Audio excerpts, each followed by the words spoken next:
Ascendance of a Bookworm, Part 5. Avatar of a Goddess. Volume 10. By Mia Kazuki. Prologue. The scale tipped and creaked under the weight of the herbs placed atop it. One scholar watched it settle through narrowed eyes before removing some of the herbs, while another set about chopping what remained with Messa. Ditline's elder sister, Alstede, was stirring the pot they were brewing with. "Oh, how dull this is." Ditline couldn't help but sigh. As part of her plan to obtain the Grutrischite, she was staying in a villa on the Royal Academy's grounds. She was waiting quite impatiently in its brewing room, watching her sister and retainers work. Her boredom aside, Ditline had known well in advance that it would take them many days to secure the Grutrischite. She had no qualms about the villa's bed and board. It was meant for princesses from Lanzinave, so the furniture and such were of the highest quality imaginable, and the rooms were outfitted with all the magic tools one would need to live comfortably. They had already brought chefs, servants, and provisions from the Lanzinave estate, but that wasn't all. Rorblut, who had prepared the villa for them in the first place, had given them attendants and other supplies from his own home, meaning they even had servers tending to their needs. On the night of their arrival, or perhaps the following day, something unexpected must have occurred, for Rorblut had ordered everyone to stay in the villa.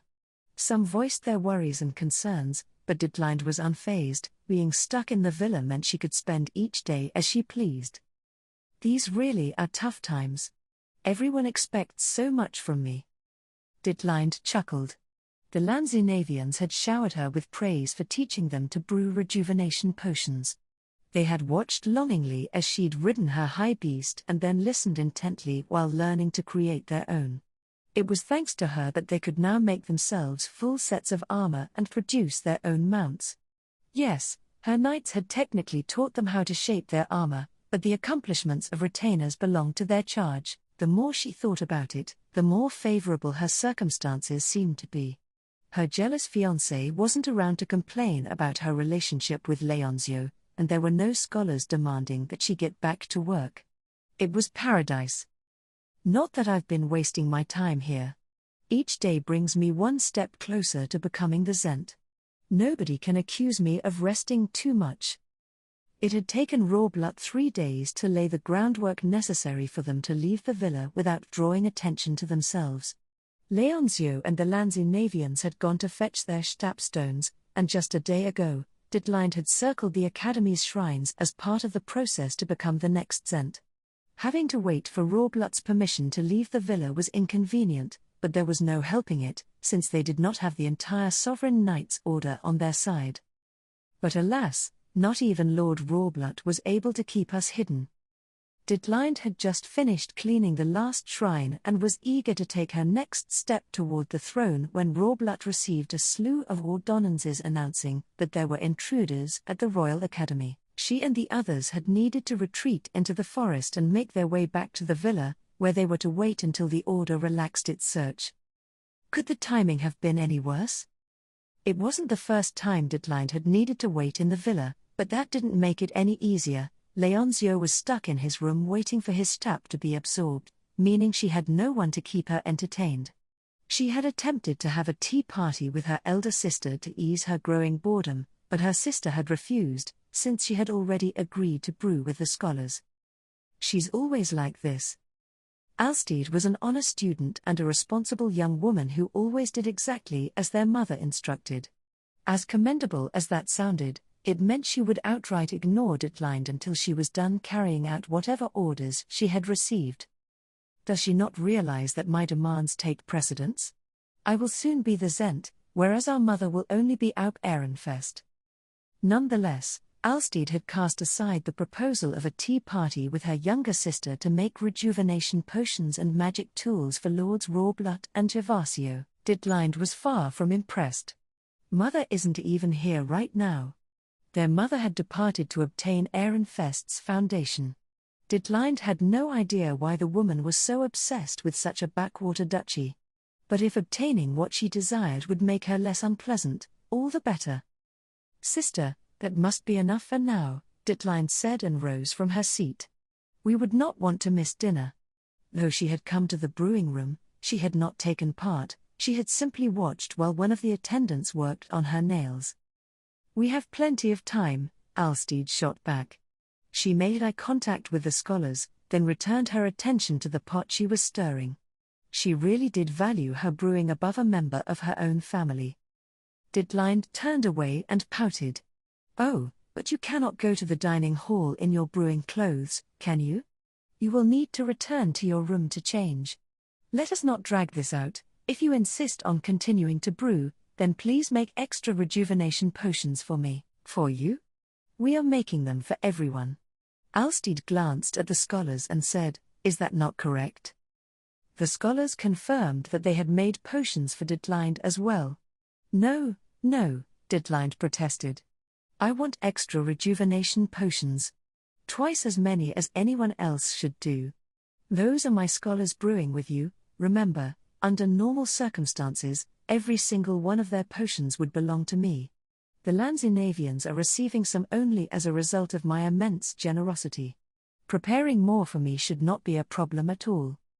Her eyes tinged with concern, Alstead explained that they would not be able to make those arrangements while they were following such a strict schedule. "If you desire more potions, then you really should make them yourself. But we can prepare at least 2 more for you before dinner." "Oh my! That simply will not do. Having to cleanse every shrine was more exhausting than I can describe. To make matters worse, this is my only day of rest. I will need to resume work on obtaining the Grutrishite tomorrow. No. As you are going to be staying here in the villa, it seems like the natural conclusion that you should make them for me." Though her feet weren't aching, she had relied on her high beast to take her from shrine to shrine. She had spent more time outside than she usually would. Spending her entire morning in bed had done wonders to refresh her, but that didn't mean she was in the mood to brew. She had never really cared for the task and all the tedious labor it required. "Tomorrow?" Alstead stopped stirring her pot. "Do you have Lord Rawblott's permission?" Ditline placed a hand on her cheek. "Not yet, but I must obtain the Grutrishite post-haste. And you wish to return home? No. I shall ask for your sake as well, it will surely move him." She was the next sent, so she saw no reason he would refuse.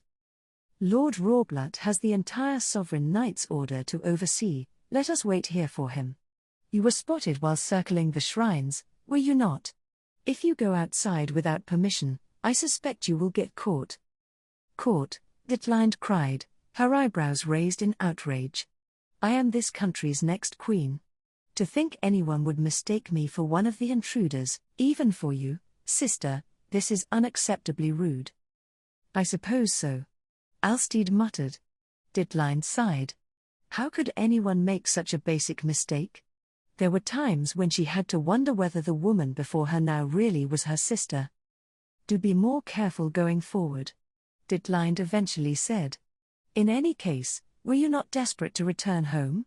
If we work together as sisters and ask Lord Rawblott for this one favor." "Of course I want to return to Ahansbach. Benedicta must be worried about how Lord Blasius and I are faring. But we cannot put Lord Rawblott at risk over a little discomfort. Mother told us to follow his instructions when it came to matters of the royal family and the sovereignty." Goodness! How dreadful! Even now, the most she can do is parrot Mother's orders. Benedicta was Ditline's niece. Any decent mother in this situation would want to rush home to her daughter, but Alstead was prioritizing Georgine's instructions. It was unfortunate, really. They could easily have resolved the situation by emphasizing the importance of obtaining the Grutrishite or asking Gervasio to order Rawblott to let them proceed. "Sister, you are always so obsessed with what Mother thinks. That reminds me, has she responded to our letter yet? She should have arrived in Ehrenfest yesterday or earlier today." Ditline had sent out an update as soon as they'd arrived at the villa. In response, Georgine had ordered her not to send another for the next 5 days, as she was going to be busy sneaking into Ehrenfest. Alstead considered it a fair enough request. A poorly timed message would reveal where their mother was hiding, but Ditline could not help feeling slighted. It did not help that not even her elder sister empathized with her frustration. "Have faith, sister, she must be dying. Ehrenfest's foundation as we speak, Ditline said. Then she sighed again. I am trying so hard to cement Mother's position as the next Ab Ehrenfest, but she has forbidden me from contacting her, and Lord Rawblut will not allow us to leave. Once again, Ditline's complaints were directed at Rawblut. Only by obtaining the Grutrischite would she earn her mother's pride, yet the world was insistent on getting in her way. It was dreadful. Lord Rawblut is very busy right now, Alstede replied in the same tone one would take with a child. He must attend to both the villa and the Knight's Order, all while dealing with the royal family. Goodness me! That much is obvious. Is it? Alstede asked with a smile. You should know, then, that we must wait for him to contact us. Brewing rejuvenation potions is an important job. In case you weren't aware, the Lanzinavians should almost be done absorbing their Stabs, and they will need quite a lot of tutoring to get used to them. Something clicked in Ditline's mind. Considering how long it had taken her to absorb her own Stab, Leonzio would surely be finished soon, likely by dinner or breakfast the next morning. As bored as she was, the fun times were about to return. Here you are, Alstede said. Your share of the rejuvenation potions. She must have been brewing them during their conversation, and the sight did wonders to raise Ditline's spirits. Though she refused to have tea with me, I shall forgive her. The circumstances have been tough on her as well. Perhaps 2 days ago, Alstede had completed the duties assigned to her and attempted to return to Ahundspark only to find that the door to the Lanzinave estate would not open. It was like somebody locked it, she had said. Having no other choice, she had tried to return through the Ahundspark dormitory. But it, too, had proved entirely inaccessible. She had asked Rawblut to look into the matter, whereupon she had learned that someone had stolen their duchy's foundation. That was the most the sovereignty knew, so they had yet to identify the thief or receive any updates on the current status of Ahundspark. Ordonnances could not cross duchy borders, so Ditline had sent a magic letter home in an attempt to get to the bottom of the situation. Their foundation might have been stolen, but her allies in the castle would send an explanation in short order. Or if the culprit intercepted the letter, Ditline had assumed they would fear her status as the next Zent and immediately back away. Contrary to these expectations, Ditline had yet to hear from anyone, friend or foe. It was annoying. She wasn't particularly fond of people ignoring her, but at the same time, it also motivated her to obtain the Grutrischite no matter what. Stay strong, Ditline said. We need only endure until the day I take the throne. Ha! Indeed, Alstede replied with a thin smile. In any case, this seems a more appropriate time for us to leave. Ditline had wanted more praise, but she was far from surprised. Her sister had always been emotionally unavailable. Not once had she squealed or jumped with joy over Ditline's various achievements. Leaving the clean-up to her scholars, Ditline returned to her room with her other retainers and Alstede. The attendants opened the door for them, and they started down the raised corridor leading into the main building. No matter how many times she saw it, Ditline was taken aback by the villa's strange architecture. A normal villa would comprise a large main building for the lord or lady of the house, a side building for baptized children, more side buildings for the second and third wives, and a training area for the knights. This one, however, consisted of a main building and only a single side building. Though its strange design ended up convenient for me. On the day of their arrival, Rawblut had proposed that they all stay together in the side building, but it was unthinkable for an unmarried man and woman in love with one another to sleep under the same roof. Heeding a passionate explanation from Ditline, Gervasio had said that those from Ahundspark could instead use the main building. That building was for Lanzinave's princesses, he had said. I do not mind if you would all prefer to stay there. I will stay here, however, in the room where I was raised. In truth, Ditline had wanted to stay in the side building. It contained the teleportation circle to the Lanzinave estate, the brewing room and materials, food and servants, and the dining hall. The thought of needing to move to the main building anytime she wanted to sleep or change sounded painfully inconvenient, so she had asked the Lanzinavians to stay in the main building instead, but Gervasio had refused to budge on the matter. The main building is for women, he had continued, not a trace of warmth to his voice. "If you insist on our separation, then I must ask you to sleep there. The only alternative is that you stay in the side building with the rest of us, as per the original plan. Those who wish to sleep elsewhere may do so. Nobody else takes issue with the arrangement." Gervasio had then taken his attendants to his room. The certainty with which he'd navigated the villa was evidence enough that he had once lived there. Not a single person had agreed that Detlein should get to stay in the side building. Rohrblatt had told her to make up her mind while he gave them all a tour, then led them through the dining hall, the brewing room, and the internal training room. She had not stood a chance against the previous occupants of a villa she had never seen before, so she reluctantly agreed to stay in the main building. Had it been any smaller or less glamorous, she would most likely have continued to protest, to think everyone would simply ignore the problem of unwed men and women sleeping in such close quarters. Detlein was still seething about Gervasio when the end of the corridor came into view. An attendant opened the door ahead. "One moment, Lady Detlein, Lady Alsteed. I will now open the next door." To enter the main building from the raised corridor, one first had to pass through a locked door and a small room. It was most unusual, such passages normally led into a second corridor or an entrance hall with stairs. Stranger still, the villa's main building did not have windows on the side of the connecting corridor, so anyone who spent their entire life inside would not even know it existed. "I wonder why there are so many doors for a simple raised corridor," Detlein mused. "It must have been terribly inconvenient for those living here on a day-to-day basis. Perhaps they wished to hide it from someone." "Goodness, what an amusing idea," Alsteed remarked with a chuckle. "From whom would they be hiding it and why?" The group headed upstairs to the third floor, which contained 3 large rooms said to have belonged to the Lanzinave princesses. The first had a Coralli as its emblem, the second, Ascendance, and the third, a Loulia. The doors and windows were decorated with elaborate latticework, and the furniture was so beautiful that one could easily tell it was meant for royalty.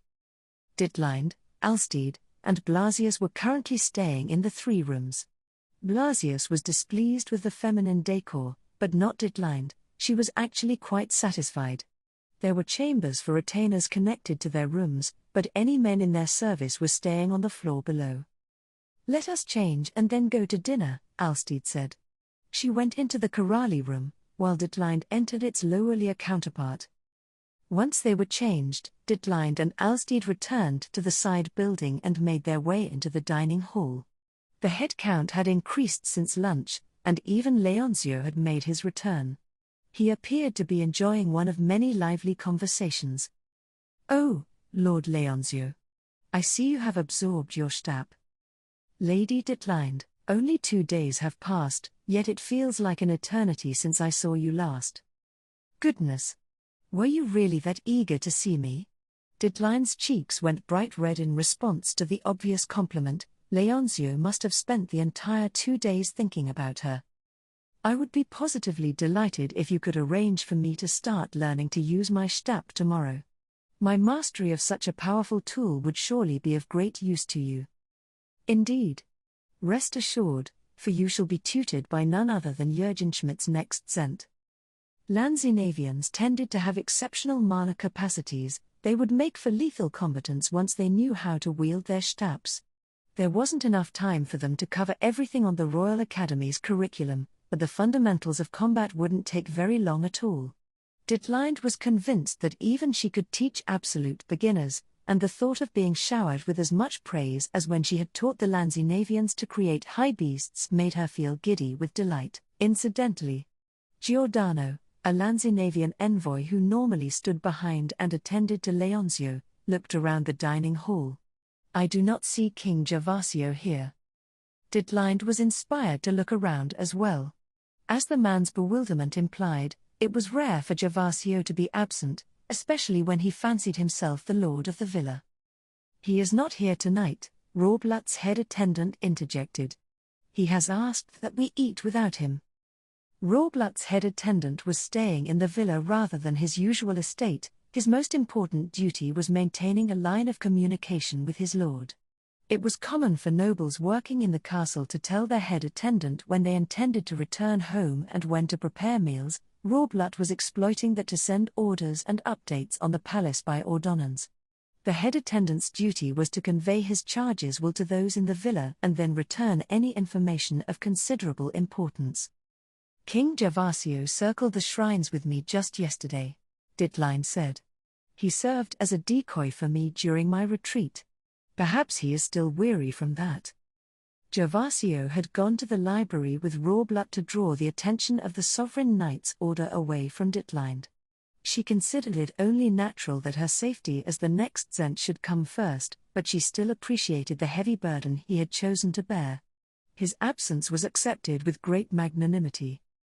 "Might I ask you all to take your seats?" an attendant said. Once everyone was seated, the attendants began serving food. It was a peaceful meal spent discussing the order in which they would cover the uses of Stabs. "Before you can even attempt anything else," Alstede began, "you must have a set form for your Stab that you can maintain for a long time. It is best to make a simple Stab without any excessive decoration," Ditline added. "As complex as you might want yours to be, it will only make it harder to maintain." "My! Was that something one of your professors said to you?" Now, sister, wherever would you get such an idea?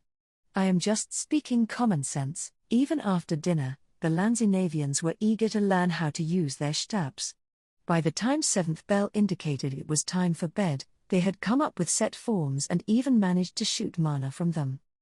"Now that you know how to make your Stabs, the next step is to learn the spells necessary to transform them into weapons and tools," Blasius explained. "It shouldn't take very long at all. By forming high beasts and making armor, you have already demonstrated that you can control your mana." Ditline looked over the Lanzinavians, who were still thirsting for knowledge, and made her Stab with a broad smile. "To give you an example, Mesa. Mesa is commonly used when brewing and gathering materials," Blasius noted. The Lanzinavians listened intently and voiced their approval of the outstanding demonstration. Ditline had spent her entire day agonizingly bored, but now she was overcome with the joy of having obtained what she truly desired.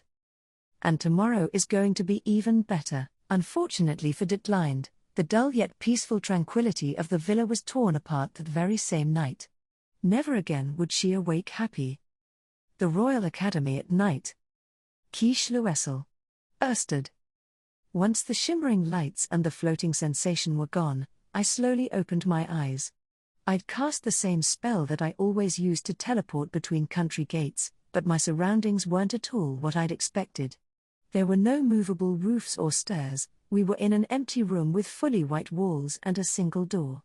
It reminded me a little of the teleportation halls that connected duchies and their dormitories, only the outer edges of the circle and the door glowed with the same faint rainbow light as the country gates. The glow made me wonder whether the door in front of us could only be opened with a Grutrischite. It appeared to be made of wood, so maybe a simple key would suffice, though I couldn't tell at a glance. How strange. The same spell took us to an entirely new location. Leonore mused aloud, seeming as curious as I was. Matthias nodded in agreement. Then he turned to me and asked, "Is this truly the Royal Academy?" I didn't have an answer for him. This was my first time coming here as well. I could guess we were somewhere on the Academy's grounds, but that was all. "Well, let's investigate." There was a chance that our current whereabouts would impact our plans moving forward. I used the Book of Mesgenora to find our exact location, and discovered we were in the Royal Academy's central building. We were farther back than where we usually went for the Archduke candidate course, in an area that students were forbidden from entering. Ferdinand might know where we are. I turned to ask him, only to remember that he wasn't with us. He was still in a Hanspark with the rest of the knights. "I shall teleport our remaining knights," I said. "Please step off of the magic circle and wait. Do not attempt to leave the room to investigate, and do not cause any fuss." I entrusted Cornelius with watching over everyone, then returned to Ferdinand with my other guard knights. Kischluessel. A Hanspark. Once we were back in a Hundspark, I told the remaining knights to line up on the teleportation circle. Then I whispered to Ferdinand, "This magic circle leads to a room in the Royal Academy unlike any of the gates. Do you know its location? Should we alter our plans?" "No, there is no need. I teleported there before under certain circumstances. But that does not matter right now. The knights appear to be ready. I wonder what circumstances would require someone to use the teleportation hall in a forbidden section of the Royal Academy." Ferdinand's past was as incomprehensible as always. I couldn't even imagine what he must have gone through as a child and a student. I wasn't going to complain, though. His experience had gotten me out of so many scrapes. Relieved that there was no need to change our plans, I stood on the teleportation circle and said, "Kish Luessel, Erstad." We arrived at the academy in the blink of an eye, at which point Ferdinand cast his eyes over the knights. "Do we have verbergen seals?" The scholars had rushed to make concealment charms at Leonor's recommendation. The ones given to the knights used feastones, but mine was a magic circle drawn on fey paper. "Let us head outside as quickly as we can," Ferdinand said. "The last thing we want is to face more instant death poison while we are in such close quarters." That much was true. The knights had fought in the Purge of Lanzi Nave and the Battle of Gerlach before coming here. Though they were using cloth to cover their mouths, many of them didn't have much Jariv left. "Do not speak until we are outside," Ferdinand continued. "Rosemine, is everything ready?" At his signal, I pressed my Book of Mesgenora against the door, which began to open with a low creak that echoed throughout the Midnight Royal Academy. An eerie silence followed, and tension filled the air. Our immediate surroundings weren't too dark thanks to the glow of the teleportation circle, but given the late hour, everything outside the room was pitch black. The darkness was so thick that it almost felt like it was seeping through the crack in the opening door. Ferdinand gestured ahead of us with a firm chop of his hand, spurring Eckhart and Angelica to silently leave our front line and step into the hallway. Their armor stood out a little in the darkness. I enhanced my eyesight and stared intently at their backs while praying that we wouldn't cross paths with the Sovereign Knight's order. Once he'd taken a quick look around, Eckhart raised a hand, indicating that there weren't any knights nearby. Angelica pressed onward in response until she reached a turn, then she shook her hand, signaling that there were people around the corner, and returned to us. This hallway contained the teleportation doors for all the villas and dormitories. Of course there were sovereign guards here. "Is the conference building clear?" Ferdinand muttered. Eckhart had already started advancing down the hallway. He confirmed that our second option was clear of any knights, then beckoned to Justus and quietly spoke his name. The attendant/scholar approached one of the windows, intent on unlocking it. A moment passed, then Eckhart waved again. "Go in order and move without a sound," Ferdinand instructed. At once, the knights filtered out of the room. I was watching them go. One of my duties was to close the door again, so I needed to be the last person to leave, when Ferdinand suddenly whispered to me, "If you wish to take your knights and return to a Hundspark, now is your chance." I glared at him, unable to believe my ears. After everything we'd endured, did he really expect me to turn around and leave? Dunkelfelger had asked me to use the Grutrischeit to justify our being here. My complicated relationship with feastones meant I was even more of a burden than usual, but I could at least keep Ferdinand from having to expose his Book of Mesgenora. I eyed the teleportation circle, then shook my head and stepped out into the hallway. Ferdinand reluctantly came with me. Only once the door was locked did we regroup with the knights. The familiar carpet beneath my feet told me we really were inside the Royal Academy's central building. This was where one obtained the Book of Mesgenora, where one could access the country gate and its teleportation circle. Though it had taken me this long to realize it, the truth was clear to me now: this really was Jürgen Schmidt's holy land. Nobody spoke, we simply advanced through the ivory building lit only by reflected moonlight. The thrill of sneaking through a school put all sorts of strange ideas in my head, like skeletons leaping out of a science classroom. My limbs were trembling in anticipation of whatever was to come, and the silence made me want to cry out. I watched as the knights climbed through the single open window one by one and vanished into the forest on their high beasts. "Are you sincere in your intention to come along?" Ferdinand asked. "Would I be here otherwise?" "Then I must ask you not to scream." Before I could utter another word, Ferdinand picked me up and jumped out the window. I nearly did scream, but clapped a hand over my mouth in the nick of time. Ferdinand, in contrast, didn't seem the slightest bit bothered as we plummeted toward the ground. He briskly formed his high beast, sat me in front of him, and then flew off. The knights who had disappeared among the trees came out again to follow us. "I can't believe knights do this like it's nothing. They're amazing." "Rosemine," Ferdinand said. "Contact Dunkelfelger." If all was going as planned, then Dunkelfelger's knights would already be stationed in their dormitory. We had been told to contact them after using the teleporter.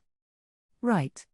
I took out some fey paper Hartmut had marked with an Ordostnethli magic circle and spoke into it. "Aup Dunkelfelger, this is Rosemine. We have left the central building. Considering where we just were, and the fact that I can see the library over there, my target must be..." I used my stylo to write Dunkelfelger's common room as the destination of my letter, then folded the sheet into an airplane and threw it toward the Dunkelfelger dormitory. Its ivory hue tore through the night sky like a shooting star. We were currently headed to the Ahensbach dormitory. Dunkelfelger's knights would meet us there once they received word of our arrival. There wouldn't be anyone inside, since the intruders were staying in the Adelgisa villa, and its location made it a much safer place to congregate than Dunkelfelger's dormitory or the central building. Together, we would search for the Adelgisa villa, which was being kept hidden by Verbergen, the god of concealment. "Are you really okay with going to the villa?" I asked Ferdinand. "If you think it might make you unwell, we can get someone else to lead the attack." Everything I'd learned about the villa told me it wasn't somewhere he'd want to return to, and it seemed unnecessarily cruel to make him relive what must have been deeply unpleasant memories. Ferdinand heaved a heavy sigh. "You have suppressed your intense hatred of war to come here as an Aup. Do you really expect me to run away? I would advise you not to fret about things that are best left alone, but I will say this, I relish the opportunity to tear that villa to pieces." "Hold it right there. What's gotten into you lately? You keep saying all these violent and outlandish things, like when you proposed burning Ahensbach to the ground and expressed your dismay that the Royals and the Lanzinavians hadn't wiped each other out. He hadn't rested much since his rescue, so maybe his exhaustion was getting to him." "My thoughts have always been violent," Ferdinand said with a wry smile. "I simply never went out of my way to voice them. You may rest assured that this is anything but a recent development." "How is that supposed to reassure me?" "Then believe whatever puts your mind at ease. Are you seriously acting like this doesn't concern you? These are your thoughts." Ferdinand was far more violent than I'd previously assumed. Rather than avoid the Adelgisa villa out of discomfort, he wanted to utterly destroy it. His stony expression when speaking about Gervasio had worried me, but I could see that he was fully resolved to face his past. "Speaking of which," I said, "do you know where the villa might be?" On the map, it was below and to the right of the Ahensbach dormitory. But it's so dark out that even the dormitory seems invisible. By looking at the central and specialty buildings, I'd managed to get a rough idea of where we were, but our surroundings were a mess of darkness interrupted only by the dull shadows of the dormitories and the glowing cylinders that marked their gathering spots. I couldn't even tell if we were headed in the general direction of the Ahensbach dormitory. If you failed to understand the map so spectacularly that even the Ahensbach dormitory is too hard to find, why did you assure Aup Dunkelfelger that you knew where the villa was? Because I do, at least to some degree. I've just realized that the map and the territory aren't one and the same, so I'm having trouble getting my bearings. It was down and to the right on the map. So we should go southeast, right? Do you even know where southeast is? How can you be in such a sorry state when you wield the Grutrischeit and decided to lead this excursion? Ferdinand wasn't impressed with my map-reading skills, but that wasn't an issue, not when I could thrust the task onto someone else. I do not need to know where southeast is when you are here to tell me. You located the Royal Academy's shrines when investigating its 20 mysteries, did you not? The details were in Professor Hirsch's documents. You could tell me their location even without a Grutrischite. I must have won our little debate because Ferdinand grimaced and told me to face forward. I did as instructed with a victorious grin, and that was when I noticed the magic circle in the sky above. Even at night, it was easy to see. The Ahundspark dormitory had at some point appeared in the distance. I could tell it was Ahundspark's because Dunkelfelger's knights had taken up the space above it. They exuded such an immense amount of pressure that even birds and small animals in the forest retreated in fear of what they must have assumed to be mana-rich predators. I suppose it was unreasonable of us to expect some discretion. Ferdinand muttered. Well, we are using Verbergen's seal. I suppose it wouldn't be fair to compare them to us, not to mention, they're loud-mouthed, imposing, by nature. Oh. I tried to cover my slip of the tongue with an innocent laugh, but it was an awkward attempt at best.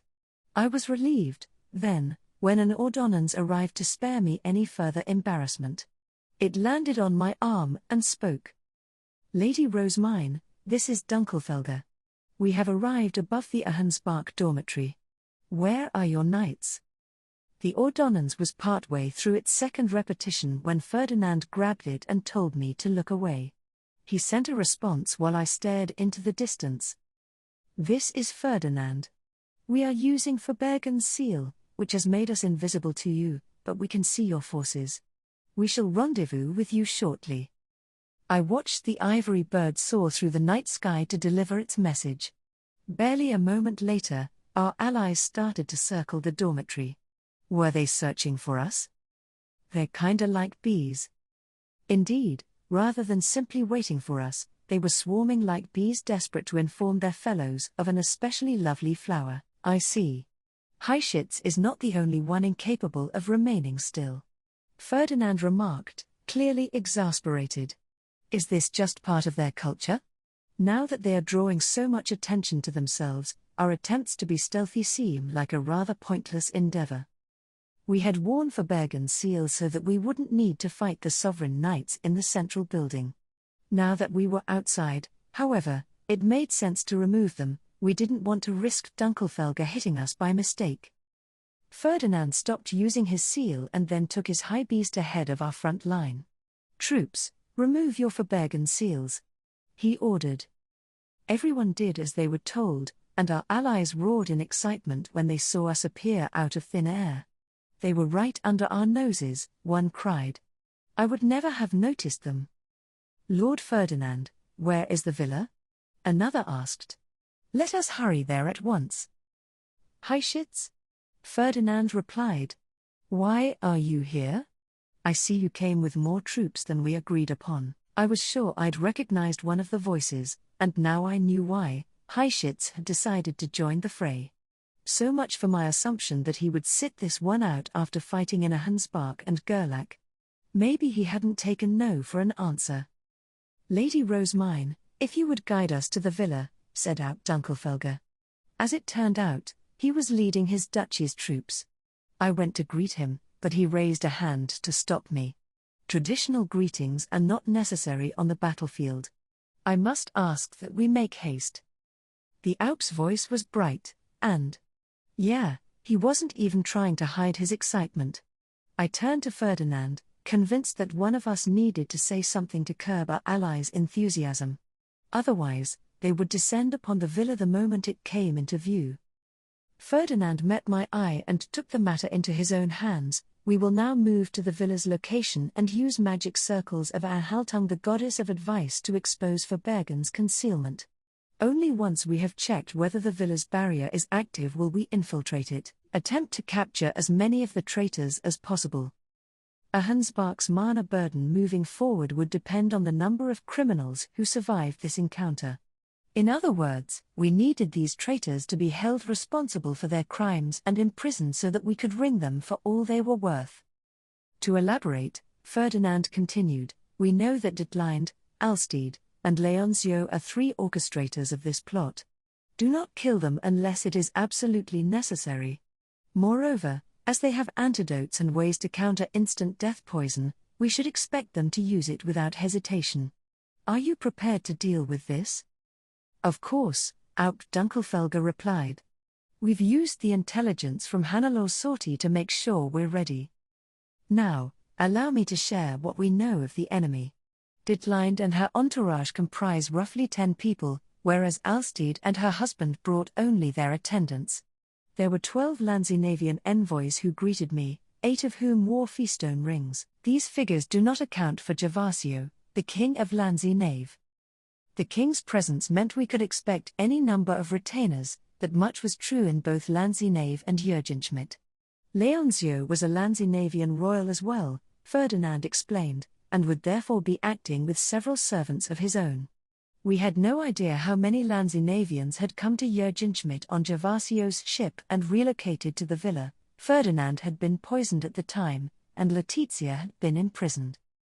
As it stands, we do not know precisely how many Lanzinavians are in the villa, but we know whom to expect: Ahensbach's former archducal family with their retainers, and Lanzinave's royal family with theirs. There is a good chance they will be strong enough to escape bands of light made by the majority of our knights. Worthy opponents, then. Excellent. Aup Dunkelfelger boomed. He sounded very satisfied with this development, but I didn't want to fight anyone powerful.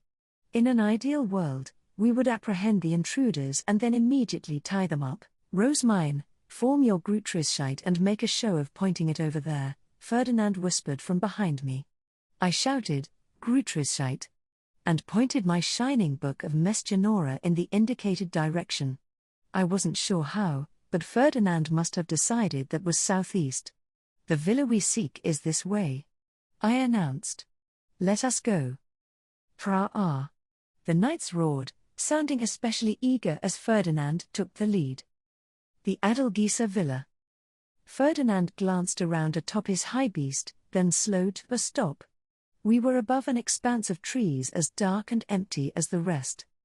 We have reached its rough location, Rosemine. Use the. I know. You can count on me. I pulled out the sheet marked with Anhaltung's magic circle that Hartmut and Clarissa had made for me, then formed my stab and poured mana into it. O Anhaltung, the goddess of advice, subordinate to the goddess of light, reveal what has been hidden by Verbergen, the god of concealment. Light rose from the magic circle, brightening the forest around us, before concentrating on one spot in particular. An elegant ivory villa appeared among the trees. Its architecture stood out in comparison to that of the Ehrenfest dormitory. The entire villa comprised 2 lookalike buildings and the raised corridor that connected them. I could also see remnants of a front garden, a fountain, a pond, and some flower beds, but they were all severely overgrown. I couldn't even begin to imagine how long had passed since they were last tended to. The villa must have been a sight to behold when it was in use. It was so much more impressive than the dormitories, which were used only during the winter and the Archduke conference. There was no reason to give them fountains or flower beds. Doing so would require nobles and servants to stay at the academy all year round to maintain them. So this is where Ferdinand grew up. I shot a quick glance behind me. His eyes carried not a trace of nostalgia. Instead, he looked openly annoyed, like he really was ready to tear the place apart. So there is a villa here. That's where the foreigners are. The knights cried out in awe when they saw an entire villa appear out of nowhere. Aup Dunkelfelger got straight to barking orders at them. Find out whether the barrier's active. One of Dunkelfelger's knights, who was using a drivable high beast, to my surprise, tossed a shining blue something through his open window. I watched it closely as it arced toward the ground and saw what appeared to be a glowing blue high beast with a glowing blue child atop it. Before I could even think about rubbing my eyes, it started circling around. Huh? It's moving on its own. Not on its own, with mana, Ferdinand explained. That appears to be a Gewinnen piece, though its size is quite simply ridiculous. Gewinnen. That was the board game where you moved pieces with your mana. Memories of using the game to help Angelica understand her written lessons for the night course came to mind, then it suddenly occurred to me what I was looking at. Isn't that one of the decorative Gewinnen pieces from Dunkelfelger's tea party room?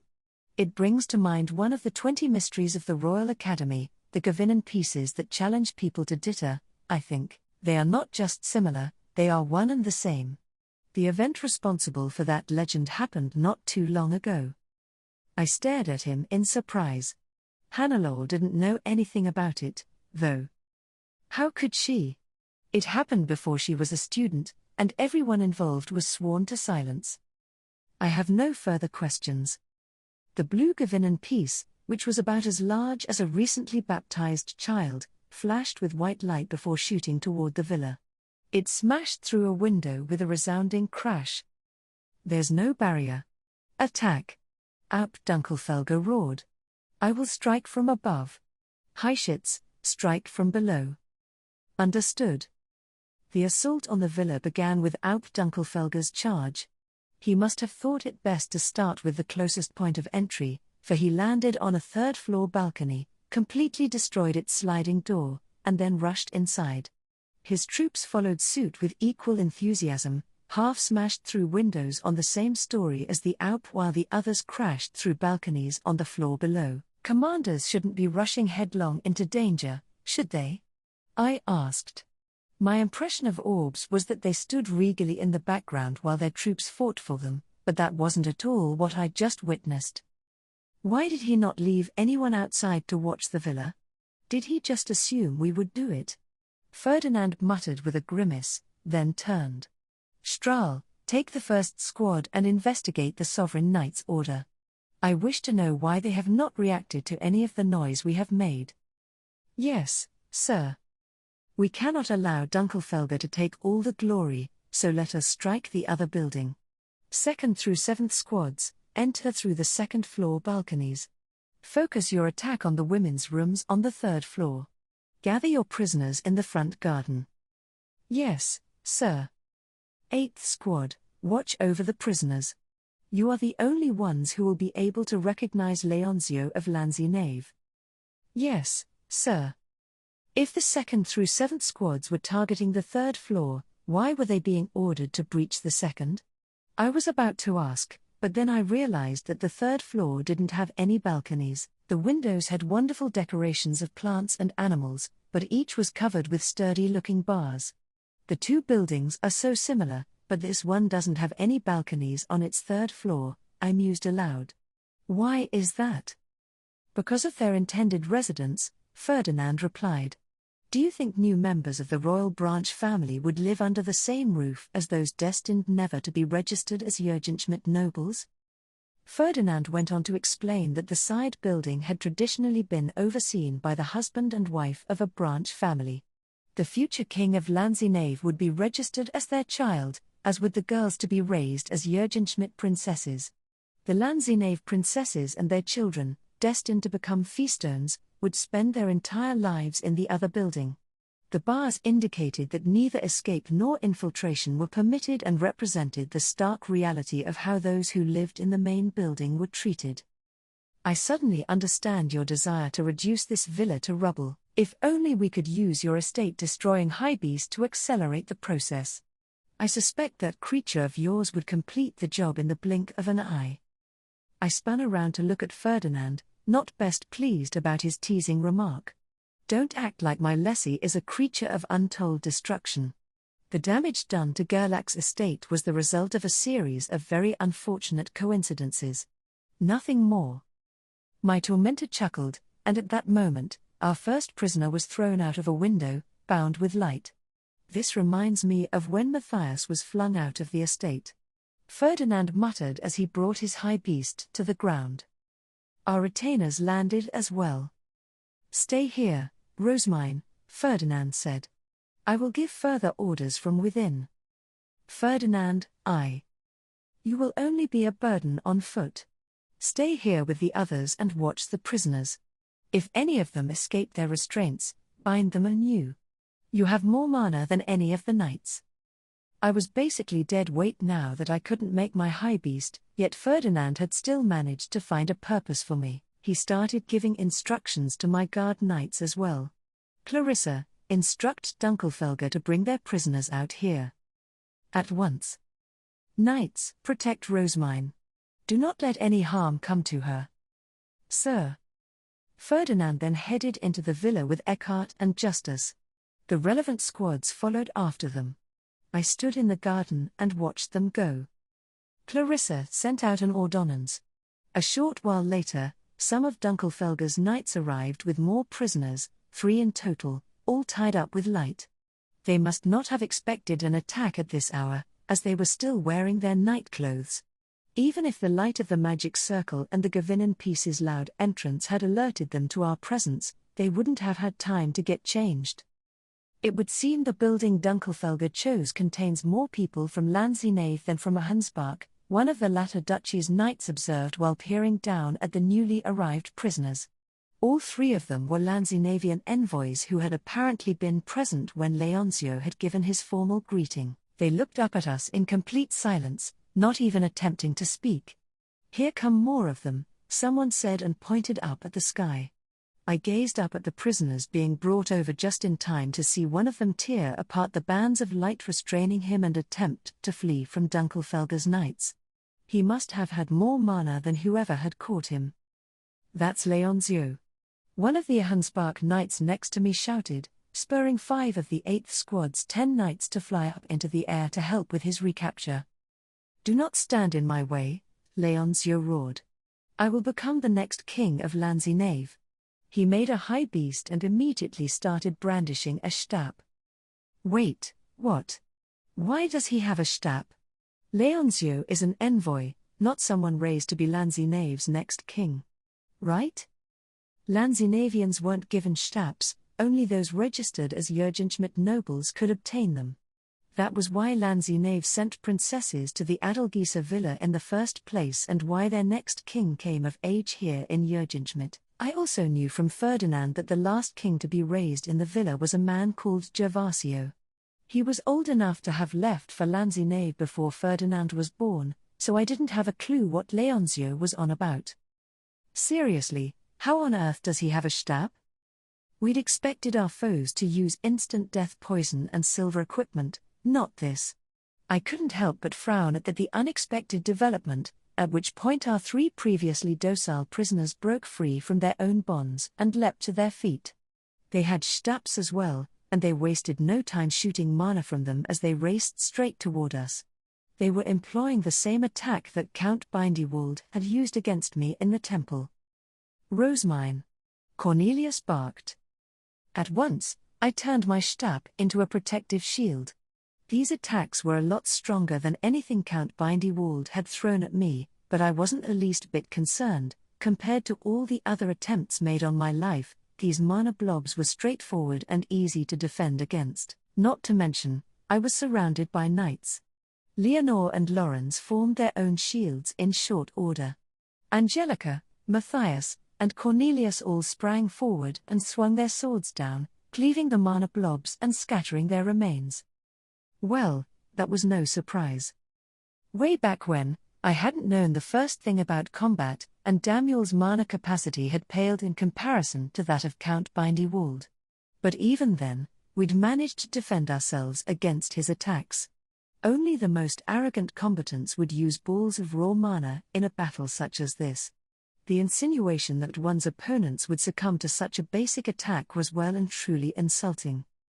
As much as mana blobs could play a minor role during ambushes, they were completely useless otherwise. No Jürgenschmidt noble would even consider using them.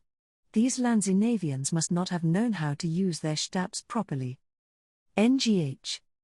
The prisoners grimaced in frustration and attempted to attack again, but by that point, Angelica already closed in on them with Stenluke. Her enhanced speed really was something. "Make sure not to kill them," Leonore shouted admonishingly as she spread out her cape to block my vision. Her warning must have come too late, however, as what followed was an anxious cry from Angelica. "Someone! Come heal this person! Quickly! Angelica! Trade places with me!" Cornelius replied.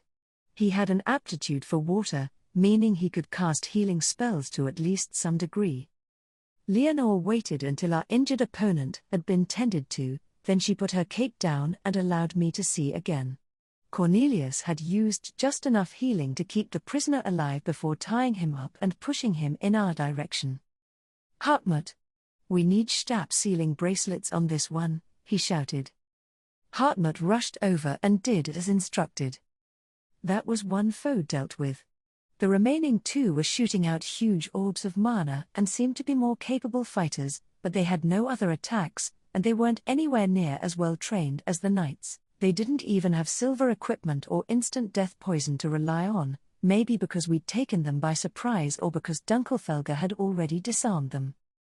It wasn't long before Matthias and Angelica took down the last of the prisoners. They broke our captives' legs to prevent another attempted escape and then bound them. "Clarissa, send an ordonnance to Dunkelfelger," Leonore instructed. "Tell them our opponents have Stabs, though I am sure they already know as much." I turned my attention to the building our allied knights had disappeared into and glimpsed the dazzling flashes of a mana battle through its blown-out windows. Even from outside, I was able to hear out Dunkelfelger's exhilarated roar, "Don't think your feeble shields will protect you from my attacks." Dunkelfelger's knights brought us more and more prisoners. Leonore explained that those bound with light had Stabs and an abundance of mana, in stark contrast to the manaless Lanzinave troops who had ravaged Ahansbach, and would need to be watched even more carefully. In response, the knights shackled the new prisoners with Stab sealing bracelets, broke their legs, and then tied them up with rope. Leonore kept her shield raised and watched with narrowed eyes as our crippled opponents groaned in pain. They clearly have some training. They bode their time while pretending to be captured, then acted in unison the moment our forces were divided. So why were they fighting so ineptly? They had enough mana to break the knight's bindings. They could have done so much more. I gazed upon the man who had shouted about becoming the next king of Lanzinave.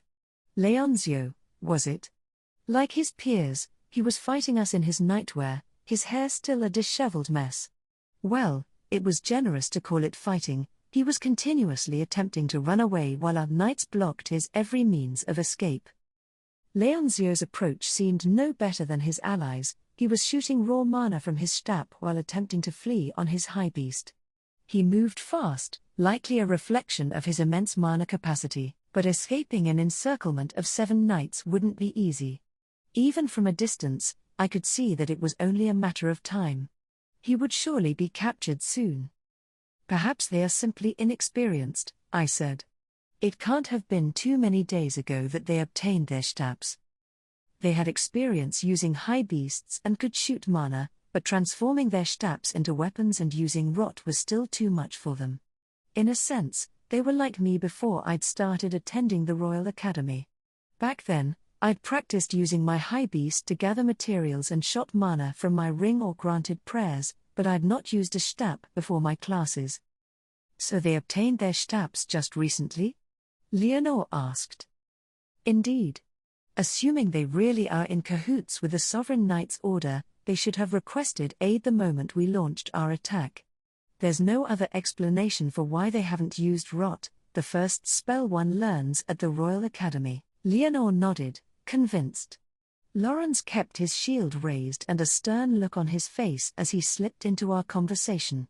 "If this guy wants to be the king of Lanzinave, then whatever. Power to him. But why is he here in Jürgenschmidt, and at the Royal Academy, of all places? I don't see why Lanzinavians would want Stabs, the symbol of our country's nobles.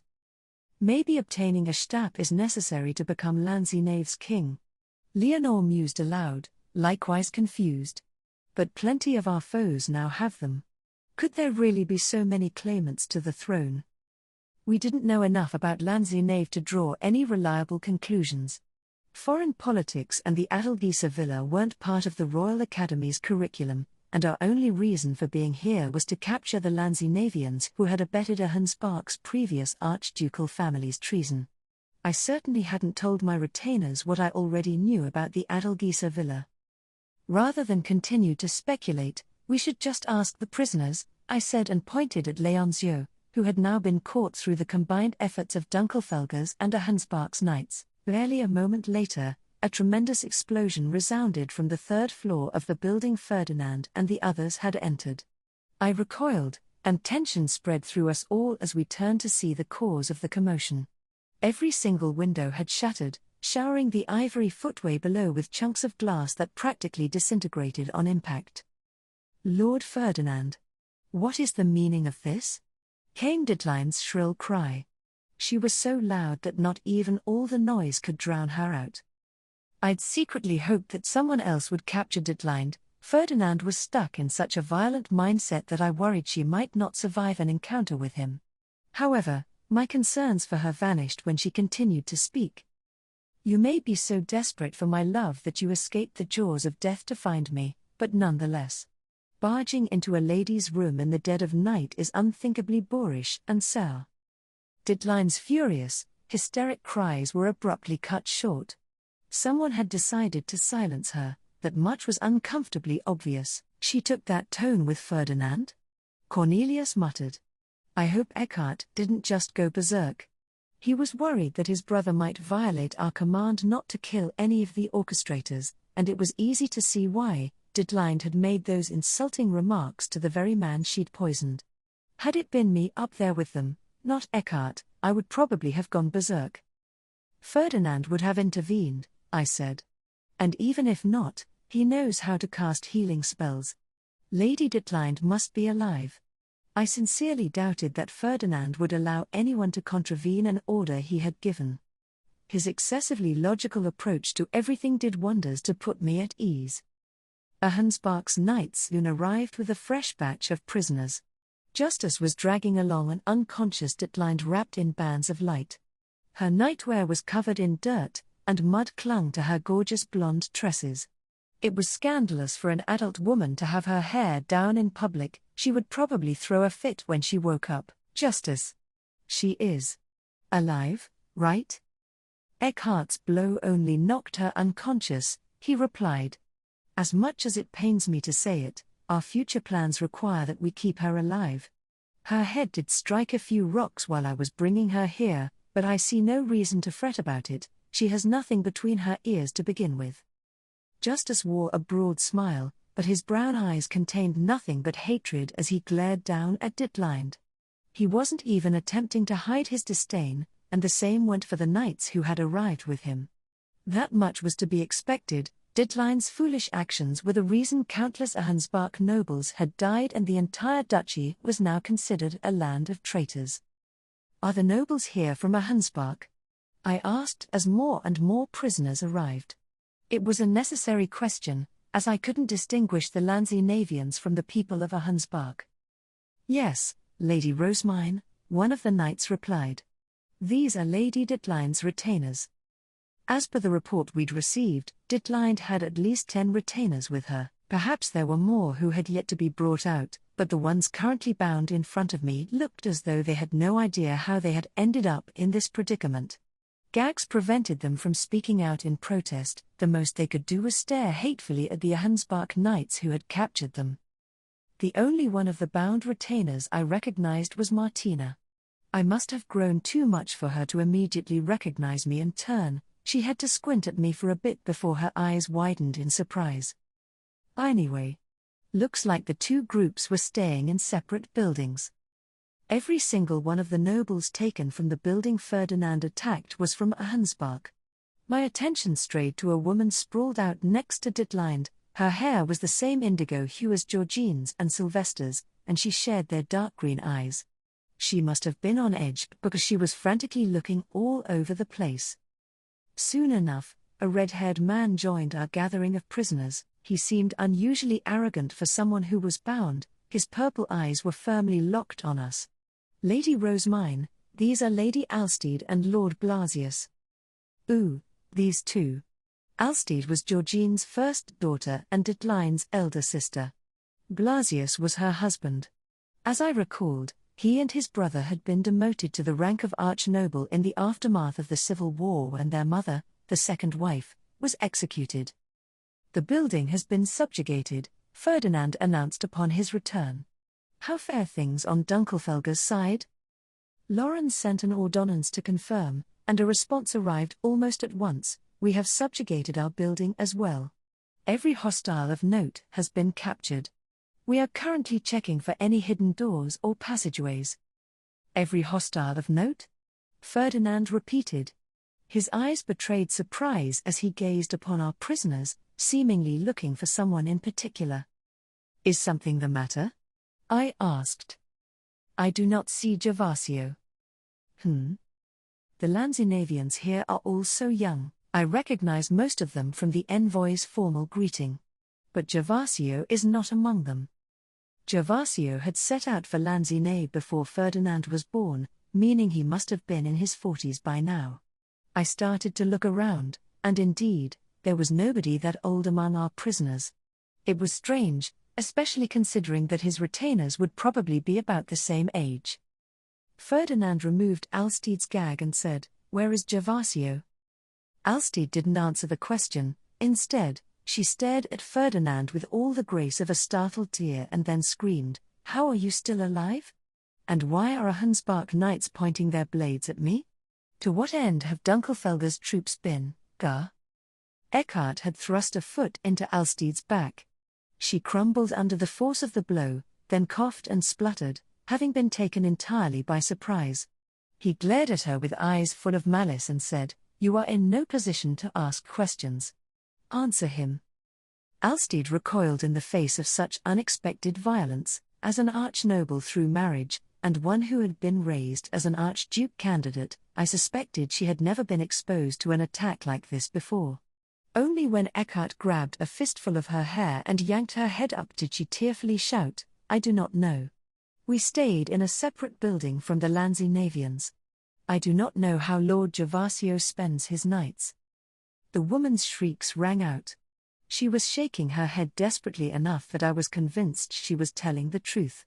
We weren't sure how much the people of Hunsbark had been told about Lanzinave's plans, and we wouldn't gain anything from torturing someone who was completely in the dark. I opened my mouth to say that we should stop pressing her, but Ferdinand raised a hand to silence me and stepped forward. "You speak like you are a victim in all this, which makes no sense to me. Ditlein was chosen to become the next Aupa Hunsbark, so why did you die the foundation in her place? Could you not have used your newly acquired authority to stop her tyranny? And why did you bring the Lanzinavians here to the Royal Academy? You have reduced your duchy's fate to that of a traitor working with foreign elements. Mother ordered me to, and Alstide's face grew paler by the second, but her excuses elicited only a cold sneer from Ferdinand. As the Archduchess, you registered the Lanzinavians as a Hunsbark nobles, allowed them to use the teleporter in the Lanzinave estate, opened the farthest hall, and foolishly enabled them to obtain Stabs. You cannot pretend to be oblivious to the severity of your crimes. Mother is always right. And it was not like I acted alone. A member of the royal family opened the farthest hall to the Lanzinavians. Ferdinand merely frowned, but the knights were quick to voice their outrage. They had captured a former member of a Hunsbark's archducal family for the crime of treason, only to hear that the royal family was complicit in the whole ordeal. The Zend had yet to recognize me as the new Archduchess, so I could not open the door to the farthest hall, Alstide continued. I requested the assistance of the Sovereign Knight Commander, who managed to secure us help from the royal family. Even the royals are cooperating with Lanzinave. The heck is going on here? Collaborator. We'd already known that the Sovereign Knight Commander was a threat, but I'd never suspected that the royal family might be working with him. Just how many traitors were there? A stir ran through us all as Alstide continued to spin her slanted tale. Indeed, the royal family is involved. They know about everything we are doing. Do not be surprised if you are the ones deemed guilty of treason. UT trespassed on the Royal Academy's grounds and attacked an important villa. Even while she protested, Alstide was trembling and desperately fighting back tears. Her husband, on the other hand, seemed especially cocksure. He sneered through the gag in his mouth and shot Ferdinand a ridiculing look. Ferdinand responded with an even deeper frown, and the Hunsbark knights continued to mutter among themselves. We had prepared countermeasures for our foe's instant death poison, and our overwhelming advantage in numbers had convinced us that our victory was inevitable, but now the atmosphere was deeply uncomfortable. Before I could dwell any longer, an ordonnance from Alp Dunkelfelger arrived. Members of the Sovereign Knights Order have begun fighting each other at the royal palace, it said. My duchy has been summoned to deal with the matter, and that is what we shall do. The ordonnance started delivering its message a third time. In the background, I saw highbeasts stream out of the villa's other building and take to the sky. Their speed and coordination were a sight to behold, but that didn't change the fact they were abandoning us. Ferdinand twitched, then made a new bird without even waiting for the Alps to finish speaking. I must request an update on the situation before you depart for the palace. If you lack the time, leave us a single squad to report in your stead and act as our go-between. I could sense exactly what Ferdinand was trying to say: do not leave us high and dry when our battle is far from over. The ordonnance took flight, and a few short moments later, a group of the knights headed to the palace stopped in their tracks and returned to the villa. Justice, Squad 2, Squad 3, stay here and question the Ahensbach prisoners, Ferdinand instructed.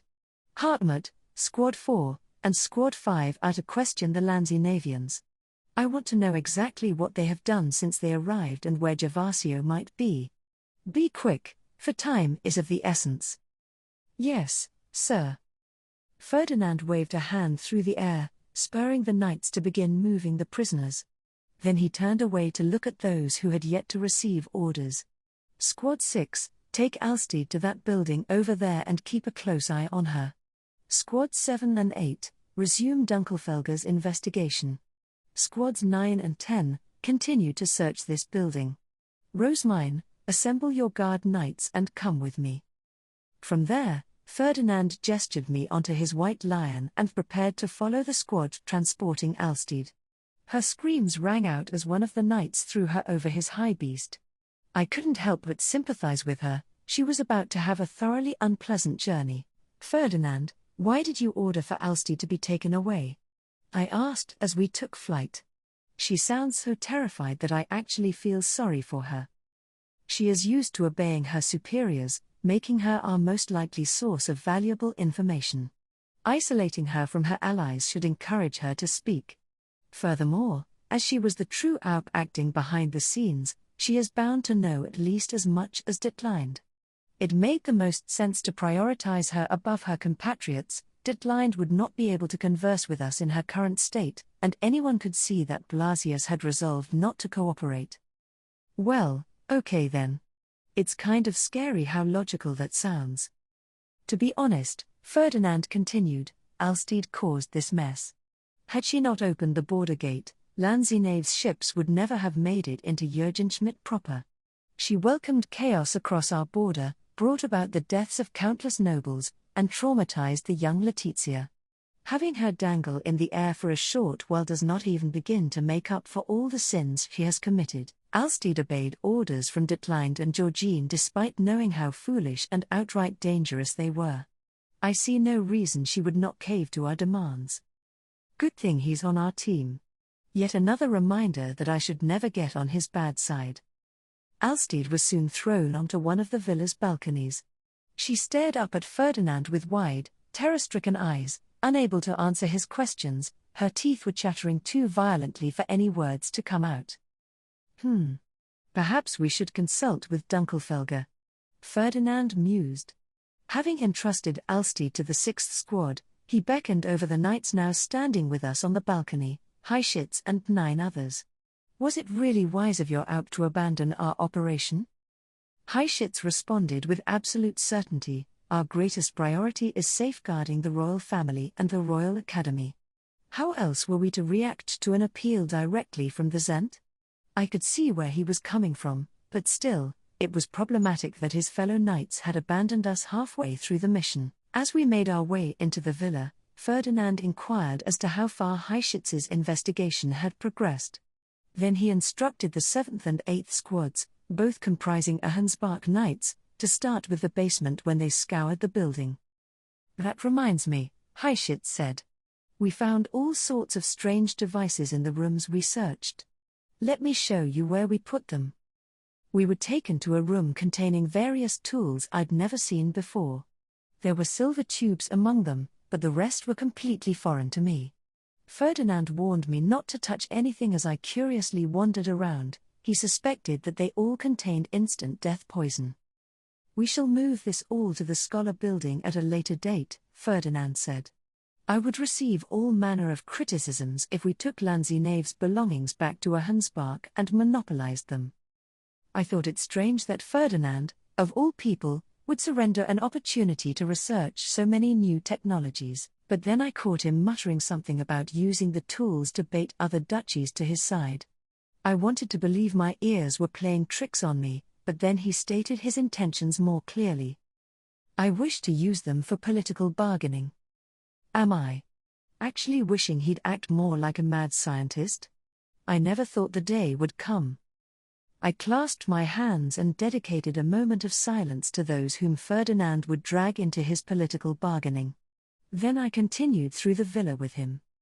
As we traversed the building's many hallways, a single thought ran through my mind: the interior decoration was flawless. To my knowledge, more than a decade had passed since the villa was closed and its occupants executed, but the furniture and such were still perfectly clean. It was strange that the Zent had maintained the place even after deciding to turn away future Lanzinave princesses. "It looks like this villa was refurbished to host new residents," I said. "I wonder who took care of that." "It matters not, there are greater concerns to be addressed," Ferdinand replied. He doled out instructions to the knights who had arrived to give updates, then turned to look at Heischitz. Alp Dunkelfelger said painfully little in his ordonnance. What in the world happened at the royal palace? Heischitz stood to attention before starting his report. Raufen contacted one of our sovereign knights stationed in the royal palace. During a change of the royal guard, some of the knights suddenly began attacking the others. It came entirely out of the blue, and it was impossible to distinguish friend from foe. The situation immediately descended into chaos. The Zent had apparently been evacuated to a hidden room of sorts that used mana to isolate him from the outside world. Everywhere else, knights of the Sovereign Order were killing each other. "I see," Ferdinand replied. "They need clearly distinguishable allies, so of course they would summon Dunkelfelger's blue capes. The royals' evacuation would also explain why we have been unable to contact them. As a means of preventing assassination, only those with direct authority are allowed into the royal palace. But if everywhere is on lockdown, even those registered to the sovereignty will need to pass through the villas. Will the Zent break the seal so that Dunkelfelger's knights can enter? This sounds like the perfect opportunity to sneak someone into the royal palace," I said. "The palace would need to lower its overall security level to accept knights of another duchy. Perhaps our enemies intended to exploit the opening that would create." Ferdinand gave a light shrug. "I doubt their plan is that simple. The traitorous knights were bait, I would assume." Bait? To lure Dunkelfelger to the royal palace and split our force. For there to be infighting to begin with, the knight commander must not have the entire order on his side. He probably lacked the troops necessary to win back the Adelgisa villa. But by drawing our allies to the royal palace, he has more than halved the size of our army. Perhaps out of sheer enthusiasm, Alp Dunkelfelger had mustered a force larger than all of our knights combined. And to nobody's surprise, his troops were much stronger than ours. By luring them to the palace, our foes had dealt a heavy blow to our combat potential. "Does this mean we've been discovered?" I asked. Dunkelfelger's troops were anything but subtle. Any one of the knights serving Rawblood could easily have spotted them. And if someone reported our joint attack on the villa, of course our enemy would recognize them as the main source of our strength. Heischitz nodded. Moreover, if our opponents wished to eliminate a large chunk of their opposition at once, they could unleash their instant death poison once my fellow knights are in the royal palace. Though we had several countermeasures, the most we could really do against instant death poison was cover our mouths and make sure we had our Jereves at the ready. Even then, there was only so much Jereves could do for us, and drinking too much would produce serious consequences. Our opponents, on the other hand, had antidotes and neutralizers for the poison. We need to warn out Dunkelfelger, I stammered. Just thinking about the potential slaughter made my blood run cold. Heischitz met my eyes, contemplated the matter for a moment, and then shook his head. I will contact him, but I do not believe he will stop. Most likely not, Ferdinand added. He will continue his charge no matter what dangers we warn him of. One might consider it quite a convenient outcome for whoever laid the traps. Though I doubt whatever they have set up will work as intended. Oh, I see what he means. Dunkelfelger is the kind of guy to march straight into a trap and tear it apart with his bare hands. Then he'd carry on fighting like nothing even happened. My nerves calmed almost immediately. Lord Ferdinand, let us reunite once the villa has been fully searched, Heischitz said with an overbearing smile. The royal family will appreciate the news that they have you and your many schemes on their side. I paused. Would the royals really want to join forces with a man who had wished death upon them? I was sure he would use the opportunity to advance any number of devious plots, which seemed more like a cause for concern. Ferdinand shook his head. The king requested assistance from Dunkelfelger specifically. No such appeal was sent to a Hansbach, and no good can come of acting independently. That was the reason your asked Lady Rosemine to give the order, was it not? Indeed, if acting independently were acceptable, Dunkelfelger would have rushed to the royal family's rescue the moment he sensed danger in the air. That he'd shown any restraint at all proved the importance of having an official request for aid. Furthermore, Ferdinand continued, a Hansbach is being accused of treason. If we involved ourselves in the situation at the palace, the royal family would not know whether we were there as friends or foes. Our arrival would trouble them more than anything else. Certainly not. Heischitz declared, the royal family would welcome you and Lady Rosemine with open arms. I sincerely doubted the royals would welcome a Hansbach knights. In fact, it would be a serious problem if they did. Were I ever to do something so foolish, Ferdinand would surely smack me with a horizon and tell me to be more suspicious. In any case, Ferdinand said, considering whether we should arbitrarily unite with Dunkelfelger and arouse unnecessary suspicion can come later, once we have found Gervasio.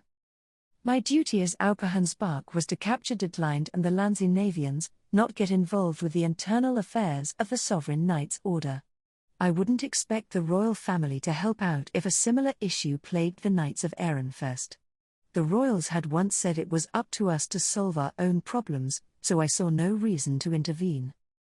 Heischitz, I said, I am far more concerned about Professor Solange, who has not responded to anyone's attempts to contact her, than about the royals, who have the reliable Knights of Dunkelfelger marching to their rescue. I do not doubt your peers in the slightest. Ferdinand, when it gets a little brighter out, I would like to check on the library. We can do that once we are done here. I must first speak with Alstede. Alstede sighed. Ferdinand returned to the first room we had entered and waved a hand. Moments later, Alstede was dragged out of the corner by two knights. Rosemine, he said, play the role of a scholar and record this interrogation. You have some convenient writing tools at your disposal, do you not? Was he urging me to cast stylo and write in my Grutrischeit, all to save some paper? I was starting to get the feeling that Ferdinand was using his book of Mesgenora rather sacrilegiously. Now then, Ferdinand continued, his eyes fixed on Alstede. It is time for you to speak. To begin with, Alstede said only that she was following her mother's orders, but her attempt to withhold information quickly fell apart as Ferdinand methodically broke her spirit.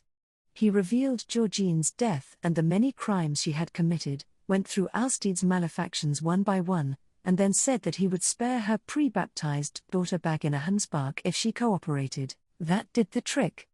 The keys to the villa are with Lord Rohrblatt, the Sovereign Knight Commander, she said. He started commuting between the villa and the Lanzinave estate last autumn. Rohrblatt had revealed the existence of the teleporter during the late Hansbach's funeral. On several occasions since then, Ditlein and Georgine had ordered Alstede to head to the Lanzinave estate and open the door for him. Isn't it strange that Rohrblatt has the key to the villa? I said. I thought it would remain with the royal family. I expect the key to the front gate is still in the royal family's possession, but the same might not be true for the key to the back door, Ferdinand explained. It would normally be given to the villa's head attendant, like how Lacefam has a key to your library. In an ideal world, the keys would all be stored in the same place, but we do not know whether they were all retrieved during the closing of the villa. The main and side buildings were overseen by separate groups, though we didn't know how. Rawblood had ended up with a key to the Adelgisa villa. Georgine had gone on to execute her plan, tricking Letizia into poisoning Ferdinand, and then let slip the dogs of war once she'd received confirmation that Ferdinand was dead. She had gone to Ehrenfest while Detleinde and the Lanzinavian royals went to the villa to obtain Stabs. In advance of their move, I did as mother instructed and registered the Lanzinavian royals as Ahensbach nobles so they could obtain their own Stabs. Rawblood had served as their guide following their move to the Adelgisa villa. He had explained to them all that they would need to stay hidden for several days until Detleinde had obtained the Grutrischeit and the Lanzinavians had finished absorbing their Stabs. Detleinde had then protested that it was scandalous for unwed men and women to live under the same roof, prompting Lanzinave and the people of Ahensbach to stay in separate buildings so that she could sleep away from Leoncio, as if spending her every waking moment with him were not scandalous enough. Ferdinand griped. I couldn't help but agree with him. I never knew Lady Detleinde cared about appearances, I said. I would not have guessed it from how she acts during tea parties, to say nothing of the spectacle she became during her dedication whirl. Perhaps she has her own, bizarre standards that none of us can understand. Alstede disregarded my comment with a troubled smile and continued, once everyone had their rooms, we went to the farthest hall to gather the Stabs. It was my duty as Aup to open the door. But she hadn't been able to. Rawblood had gone ahead to make sure the coast was clear, only to find Sigiswald walking down the hallway with his retainers. Rawblood determined that if Prince Sigiswald was circling the shrines, it was highly likely he would find the Lanzinavians, Alstede said. And so we stopped for the day. Wasn't that just when Prince Sigiswald went to Ehrenfest's tea party room to speak with Sylvester? I don't think he was circling the shrines. I balked at Sylvester's godly luck. He had foiled Rawblood's plans purely by accident. That night, Lord Rawblood received an emergency summons from the royal family. He told us the following day that Lord Ferdinand's retainers had travelled to the Royal Academy to inform Aup Ehrenfest of their charge's predicament. Our movements had thus been exposed. The royal palace had been locked down in anticipation of an attack by Ahensbach, and sovereign knights had been stationed around the Ahensbach dormitory and the doors to the central building. However, because Rawblood had been informed of these precautions, Alstede's group had simply waited inside the villa. Days had passed, and the sovereignty had seen neither hide nor hair of an invasion.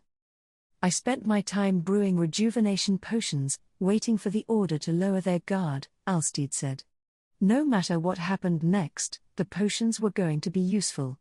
The Lanzinavians took that time to practice forming their armor. As it turned out, forming armor had been a simple matter for the Lanzinavians, since they had plenty of experience with using feastones. They had also practiced making high beasts and confirmed ways they could use feastones alongside the tools they already had at their disposal. And then we launched a surprise attack in the dead of night, rendering their preparations useless. We knew the royals could not stay in their evacuation room forever, Alstede continued. And as they lowered their guard, they withdrew their knights. It was not long before the only ones still stationed at the Royal Academy were Lord Rawblood's collaborators, which allowed us to finally resume our work. The royals hadn't been the only anxious ones. Detleinde had apparently hated spending so much time holed up in the villa. I attempted to open the door to the farthest hall so the Lanzinavians could obtain their Stabs, but it remained firmly shut. Presumably because I did not have the Zent's acknowledgement. I wonder. I'd already died Ahensbach's foundation by then, so I assume she just wasn't the Aup anymore. Ferdinand scoffed. He must have been thinking the same thing. However, that did not pose an issue for us. Lord Rawblood had already devised a backup plan. The sovereign high bishop and several blue priests were there to help us.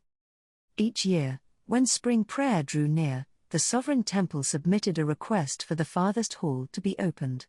On this occasion, they had planned ahead so that it would align with the Lanzinavians' trip to the Royal Academy. Anastasius, Hildebrand, and Emmanuel had all been in attendance. "Wait, did you say Emmanuel?" I asked. "I thought he was the high priest, not the high bishop. Was he not appointed to the role just recently?" Alcide stared at me quizzically. "My husband, Blasius, attended the ceremony. I was in the villa at the time, so I do not know the details." Alcide had wanted to go home the moment she'd realized that she couldn't open the farthest hall. She felt useless in the villa, and she was worried about her daughter. Nonetheless, she had pushed down those emotions and stayed put, for she had been told that the Alp would need to grant the Lanzinavians their Stabs and ensure good relations moving forward. On the day the sovereign temple arrived, the Lanzinavians made feastone armor as instructed, wore black capes brought to them by Lord Rorblut, and posed as members of the Sovereign Knights Order. Prince Anastasius watched the priests line up the chalices and divine instruments for a bit, then took a portion of the Order's knights to check other parts of the Royal Academy. As well as overseeing the Sovereign Temple, Anastasius had apparently been tasked with checking that the Royal Academy was safe enough for the Zent to return to his normal activities. Once the second prince was gone, I was told, Prince Hildebrand opened the door so that the Lanzinavians could obtain their Stabs. If someone with every element performed the ritual to obtain divine protections, there was a chance they would go straight from the altar to the Garden of Beginnings. That must not have been what happened with Hildebrand, though. Someone would surely have said something by now. I suspected that the third prince had opened the door beside the altar and taken the route students used during class. The Zent must have given Prince Hildebrand permission to obtain his Stab, Alcide concluded. "That can't be true," I replied, shaking my head. "I told the royal family that obtaining a Stab at a young age leads to severe complications later down the line. The Zent would never have permitted such a thing. Anyone who obtained their Stab early and then gained a bunch of divine protections and increased their mana capacity through compression would soon find themselves unable to control their mana. Considering that Hildebrand was working hard to compress his mana and studying ancient language so that he could enter the underground archive and do work befitting a royal, I sincerely doubted that his father, the Zent, would set him up for such hardships." "Say no more, Rosemine," Ferdinand interjected. "Alcide cannot provide the confirmation we seek. She was not there to witness the event. In all likelihood, Rorblut falsely claimed that the Zent gave his permission as a way of manipulating Prince Hildebrand into opening the door." Anger surged through my chest. Rorblut was the sovereign knight commander. To use Ehrenfest as an example, this was like Melchior making a request, Sylvester refusing it, and then Carstet wrongly declaring that the Alp had given his permission. "This betrayal is far too cruel," I muttered. Were Carstet to approach my knights and tell them he had convinced Sylvester to allow something that was previously refused, not a single person would doubt him. Nobody would even think to check with the Alp. That was how much trust Carstet had cultivated as the knight commander. The same must have been true for Rorblut, the Zent's head guard knight and commander of the Sovereign Knights Order. "Indeed," Ferdinand replied, his voice dry and completely devoid of sympathy. "But for the prince to have fallen for it, he must have wanted to obtain his Stab early. The lure would not have worked otherwise. I do not know why Prince Hildebrand clung to that desire, but it created a weakness for Rorblut to exploit. Only a fool would choose to obtain his Stab at such a young age, and to make matters worse, he gave the Lanzinavians Stabs in the process. He will soon face the consequences, and we cannot pity him when he does." I squeezed my eyes shut. Because he had put his trust in the wrong man, Hildebrand would forever be cursed with a weak Stab tied to his pre-academy mana capacity and elemental affinities. He would even be held responsible for giving the Lanzinavians their Stabs. "Do not let this torment you," Ferdinand chided me. "Only a fool would try to bear the consequences of somebody else's actions." He then rounded on Alcide. "Your claim that you have the royal family's support is laughable. Anyone can see that Rorblut deceived the young prince. I would advise you not to lie to me again." Alstide's blue hair swayed as she shook her head, then she bit her lip and cast her eyes down. I was not referring to Prince Hildebrand when I said we were cooperating with the royal family, I meant Lord Gervasio. I see. So you meant you were working with Lanzinave's royals? Alstide shook her head again, then dropped the most stunning bombshell yet: Lord Gervasio has rejoined the Jürgenschmidt royal family. The atmosphere in the room changed immediately. Some of the knights demanded that she elaborate, but not Ferdinand. His expression darkened, and a deep furrow creased his brow. He began tapping his temple. Already, those who go to Lanzinave have their medals moved elsewhere. Were they returned?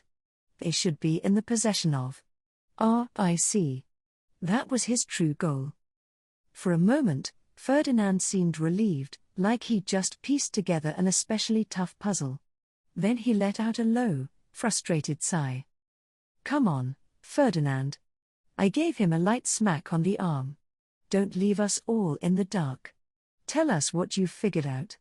My book of Mesgenora contained almost no information about the whole Adelgeisa matter, so an explanation was very much in order. Rohrblatt's primary aim was not to secure the Lanzinavians their Stabs but to remove Prince Hildebrand and his retainers from the room. He turned to Alstide. I assumed the sovereign priests began checking and moving medals while the prince was getting his stab. Her entire body went rigid. How did you know that? It was fairly obvious. I disagree.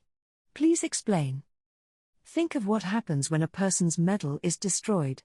You should understand that much. The consequences of a destroyed medal weren't taught until the last year of the Archduke candidate course. I already knew them, however, for I'd already memorized the coursework for the entire 6 years. If they are in the duchy where they were registered, they will die, I said. Otherwise, they will simply lose the ability to form their Stab. I thought back to the situation with Grausam. Sylvester had intended to execute him by breaking his medal, but the man had already escaped to a Hansbach. He had survived at the cost of losing his Stab. Ferdinand gave a satisfied nod, then continued. Since destroying a medal takes the owner's Stab with it, those who return to Lanzinave have their medals preserved. Upon their departure, the medals are moved from a storeroom for branch families to one for foreigners. He was speaking so much like a professor that I subconsciously straightened my back and gripped my pen like an eager student. Alstide trembled as she looked up at Ferdinand. By all accounts, he shouldn't have been there. Georgine had arranged for him to die in a Hansbach's mana replenishment hall. Yet he had somehow survived and was now drawing out all the information she had tried to keep hidden. He must have seemed terrifying to her. How do you know so much about Lanzinave medals? Alstide asked. Such things aren't covered at the Royal Academy. I read various old documents about them. You cannot blame me if your education is lacking. Oh, right. By old documents, he must mean his book of Mesgenora. It doesn't seem right to accuse someone who doesn't have one of not being educated enough, but Alstide isn't going to argue with a man who came first in class 6 times in a row. I can't even search my own book for that information, since those sections are all missing for me. We are getting sidetracked, Ferdinand said. Given that Gervasio left the branch family and went to Lanzinave, his medal would also be in the Sovereign Temple's possession. Is it not strange that the Sovereign Temple has the medals? I asked. I would have guessed they were being kept in the royal palace. In Ehrenfest, we store nobles' medals in the castle. They are born in this villa, which is on the Royal Academy's grounds. That is not the same as being born in the royal palace. Ferdinand chose not to elaborate, but I could sense that those born in the Adelgeisa villa weren't considered part of a normal royal branch family. In any case, he continued, the crux of the matter is that Rohrblatt worked with Emmanuel of the Sovereign Temple to return Gervasio to Jürgenschmidt royalty. Gervasio might only have re-entered a branch family, but still, their objective is likely the Grutrischeit. I didn't know how thoroughly the royal family cleared the room when sharing intelligence, but if Rohrblatt knew about the underground archive, the requirement of circling the Royal Academy's shrines, and the reason for my upcoming adoption, then he might have thought his plan would allow Gervasio to obtain the Grutrischite.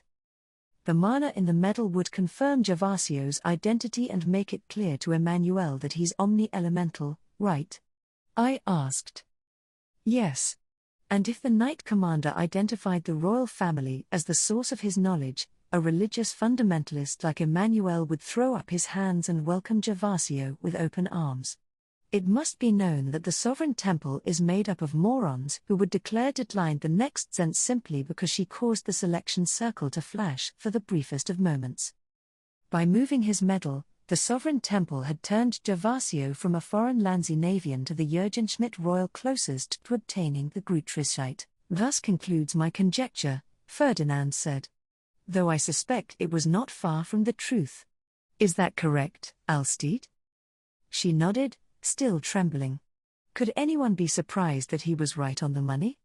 Emmanuel promised that he would move the medal, but only after using it to confirm that Lord Gervasio really was who he claimed to be, Alstede explained. In return, Rorblut promised to reward the Sovereign Temple when Lord Gervasio obtained the Grutrischite and formally became the Zent. We were not made privy to the details, though. I am impressed you would admit your plan for Gervasio to obtain the Grutrischite. Detline would never accept that. You have been working against your own younger sister, then. For a moment, I felt sorry for Detline. It seemed like everyone in her family saw her as no more than a convenient tool to be used. But then I remembered what she had done to Ferdinand, and my anger came back stronger than ever.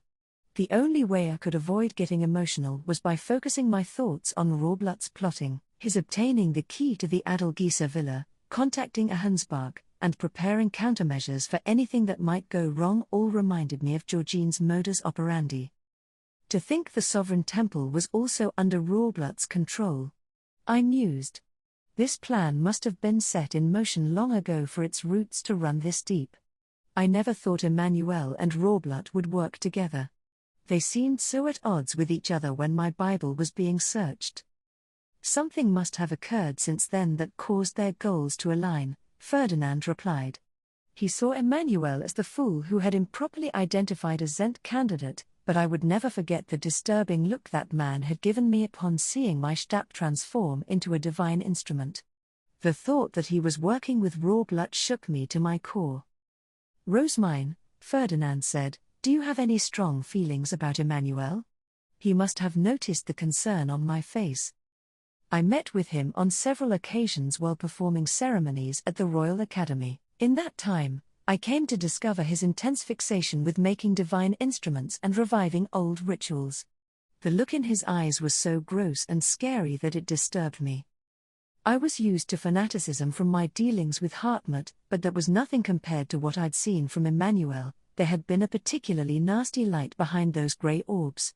The ceremonies had taken place after Ferdinand moved to Ahensbach, so he didn't think all that much about Emmanuel, but the man's disturbing behavior would forever be burned into my memory.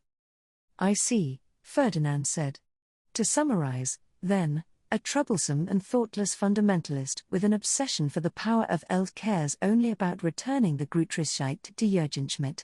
For that sake, he would even help a Landsenavian to become the Zent. He cast his eyes down in thought, then sighed. So, what happened after the medals were tampered with? Anastasius hadn't come back from his inspection of the Royal Academy, not even by the time Hildebrand returned from the farthest hall with his divine will. Rorblut had advised the third prince to return to his villa post-haste so that he would not accidentally touch anyone. From there, Hildebrand's retainers had sent an ordonnance to Anastasius informing him of their intention to leave. Those of the Sovereign Temple had departed soon after. Only once they were alone had the Landsenavians beaten a hasty retreat back to the Adelgisa villa and started absorbing their Stabs. Prince Anastasius circled the shrines, and the Royal Academy returned to its usual state, Alstede said. I wish to be granted a prompt return to Ahensbach. The Landsenavians had obtained their Stabs, which marked the end of my duties.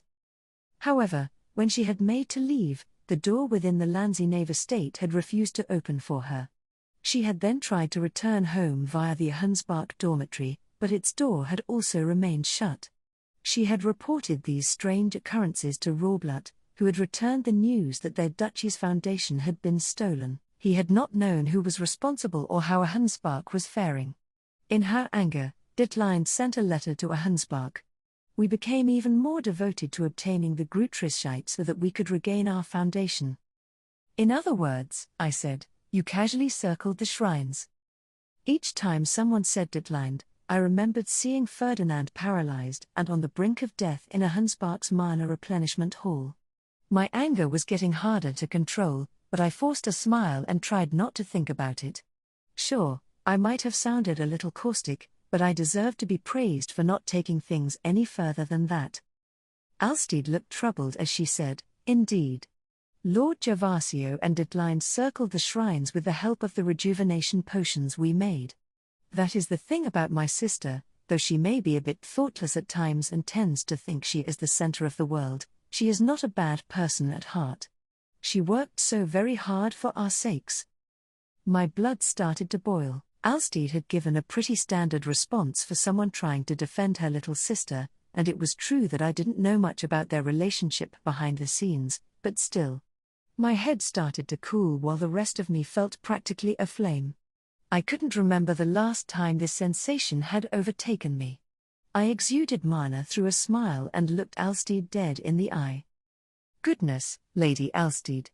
What a funny thing to say. To carry out her nefarious scheme, Lady Ditline kidnapped and murdered the head attendant of a mere child. She used a paralyzing drug on Ferdinand when instant death poison failed to dispatch him, then put Stab sealing bracelets on him and set him atop a magic circle so that he would die a slow death as his mana drained. Oh, but she is good at heart, is she? What a unique appraisal. The two of you certainly are Lady Georgine's daughters. NGH. Alstede's eyes widened, and she clutched at her chest. Her mouth opened and closed in a failed attempt to speak. I increased the force of my crushing while watching her writhe in agony. Rosemine, Ferdinand shouted. Control your emotions. You are leaking mana. He grabbed my wrist before any of my knights could react. Fear not, I replied, though my eyes did not move from Alstede. I, too, am growing. I can now focus my crushing on a single person. I understand your anger, but we need her alive. She will play a crucial role in our future plans.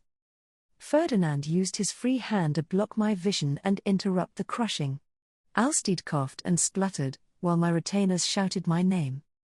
I will contain Rosemine's mana, Ferdinand said. The rest of you, take Alstede to the front garden. Do not let Rosemine see her again. Understood. Lorenz and Matthias replied in unison. Alstede was whisked out of the room, leaving me with nowhere to direct my overflowing mana and anger. I'm frustrated, Ferdinand. I'm mad, I said. If you think I'm going to forgive anyone, then think again. I understand that, but contain your mana, otherwise, I will need to press a feastone against your skin. There wasn't a trace of empathy in his voice, but even now, he was being considerate of my feastone phobia. That eased my anger in no time at all. There was nothing to gain from taking my frustrations out on him. Ferdinand relaxed his grip on my arm. He must have felt that my mana was receding. In terms of your emotions, I see you have not grown at all since we first met. The gods blessed me with rapid physical growth. Maybe, through continued prayer, I can convince them to grow my mind as well. You have prayed more than anyone else in Jürgenschmidt. If not even that has been enough, then I would not hold my breath. His hand was still covering my eyes, but the fact we were even having this discussion told me I was calming down. At last, Ferdinand took his hand away from my face. Then he started checking my mana to make sure it was safe to release my arm. My knights appeared to want to say something. They kept raising their hands as though to interject, but with Alstede gone, my mana was unlikely to rampage again. Ditline's moral character is no longer relevant or important, Ferdinand stressed. What matters now is the revelation that Gervasio was circling the shrines. Did you process any of the information we just received? Good grief. As he returned to inspecting me, I noticed the urgency in his eyes. And then it hit me. It doesn't take long to circle the shrines, does it? Sure, the process required a lot of mana, but that could easily be remedied with a bunch of rejuvenation potions. In my case, I'd already dedicated so much mana through ceremonies that the tablets hadn't needed much more from me, but did that even matter? Time would remain frozen while he was inside the shrines. It had taken me less than a day to obtain all the tablets. Could it be? Has Gervasio finished circling the shrines? I thought back to Hirsch's report. She had said the outsiders were seen by the Scholar building. There was a shrine near there.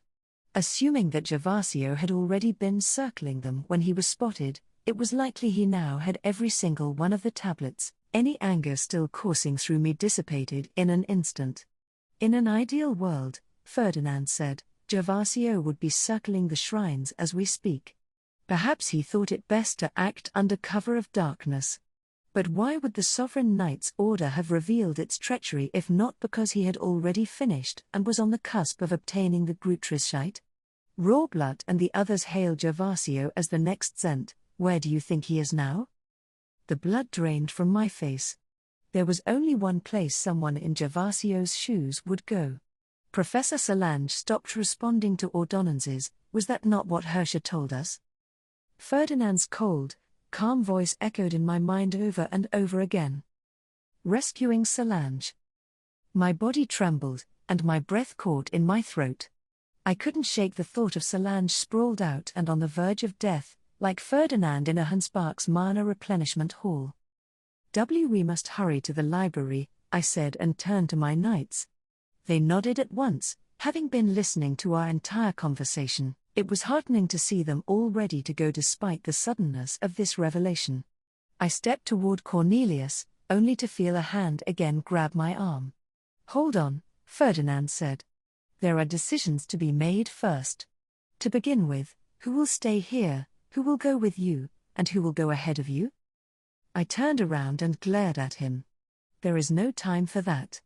I must rescue Professor Solange. I understand the urgency of our situation as well as you do, but that does not mean we can drop everything else.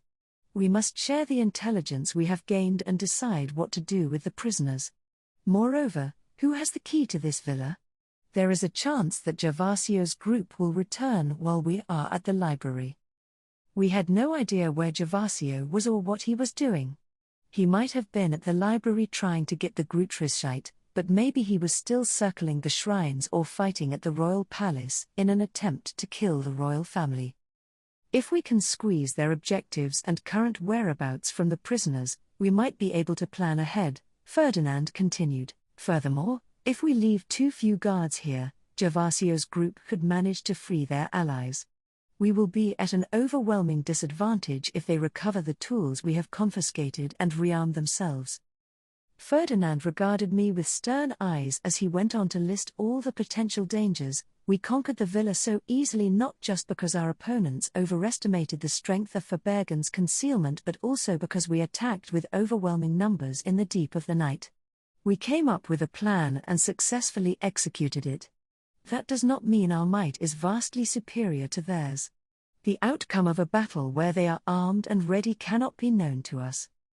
The Lanzinavians had great enough mana capacities to have escaped our knights' restraints, silver equipment that blocked mana, various means of deploying instant death poison, and other tools unique to their country. And now they had Stabs as well. We might have been able to capture them once, but Ferdinand was right. We could not risk being over-optimistic. On an even more important note, Ferdinand said, we no longer have the strongest part of our army. Dunkelfelger's knights are busy fighting at the royal palace and might be for some time. We do not know how much of the Sovereign Knight's Order has sided with Rawblood. We will need to manage our prisoners with only the knights we brought from Hansbach, all while being wary of a counterattack from Gervasio's group or the Sovereign Order. We couldn't even move the prisoners and their equipment somewhere safe.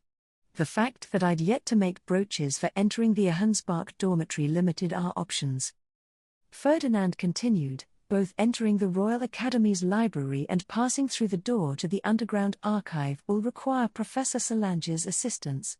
That is precisely why we can still send her ordonances.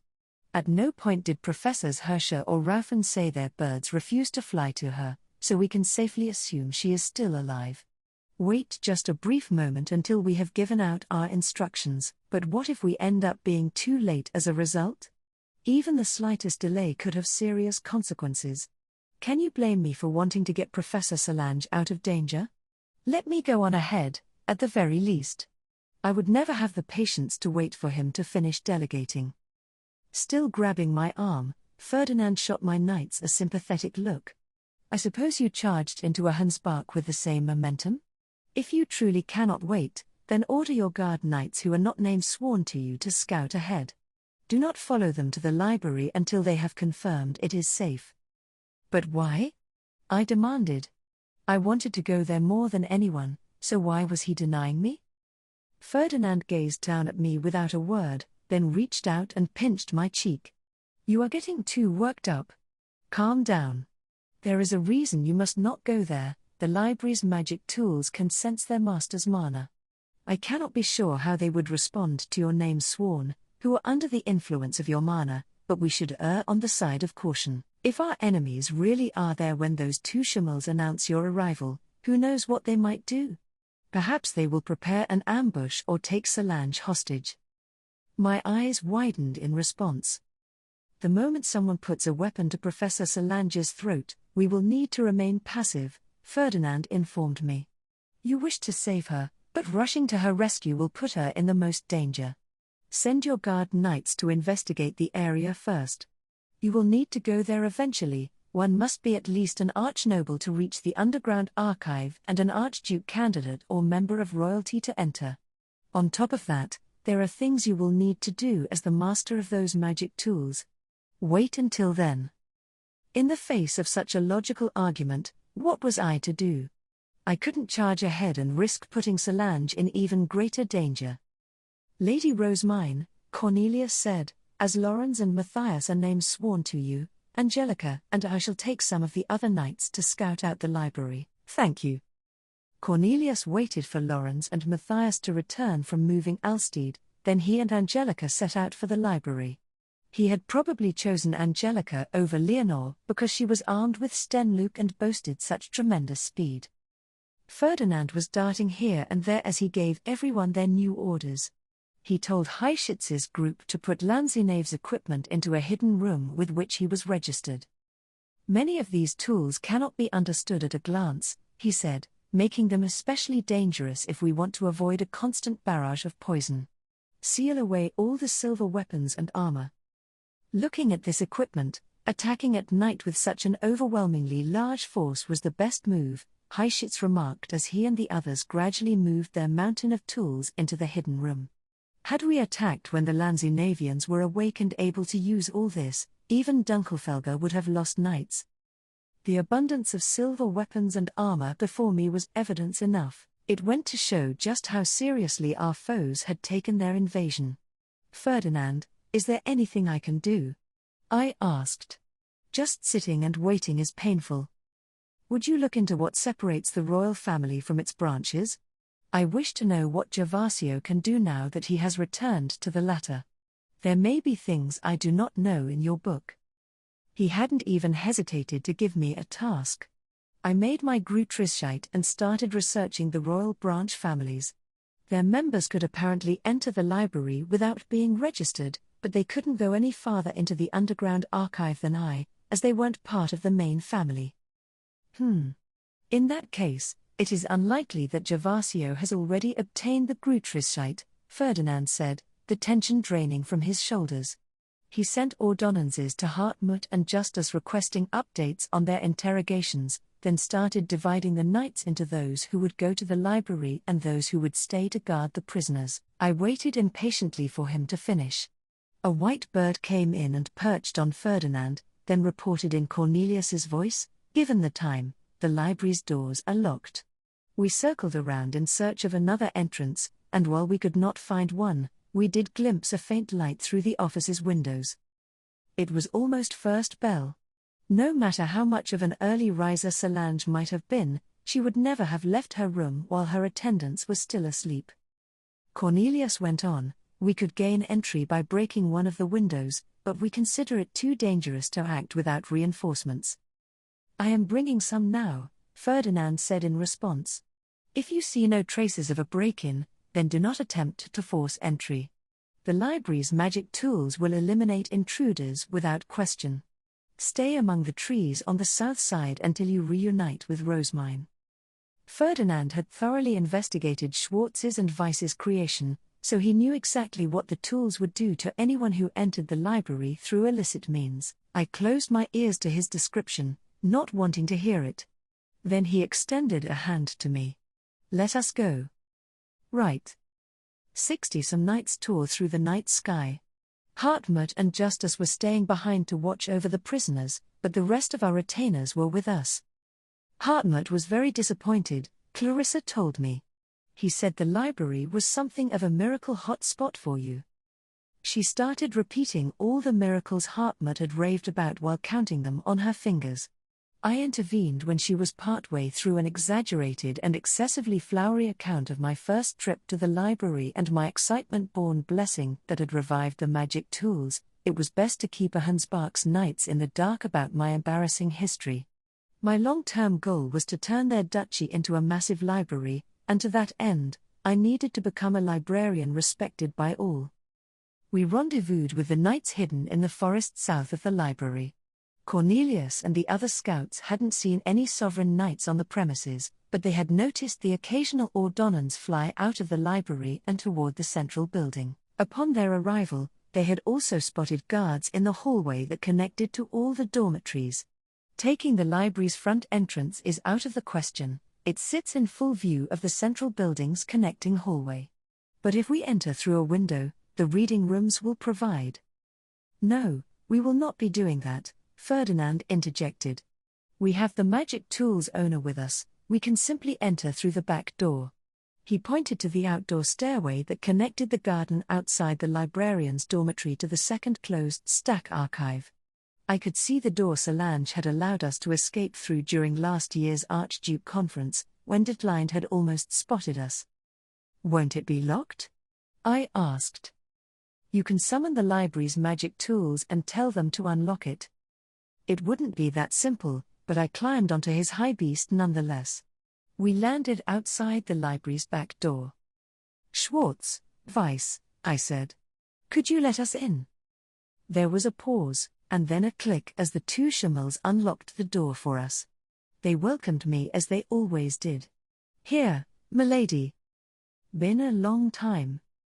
Wow. It really was that simple. We hadn't faced any resistance at all. I could see why assigning the Schimmel's master was a matter of such grave importance. I was also starting to understand those who had said an Ehrenfest first year could never be trusted with them. Of course they'd wanted such magic tools to be transferred to a member of royalty or a reliable sovereign noble. Then why is everyone else so okay with me being the tools master? Do they not know about this function of theirs? The most reasonable course of action would probably be to explain the situation and return the tools to the royal family. That could wait, though, considering how useful they were, it made sense to hold on to them for a little while longer. Schwartz, Weiss, where is Professor Solange right now? I asked. The two Schimmels began hopping around.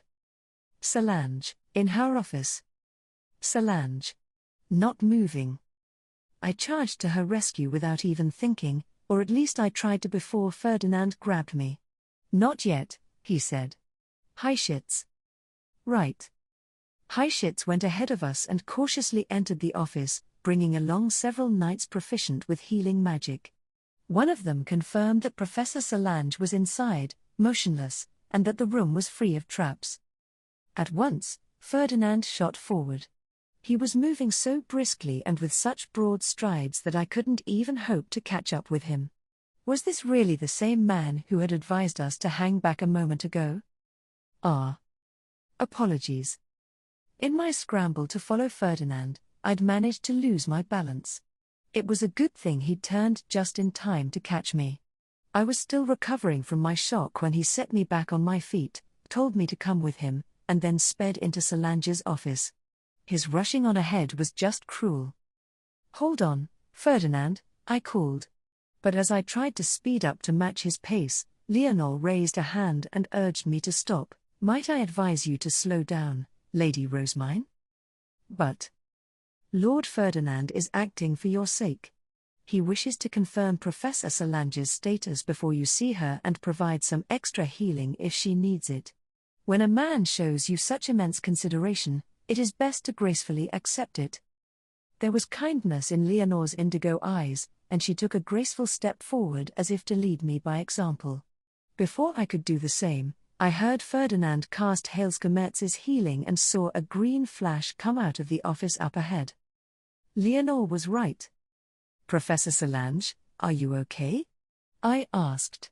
Some of the knights were slowly helping her to her feet. And who might you be? She asked, staring at me quizzically. It's me, Rosemine. Oh my. How you've grown. I did not even recognize you. Though she wore a smile, I could see how exhausted she was. I wanted to let her rest, but we needed to question her first. Professor Solange, what happened? Lord Rawblutt came here with a man, Lord Gervasio, his name was, a member of the royal branch family.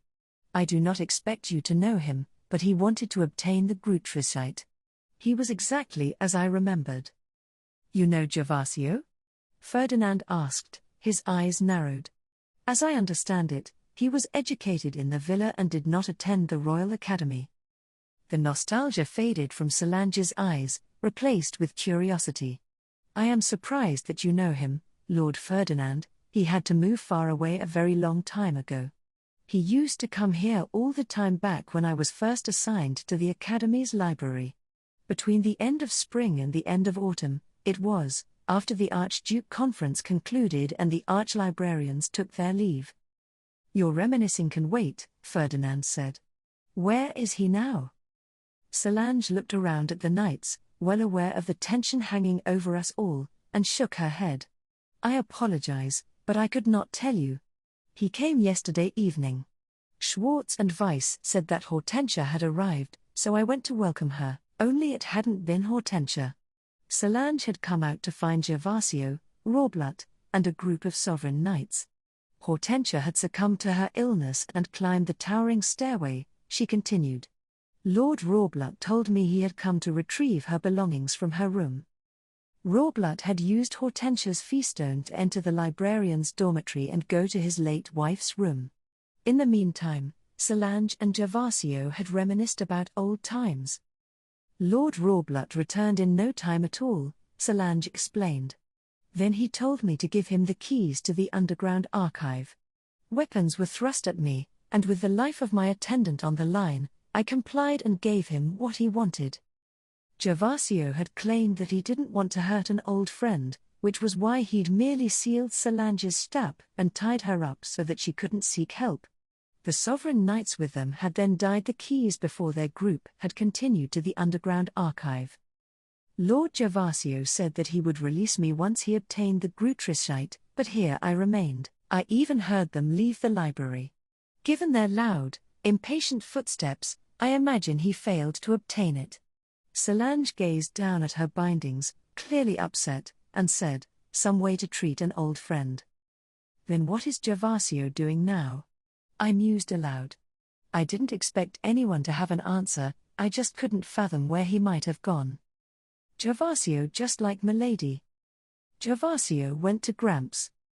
A tense look on his face, Ferdinand turned on his heel and strode out of the room, heading for the second floor. His retainers and half of the knights hurried out after him. Lady Rosemine, what is Lord Gervasio doing? Professor Solange asked. What am I supposed to say?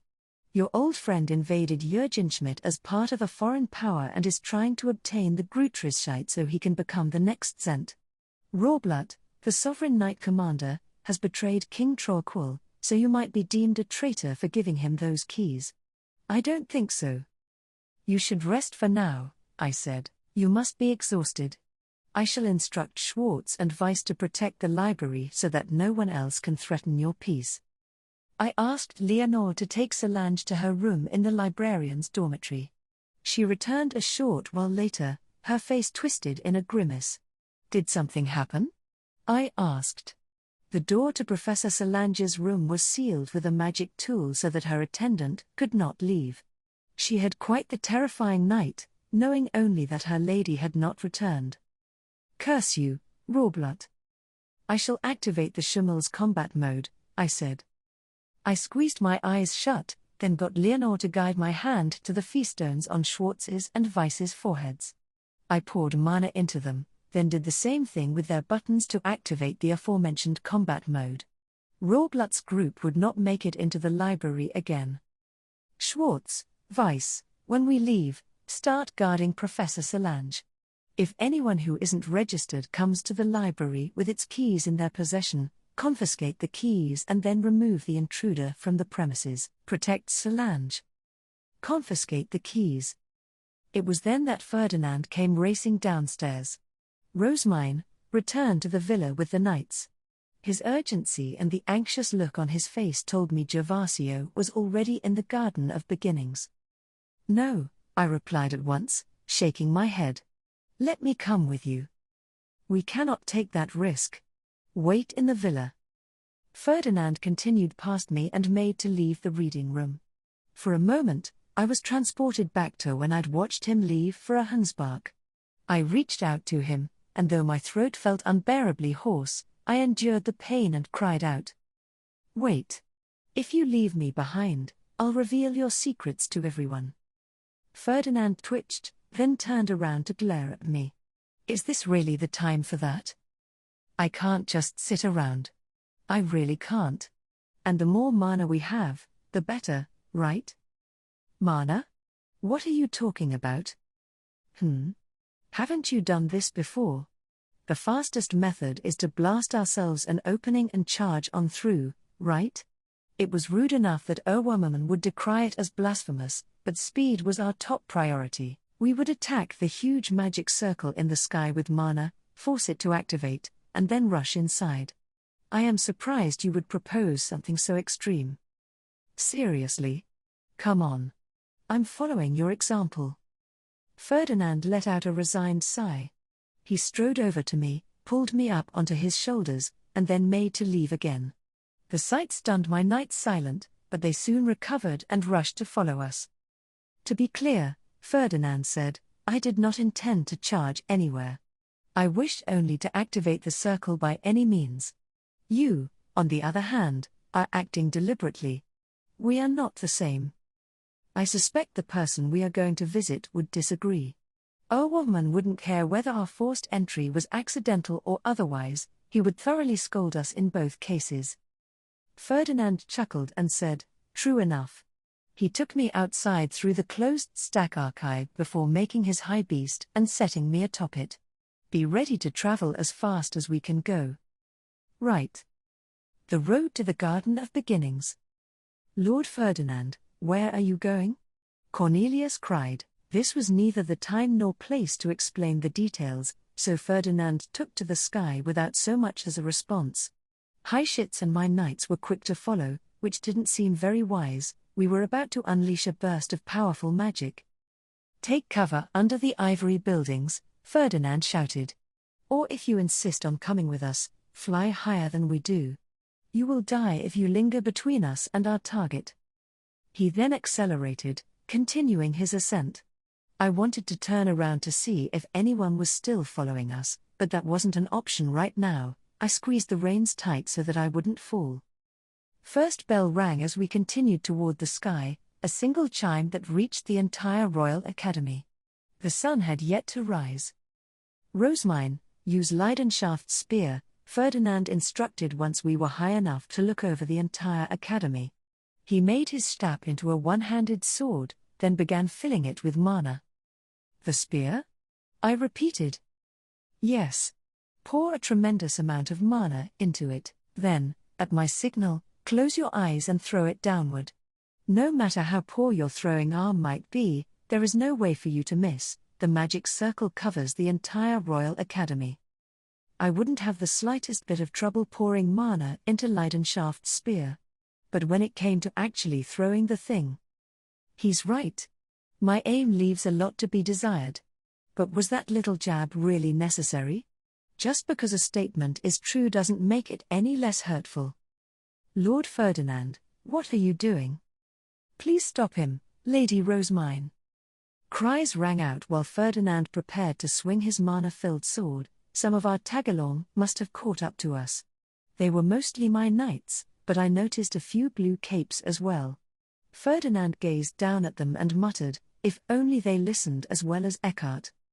In truth, I thought that was a pretty unreasonable expectation. Eckhart was so devoted to Ferdinand that he obeyed the man's every word. I doubted anyone else would measure up to him. I warned you of the danger, Ferdinand called.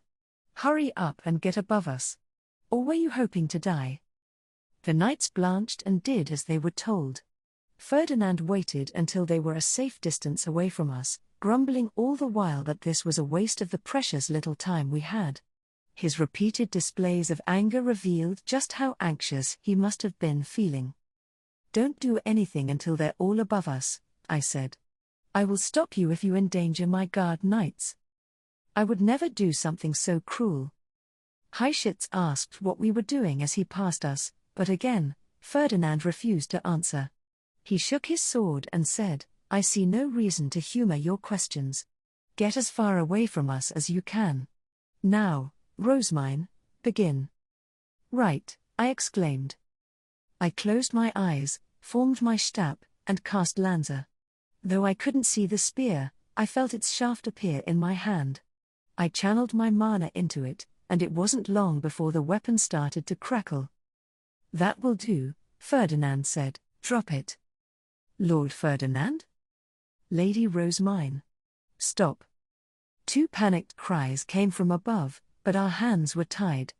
If we didn't activate the magic circle and go to the Garden of Beginnings, Gervasio would obtain his own Book of Mesgenora. I couldn't let someone who would massacre Ahenspark's nobles for feastones and kidnap young women become the next king of Jürgenschmidt. I need to stop him. At last, I released the spear I was holding. It fell through the air like a blue shooting star piercing the otherwise gloomy night sky. Then my stomach dropped as Ferdinand took us into a steep dive, almost like he was chasing the light. He used the momentum to swing his sword down. The attack unleashed a bright burst of rainbow mana that zipped through the air fast enough to catch up with my spear. Their mana mixed together, then there was an explosive boom and a sharp crackling sound as the projectile smashed into its target. In mere moments, the magic circle went from being a faint presence to a dazzling spectacle. Light shot from its center in a vast pillar that seemed to connect it with the sky. That's the divine color of wind. Mesgenora? I remembered seeing the same light when I obtained my Book of Mesgenora in the Garden of Beginnings. At least, something told me it was the same light. We have to go. Now. Ferdinand must have had the same thought. His arm tightened around my stomach, and we plunged through the pillar of light. But as we attempted to force our way into the Garden of Beginnings, a powerful gale surged out of the magic circle and pushed us away. Eep. The unexpected counterattack had caused me to cry out. I wasn't hurt at all, but the force of the impact had activated and popped several of my charms. Ferdinand clicked his tongue, then withdrew a short distance. That wind acts entirely like Schutzeria's shield. We cannot pass through it while we feel malice toward the person beyond it. He stared at the pillar and muttered through gritted teeth that he hadn't encountered this problem last time, since there hadn't been anyone in the garden. In other words, infiltrating from above is no longer an option. I couldn't help my feelings toward Gervasio, who had ravaged Ahenspark, or toward Erwoman, who had told me to kill Ferdinand. The wind would reject us no matter how many times we tried to pass through it. Correct. We will need to think of another approach. The two that immediately come to mind are returning to the villa to try again with silver clothes and using the entrance in the farthest hall. To get through Schutzeria's shield, I suspect we would need to cover our entire bodies with silver cloth. That would put us at great risk, since we wouldn't be able to use our stabs immediately upon entering. Erwoman had mentioned that he distinguished people using their mana, which meant Gervasio must have been in a state where his mana could be detected. Silver cloth would protect us from mana-based attacks but also stop us from using our stabs, which wasn't ideal when we didn't know what weaponry our opponent might have. Gervasio is partway through obtaining his own Book of Mesgenora, isn't he? I asked. Almost certainly. I glared at the pillar of light. It had taken a hefty chunk of mana to activate the magic circle with Leidenschaft's spear, but now the wind was blocking us. What could we do to stop Gervasio from getting the Book of Mesgenora? If we can't go inside, maybe we can at least interrupt him from out here. Ferdinand, we couldn't pass through the magic circle, but we did manage to enter the light, didn't we? What are you thinking? He asked with a guarded expression. Sometimes it was better to show than tell. I used Rücken to cancel the spear transformation of my Stab, then used Finsamhang to turn it into the divine cape of darkness. Rosemine. I told you to use that only as a last resort, remember? Grimace all you want, but this is a last resort. Gervasio was already obtaining the Book of Mesgenora in the Garden of Beginnings, and our attempt to use the magic circle to catch up to him hadn't worked. The only alternatives Ferdinand had proposed were trying again with silver cloth and getting the royal family out of hiding to open the farthest hall. Interrupting the light is the fastest way to stop Gervasio, I continued, and the danger is great enough that this feels like a justified response. Besides, won't it be significantly faster than going to fetch silver cloth or summoning the royal family? Again with your extreme ideas, Ferdinand mumbled, tapping his temple. The idea could work, but I assume you have other frivolous intentions in mind. Do not hide them from me. We used a lot of mana to activate the magic circle, so if we're not allowed inside, I at least want it back. That divine light is pure mana, right? You are hiding more than just that. NGH. How does he know? It didn't make any sense. I was wearing the perfect noble facade, but he'd still seen straight through it. Were my intentions showing on my face? I pursed my lips, rubbed my cheeks, and confessed, I was hoping that absorbing the light would add more of Mesgenora's wisdom to my book. I don't want to wait until I come of age to read it all. Ferdinand grimaced, knowing full well that I was being honest, but turned his high beast to face the light. Our woman said the book was split between us as the result of accidental circumstances. He would not have instructed us to kill each other if such a convenient solution existed, so I sincerely doubt your method will secure you knowledge meant for another. You miss every shot you don't take, right? And if this does get me more of my book, then hey, jackpot. No reason not to try. What in the world is a jack of pots? Your language is anything but consistent. Even in our current situation, I cannot allow that to slide. Right now, who friggin' cares about being ladylike? Seriously. Despite my internal complaints, I replied only that I would take more care going forward. Light was raining down from the distant heights. I stood directly underneath it, my newly made cape spread wide to prevent it from reaching the Garden of Beginnings. The darkness attribute of my divine instrument began absorbing the mana, which rushed into me and replenished all the mana I'd spent. There was none of the pain or discomfort that came from drinking an ultra-nasty rejuvenation potion. In the blink of an eye, I was back to normal. That said, Ferdinand was right, I'm not getting any of Mesgenora's wisdom. Bummer. Rücken, I said to dispel the black cape. Rejuvenated already? Ferdinand asked, surprised. The cape would only absorb enough mana for its user to reach their full capacity. It had stopped once I was fully recovered, but still, considering how much mana I'd put into Leidenschaft's spear, this really was a quick turnaround. I gazed up at Ferdinand. I didn't get what I really wanted, but the cape replenished my mana faster than your ultra-nasty potions. Guess I shouldn't have expected anything less from a goddess. Her mana was a feast. Ferdinand reached out and pinched my cheek. The cold expression on his face told me he had some very strong opinions about the gods. Such thoughts were beyond me. Owie. I muttered. It really was impressive, but fine, now it's your turn. We need to keep interrupting Gervasio, and you used up a ton of your mana, right? Just have the gods restore it for you. This is a pretty rare opportunity. Ferdinand must have been capable of repeating the process. He had taught me how to use the Cape of Darkness in the first place. But a look of uncertainty arose on his face. You are the only one who would consider draining mana from the gods, he complained. Nobody else would dare even attempt it. Despite your regular prayer, I cannot tell whether you are faithful or due for divine punishment. There was a drawn-out pause before Ferdinand seemed to make up his mind. I do this only because we cannot risk Gervasio running rampant, he said, then made his own Cape of Darkness and spread it underneath the light. He must have felt his mana quickly replenishing because his lips curved into a satisfied grin. Oh ho!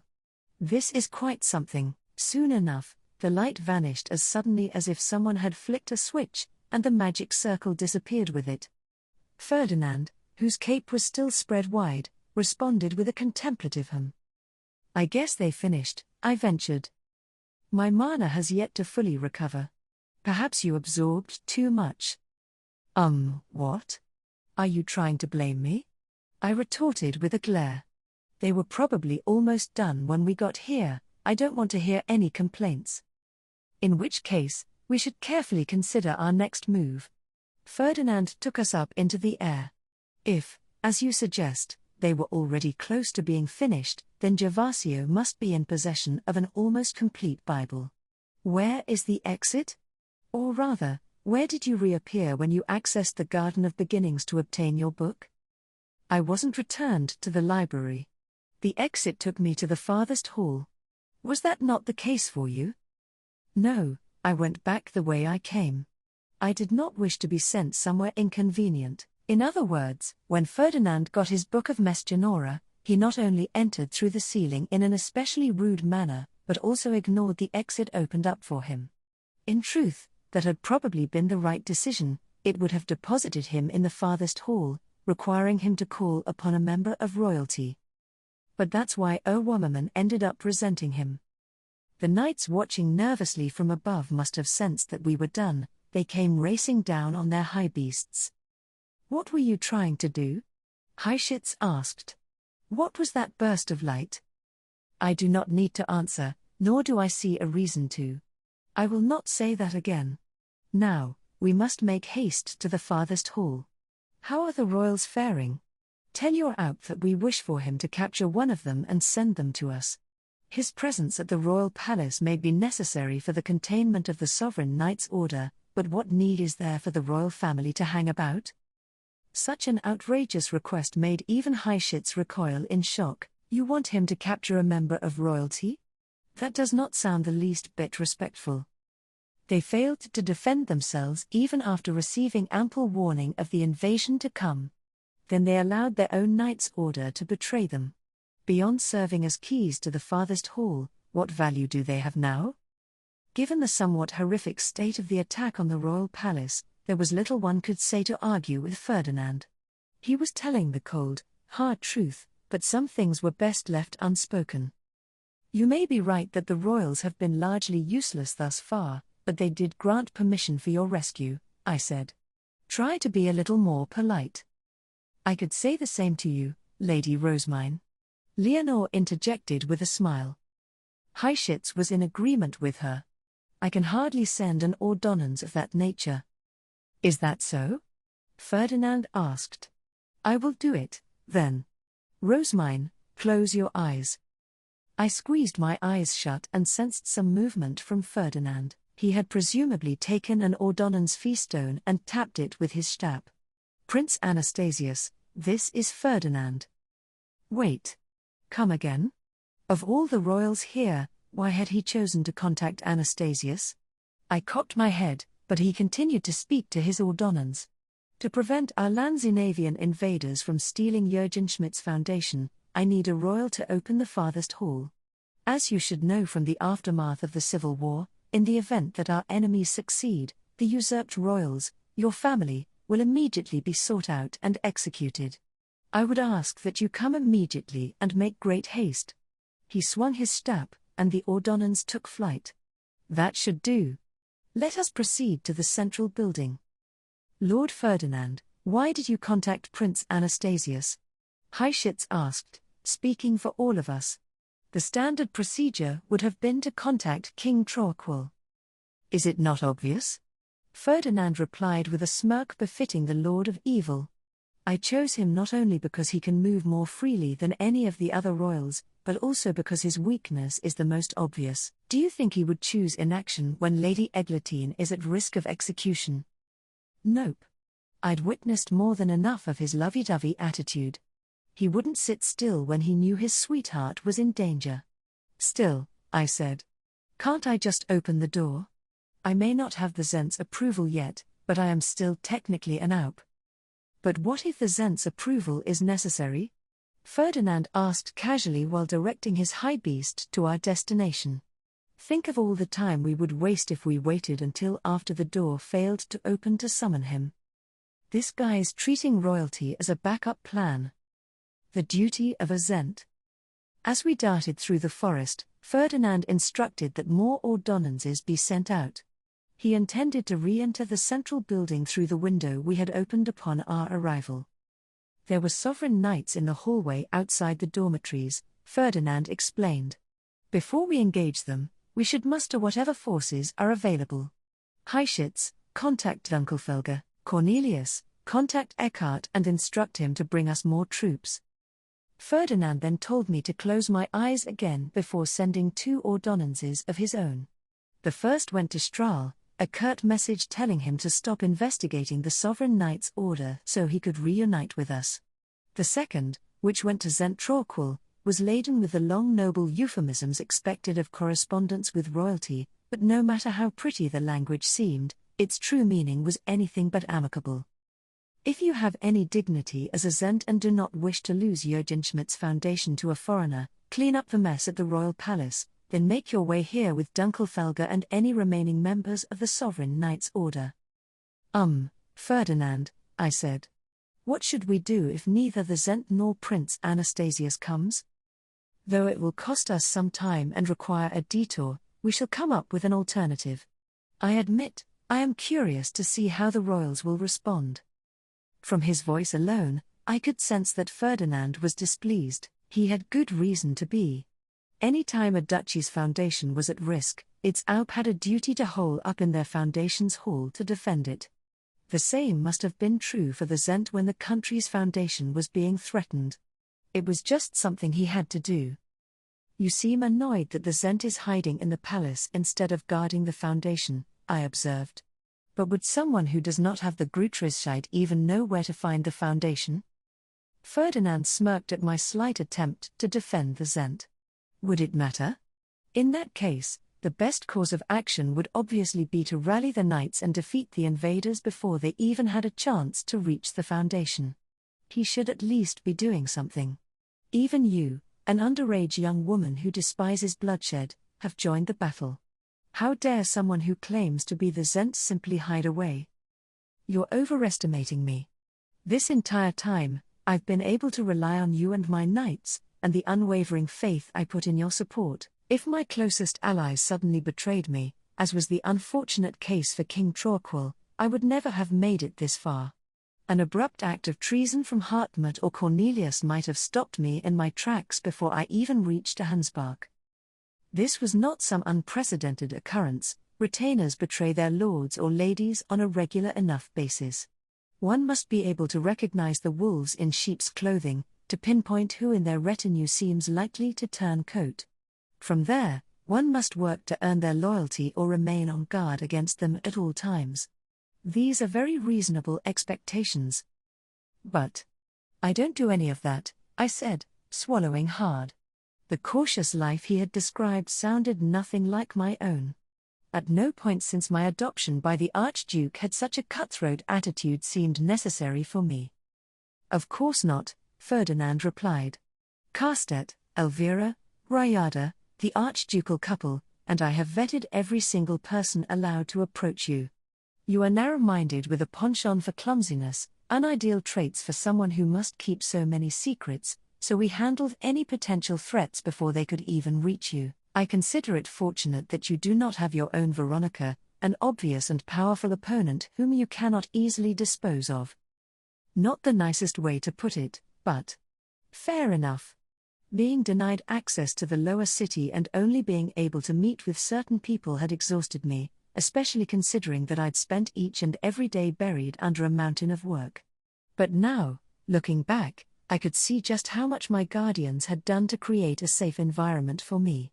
How disappointing that it had taken me this long to realize it. So you and my other guardians were protecting me even more than I noticed. You were valuable enough to warrant it. You introduced paper making and the printing industry, improved our harvest, and raised our students' grades. On top of that, you managed to save both Wilfred and Charlotte. We can assume that so much of the Sovereign Knight's order turned traitor because the people around the Zent did not appreciate his value, but we have nothing to gain from analyzing how others see him. The fate of everyone in Jürgenschmidt will depend only on what we do moving forward.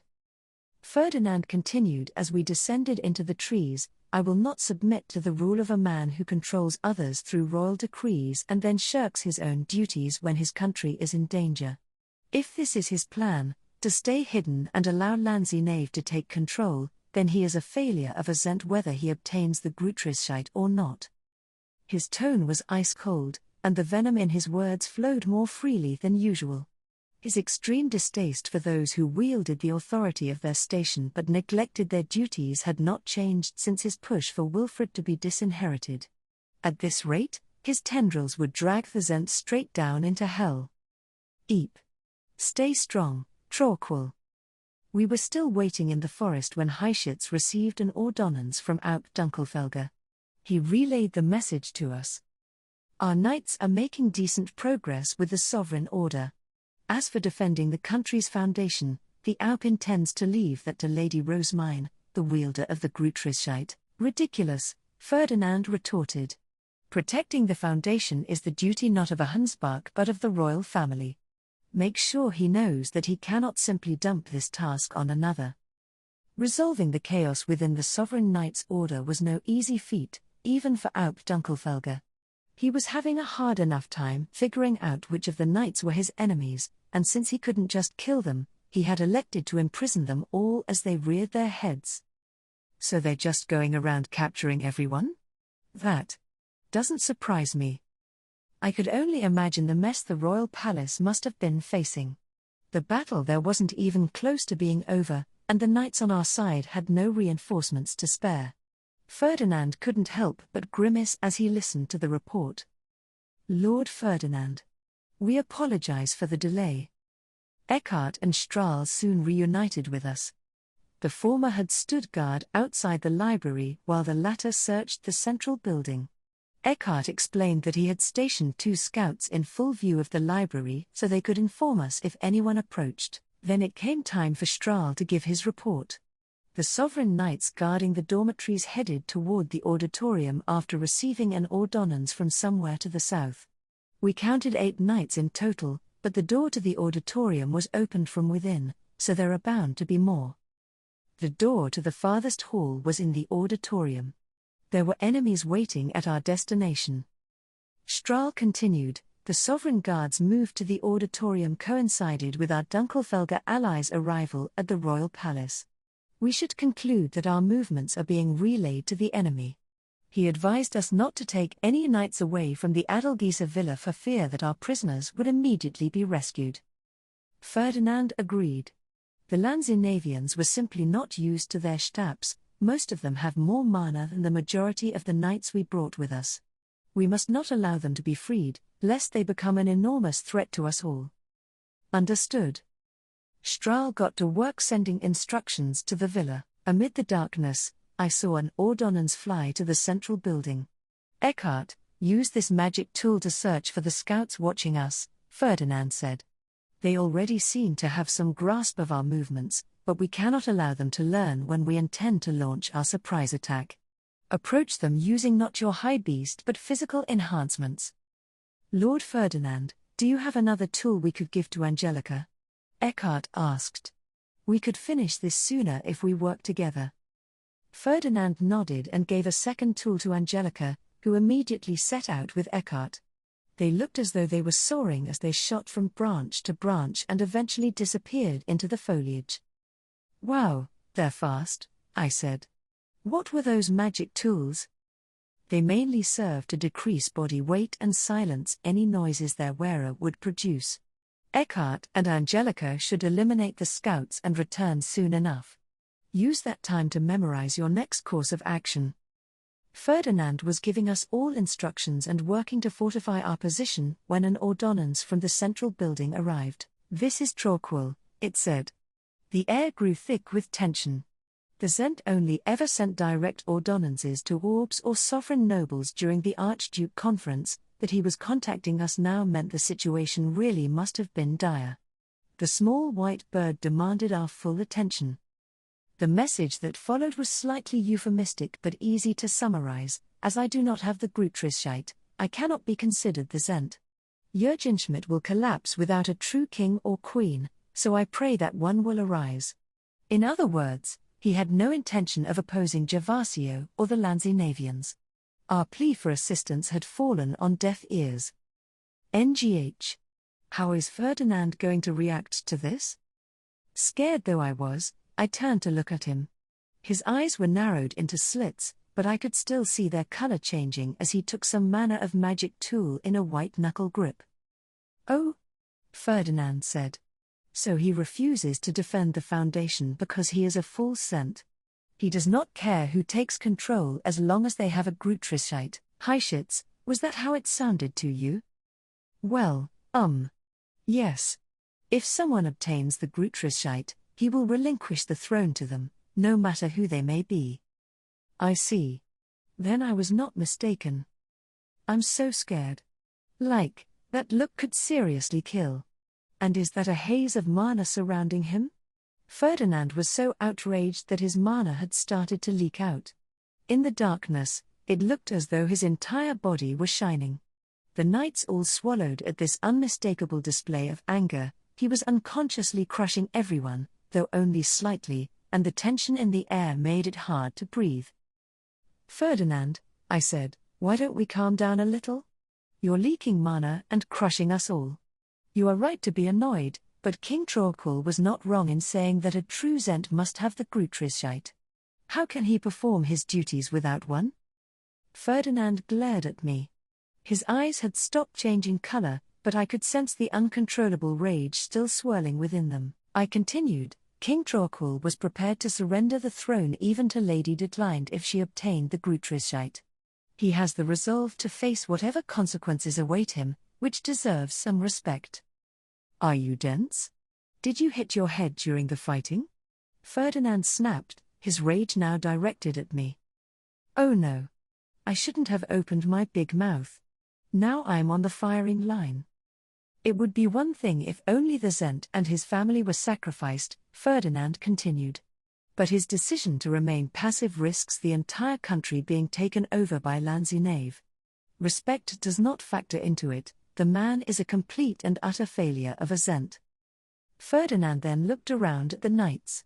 "We reported the Lanzinavians' misdeeds, that they used instant death poison on those who refused to obey them, that they murdered nobles en masse for their feastones, and that they kidnapped young women to send to Lanzinave, to name a few.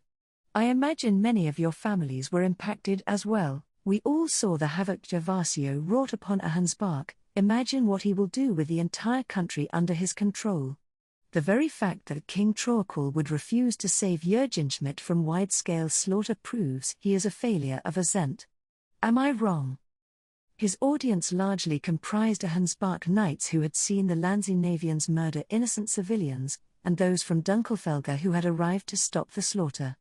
They all nodded in response, as did my guard knights. "We have with us the divine avatar of Mesgenora, who was given the Grutrischeit to decree a new Zent. Jürgenschmidt will obtain a true king or queen as soon as Gervasio is dealt with." Even after hearing as much from Alp Dunkelfelger, King Torquil chose to do nothing. Such a foolish person cannot be permitted to call themselves the Zent. The knights nodded again, but more hesitantly this time. Ferdinand was openly rejecting their king. "Do you want other duchies to face the same tragedy as Ahansbach?" he asked. "No." The knights declared. "Do you consider Gervasio fit to rule Jürgenschmidt?" "No." Shall we respect the Zent's decision and allow chaos to swallow our country whole? No. Then let us ignore his response and devote ourselves to taking down Gervasio, whether he has the Grutrischite or not. Sir, yes sir. Eckhart soon returned with Angelica. We succeeded in eliminating the scouts, he said. There were no guards stationed inside, so we can use the auditorium's front entrance, a much easier alternative than trying to climb through its windows. As far as the knights were concerned, leaping out of a window and then making one's high beast in midair was simple. Doing the process in reverse, that is, leaping through a window from one's high beast, was far more challenging. And of course, both are completely beyond me. I do not like the thought of using the front entrance, as it renders us easy to detect and somewhat unprotected. Ferdinand mused. But given that Strahl advised the same, I suppose it must be our safest option, and so we re-entered the central building, all the while keeping a very close eye on our surroundings. Though I worried we might fall victim to an ambush, not a single person stood in our way. Just as the reports had said, the sovereign knights had retreated into the auditorium. Using only his hands, Ferdinand instructed the knights to move to their assigned positions, all while keeping an eye on the hallway that connected to the dormitories. I'd attended the meeting during which they'd devised their plan, but I didn't know what most of the hand signals meant. My only roles were to form Schutzarias shield in front of the door and to heal anyone who got hurt. I was drawn from my thoughts by footfalls. A group had arrived near the far end of the hallway. The knights readied their weapons as out came Anastasius.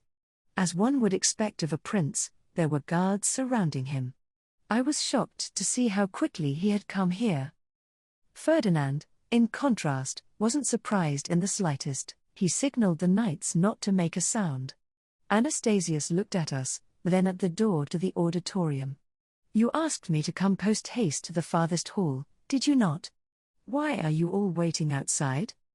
We cannot reach the farthest hall without first eliminating the enemies within. Prince Anastasius, please wait until we finish our assault. Ferdinand, how much do you know about? The prince must not have noticed me before, because he suddenly blinked at me in confusion. Who are you? It is I, Rosemine, I declared. It has been too long. Anastasius clapped a hand over his mouth, having lightly remembered that we were trying to be quiet. He shook his head several times, then started to wilt. Hildebrand and Sigiswald told me your growth was unbelievable. But to think you changed this much. Rosemine's growth has no relevance to our current situation, Ferdinand interjected. Please save whatever you wish to say for later. He readied his weapon, then raised a hand. We could not see Strahl and the others from where we were, but they had just received the signal they were waiting for. In a matter of seconds, several explosions rang out from inside the auditorium as they began their surprise attack. What are you doing? Anastasius barked. Stop them. Ferdinand did no such thing. Instead, in a steady voice, he replied, another force of ours just threw magic tools made by Hartmut, through the auditorium's topmost windows. An attack on the Royal Academy is an attack on the Zent. Do you want to be tried for treason? Ferdinand calmly held up a magic tool. You are gravely mistaken, Prince Anastasius. We sent an ordonnance to the Zent asking him to lead an army to protect the Foundation, but he refused. In his words, he would allow even a foreigner to take over as long as they had the Grutrischite. Listen. The magic tool repeated the message we had just received from King Troarquil. Anastasius paled upon hearing it. Jürgenschmidt does not have a Zent willing to protect its foundation, Ferdinand continued, hammering home his point. Thus, there is no such thing as treason. There cannot be a rebellion against a Zent who does not exist. Worried that Ferdinand was being too disrespectful, I moved to stand between him and the prince. Ferdinand takes issue with useless people who refuse to do their jobs, so your father's response made him especially angry. But if you ask me, King Troarquil is a man deserving of respect. Anastasius gave me a dubious look, wary of what I might say next. I gave him a reassuring smile. After all, For him to have surrendered the throne to a foreign power, he must be ready for his whole family to face the consequences. That takes courage. The prince merely stared at me, his eyes wide as saucers. That was good, I certainly wasn't going to let up on him. Prince Anastasius, you said we might be charged with treason for protecting the Foundation. Are you in agreement with King Torquil, then? As you know, the Lanzinavians used poison to kill anyone who opposed them in Ahundspark and attempted to kidnap young noblewomen to send back to their country. If given the chance, it stands to reason that they will repeat this process all across Jurgenschmidt.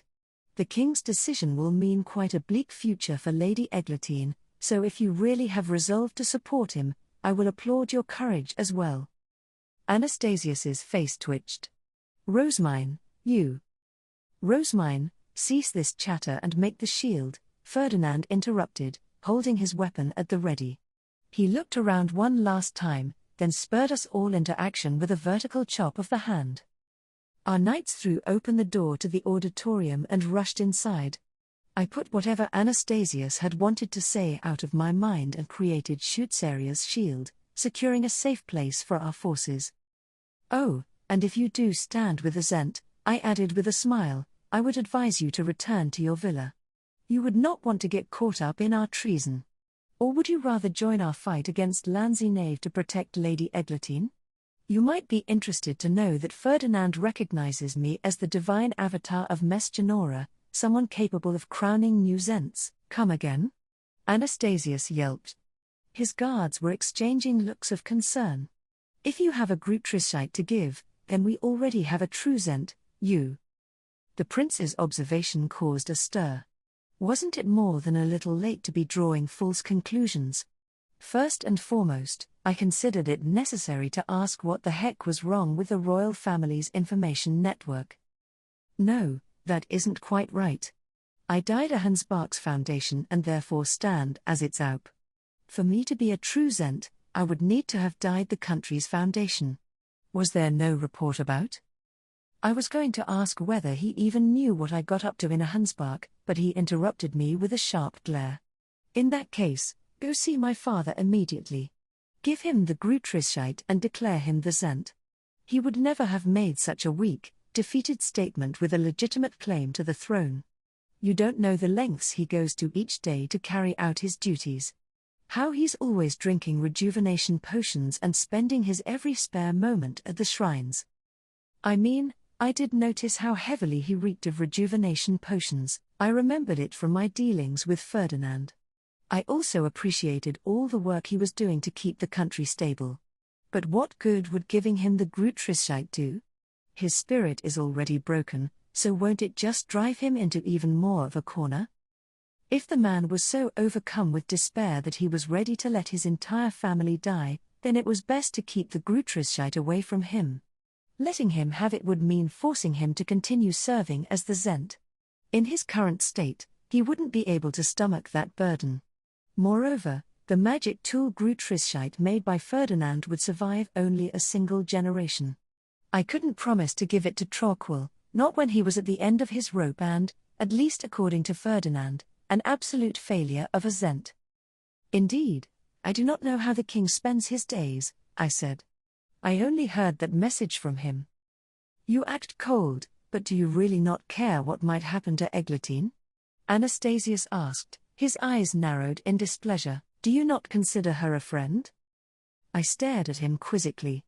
It had occurred to me way back when Eglantine forced me to circle the shrines that the two of us would never truly be friends, at least not by my standards. She had thrown me under the bus at the slightest inconvenience, so why was Anastasius surprised that I was treating her the same way? I care to some degree, but I mostly find this strange. You and Lady Eglantine taught me that royals negotiate with their friends by taking someone dear to them hostage and then forcing them to comply. Or am I somehow mistaken? I sincerely doubt it. They did the same thing with Ferdinand when they made him choose between killing Sylvester to become the next Aub Ehrenfest and marrying Detleinde. Noble common sense sure can be a headache. The prince looked stunned. There was bitterness on his face, then he cast his eyes down. Still, for the sake of our country's future, you should give someone that Grutrischite. We need a true Zent now more than ever. Pray tell, how can you harp on about prioritizing Jürgenschmidt over personal circumstances when even the king has chosen to abandon it?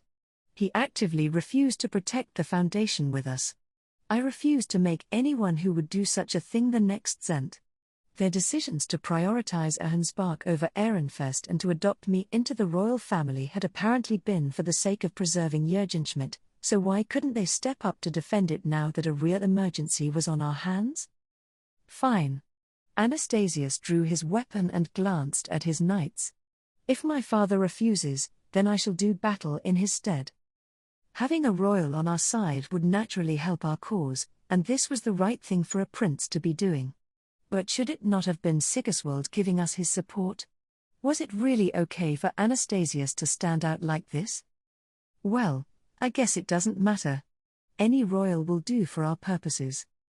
Prince Anastasius, be sure to cover your mouth with cloth, I said. Our opponents are very likely to use Lanzinave's poison. The prince and his guard knights covered their mouths, then leapt into the auditorium. The door swung shut behind them. The battle for the auditorium. I watched the door to the auditorium and the ordonnances passing through it while my knights stood ready to protect me. Being unable to see what was happening inside made me both uneasy and relieved. I was worried about how everyone was doing but also glad that I wouldn't need to see another massacre like the one that kept reappearing in my nightmares. I clenched a fist in front of my chest and prayed the battle would end soon and without any of our knights needing to give up their lives. The door opened, and several Ehrenbach knights came rushing out, all wearing harsh expressions. I could tell at a glance that they weren't here to announce our victory. Rather, they had fallen back because they were wounded. I started tending to them as quickly as I could. "How are we faring?" I asked. There were more sovereign knights than we expected, the knights explained while drinking rejuvenation potions in the safety of my shield. Our surprise attack with the magic tools had worked well, but many of the sovereign knights were wearing silver capes, which was making things harder for us. We brought Manalus weapons in preparation for this scenario, but Prince Anastasius's group did not, another knight added. They have been taking weapons from our fallen opponents to compensate, but that is of secondary importance. The prince's presence has given some of our enemies pause. Rawblood had apparently instructed the sovereign knights to defeat the king's enemies. They hadn't minded doing battle with Ferdinand and the others, but they refused to turn their weapons on Anastasius. It really had swung the battle in our favor. Is it possible that Trug was used on those individuals? I asked. We cannot tell from appearances alone, one of the knights replied. However, another interjected, Prince Anastasius is furious with the sovereign knight commander for betraying the Zent. He is interrogating him as they fight. The prince was demanding to know why Rawblood had turned against them and how long he had been planning his treachery. We need to replenish our stock of magic tools and rejuvenation potions, so Lord Ferdinand summoned reinforcements, a third chimed in. They should arrive soon. The knights rested a little while longer, then left Schutzeria's shield to return to the battle. I could have joined them, but I would only end up scared and useless, which explained why I was currently on door duty. I would only enter the auditorium when the fighting stopped or when something like instant death poison required mass healing or purification. Even so, I was desperate to know what was going on in there. Just sitting here is making me anxious, I muttered, looking between the door and a sheet of fey paper that would make my wasken large enough to fill the entire auditorium. We had no way of knowing when our foes might use their poison. Angelica gave me a nod of understanding. She was stroking Stenluke's hilt and staring intently at the door to the auditorium. Lady Rosemine, we have brought magic tools and rejuvenation potions, came a voice. Hartmut, Clarissa, and even Justice? I muttered. Should you not be watching the villa? Lord Ferdinand ordered us to come here, Clarissa declared, sticking her chest out. It falls to scholars to manage magic tools. Hartmut was smiling alongside her. I started checking the boxes my retainers had arrived with. Their contents would need to be distributed to the knights who had used up their rejuvenation potions. But before I could get very far, a massive explosion shook the auditorium. It happened so suddenly that I almost leapt out of my skin. What was that? It couldn't have been one of Hartmut's more violent magic tools. They were far too dangerous to use during such a chaotic battle, which meant the attack must have come from our enemies. I placed a hand on my chest and turned to the door. "Milady," Justice shouted, "I will call out if your healing is necessary." Then he rushed into the auditorium. I nodded and started instructing my retainers. "Prepare to join the fight. Now that Hartmut and the others are here, we can use our fey paper." My heart raced as I took several sheets from my leather pouch. I would have needed to close my eyes to use a feastone, which would have made my healing far too clumsy. I chose Flutrain's and Halesgemetz's magic circles based on the decoration near the edges of their pages, then gripped my staff. Hartmut and Clarissa prepared their own large-scale magic circles, filled their staffs with mana, and then immediately drank rejuvenation potions. If prepared in advance, fey paper could prove especially useful in battle. It allowed the casting of magic without having to rely on feastones or chants. There were downsides as well, though. It was costly to produce and required a lot of mana to activate. In the case of the latter, the brief moment required to activate it could cost a person their life. It had to be used at exactly the right moment. Leonore and Matthias stayed in front of me with their shields raised. Angelica and Cornelius gripped their weapons and stood guard, while Lawrence waited outside the auditorium, ready to open the door at a moment's notice. It had taken only a few seconds for everyone to prepare themselves, but those seconds felt like an eternity. "Milady." "Healing." Justice called. "Let's go, Clarissa." "Right." Lawrence threw open the door for Angelica and Cornelius, who charged inside to secure the entrance. Clarissa dashed in behind them, moving faster than anyone would expect of a scholar, and started activating her enhancement magic circle. In the dreary darkness of the auditorium, there were far fewer windows inside than in the hallway. Her magic circle shone like the sun. I rushed into the auditorium next, relying on Leonore and Matthias to shield me. In my mind, it was a blistering sprint, but to everyone else, it was probably more of a light jog. It was best not to think too hard about it. "Lady Rosemine," Clarissa called. I used my staff to channel mana into my sheet of paper marked with Flutrain's magic circle, which caused the circle to turn green. Then I swung my staff, launching the circle into Clarissa's golden one. The two fused, then separated into myriad smaller circles, each of which shot out green sparkles that dyed the entire auditorium with cleansing light. "Hartmut," I shouted as I channeled mana into Halesgemetz's circle. "There you are," he replied while activating his own enhancement magic circle. As it rose up into the air, I shot it with Halesgemetz's magic circle, which produced the same result as a moment ago. The two circles fused, split apart, and then showered the room in green light. "What in the world?" I noticed several confused voices as the knights stared up at the various magic circles. Though I wasn't sure what had caused that massive explosion, it must have incapacitated a huge chunk of our force. Even more people than expected started rising to their feet as the green light healed them, but the state of the auditorium surprised me even more. Huh? This doesn't make any sense. The auditorium could switch between various forms. For some strange reason, it was currently in the form used during the graduation ceremony. I could see the stage where dedication whirls were performed and the altar that led to the farthest hall. I used the glow of the green light to search for anyone I recognized. Someone near the altar must have thrown an explosive magic tool at the entrance. Many were still collapsed in a circle around where it had presumably landed. Anastasius and his guard knights were on the ground together, and Eckhart was slumped against the wall on my right. He must have protected Ferdinand, who stood up almost immediately. "Fer!" I tried to call out to him, but his eyes shot wide open, and a sudden cry cut me short. "You there? Die!" Rohrblatt's voice echoed through the hall. At the same time, a dazzling wave of rainbow light shot straight toward me. "Lady Rosemine." "Get healed."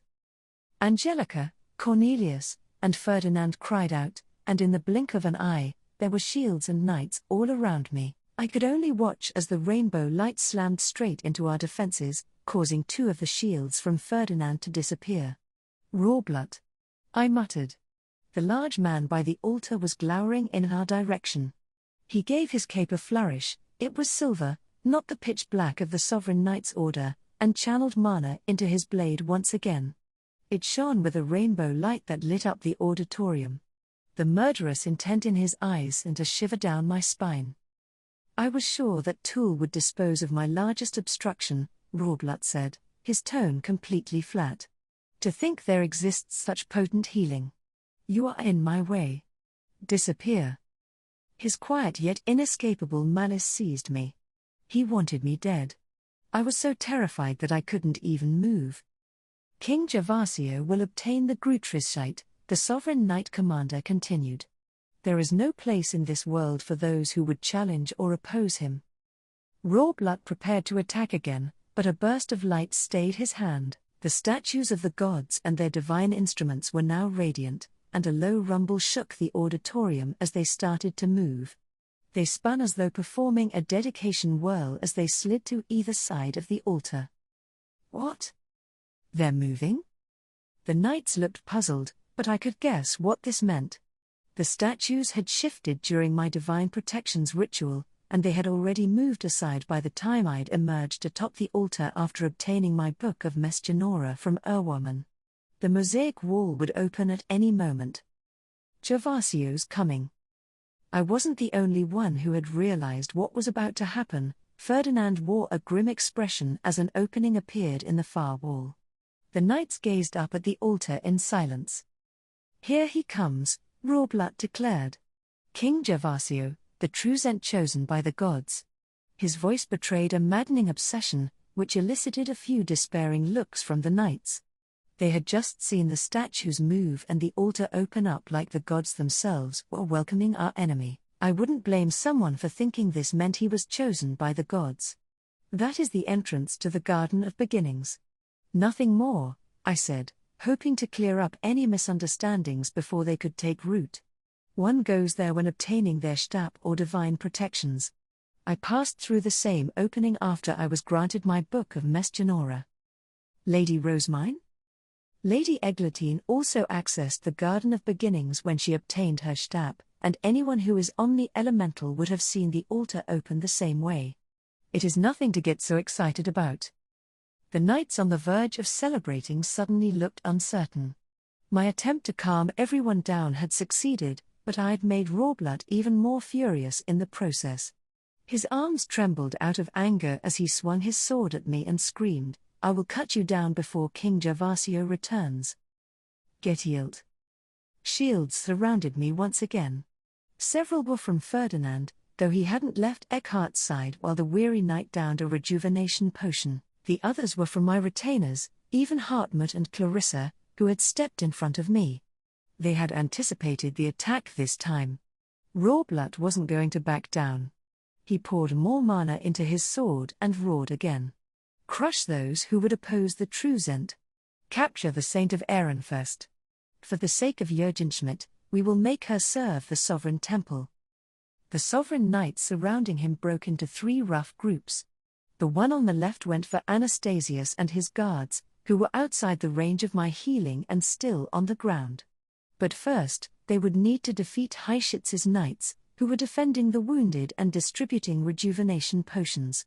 The group beside them readied their weapons but stuck close to Rawblut. As for the group on the right, they readied their Stab bows and quickly began shooting arrows at us. Huh? My breath caught in my throat. They were targeting Ferdinand, but his shields were still protecting me. A volley of arrows flew in his direction, and struck the shields of Justus, Eckhart, and the Ahensbach knights who had all moved to protect him. Shields for Lady Rosemine, Leonor demanded. As glad as I was that Ferdinand wasn't hurt, I couldn't lose focus. Rawblut swung his sword down yet again, and a growing mass of rainbow mana closed in on me. Get healed. There was no time to recite the prayer to create Schutzeria's shield. Though the massive rainbow light smashed through Ferdinand's many defenses, the next few layers were enough to scatter it. I was safe, but Cornelius and Lawrence let out pained grunts from the front line. Angelica, Matthias, take the front. Leonore instructed without missing a beat. Lady Rosemine, create a shield of wind. This was the same tactic we had employed during our Ditta match against Dunkelfelger, relying on Getilt at first, then bringing out Schutzaria's shield. On any battlefield, it was important to have somewhere our knights could stay safe. O goddess of wind Schutzaria, protector of all, my guard knights rearranged themselves while I chanted the prayer. Lawrence and Cornelius needed to down rejuvenation potions, but the group that had stayed with Rorblut was now bombarding us with rainbow bolts of their own. They came in various sizes and were layered so there wouldn't be a single pause in their assault. Lawrence and Cornelius had to hold up their shields before they could drink anything. Some of our enemies' attacks didn't have much mana in them. Others had a lot. They actually hurt now that Ferdinand's shields were out of the picture, but I continued to pray as the last of the Getilts absorbed them. Grant me your shield of wind, so that I might blow away those who mean to cause harm. A pillar of yellow light shot into the air, causing the sovereign knights to cry out in surprise, and Schutzaria's domed shield appeared around us with a metallic snap. Our enemies' mana attacks wouldn't breach this defense. My knights started to relax now that they weren't being overwhelmed anymore. Stay on your guard and drink your potions quickly, Leonore said, narrowing her indigo eyes at Rorblut and his allies. We are up against the Sovereign Knights Order, not mere apprentices of the Royal Academy. Though the civil war had devastated the noble population and dealt a heavy blow to the quality of the country's knights, the Sovereign Order still comprised the very best Jürgen Schmidt could provide. My knights were considered some of the strongest students in their grades, but they wouldn't stand a chance against veterans like Carstet and Bonifatius. Our current opponents had plenty of experience as well, so defeating them wouldn't be easy. We should aim to reunite with Lord Ferdinand, Leonore continued. But right now, both our forces appear to be pinned down. As well as a volley of arrows, Ferdinand and his knights were having to endure a slew of magic tools being thrown at them.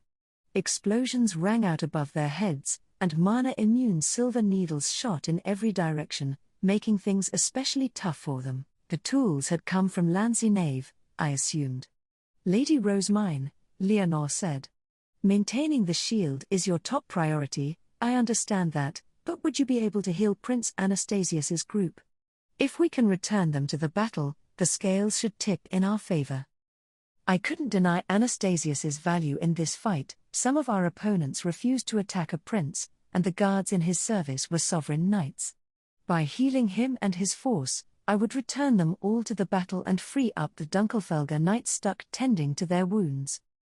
Helping them is our best move, but... I paused, able to feel the barrage of rainbow slashes hammering against my shield, and then nodded. I will do my best.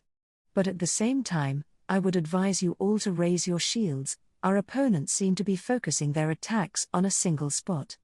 That, or their blows are stronger and more impactful than any that have hit my defenses before. After confirming that my knights had their shields raised, I squeezed my eyes shut and made Flutrain's staff. A proper chant would work better than a magic circle on a sheet of paper, which could only heal within a predetermined range. The problem was that the prayer was lengthy and required a certain degree of safety to perform. O goddess of healing Hailscomerz, of the goddess of water Flutrain's exalted 12, hear my prayers. I poured mana into Flutrain's staff. Ferdinand's group would probably need to be healed as much as Anastasius's.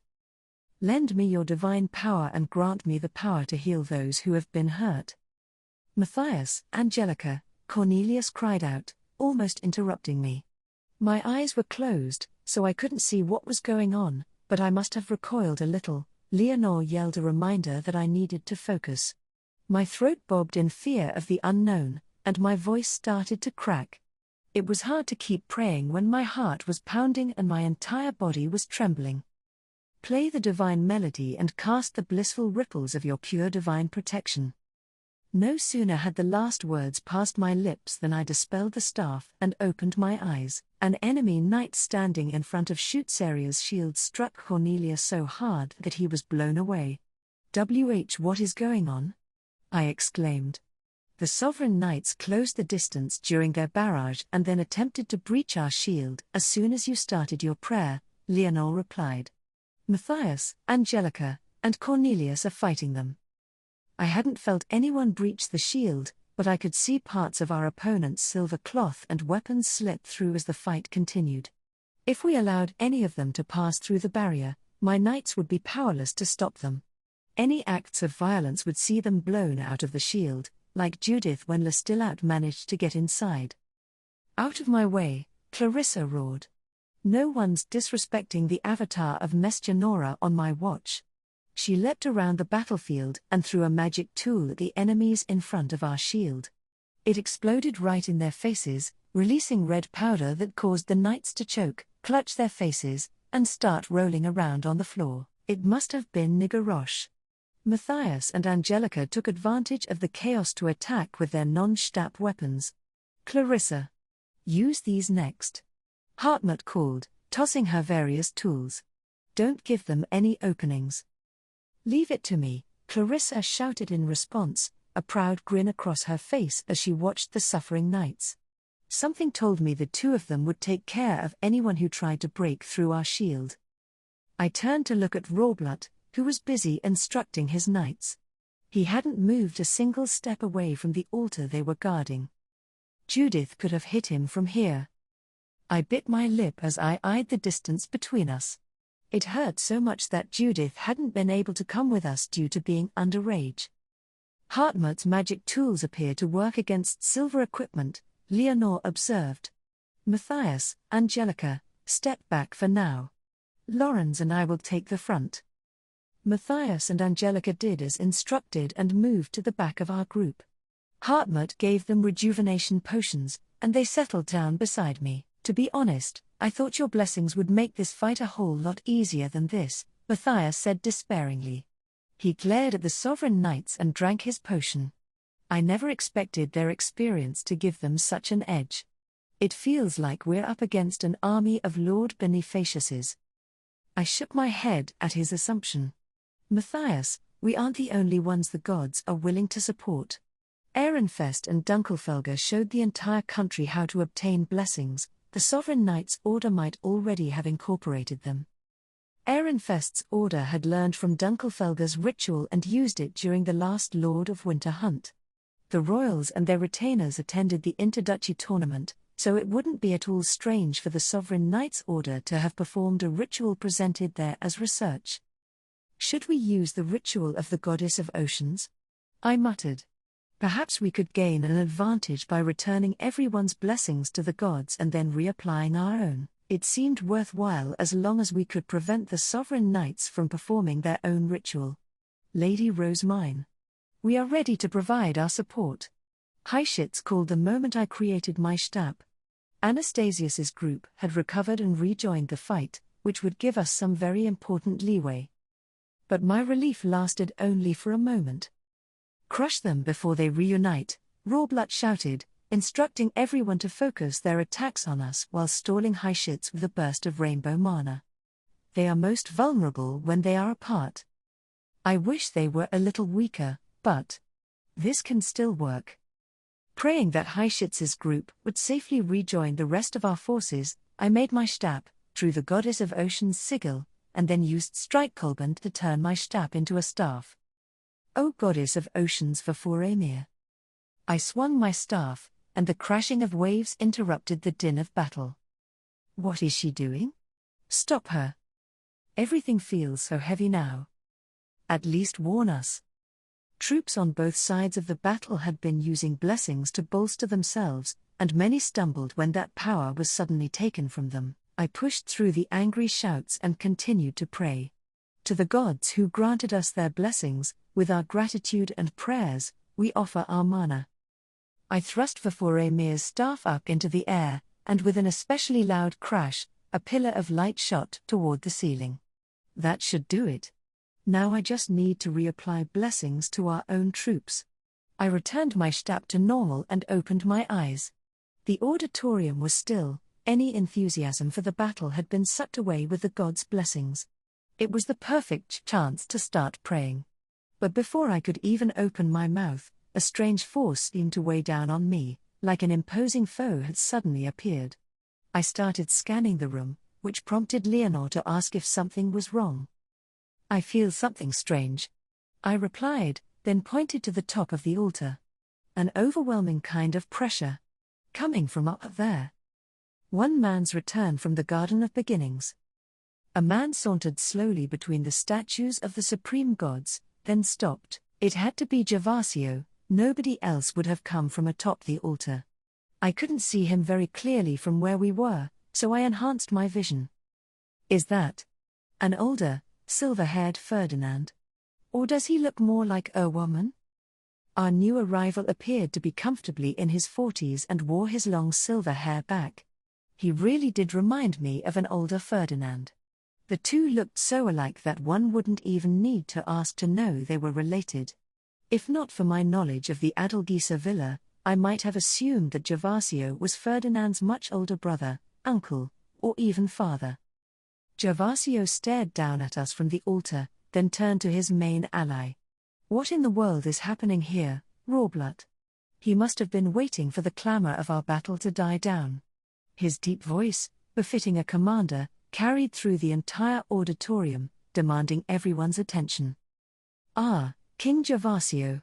Rawblood threw up his hands and continued in a somewhat performative tone, "I beg of you, reveal your God's-given Grutrischheit here for all to see. Show everyone you have become a true Zent." Gervasio extended an arm and chanted, "Grutrischheit." A Bible the same shape as Mesgenora's divine instrument appeared in his hand. That he was standing between the statues of the supreme gods made him look even more like a proper Zent. "Before us stands a true Zent chosen by the gods," Rawblood declared, brimming with emotion. "The man who will save our country." Anastasius and his guards paled. Some of the sovereign knights erupted in maniacal cheers. But most of the noise came from those looking between Ferdinand and Gervasio. "Lady Rosemine. Is that Gervasio?" Leonore asked. "I would assume so." Rawblood said it was, at least. "He and Lord Ferdinand are related, are they not?" "They look very similar, so yes, I would assume they are connected in one way or another. But remember, Leonore, Ferdinand is a member of Ehrenfest's archducal family.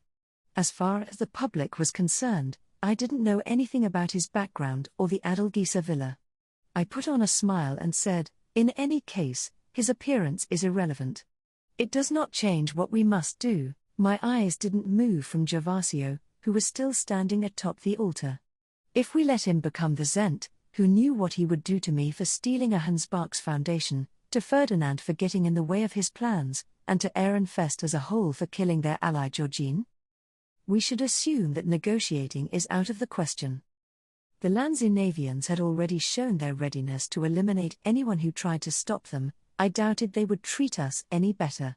Gervasio's men would come in force to steal back a Hansbach's foundation, and there was no reason to believe they would spare me. I'd already demolished plenty of their troops, destroyed their ships, freed the women they had kidnapped, and subjugated the Adelgisa villa.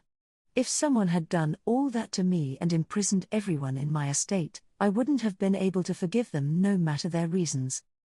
"Indeed, his appearance does not matter," Leonore replied.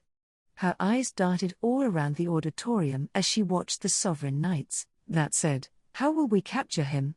The knight commander hasn't moved from the altar. We will need to defeat his order or launch an attack that can reach beyond them. If we could secure ourselves more troops or find a way to communicate with those outside." Something slapped against my wrist. A Fey paper airplane. It was a peculiar sight, to be sure, but I quickly recognized it as a message.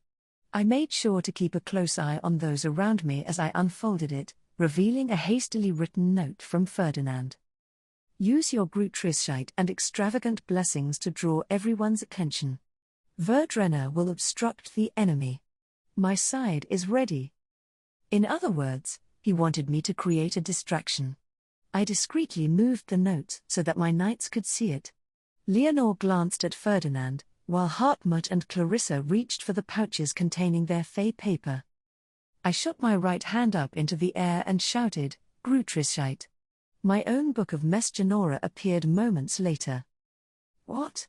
Another Grutrishite? No, look closely. Hers is too small to be genuine. King Gervasio has the real one. What are you talking about? Lady Rosemine's Grutrishite is the real one. She opened country gates with it. I still needed to reapply the blessings I'd stolen, so I did my best to block out the arguments between the Knights of Dunkelfelger and the sovereignty. Angrif the god of war, Schlagtziel the god of hunting, Styfebris the goddess of the gale, Dulcezen the goddess of endurance, Greafecken the goddess of luck. I prayed to them all, one by one. Each time, divine light shot up into the air before raining down on my allies. Lady Rosemine has received the blessings of countless gods, Hartmut declared, not even attempting to mask his pride. As the divine avatar of Mesgenora, she has been tasked with bestowing the Grutrishite upon the next Zent. She will choose a worthy candidate from among the people of Jürgenschmidt.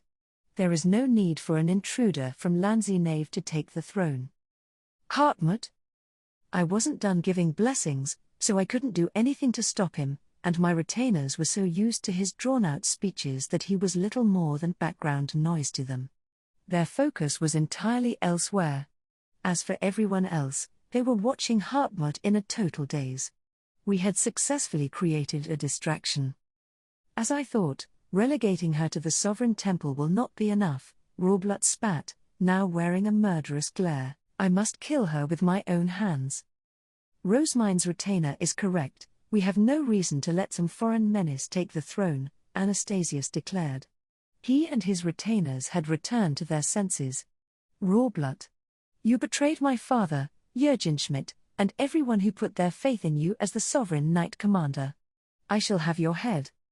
The prince and his retinue were also on the receiving end of my blessings. They had no trouble knocking aside the sovereign knights in their path as they advanced on Rorblut. Ah, of course. It slipped my mind that the gods answer blessings here. Gervasio muttered, impressed, as he regarded the pillars of light now dotting the auditorium. He held up his Bible as if mimicking me, then started to pray in his low, reverberating voice. O God of war Angrif, of the God of fire Leidenschafts exalted 12. Gervasio's Bible shone with blue light. I couldn't believe how easily he had succeeded. When I first started as an apprentice shrine maiden, learning the prayers for religious ceremonies had been arduous and immensely time-consuming. The gods' names were so long and all over the place that I remembered wanting to give them all nicknames out of exasperation. Hear my prayer and lend me your divine strength, Gervasio said. Grant me the power to smite those who would oppose us. A sharp noise rang out as a pillar of blue light shot up into the air. Cheers of adoration arose from Rorblutz's knights as Anastasius's group was stopped in its tracks. It would appear the gods grant me their blessings as well, Gervasio said with a smile as he gazed up at the blue pillar. He then started to layer on exactly the same prayers as me, starting with Styfebris. The advantage we'd secured through the goddess of ocean's ritual was about to be undone. Worse still, everyone's gone back to looking at Gervasio. What is Ferdinand even doing? Hadn't he intended to do something while everyone was staring at me? I turned to look at him, but he was nowhere to be seen. I saw only Eckhart fighting back some of the sovereign knights. Hear my MMPH? Gervasio was interrupted mid-prayer by a sudden burst of mana. Several of his charms popped in response. Where did that come from? Rorblut exclaimed. He had been focusing on Anastasius's group while defending the altar but spun around, his weapon raised, to see where the counterattacks from Gervasio's charms were headed. Getilt. A shield appeared close to the top of the altar. It blocked the attacks from Gervasio's charms, then vanished to reveal none other than Ferdinand. I didn't know how he'd managed to make it up there, but I could guess that he'd used Verbergen's charm while everyone was staring at me. You, Rorblut shouted. When did you get there? Ferdinand didn't even look at the knight commander, his eyes were focused on Gervasio. He formed a new shield in one hand, a standard technique for knights, and a black water gun in the other, then unleashed a barrage of unrelenting attacks. King Gervasio. Rawblut tried to ascend the altar to intervene, but Clarissa shouted, "Oh no, you don't," and activated another of her wide-area magic circles. We had already been told to obstruct the enemy with Verdrenna, so I readily swung my stab at the fey paper Hartmut had spread out for me. "Verdrenna's lightning," I shouted. Magic circles spread out near the ceiling before raining lightning down on the Sovereign Knight's order. At the same time, another magic circle activated, one put in place by Ferdinand, I assumed, and more lightning fell on the Sovereign Knights. Eckhart and our Ahensbach troops were fighting. Cries of agony filled the auditorium, and the wounded knight's charms fired counters at the circles. Rawblut roared at his troops to use their silver capes to negate the lightning. He threw his own cape over his head to demonstrate, but when he attempted to charge toward Gervasio a second time, NGH. Rawblut toppled over. I thought it must have been an attack, but apparently not. He reached out a hand and muttered, "What is this? An invisible barrier?" Not even his silver cape had gotten him through it. The Knight Commander was furious to have been denied the privilege of climbing the altar, but I was relieved. As long as he stayed where he was, Ferdinand wouldn't need to worry about enemy reinforcements. It was hard to imagine him losing a duel against Gervasio when the man wasn't even a knight. "So you are Kinter, then?" Ferdinand took aim and fired straight at Gervasio's face. His brow didn't so much as twitch, but the fury behind the attack made it clear that he wasn't willing to discuss the matter. Gervasio briskly raised an arm to intercept the shot. Another of his charms popped and launched a counterattack, which Ferdinand simply blocked with his shield. My own gun had reminded me of a mere toy. But the one Ferdinand was using looked indistinguishable from the real thing. Thin lines of mana blasted Gervasio, bursting his charms in quick succession. He was dispatching them with weak shots so their counterattacks wouldn't do too much damage. "Rucken. Getilt," Gervasio said, dispelling his Grutrischite and producing a shield as Ferdinand continued to destroy his charms. Rawblut and Leonzio were correct. We looked shockingly alike. Ferdinand threw a magic tool in lieu of a response. It went over Gervasio's raised shield and exploded behind him. There was only so much a normal square shield could achieve when one was fighting alone without guard knights. Gervasio had charms for physical attacks as well, so another counter shot out, but Ferdinand once again blocked it. "Kinter, do you feel no remorse over the circumstances of your birth?" Gervasio asked quietly. "Have you never felt enraged that such a miserable life was forced upon you? Do you think nothing of Lanzinave's customs or the fact that you were destined to have a cruel upbringing before you were even born?" Ferdinand must have had strong thoughts on the matter, but he maintained a stony facade and silently threw a second magic tool. Gervasio blocked it with his shield and continued. "The boys born in that villa are judged purely by their mana, and those who are to become feastones can never escape that fate. Even those registered into the royal branch family are sent to a foreign country upon coming of age, where they live only to maintain its ivory buildings. This, Kinter. This is the only opportunity we might ever have to end this vicious cycle. Once I take control as the next Zent of Jürgenschmidt, I will put a stop to the madness. No children will be born into that misery. And this country will no longer be subject to the whims of a king who lacks the Grutrischite." Ferdinand gave a scornful chuckle. "You appear to be mistaken. I am not Kinter, I am Ferdinand, an Ehrenfest Archduke candidate.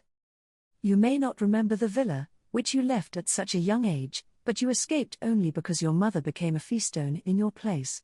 And to take her place, a girl who was supposed to live as a princess was instead." Ferdinand must have been furious. He wasn't letting it show, but he wore the same fake smile I saw whenever he was extremely displeased. "As I said, I am not Kinter. I am Ferdinand. You have your reasons. I understand that," Ferdinand continued, his glittering smile belying his true feelings. "But who are you to lecture me when you accepted those feastones and used them for Lanzinave? You are an intruder from another land. And now that Jürgenschmidt has the divine avatar of Mesgenora to bestow the Grutrischite upon a new Zent, it has no need for an agent of chaos. I will say only this to Lansy Knave, curse the name Tolkwainit and perish. That, too, will spare future generations the fate of being born in the Adelgeisa villa. I see. Enough, then. He who abandoned the villa does not understand our pain. You were born to be a feastone, Kinter, and a feastone you shall become. Gervasio threw his shield aside and aimed a silver tube at Ferdinand. It must have contained the same kind of poison that Letizia had used. The instant I saw it, my hands moved on their own. Wasken. We had expected our foes to once again use poison. I raised my stab and blasted the fey paper we had prepared in advance. The battle atop the altar. Lansy Knave's dangerous stuff can all get washed away. Even if the silver tube didn't contain poison, we had nothing to lose by removing it from the battle.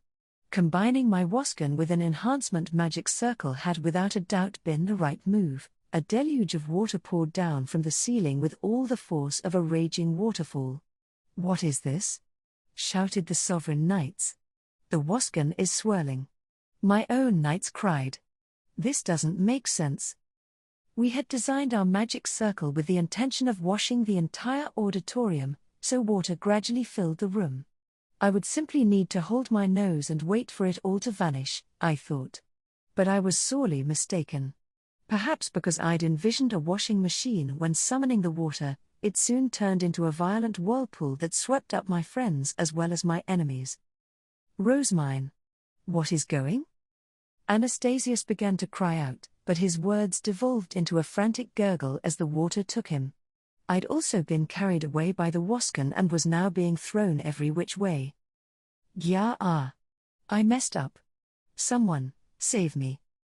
I was lucky that I'd thought to hold my nose, I would already have drowned otherwise. My knights, Rawblut, Anastasius, and the Sovereign Order were likewise spinning around and around like clothes in a washing machine. This was completely beyond my expectations. My head is spinning. I can't breathe. Gah! I tried to scream, but no sound came out. The torrent of water threw me up into the air, and then seemed to vanish, allowing air to fill my lungs. My vision cleared up as well. I wasn't wet at all, and my hair was dangling loosely in front of my eyes. Huh? The ceiling. Beyond my tresses, which were as dry as the rest of me, I could see the very top of the auditorium. It was so close that I thought I might be able to reach out and touch it. Only when I remembered that the water had thrown me skyward did gravity decide to drag me back down. My stomach dropped, and the ceiling became increasingly distant. I'm falling. Eep. Eep, eep, eep. Though I was picking up speed, everything around me seemed to move in slow motion. I flailed my arms in a desperate search for something to hold on to, but nothing was within my reach. Someone grunted in pain below me, then Ferdinand shouted my name in a panic. I couldn't even get my bearings before two of the charms on my wrist burst, counterattacks shot from them, and countless bands of light enveloped me. I was pulled down at a new angle as more than just gravity had its way with me. I screamed, then realized that someone had caught me. Ferdinand. I could tell it was him because instead of asking whether I was all right, he told me to shut up and demanded to know what I was doing. Well, I saw Gervasio point a silver tube at you, so I cast Wasken. It turned into a whirlpool out of nowhere, then threw me up here. Did you truly believe the same trick would work on me twice? Ferdinand asked with a grimace. He nodded at Gervasio, who was holding his forehead and groaning. I wished that Ferdinand wouldn't look so displeased with me. I'd acted on instinct, it wasn't like I thought he couldn't manage on his own. My emotions were torn between delight that he was okay and nervousness about the scolding to come. Anyway. How come only I ended up on the altar? I asked. Everyone else is still spinning. Below us, the auditorium still resembled a giant washing machine. None of the water had reached the altar, the barrier that had rejected Rawblut was keeping the raging waves at bay. My ultimate Wasken didn't accomplish anything. I tried to save Ferdinand, but he had already escaped danger on his own. And now I was up on the altar with him, having to endure a lecture. This was just awful. Bui. The answer seems obvious, Ferdinand replied. You were the only one qualified to ascend the shrine. He put me down, remade his gun, and then glanced down at the reeling whirlpool. I am more curious as to why the Wasken has not disappeared. What filth were you hoping it would cleanse? Everything dangerous from Lanzi Nave. I didn't want to chance there being something other than instant death poison in the silver tube. I see.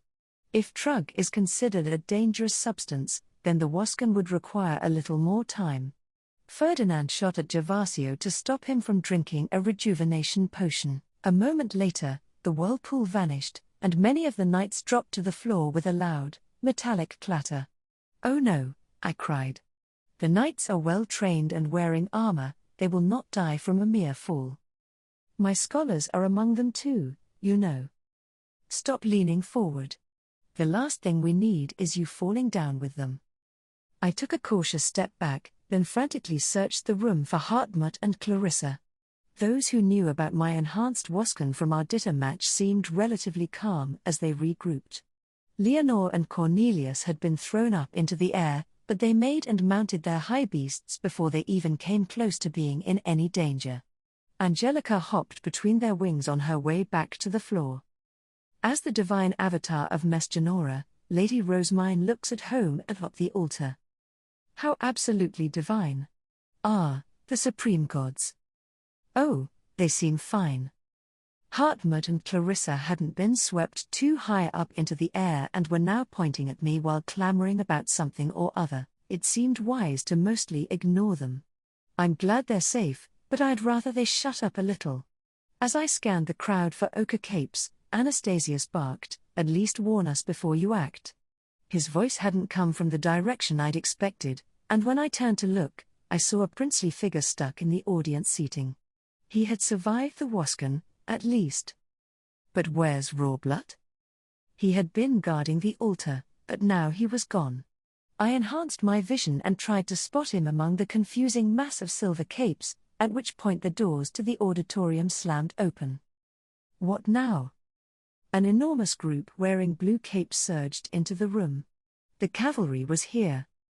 Support Lord Ferdinand and Lady Rosemine. Alp Dunkelfelger roared from the vanguard. Fiat. Standing beside the Alp was a female knight wearing two capes, a black one layered on top of a blue one. Though she was wearing a helmet, which made her sex harder to ascertain, the shape of her breastplate was a clear giveaway. She looked perfectly comfortable in her fighting stance. "Rawblood," she began, "you dared to poison King Trawkul despite serving as his knight commander. For that, you will not be spared my wrath. As his wife, I will strike you down in his stead." The female knight immediately managed to pick Rawblood out from the crowd, something that had seemed impossible to me, and pointed at him with her weapon. Her cape was black on the outside, signifying her citizenship in the sovereignty. The way she spoke and stood ready for combat reminded me of Hannelore. "Is that Lady Magdalena, the king's third wife?" I asked.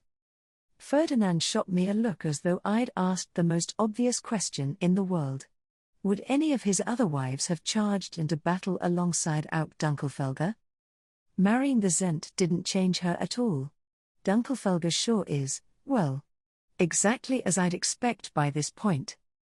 "Alp Dunkelfelger," Ferdinand called, blocking several attacks with his shield while continuing to put pressure on Gervasio, "I shall entrust you with capturing Rawblood and the sovereign traitors." The size of our army had swelled thanks to our new reinforcements. It seemed perfectly safe to leave the fighting below to Ahansbark's and Dunkelfelger's knights. "So it shall be done," the Alp declared. That said, it is still exceptionally hard to distinguish friend from foe. Everyone. Capture those wearing silver or the black capes of the Sovereign Knights Order. We can inspect their faces and give them a chance to plead their case later. My confidence gave way to concern. The Alp was being as crude yet impactful as usual. In response to his instructions, the blue capes descended on everyone the Wasken had thrown to the ground. "Ferdinand," I said. "They might accidentally end up restraining Prince Anastasius's group. Is that going to be an issue?" The imprisonment of Rawblut and his faction takes priority. Plus, the knights have Lady Magdalena with them. I imagine we can leave the prince to his own devices. Can we really? Ferdinand gave a heavy sigh like he had read my mind. Should you not be more concerned about capturing Gervasio so you can focus on your library city? Wow. You're absolutely right. Anastasius was only here as insurance. I was participating in this battle because it was my duty as the new Aupahanspark to capture the Lanzinavians, but truth be told, I wanted to thrust the whole ordeal onto someone else so I could start working on my library city.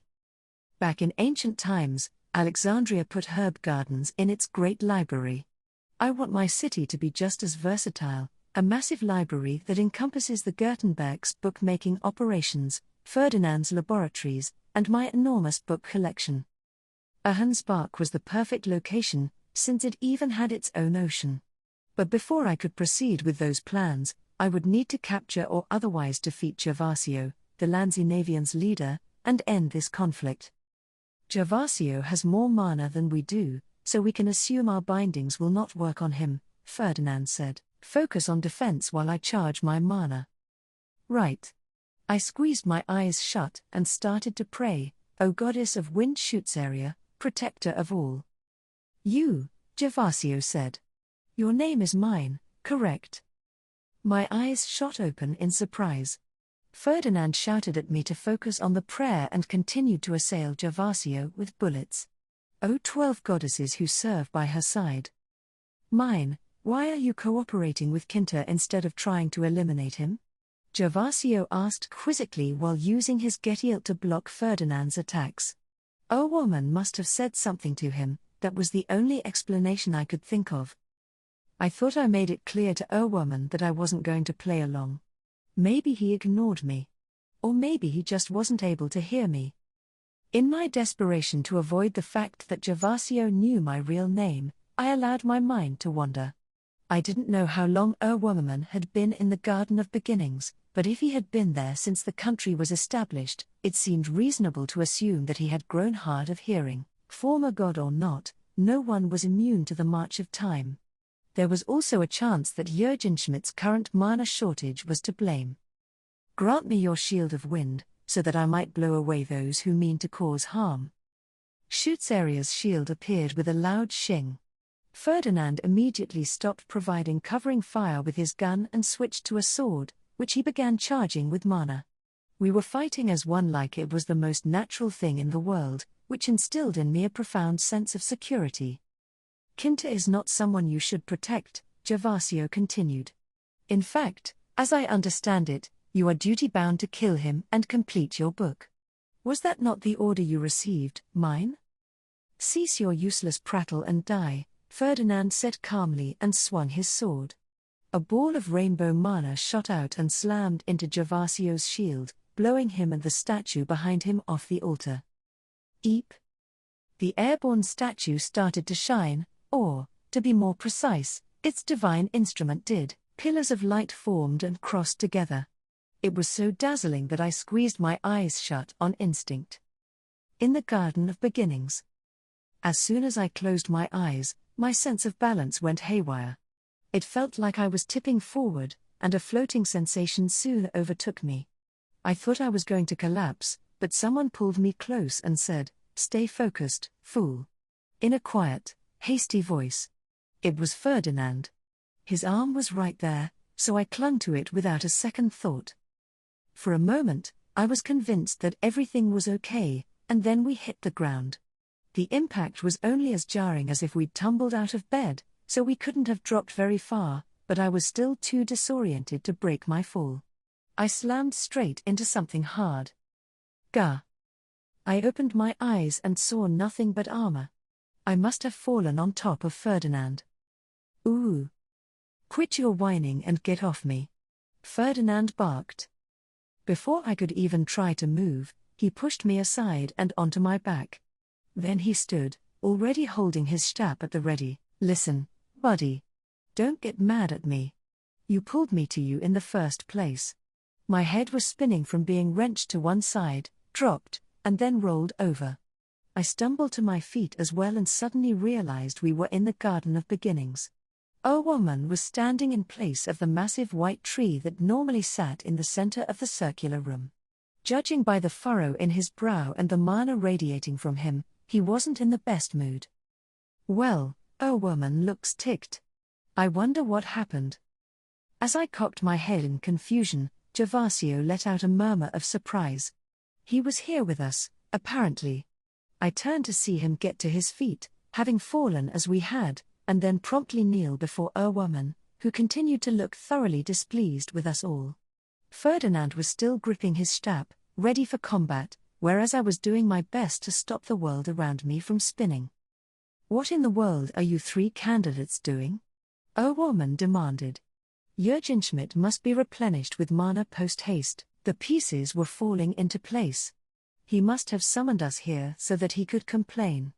That also explained why he had taken his human-like form. He wouldn't have been able to converse with us as a tree. "You in particular, Kinta," he continued.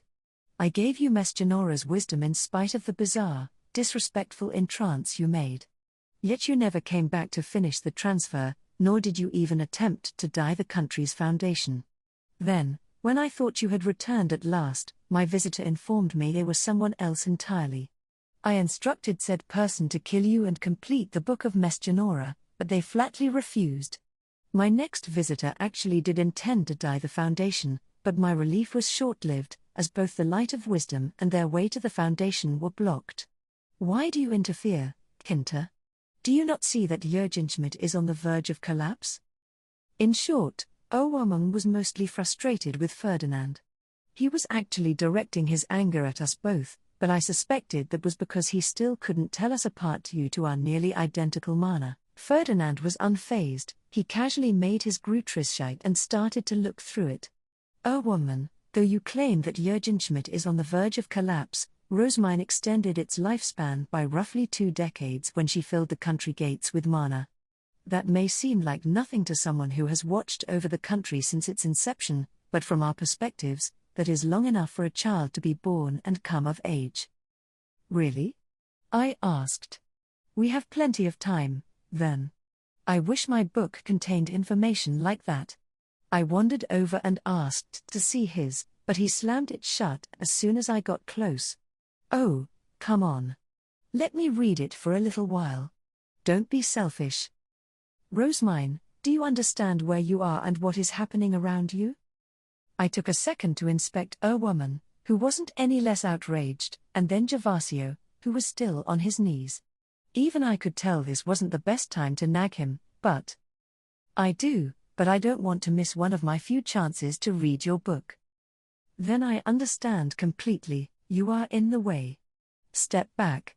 Ferdinand gave me a flick on the forehead and jutted out his chin as if ordering me to move aside.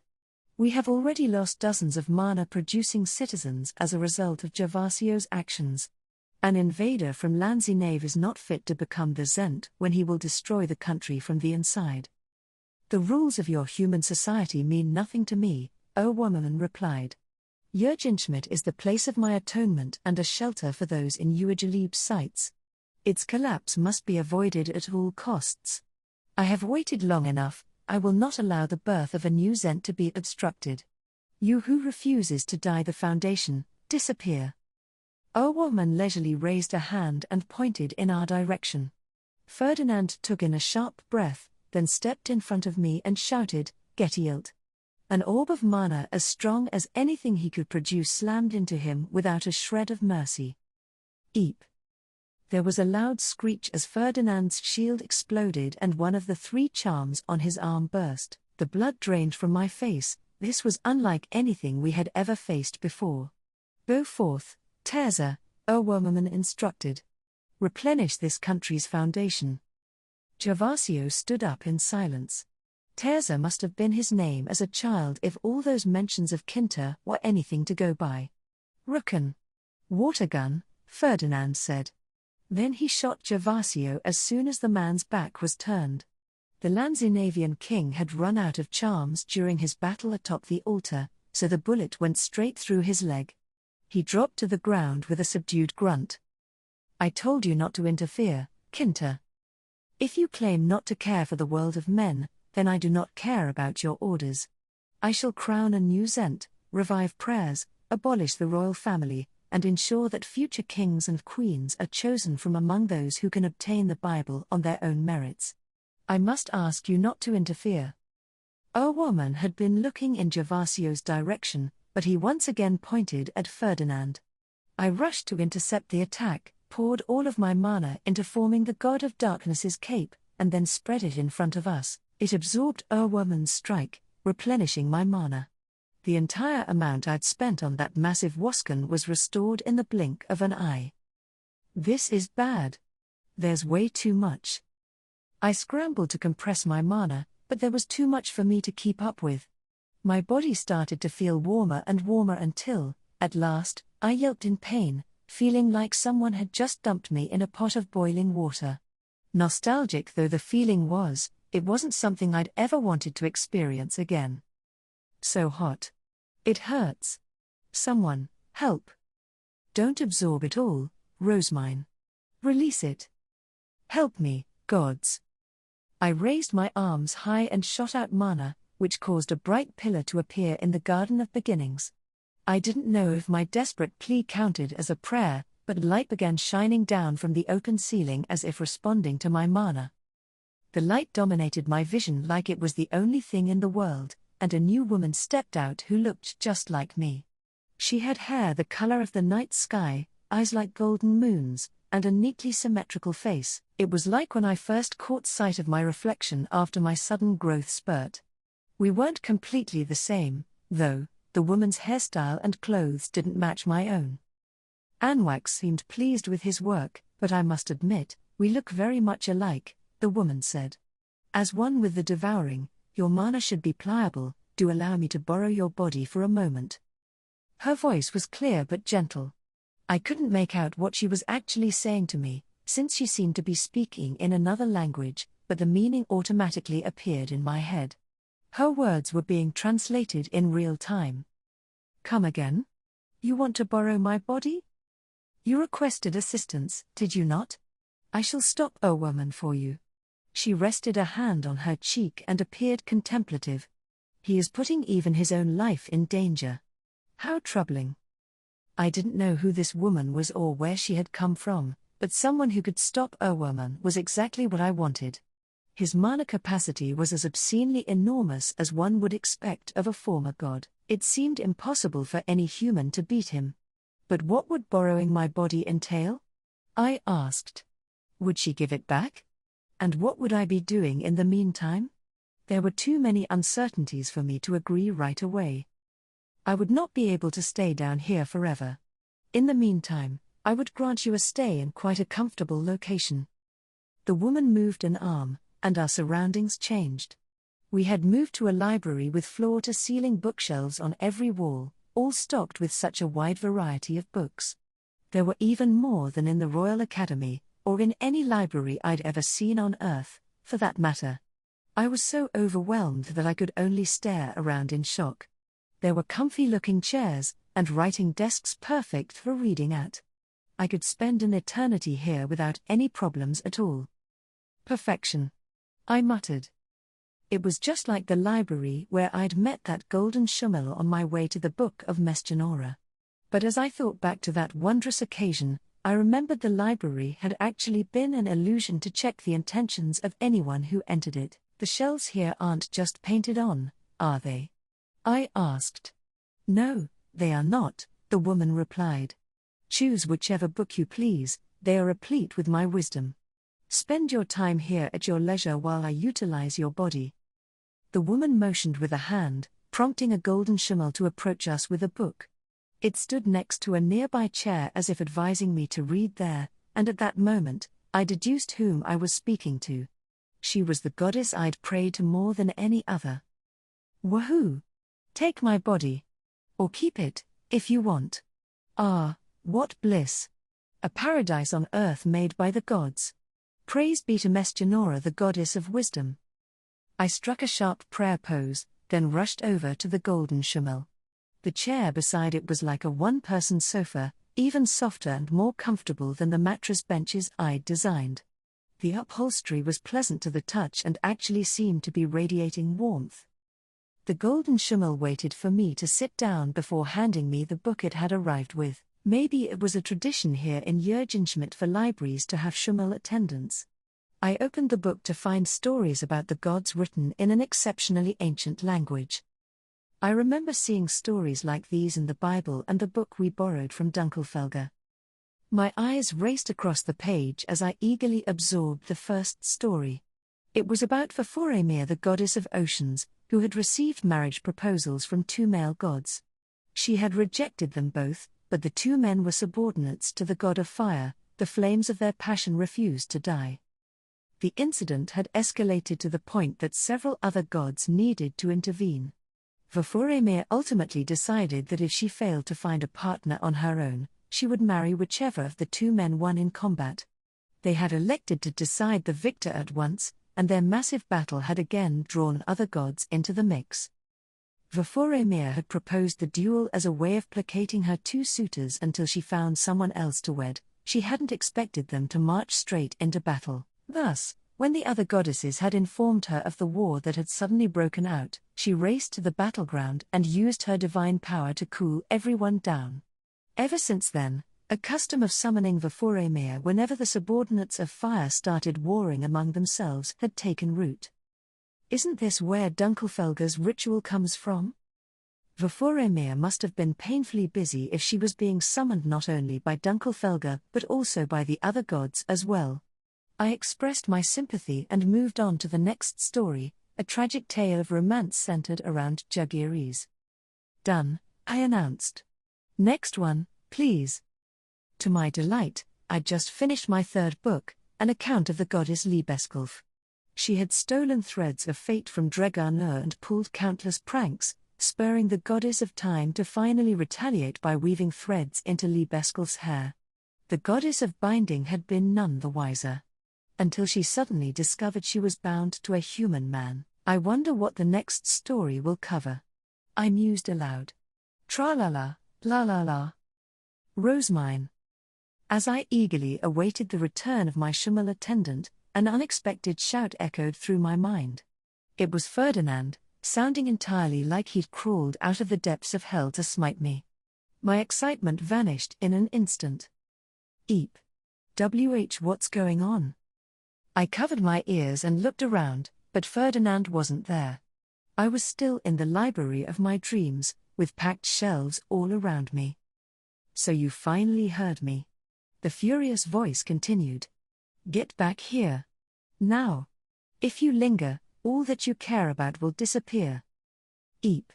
Oh goddess, return my body to me. Ferdinand sounds angry. I needed to leave now, else the Lord of Evil would crush me with his unjust wrath. I have been trying to speak with you for quite some time, came the tired, exasperated voice of a goddess. But you refused to answer me. I turned to look at her, but my vision wavered, and paradise started to disappear, the race to become Zent. The library had vanished, and the goddess of wisdom was nowhere to be seen. Instead, I was now face to face with Ferdinand, who appeared to be at his wits' end. He was close enough that I could feel his breath, and there was nothing but worry in his eyes, the last thing I'd expected when he'd sounded so outraged. I stared at Ferdinand in surprise, and my mouth flapped. Only then did his anger start to show. Something in my hand vanished at the same time. You are Rosemine, correct? Yes, I replied. Give me a proper response. I'm so showy that I seemingly saddened or surprised you in some way. What are you even saying? Ferdinand snapped. But the slurring wasn't my fault, he was pinching my cheek so hard that it was tough to speak. He's being so unreasonable today. Rosemine, there is a limit to how long one can go without learning one's lesson. Boo? I swatted at the hand on my cheek. The least Ferdinand could do was release me before starting his rant. He gave me one last squeeze, then let go. But he didn't move his face away. So much for my desire to get as far away from my lecturer as I could. Your feud with Bezoanst began after you charged into the temple's bookroom, Ferdinand snapped. Then you caught the royal family's attention by barging into the Royal Academy's library with unstable mana. Has it ever occurred to you that your obsession with books always leads to trouble? In my defense, I'd caused plenty of problems without the allure of a nice library. Protesting would only make things worse for me, though, so I simply nodded and allowed the lecture to wash over me. It has? Ferdinand replied. Yet you still gave Miss Genora your body in exchange for a chance to use her library. How could you be so foolish? Let me tell you, it was some library. A paradise, even. The books there were seriously to die for, and they covered every wall. I'm sure there were plenty about research. You should come with me next time, then you'll understand just how amazing it was. My attempt to calm Ferdinand instead made his cheek twitch. Oh, how thrilling. An invitation to the distant heights. Was flirting with death once not enough for you? The distant heights? So that wasn't a paradise on earth? Ferdinand clicked his tongue. Have you not fully returned yet? What do you mean? Rosemine, list the names of those important to you. Who came to mind when I threatened you? Can you remember what the goddess did when she obtained your body? What were you doing before you made the exchange? And what must we do now? Huh? I was too overwhelmed to even ask why he was interrogating me all of a sudden. I tried to answer his questions but immediately drew a blank. There was a thin fog of sorts clouding my memories. What had I been doing? I don't know, I eventually replied. But I remember the book I was just reading. It was about the gods, and... Enough, Ferdinand interrupted with a grimace. Do what you can to forget about it. Now you're just being cruel. I could never forget something I went out of my way to read. The goddess must have meddled with your mind to make it easier for her to inhabit your body. And to no small degree, the impact appears to have been quite profound. I'd meant to lend the goddess my body only for a moment. I certainly hadn't consented to her messing with my mind. It was kind of scary to wonder what was happening to me. I drank a potion Ferdinand gave me and then asked what he'd meant. She did not answer my questions, so I do not know. Even if she left your mind untouched, I suspect you showed all the restraint of a pet being handed its dinner. Take care not to comply with the requests of a god again, your mana is far too easily influenced. Though he didn't actually say it, Ferdinand mouthed the words because of your devouring. There was pain in his eyes. I reached out and stroked the furrow in his brow, hoping to comfort him, but it only made his expression more stern. You seem to recognize me, but do you remember Ehrenfest's archducal family? He asked. Do you remember the faces of your retainers? Try to name them. I did as instructed, listing off the names of everyone in the archducal family and each of my retainers. Ferdinand sighed in relief when I was done. Much better. Sorry that I worried you. Fear not, though, I am so determined to recreate Miss Genora's library that I will not embrace the distant heights so easily. You have only intensified my fears. Ferdinand replied at length. Though his mouth was still twisted in displeasure, the anger was fading from his eyes. His emotions were always so hard to read, but at least he seemed to be feeling better. Are you two done yet? Came another, equally exasperated voice. Wait, what? I muttered, my head cocked to one side. There's someone else here? Ferdinand was still right in front of me, so my view was severely limited. Ferdinand pulled away and stood up. This is the Garden of Beginnings. Erwoman and Gervasio are here with us. It's all coming back to me. We were in the heat of battle. Ferdinand, how can you be so calm? I shot to my feet and moved to protect him, but as I took up arms against Erwoman, a finger jabbed me in the back. Relax, Ferdinand said. The battle is over. Miss Genora forbade the taking of any more lives. Come again? On closer examination, though both Erwoman and Gervasio were looking at us, neither one of them seemed ready for combat. To think she would settle the fight so easily. Goddesses sure are something. Praise be to. Cease your prayer, fool, Ferdinand yelled as I went to raise my hands. Do you want the same thing to happen again? Woman gave a slight smile. Mine, as one with the devouring, you are more receptive to the power of others. If you were to pray here, in a place meant for communing with the gods, they would most likely descend upon the earth for their amusement. I would welcome such a thing, they are dear friends of mine, after all, but it would place a tremendous burden on you. I would advise you to be careful. In stark contrast to before, our woman's tone was exceptionally calm. I could probably thank Mess Genora for that. She not only had such a massive and wondrous library, but also possessed the power to soothe a former god and end the fighting in the blink of an eye. Wow, what a powerhouse! I wouldn't expect anything less. Praise be to Mess Genora, the goddess of wisdom. So what did you all discuss with Mess Genora? I asked. We shared our desires and understandings of the current situation, Ferdinand explained. Then we agreed to continue our battle for the throne through more peaceful means. Gervasio grimaced. Even in these circumstances, that was a gross abbreviation. He was right, I was still none the wiser about what I'd missed. I strongly disagree. Given what is happening in the auditorium, we do not have time for a lengthy discussion. I understood that time was of the essence and that prioritizing efficiency was a staple for Ferdinand, but I still wanted a bit more detail. At the very least, explain what everyone wanted and what information was shared, I said. I am still on edge and ready to fight. You say that, but did you not forget we were fighting in the first place? Ferdinand could make as many observations as he pleased, it didn't change the fact that I was deeply unnerved. He and Gervasio had been at each other's throats, telling one another to die or turn into a feastone, but now they were conversing as normal, well, with the exception of the awkward atmosphere between them. Then there was a woman. Just moments ago, he had been all dispatch kinter this and don't obstruct Terza that, but now he was quietly listening to reason. It's not my fault so much changed while I was reading. Everyone's so relaxed now that I can't help being uncomfortable. We were told exactly how the gods view this matter. Jürgenschmidt was made to welcome those facing Eugelib's persecution.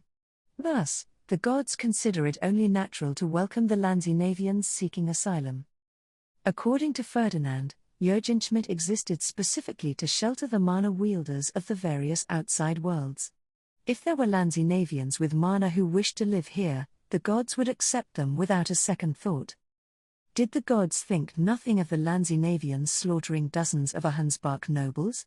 I asked with a glare. Woman nodded, wearing a completely blank expression.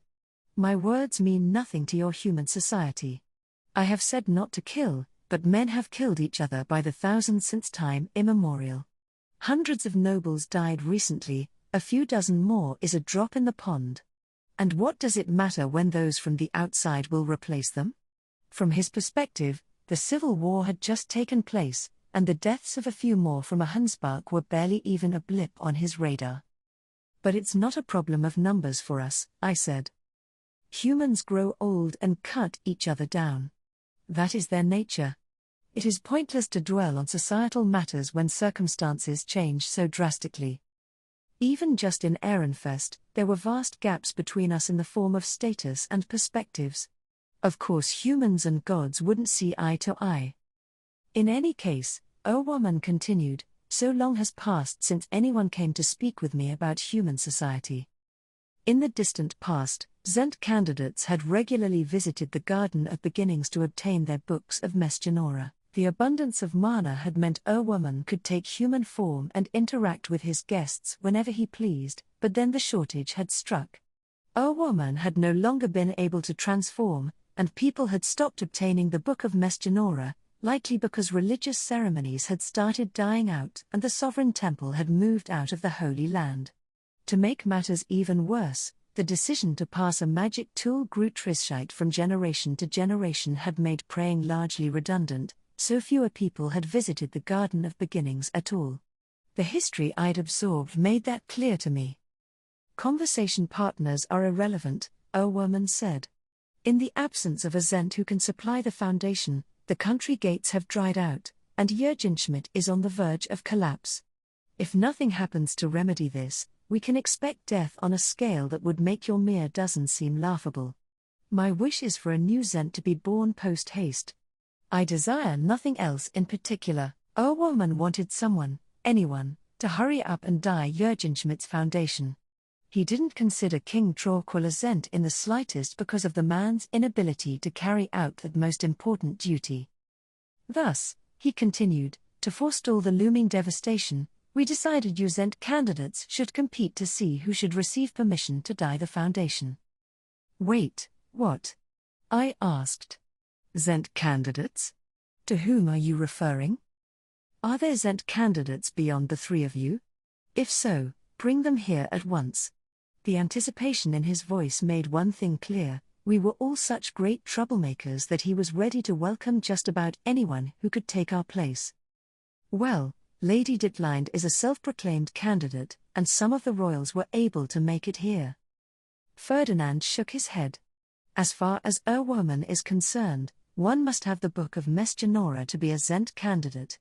The magic tool Grutrischeit holds no meaning. Ouch. So his standards are the same as they were in the ancient past. Not a single member of the current royal family counts as a candidate, then.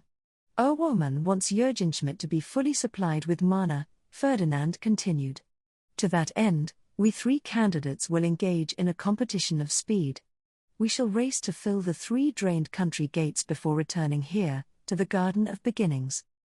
Whoever wins gets taken to the foundation, Gervasio added. The two men both wore confident smiles. It didn't make sense. As I understood it, Ferdinand didn't even want to become the Zent. Ferdinand, are you truly resolved to take the throne? I asked. As long as I die the foundation, woman will not question my decisions. I could punish the Lanzinavians or abolish the current royal family without opposition. Woman had even praised the idea that, by the next generation, Zent candidates would need to earn their own books of Mesgenora again. It was an extremely long-term solution, and there was no guarantee it would work, but Ferdinand only needed to die the foundation. Then he could freely use the magic tool Grutrischeit to decree a new Zent and start trying to revive prayer. Kinter, I see you have once again omitted precious details, woman said dryly. Mesgenora decreed that all life is valuable and not to be wasted. Keep that in mind. In other words, he would permit punishments but not lethal action. I'd never thought I would hear the phrase all life is valuable here in Jürgenschmidt, where mass executions of the innocent seemed so commonplace. You really should have recorded it, I said. How would that have proved anything? Those who did not see Mesgenora's descent would only hear your voice. True.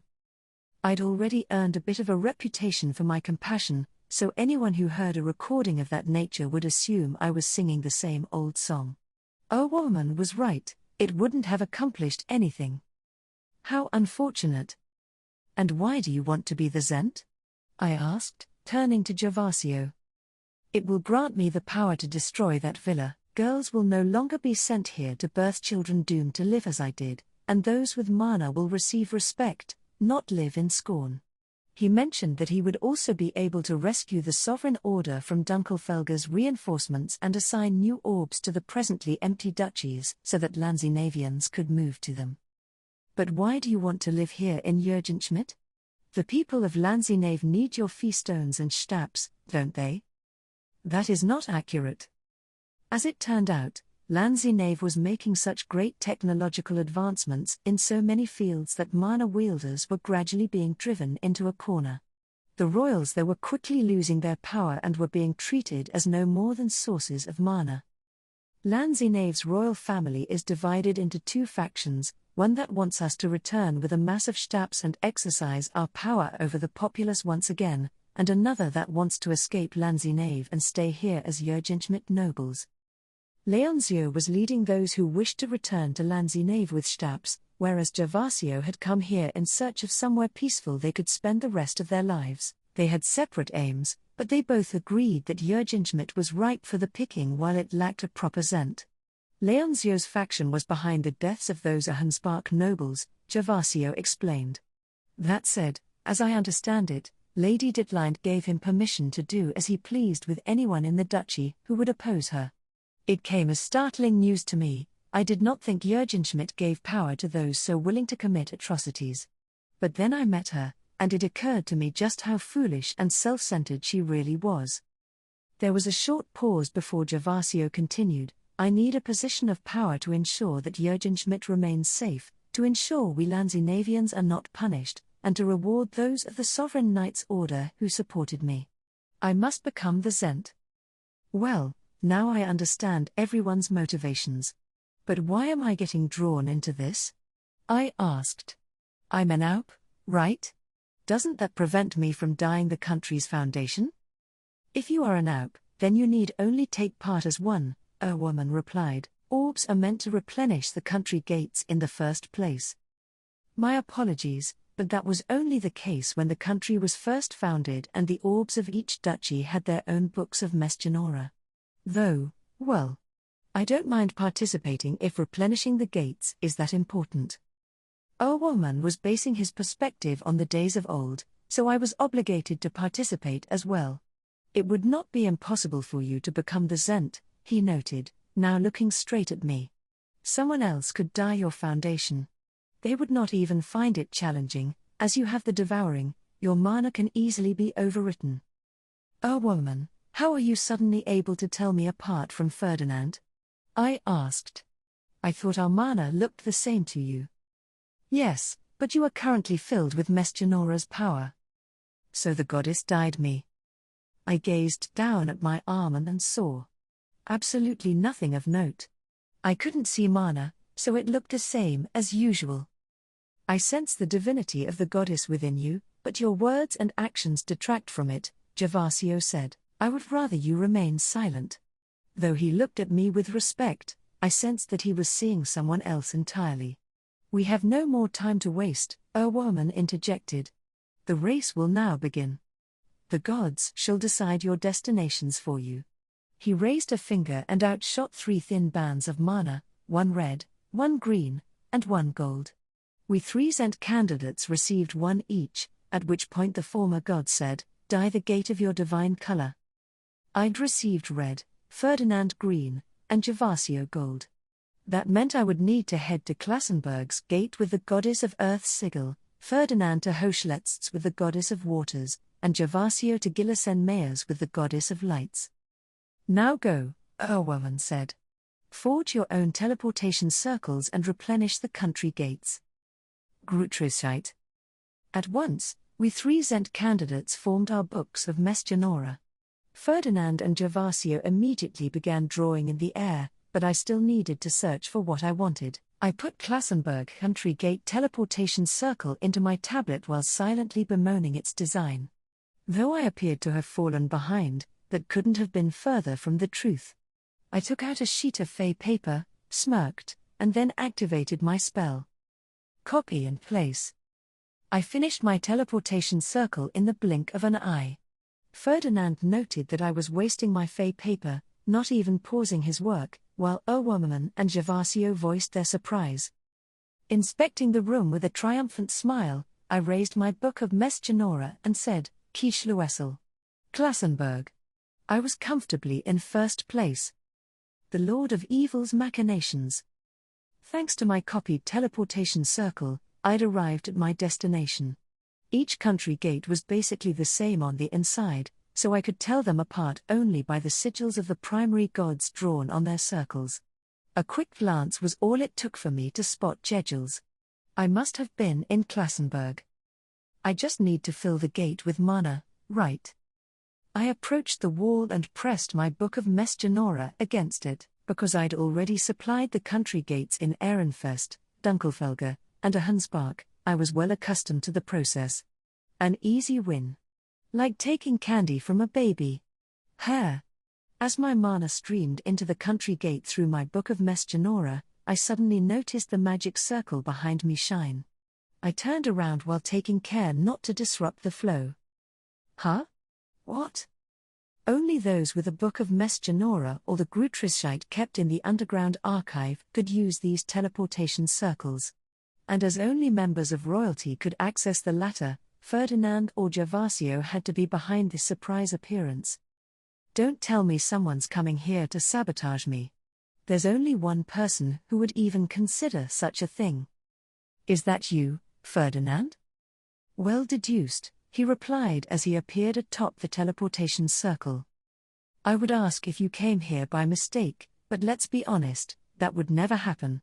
Based on prior experience, I suspect you're here to sabotage the race that Mesgenora and Bookworm set up. I pointed straight at him and declared, you can't hide anything from me. Well, that saves me having to explain the obvious, Ferdinand replied, not even attempting to disguise his intentions.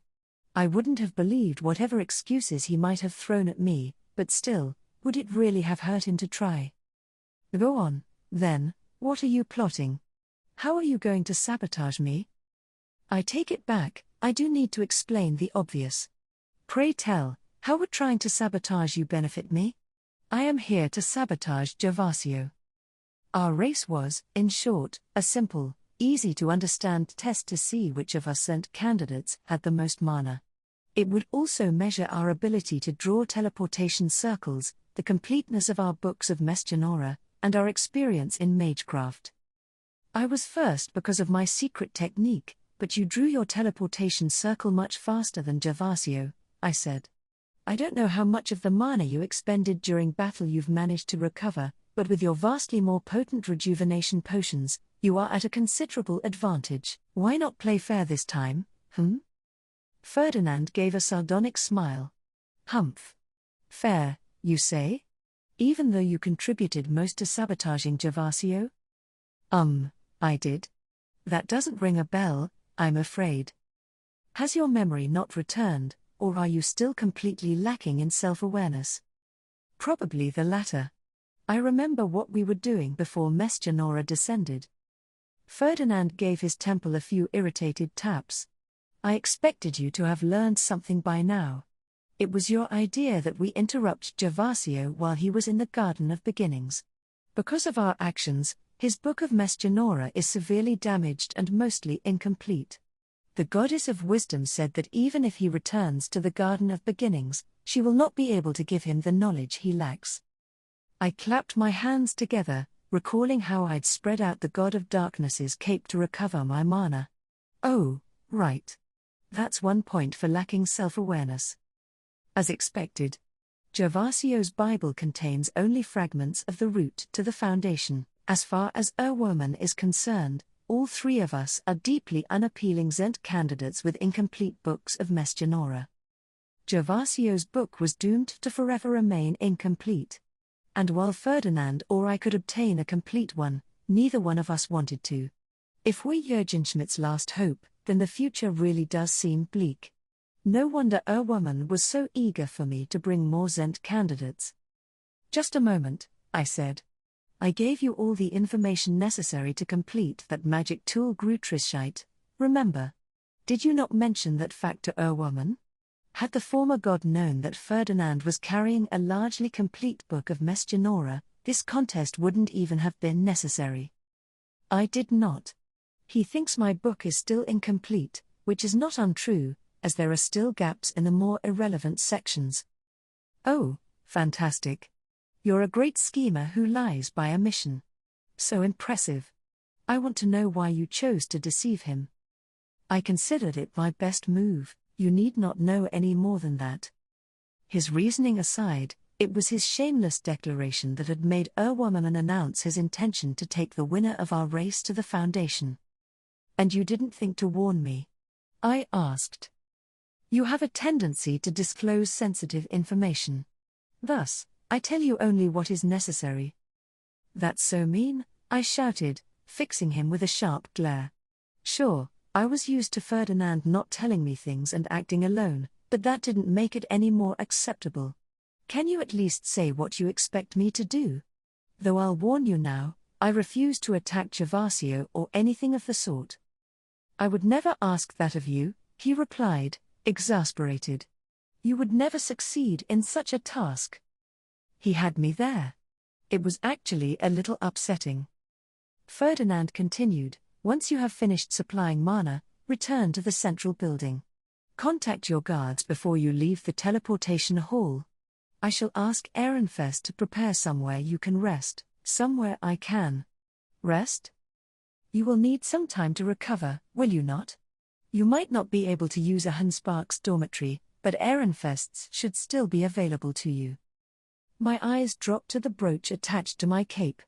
I'd tried to return it to Sylvester before teleporting to a Hanspark, but he had told me to keep it until I was officially recognized as an Alp.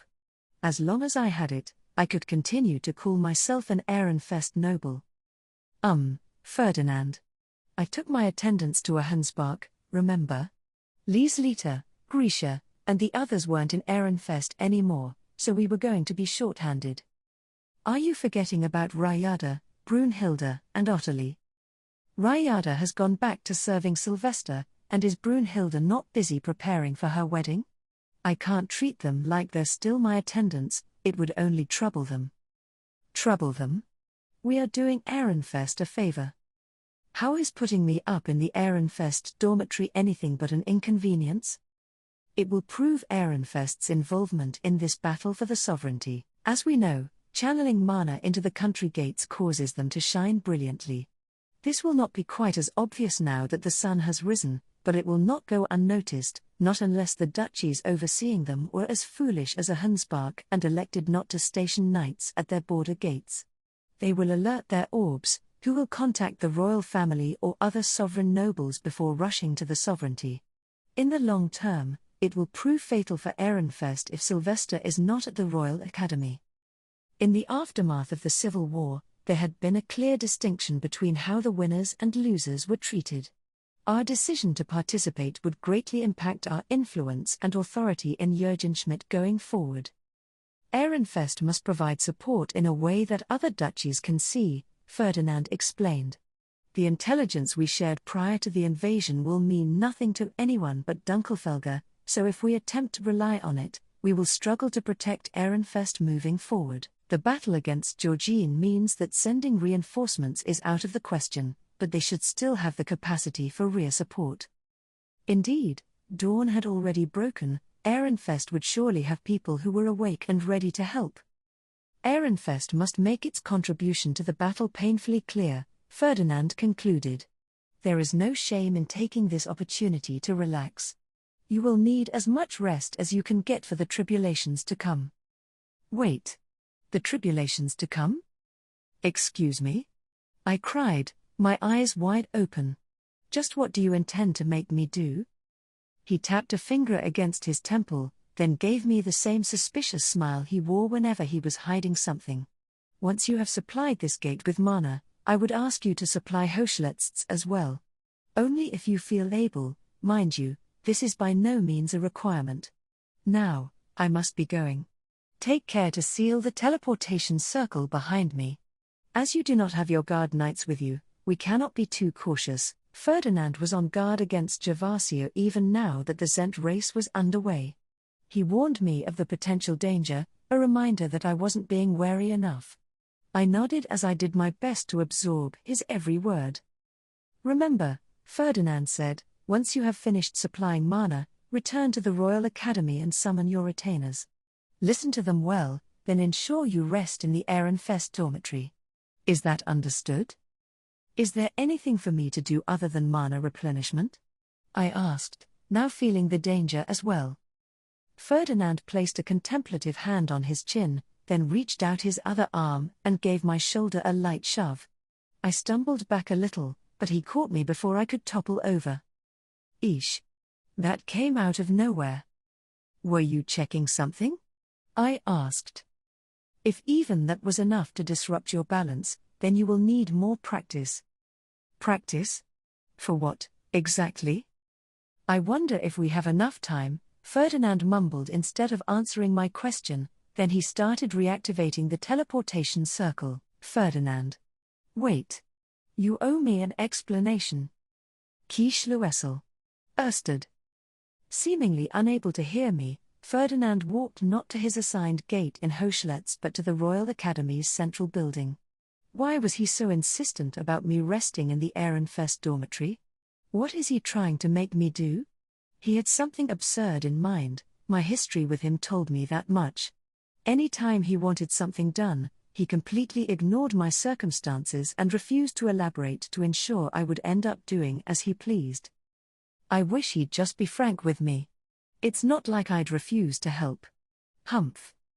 Grumbling on the inside, I sealed the teleportation circle as instructed and returned to supplying the country gate. As soon as I was done, I teleported to Hochschletzt. Not for Ferdinand, mind you, Jürgen Schmidt was in danger and desperately needed more mana. That was my excuse, anyway. NGH. I must have overdone it.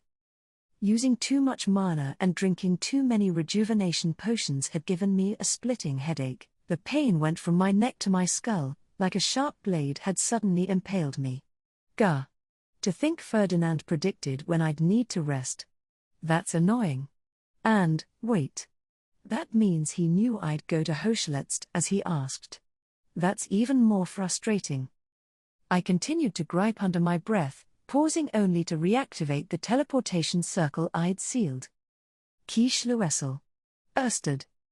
The magic circle shone with omni-elemental light, then rose into the air and started to spin. A second magic circle below me activated as well as if swept up in the excitement. Both circles sucked out my mana, and the world around me dissolved into a white haze. My vision swayed so violently that I soon had to squeeze my eyes shut and sit on the floor. I waited a moment for the floating sensation to fade, then slowly opened my eyes.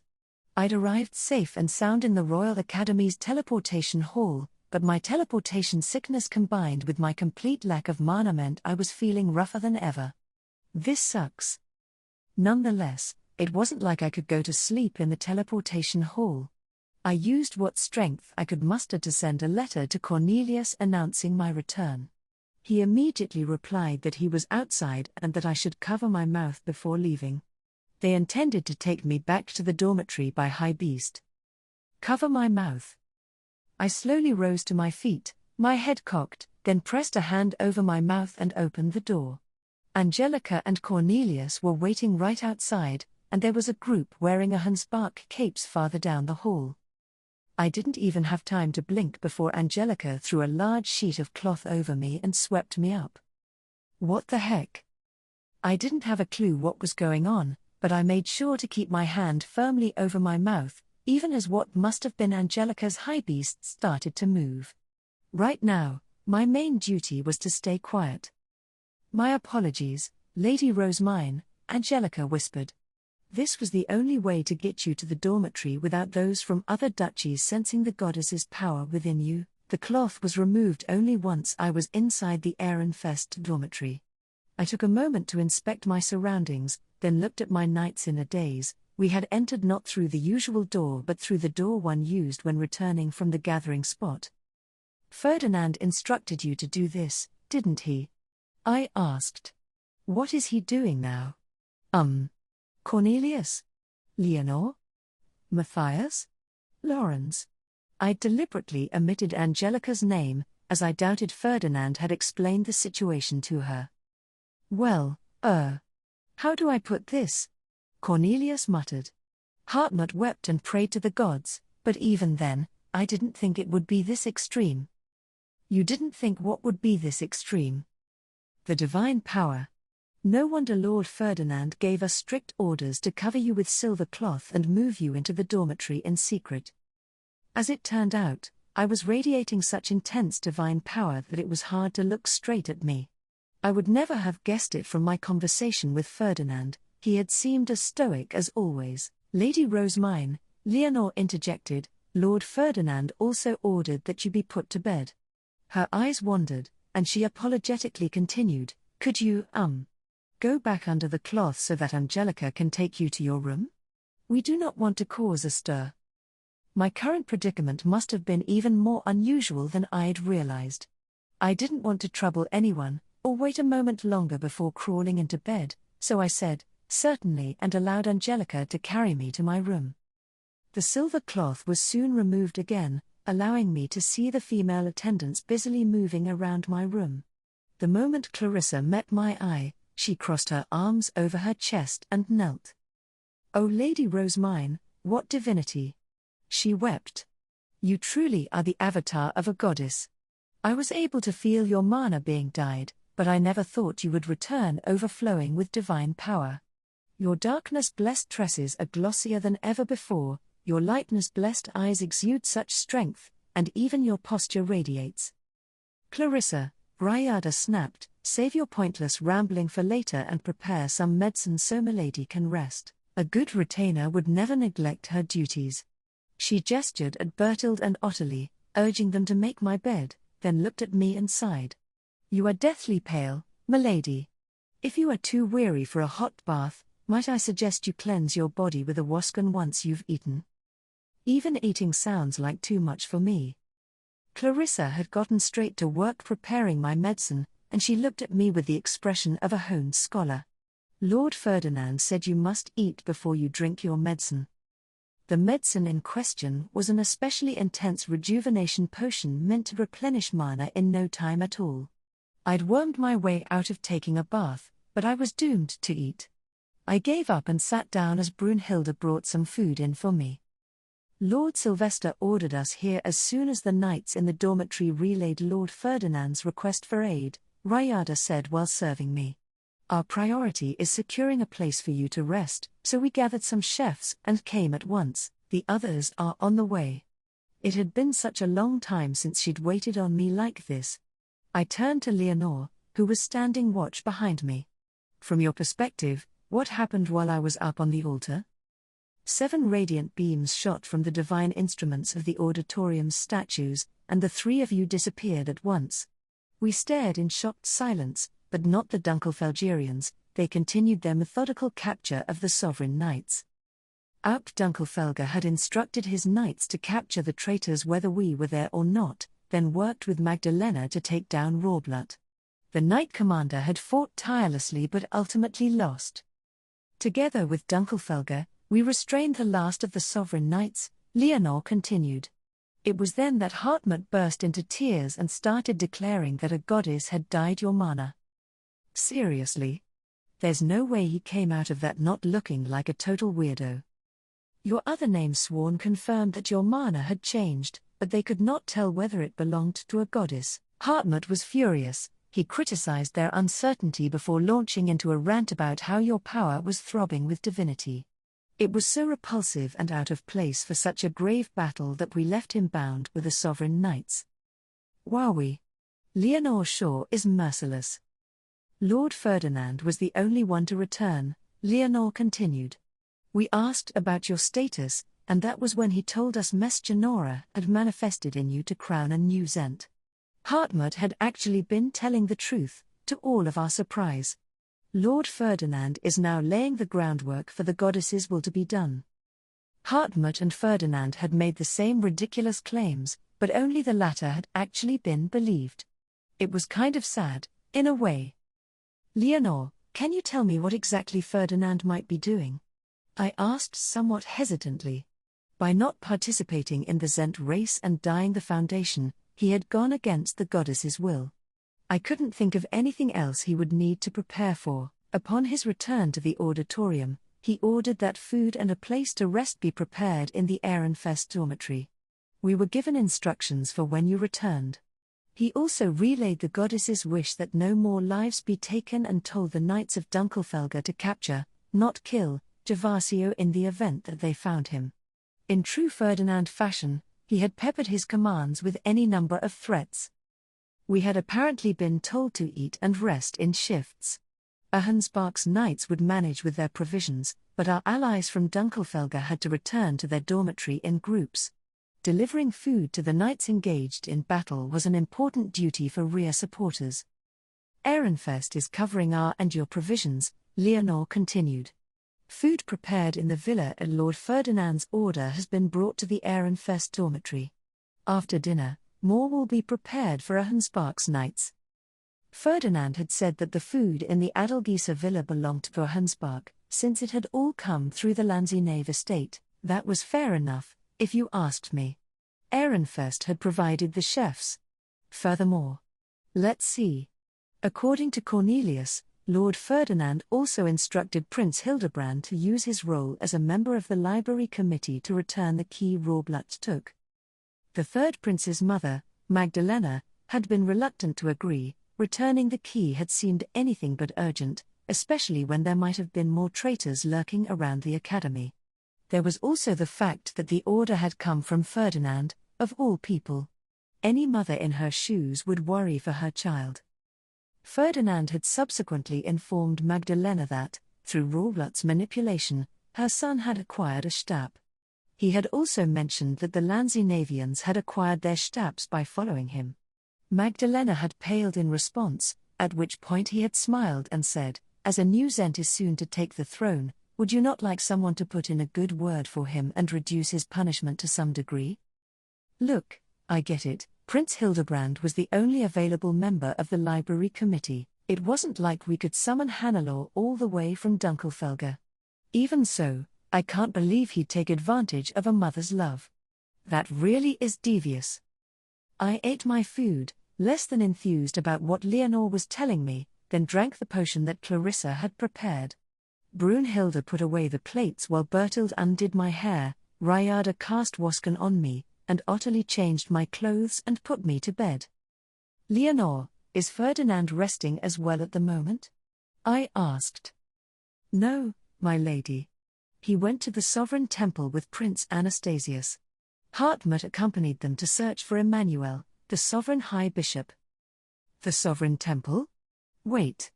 Is he after the Bible's key?" Just as the keys given to the duchy's high bishops granted access to those duchy's foundations, the key to the Sovereign Temple's Bible must have led to Jürgenschmidt's.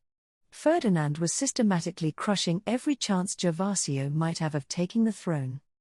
"But why are you doing all this instead of dying Hochletz's country gate?" We were in the midst of a Zent race emulating speed ditter, but rather than competing, Ferdinand was off playing his own game of treasure-stealing ditter. "Lord Ferdinand asked that you practice your dedication whirl upon waking. There will also be a meeting with the royal family. He wants you to rest now while you have the chance." "My dedication whirl? A meeting with the royal family? I don't get it. Where the absolute heck is all this coming from?" Any thoughts about the current battle were blown right out of my head. There was so much more I needed to ask about. But before I could even figure out where to begin, the medicine kicked in, sending me into a deep slumber. Machinations complete. "Are you feeling refreshed, milady?" Ryarda asked. "It is almost fifth bell, but you can rest for a little while longer if you need to." I pondered the question. It didn't feel like I'd slept at all, yet I was completely refreshed. I saw no reason to go back to sleep and risk waking up feeling worse. "I shall rise," I said. "Is Ferdinand back yet?" "He took lunch here, met with the Aup to discuss various matters, and then sent ordonnances all over the place. As we speak, he should be resting in the villa with the Ahensbach Knights. He said you need not worry about Ahensbach at the moment and that you should contact him once you are awake." The Ahensbach Knights couldn't return home without registration brooches. Resting in the villa was certainly better than camping outside on the academy's grounds, but was Ferdinand even able to relax? He had so much history there that I couldn't help worrying. "Let us prepare tea first, milady. We shall eat a light meal in place of lunch." "Certainly. Could we have our post-meal tea on the first floor? I wish to hear Ferdinand's report. I shall consult the Aup and return with his permission." "Sylvester's here too?" I asked, unable to mask my surprise. I'd assumed that Florencia would be in charge here, given her experience providing rear support. "If we revealed you to the public as you are now, it would cause a tremendous stir. For that reason, the royal family has been invited to Ehrenfest's tea party room for lunch the day after tomorrow. We received instructions from Ferdinand, and the archducal couple is hard at work preparing." Ryarda then stepped outside my bed curtain. "Ottilie, contact the male retainers. Brunhilde, Bertild, have milady changed. Clarissa, inform Ferdinand's retainers that she has awoken." Though I couldn't see them, the bustling that followed told me my retainers had sprung into action. Brunhilde and Bertild helped me change. It was my first time seeing the outfit they'd brought me. As I gazed down at it, Brunhilde gave me a troubled smile. Back in Ehrenfest, The seamstresses are working with great haste to finish your fitted clothes. This particular outfit is from Lady Florencia's personnel. To accelerate its completion, it was designed so that any minor adjustments can be made with laces. They also used cloth that had already been completed at the time of your fitting. We expect another outfit from the Gilberta Company to arrive tomorrow. I gazed at Brunhilde in the mirror. Her hands were trembling as she did my hair. She must have sensed my eyes on her as she looked away and put a hand on her cheek, searching for the right words. Though I understand that this is the goddess's divine power, it requires an immensely strong will to face you directly. She eventually said, "The closer I get, the more I am overcome with awe, which causes my hands to shake against my will. Standing as close to you as we are, I can even see the light radiating from you." Bertilde nodded. "My sister is correct. At the moment, you are radiating divinity in the most literal sense. I am so glad to have had the chance to serve you today." Bertilde looks giddy with excitement, like she might start worshipping me at any moment. Hearing all this about divine power and the awe they feel just from being near me. Am I even human anymore? Had these remarks come from Hartmut, I wouldn't have thought twice about them, but my usually normal retainers were now gazing upon me in wonderment. It made me a little uncomfortable. Though I was filled with the mana of a goddess, I was still the same person on the inside. If everyone in the orphanage saw you as you are now, Lady Rosemine, they would start praying as fervently as Hartmut, Feline noted, looking dazzled as she watched me from a distance. Wilmar would doubtless start trying to draw you. One can't normally sense the mana of another when it grows too distant, but all can feel the goddess's power. Everyone who came here from Ehrenfest was drawn to your bedroom, though this passed when we did as Lord Ferdinand instructed and covered you with silver cloth. My mere presence was causing a stir. I sincerely hoped that there existed a way for me to be rid of this unwanted mana. At this rate, it would severely disrupt my daily life. "Damuel and I guarded you while you slept," Judith informed me. "It sounds like your battle was absolutely crazy." Lauren said he nearly drowned in the auditorium. "I wish I'd been there. I can't even begin to imagine what it must have been like." Judith had arrived at the dormitory with Damuel while I was asleep. Few other people would hear about the washing machine carnage in the auditorium and wish to have experienced it themselves. "I, too, wish you had been there," I replied. "I consider it a great shame that you were too young to accompany us. There was a moment when your unique talents would have greatly aided us." I went on to tell Judith how she could have sniped Rawblood atop the stage. She gave a proud smile in response. Once I was changed, I went back under the silver cloth to block the goddess's troublesome mana and prepared to move to another room for tea. Angelica was tasked with carrying me, since she specialized in enhancement magic. I wouldn't have been able to walk there. The silver cloth blocks so much light that I can't even see my feet. I'd proposed traveling in my pandabus instead, but Leonore had calmly refused. Even if the Alp permitted it, I wouldn't be able to see through the cloth. Still, I can't believe I'm getting carried everywhere. I'm not a little kid anymore. I trembled with embarrassment under the cloth until we reached our destination. Our meeting over tea was about to begin. "I was told you slept well," Ferdinand said. As soon as my silver cloth was removed, Eckhart and Justus widened their eyes, then exchanged a few quick nods. I saw Damuel among the retainers lined up against the wall. As much as I appreciated it, I must ask, did you get much rest? I required the assistance of a potion, but yes. I narrowed my eyes at him. Let me guess, the potion that wakes you up with a nightmare? In a place as morbid as the villa, I was doomed to have nightmares anyway. Maximizing my rest was the best decision. So he didn't get much rest at all. As I was pursing my lips, the attendants prepared our tea and served us both food. Ferdinand must not have eaten much for lunch either.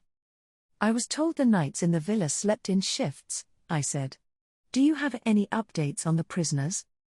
"They are still restrained in the villa. The sovereign order is entirely useless at the moment. We will decide the knights' punishment during our meeting with the royal family," We must discuss how to follow the goddess's decree that deaths be kept to a minimum. In other words, he wants to dump as much of the burden on the royals as he can.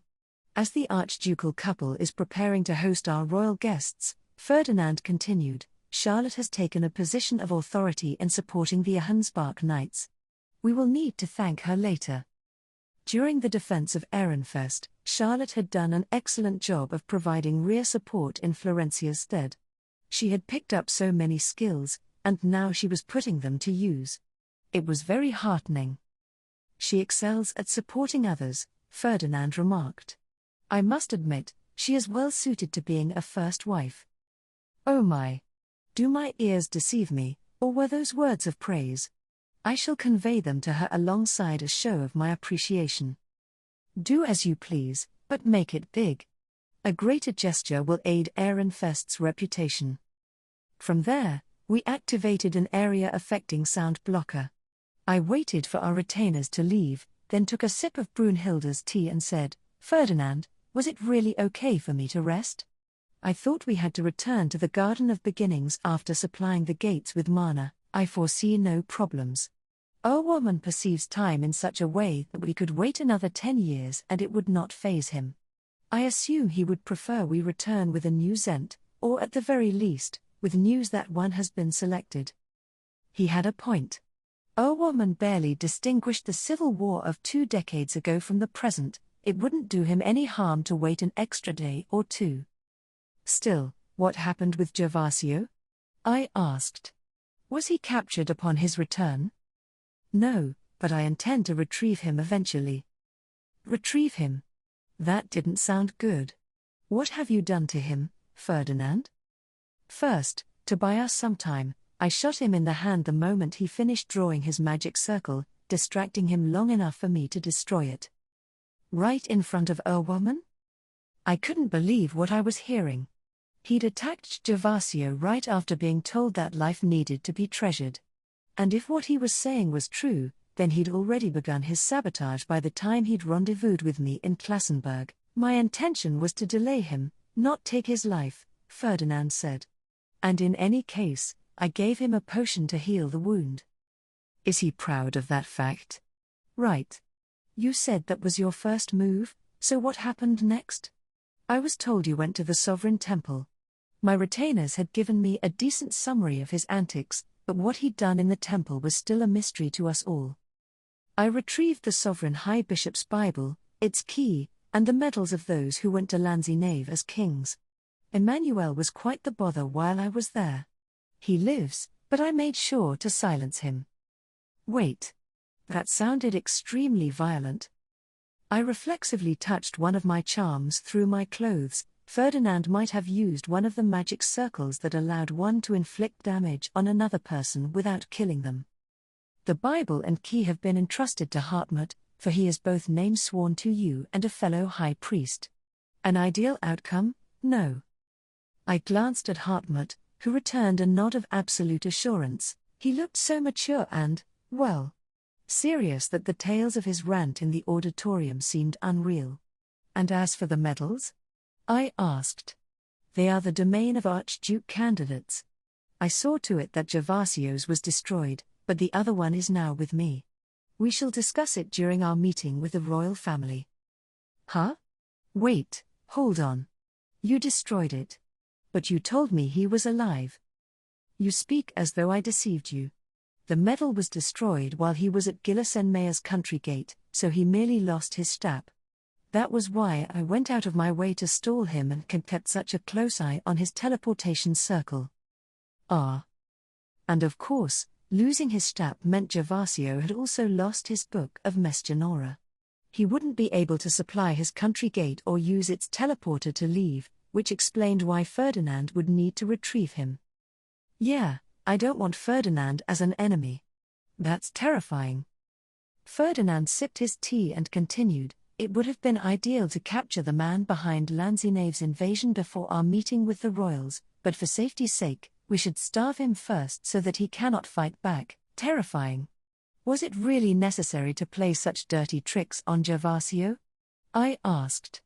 He didn't seem like such a bad guy to me. It was another faction that attacked Ahenspark's nobles, and they were acting with Lady Detline's permission. I seriously think we could have come to an understanding. If we had met under better circumstances, we might not have needed to fight Gervasio at all. Ferdinand gave me a look of grave concern. Was your sense of self-preservation torn to ribbons with your memory? Think for a moment. He told us his goals were to save the Lanzinavians and reward those among the sovereign knights who rebelled against Troarquil, but he said nothing of the nobles currently living in Jürgenschmidt or those of us who got in his way. Though he strove to become the Zent, his mindset was that of a king of Lanzinave. It was impossible for us to know what he was truly thinking. Any noble would put up a front and play nice when a literal goddess descended upon the earth and demanded an end to the fighting. Ferdinand and Gervasio had seemed to be getting along when I'd returned from the goddess's library. But apparently not. Gervasio was chosen and educated to become the king of Lanzinave, but he loathed going there. His aim has always been to rule Jürgenschmidt. Even now, his determination and tenacity are greater than you could ever imagine. You need not understand what he has been through. He survived the villa and endured tremendous hardships, but do not entrust your life to him so easily. Fool. Sorry. Speaking out of turn had put me on the receiving end of an extra lecture. It probably wouldn't happen again. Gervasio aside, I said, how will the other Lanzinavians be dealt with? Our meeting with the royal family will decide. That's a long time from now. Are we not in more of a rush than that? The day after tomorrow felt like an eternity away. Our most urgent aims were capturing the Lanzinavians and eliminating Gervasio before he could take the throne. Now that we have achieved them, the royals and the country at large can wait. Let them buzz about the activated gates and the announcement of a new Zent. Our recovery comes first. As far as Ferdinand was concerned, we were under no obligation to work through our exhaustion, not to satisfy the same royals who had made us wait 3 days when we tried to warn them of the coming crisis. We had only agreed to meet them so soon as an act of kindness to Magdalena and Anastasius, who had ultimately helped us when we needed it most. Not to mention, he continued, your outfit will not be ready any sooner than the date of our discussion. You will need the proper attire for a meeting with royalty. You're right about that. Though I think my appearance is absurd enough already, something I did not realize at first because of your unchanging stoicism. Ferdinand gave me a serious glare. Doubt me all you want, but I did change my attitude while you were possessed. Oh, I see. I thought he'd continue down the lonely road of being a jerk, but even the Lord of Evil shapes up in the presence of a real goddess, not that he'd ever do the same for me. How should I pass the time until our meeting with the royals? I asked. Did I not tell you to practice dedication whirling? To what end? I might be used to moving in this body, but whirling is another story. I dance straight to an early grave. Hence the need for you to practice. Returning to the Garden of Beginnings with the new Zent by whirling is advisable over returning there through the Divine Protections ritual. Others will not be able to replicate it so easily. As you are now, anyone would consider you the avatar of a goddess. Can you imagine the embarrassment if you fell over like a certain someone? This is literally the first I'm hearing about using a dedication whirl to return to the Garden of Beginnings. Is that so? Ferdinand asked, not moved in the slightest. Nonetheless, I consider it the best way to transport the country's new ruler to the Garden of Beginnings and to show our loudmouthed spectators what it looks like when a true Zent candidate whirls. It cannot be helped. It can't be helped? You probably engineered it. Humph. Ferdinand gave me the same sparkly smile he wore when he was thoroughly displeased. Would there be a problem with that? Fair enough. I shall practice my whirling. Good. No, not good. You big dummy. Not even my fiercest glare would sway Ferdinand, and there was zero chance of him taking back what he'd said. My fate was sealed. Do not wander about, Ferdinand warned. The influence of your divine power is so immense that you will trouble all those who cross your path. Practice in your chambers. As you had the skill to pass each of your academy classes on the very first day, I suspect you will whirl satisfactorily once you learn to control your new body. My current objective was to whirl in a way that Ferdinand would deem satisfactory, but was there even time for that? My opportunity to rest was well and truly over. Perhaps I could use enhancement magic while whirling. So your memory was devastated. Do you not remember how, during the temple's dedication ritual, the mana you channeled into enhancements was sucked out alongside the rest of the mana flowing into the chalices? The magic circle will drain you entirely if you attempt to use enhancements atop it, and you will meet the same fate as a certain fool. I wanted to cheat a little, but I guess that's not an option. TCH. Ferdinand was watching me with exceptionally cold eyes. I had no choice but to give up and practice seriously so I could whirl on my own.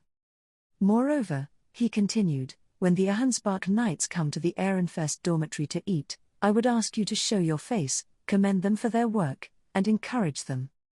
For what reason? To show that you hold no malice toward Ahansbach and still intend to serve as its AUP. Some were apparently saying that my decision to rest with Ehrenfest meant I didn't trust the people of Ahansbach. If you smile at the knights and shower them with praise, enveloped in divine mana as you are, then silencing those fools will prove trivial. Our political maneuvering will become that much easier. I suppose I can do that, for your sake. I added praising Ahansbach's knights to my list of duties for the day. I would also like the authority to use the teleportation circles between the Adelgeisa Villa and the Lanzinave estate so that I might bring supplies to the Royal Academy. But of course, I replied, just as he plopped a thick stack of documents in front of me. Look over these as well, they outline how our meeting with the royals will proceed and what we will ask of them. Memorize them all so you will not need to consult them when the day comes. We must gain what we can from your position as the avatar of a goddess. Our demands here are the bare minimum. I sighed, reached for the documents, and said that I would do my best. Ferdinand's demands were always as tough as they were multitudinous, but I couldn't complain when he was doing the most work out of any of us. I should also mention that I intend to eat here with the archducal family from now on, Ferdinand noted. I will say that I am meeting with you to report the status of the villa and Ahansbach, but I will really be exchanging intelligence with Sylvester and Florencia. I nodded. That was fine with me. We needed as much time to discuss things as we could get. Thus concluded our tea-time meeting. Ferdinand returned to the villa without a moment's hesitation, seemingly quite busy. He wasn't the only one, there was a mountain of work for me to do as well, so with the help of my retainers, I made my way back to my chambers. Lady Rosemine, it is time for dinner, Brunhilde announced at 6th bell. Please allow us to take you. And with that, I was subjected to the usual routine, a sheet of silver was thrown over me before Angelica picked me up. But as we started to move, I noticed something unusual. This isn't the way to the dining hall. Where are we going? Because you are bound to be exchanging sensitive information, the archducal family is eating in a separate room, Brunhilde explained. Lady Charlotte is managing the logistics. She is terribly worried about you. We soon arrived at the meeting room. The door was closed behind us, and the silver cloth wrapped around me was removed. Sylvester, Florencia, Charlotte, and Ferdinand, everyone was here. Rosemine. Sister. Florencia and Charlotte immediately lowered their eyes, taken aback in the face of my divine radiance. Sylvester, in contrast, was staring straight at me, the picture of curiosity. Talk about a glow-up. He muttered. How do you even shine like that? Florencia was quick to chastise her husband, but I was relieved to see someone acting normal in the presence of the goddess's power. I don't know, I said. To tell you the truth, I can't even see the light. Do I really look that different? I thought Ferdinand was pulling my leg at first, but yeah, I can't argue with you being called the avatar of a goddess. Carstet was standing behind Sylvester and nodding in agreement. I'm the same on the inside, though, I assured them both. Yeah, it didn't take me long to figure that one out. You're gonna want to avoid speaking whenever you're trying to come across as a divine avatar. Father, let us eat, Charlotte interjected. I am relieved to see the goddess's power has not changed you, sister. Are you feeling well? The look in her eyes told me she was just as worried as Brunhilde had suggested. Yes, I got plenty of rest and now feel quite refreshed, I replied with a chuckle. I was told you have been arranging food deliveries to the villa and such while the archducal couple is preparing for our upcoming meeting. I thank you ever so much. If not for your hard work, I would not have been able to rest at all. I took the seat assigned to me and continued to speak with Charlotte. Much to my relief, we were having familiar Ehrenfest dishes instead of Ahensbach's intensely spicy cuisine. Reports and intelligence were commonly exchanged over meals, so Ferdinand took the opportunity to update us on the villa and those in Ahensbach. With your permission and the feastone, Rosemine, we recently activated the villa's teleportation circle. We now had a transport link between the Lanzenave estate and the Adelgisa villa. It was a little inconvenient, since the dormitory was still unusable and the villa didn't connect straight to Ahensbach's castle, but it was drastically better than not being able to access the duchy at all. Letters have been sent, and your retainers should come with your belongings in a bell at most. We had consulted the royal family about using the Adelgisa villa and received permission from Sigiswald to do with it as we pleased. In his words, they had planned to let me have it anyway. Ferdinand informed us of all this with a smile that couldn't have been more displeased. Wonderful, I said. I thank you ever so much, Ferdinand. Many of my retainers kept their belongings with mine, and it would seem they have been troubled without certain articles. It would also have been troublesome if Ahensbach alone could not access the Royal Academy too. Is something the matter, Sylvester? He was staring at me. In fact, everyone else was too.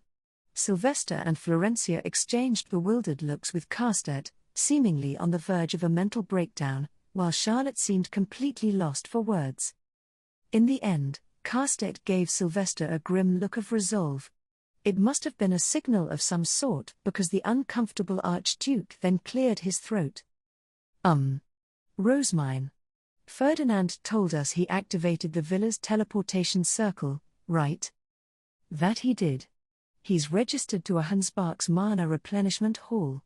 I never thought a goddess would descend and dye my mana, so we're lucky to have him here. I'd only registered Ferdinand to the mana replenishment hall so I could save him. I certainly hadn't expected it to benefit us here at the Academy. Because his mana was registered, he was now considered a member of Ahensbach's archducal family, its only member, for that matter. He was doing so much for me that I could not do on my own. My response must not have been what Sylvester was looking for. He turned to Ferdinand instead, as if concluding it was pointless to ask me anything else. Ferdinand. Well, does that mean what I think it means? Did you skip autumn and call winter early without even greeting the supreme gods? Rather than answer the question, Ferdinand cocked an eyebrow. What in the name of the gods has gotten into you? Calm down, man. Calm down. Are you serious? This is insane. Yeah. I'm lost. I don't have a clue what's going on. Sylvester, Florencia interjected with a polite smile. You and the other men can go over this later. The rest of us are trying to eat. Sylvester shut his mouth, well aware that he had just been scolded, then shot Carstedt a glare like the Knight Commander was to blame. Ferdinand shook his head, exasperated, and went back to eating. Goodness, father. Charlotte muttered. I met my sister's eye, then chuckled. This whole exchange reminded me of the days before Ferdinand moved to Ahensbach. There was so much we still needed to do, like meet with the royals, but it felt entirely like we were back in Ehrenfest as I remembered it. The tension drained from my shoulders, and my lips curled into a natural smile. Epilogue. Under the leadership of their Archduke, the Knights of Dunkelfelger battled to resolve the Sovereign Order's infighting at the Royal Palace and then smite Rohrblatt in the Royal Academy's auditorium. Sieglinde was providing rear support, a fact she took great pride in. If not for her immaculate leadership behind the scenes, those on the front lines would not have been able to fight so freely. No matter how wounded someone was, they would survive as long as they reached the rear. The knights were constantly dependent upon the women of Dunkelfelger. It was a weakness in one way but the key to their strength in another. Rear support wasn't easy. For their current battle, Sieglinde had prepared recovery rooms in the Dunkelfelger dormitory, gathered as many magic tools and rejuvenation potions as they could possibly need, requested that provisions be teleported over from the castle, set up a squad of healers, and arranged a rotation of back-line knights to replace anyone who might need to retreat. Now she was overseeing the treatment of the wounded and ensuring their replacements had enough tools and potions. One by one, ordonnances came from those stationed in the dormitory. The palace is under our control. We are heading to the auditorium with Lady Magdalena. The statues on the altar shone, causing Lady Rosemine, Lord Ferdinand, and one of our foes to disappear. The sovereign knight commander has been beaten. Lord Ferdinand went to the sovereign temple with Prince Anastasius. Heischitz is with them. Prince Anastasius has returned. He announced the defeat of our foes and declared the battle to be over. We will now begin the cleanup in shifts. It was Sieglinde's job to listen to these ordonnances and convey their information to Dunkelfelger. She let out a sigh of relief when one finally said that the fighting had stopped. They told us the battle would not last long, an attendant said. And indeed, they secured victory in less than a day. But even so. Indeed, Sieglinde replied with a nod, there have been unexpected developments in droves. Even the Alp had his work cut out for him. Werdekraf, the current Alp Dunkelfelger, had said in advance of the battle that it would only be a short one. Rosemine had stolen Ahansbach's foundation, stopping the nobles on Detline's side from joining the fight, and closed its country gate to keep Lanzine from sending any more troops. She had also played a role in neutralizing the invaders' ships, meaning they could not even return home. Rohrblatt, the sovereign knight commander, had turned coat, but the entire order would not join him in his treachery. In short, the enemy had next to no reinforcements. If attacked and overwhelmed in the deep of the night, they would surely be vanquished in one fell swoop. Or so they had thought. No sooner had the attack on the Adelgisa villa commenced than a portion of the sovereign knight's order revolted in the palace, prompting the royal family to call upon Dunkelfelger for aid. As the Zents soared, they had responded at once. The Alp had assumed that few knights would rebel against the Zent, even with Rohrblatt as their instigator, but again, he had ended up mistaken. Quite a formidable force had gathered at the palace, and to make matters worse, the enemy had somehow managed to obtain the Grutrischeit. Ordonnances had reported the strangest developments, such as water sweeping the battlefield and the sudden disappearance of those atop the altar, and the battle had even been brought to the sovereign temple for some reason. How truly bizarre this turned out to be. In spite of the many detailed reports she had received, Sieglinde had only the slightest grasp of what had actually occurred. She had seen countless Ditter matches as the first wife of Dunkelfelger and thought she was used to the twists and turns of battle. But the ordonnances had given her cause to reconsider. The battle is over for the men but not for us, Sieglinde announced. The knights will start returning at any moment. Prepare them food and places to rest, understood. She sent ordonnances to the common room, where the knights' attendants were awaiting their charges, to the dining hall, where the food was being kept, and to the knights in the teleportation hall. The returning combatants would rest in shifts, and word of their victory would need to be sent back home. Werdekraf was last to return from the battlefield. In many regards, the aftermath of a battle was the most complex part, and there were plenty of decisions that would require his input as the Alp. I am back at last, he said. It is good to see you, Alp Dunkelfelger. Before the couple could exchange any more words, Sieglinde raised an eyebrow at Werdekraf. Though he likely hadn't realized it, his expression was stern, and there was a steely look in his red eyes, like he was ready to spring back into battle at any moment. It seemed wise to distance him from the troops so he could calm down. Let us cleanse you before you eat, Sieglinde said. She beckoned over the attendants, and the Alps guards changed places with the knights waiting in the dormitory. The knights back from combat had their attendants clean them, then left for the dining hall. Sieglinde cast a cleansing spell on Werdekraf, but she didn't take him in the same direction as everyone else. He would need to eat elsewhere. How are things here? Werdekraft asked. There were no problems in the dormitory. Still instructing her attendants on the side, Sieglinde led the Aup to a meeting room. In the wake of a battle, especially one that had involved royalty, it was best for archducal couples to speak in private away from their retainers. Sieglinde started gauging the best time to send them away. Hannelore was of great help before dawn, she continued. Sieglinde had needed an extra hand with the logistics of their recent battle, so Hannelore had been stationed in the Dunkelfelger dormitory as her backup. She had endured so many all-nighters for the purge of Lanzinave, the Battle of Gerlach, and their subsequent victory feasts that her sleep pattern was completely backward. This had ended up being a good thing as it had meant she could take over while Sieglinde rested. She has undone her past dishonor and regained the knight's trust. A most important development. By leading her fellow knights into battle in Ahensbach and coming out victorious, Hannelore had restored some of their faith in her. Something must have happened to build up her confidence because she had seemed entirely self-assured as she gave everyone in the dormitory their orders. Sieglinde believed that to be the most fruitful result of their alliance with Rosemine. And what of the duchy? Werdekraft asked while eating. Le Stillaut must be bored out of his skull in the Foundation's hall. Sieglinde directed their attendants to wait outside the room, then looked at her husband with exasperation. You would say that after forcing him to stay behind?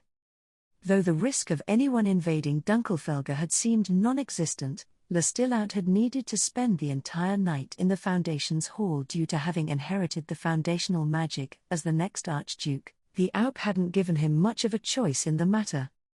Ahensbach had its foundation stolen in less than 2 bells after Rosemine led a paltry force to some unknown location. How could we dare leave ours unprotected? His concerns were perfectly valid. Hannelore had taken part in the invasion of Ahensbach, but not even she knew how Rosemine had reached and stolen its foundation so quickly. Dunkelfelger could not risk leaving its own foundation unguarded. It was the logical thing to do, Werdekraft said in his defense. Plans had to be made to avoid the worst-case scenario. And in any case, I am sure it was good training for those young knights who had yet to experience a full night on watch. True enough. Your predecessor said much the same.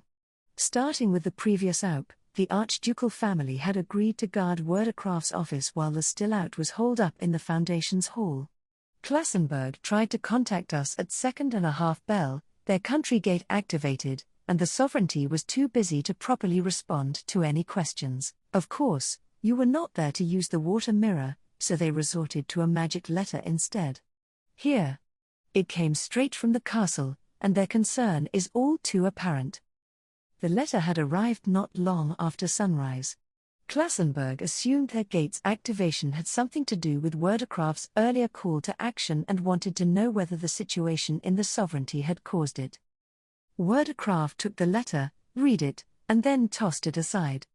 Those Reds are as loath to act as always. Those in your office replied that our country gate shone in the dead of the night. They did not mention that it happened several days ago or that Lady Rosemine emerged with the Grutrischeit in hand, but I would not consider that dishonest. Now, pray tell. What actually happened? Sieglinde could guess that Rosemine had done something with her Grutrischeit but couldn't even begin to imagine why the young woman would activate Klassenberg's, Gillissen-Meyer's, and Hochlet's gates in quick succession. Rosemine had not petitioned the duchies for aid, she had not invaded them, and she had not even opened their gates, she had made them shine and nothing else. Depending on her intentions, some manner of report might need to be sent to every duchy with a country gate. Lady Rosemine was acting upon the instructions of a goddess, Werdekraft replied. Sieglinde glared at him. Though you look serious, I must confirm this is not some out-of-place jest. I am only repeating what Lord Ferdinand told me. Mesgenora, the goddess of wisdom, descended and took Lady Rosemine as her avatar, then instructed that the gates be filled post-haste with the mana of a Zent candidate. Jürgen Schmidt would collapse otherwise. And we intend to believe him? Sieglinde asked, unconvinced. The tale seemed to be getting taller and taller. What did it even mean for a goddess to descend and take someone as an avatar? I was told that Lady Rosemine now radiates Mesgenorah's divine power and that a single glance at her confirms it, the Alp hastily added, though I confess, I've yet to see it with my own eyes. Sieglinde pulled a face in lieu of a response, even more certain they were being tricked and exploited. Well, in any case, we can discuss the goddess's advent later. As keen as they must be for answers, Klassenberg will need to wait until things have settled down. Duchies that did not participate in the battle are forbidden from visiting the Royal Academy until further notice, and the royal family has made it clear that any trespassers will be deemed enemies and cut down on sight. As it stands, the duchies are stationed in their dormitories trying to gather information, but we shan't tell them anything. Instruct everyone to keep what they know close to their chest. Those instructions couldn't have been from the royals. Sieglinde assumed they would want allies in Klassenberg and Gillissen-Meyer, and all other powerful duchies, for that matter, to help secure their rule. Instead, they were being kept at arm's length.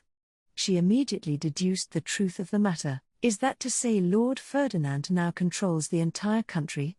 Sieglinde asked.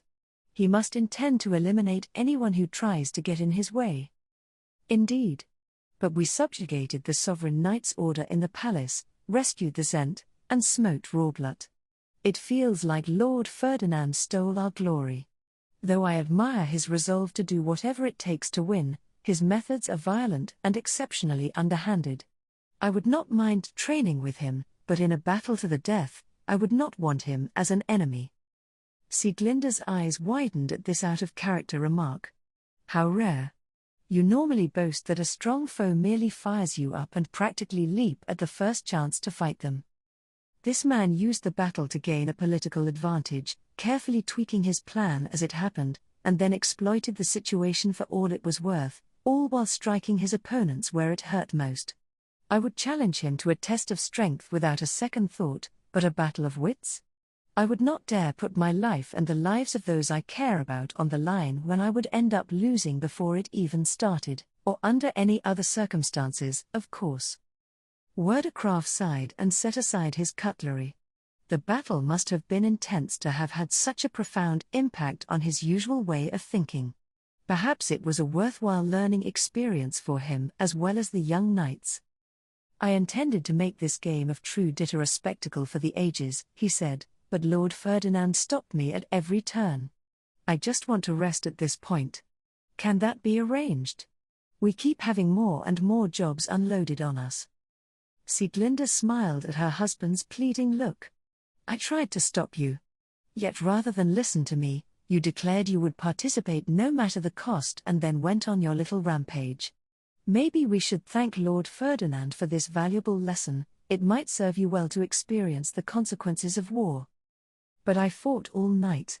I need to rest. Not until you've told me what you know. Sieglinde wanted information. Much of what the ordonnances had said was still indecipherable, and she refused to wait any longer for an explanation. I see, Werdecraft muttered. Then there is something I should tell you first. 2 days from now, we are going to have lunch in Ehrenfest's tea party room. Members of the royal family will also be in attendance. Sieglinde drew a sharp breath, momentarily lost for words. This is news to me. Is it already set in stone? We do not have long before the Archduke conference. Only those who participated in the battle will attend, and we will discuss sensitive matters such as the crowning of the next Zent. Under normal circumstances, the host and their desired guests would communicate through their attendants and decide on a mutually agreeable date before the former sent any formal invitations. In this case, however, Sieglinde had not been consulted at all. Werdecraft might have spoken with Magdalena after the battle, but the royals had not been able to object. The royal family had no input, and the venue is Ehrenfest's tea party room. Is there a reason Ehrenfest is hosting the event? Sieglinde managed to ask. To my knowledge, they did not contribute to the fighting. Alp Ehrenfest had asked Werdecraft to manage communications with other duchies and the sovereignty because he was too busy resolving an internal dispute. That was how Sieglinde understood it, at least. It made no sense that Ehrenfest was hosting what would probably be the most important gathering to follow the battle. If, as suspected, Rosamine planned to rise as Auperhansbach and engage with the royal family as the avatar of a goddess, then this was far from an ideal course of action. Lord Ferdinand said it made sense because Ehrenfest agreed to give Lady Rosamine rear support, Werdercraft noted. In other words, they want an excuse to give Ehrenfest a better political foothold. Sieglinde's red eyes narrowed. I was right, wasn't I? They did not engage in combat. Werdercraft waved away the question, not even flinching under his wife's intense glare. I do not know how much Ehrenfest did to help Lady Rosamine, but she is currently resting in its dormitory. Ehrenfest was also first to inform us of the coming invasion, to reveal just how deep this corruption ran, and we could not have seized victory without Lord Ferdinand on our side. Sieglinde paused to consider. Ehrenfest really had set the wheels of resistance in motion. And if Rosamine had chosen to stay in its dormitory over her own, she must not have felt comfortable resting among the nobles of Auperhansbach. I cannot blame her. Not even 10 days had passed since Rosamine took Auperhansbach's foundation, and if what Hannelore had reported was true, she had spent most of that time fighting or bedridden. It seemed unlikely that she had associated with anyone but the knights of her new home, and she was still incapable of saying which nobles she could trust. Sieglinde pondered the matter, searching for reasons to justify Ehrenfest hosting the tea party. I was focused on the political implications, since Lady Rosamine wields a Grutrischeit and took another duchy's foundation, but indeed, she is still only as young as Hannelore. It would not be strange for her to rely on her family in Ehrenfest. I suspect she has not had time to relocate her chefs, and the food served varies from duchy to duchy. I think you were right at the start, Werdercraft replied with a shrug. Lord Ferdinand now stands dominant over Jürgenschmidt. Oh my! And you let him take the lead, did you? A young member of a middle-ranking duchy like Ehrenfest. Ferdinand was competent beyond measure, but there was no denying his current status. Though he had been entrusted with administrative work in both Ehrenfest and Auperhansbach, he had always remained in a position of support, never once attending the Archduke conference as an authority figure. It was hard to believe that Werdercraft, who had ruled a top-ranking duchy for years, would allow him to pull ahead so easily. He is no ordinary assistant. He disappeared in the altar's light with Lady Rosamine and Gervasio. The latter two were Zent candidates with the Grutrischeit, so we can assume the same of him. Sieglinde's eyes widened. Ferdinand wielding the Grutrischeit would completely reverse the balance of power between them. Many critical errors her duchy had made throughout the fight came to mind, and she was struck with the urge to cradle her head. Dunkelfelger no longer held the dominant position, and their next moves would need to consider the chance that Ferdinand might take the throne. How likely is Lord Ferdinand to become the next Zent? She asked. I doubt he even wants to, seeing as he tried to thrust the role upon me. Sieglinde recalled the terms given to them immediately before the battle, terms that must have come straight from Ferdinand. And what are the odds of you becoming the Zent, Werdercraft? I cannot say. It will depend on the worth Lord Ferdinand and Lady Rosamine assigned to Prince Anastasius and Magdalena, who joined the fight against the invaders. To be frank, I think the matter is entirely up to Lord Ferdinand. The future will depend on whether he chooses to give the Grutrischeit to any of the current royals. What about King Troaquil? Sieglinde asked. She found it curious that he hadn't yet been mentioned, considering his stringent efforts to keep the country together without a Grutrischeit. Out of the question, unfortunately, Werdercraft said, his discomfort clear on his face. From what Heischitz told me, he abandoned his duties at the most crucial moment and was thereby deemed a failure of a Zent. Magdalena suspects that drug was used on him, a sweet scent clung to him, and though he looked normal at first glance, certain topics seemed to put him in a trance. He greatly resembled the drug-beset knights who could give only incoherent reasons for their actions. Goodness! Is there a chance Lord Ferdinand might reconsider? Every noble in Jürgenschmidt should know how much King Troaquil has done, how much he has sacrificed, to keep this country alive. Sieglinda's lip trembled as she, too, reflected on the man. Raised a fifth prince, he had neither expected nor wanted the throne and only took the role to put an end to the civil war. Few had wanted the first prince to become the Zent. He had slaughtered both the second prince and his own sickly father, lost the Grutrisheit, and started a catastrophic war. So many nobles had stood against him that the third and fourth princes had ultimately been drawn into the conflict. In the end, the throne had gone to Torquil, who had put his all into maintaining the country even as the sovereign temple focused on his shortcomings. Peace had come to Jürgenschmidt, but there was much that could not be done without a Grutrisheit. I understand, Werdekraf replied, but were any of the Trug-addled knights or nobles forgiven? Not to mention, Lord Ferdinand had his life turned upside down by a royal decree. Do you think he would forgive King Torquil for wielding his authority and then abandoning his duty when it mattered most? As much as Sieglinde wanted to object, she simply hung her head. She could remember Ferdinand almost losing his mind during the interduchy tournament, having been forced to endure Dietlijn's selfish behavior, and the way both the Hunsbach nobles and Lanzinavians had belittled him during the late Abbt's funeral. I doubt he feels any sympathy toward the man who wreaked that upon him. As always, Torquil must have done what was best for Jürgenschmidt, but would that be enough for Ferdinand to forgive him? The man had accepted a cruel royal decree for the peace of his country only for the Zent to up and surrender the foundation. We can assume he acted on false information from Rorblut, Werdekraf continued. But even then, King Torquil must be blamed for not seeing through it. Indeed, Ehrenfest will not be quick to forgive him when they rang the warning bell so far in advance. They will consider it his own fault for not gathering adequate intelligence. The more authority a person had, the more important it was that they weed out fake friends and verify the information being fed to them. Such were the measures of a competent ruler. Going forward, Werdekraf said, what Jürgenschmidt needs is a proper Zent with a Grutrisheit. Can you honestly recommend the man who fell victim to Trug and gave up on his people? Even I doubt we can leave him in charge any longer. The king had achieved much over the past decade, but those victories were irrelevant in his current situation. How long would the influence of the Trug last? Might he abandon his duties a second time? Was it even worth trusting him with anything at all? We are the Zent sword, Werdekraf declared. If the throne is in danger and calls for aid, we shall sortie without delay. But we will not protect a Zent who refuses to carry out his duties. I suspect we will attend the coming meeting as observers and nothing more. Sieglinde cast her eyes down, having understood what her husband was trying to say. He would no longer fight for King Torquil. It was said that Dunkelfelger had sworn to be the Zent sword as early as the country's founding.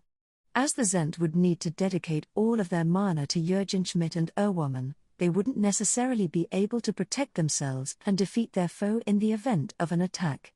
They would need someone to fight for them, so an age-old agreement had been forged. To be Alp Dunkelfelger was to serve as the twin blades of Erwarman, the symbol for the Zent's own weapon. Then will you strive to take over as the Zent, as we discussed prior to the fighting? Sieglinde asked.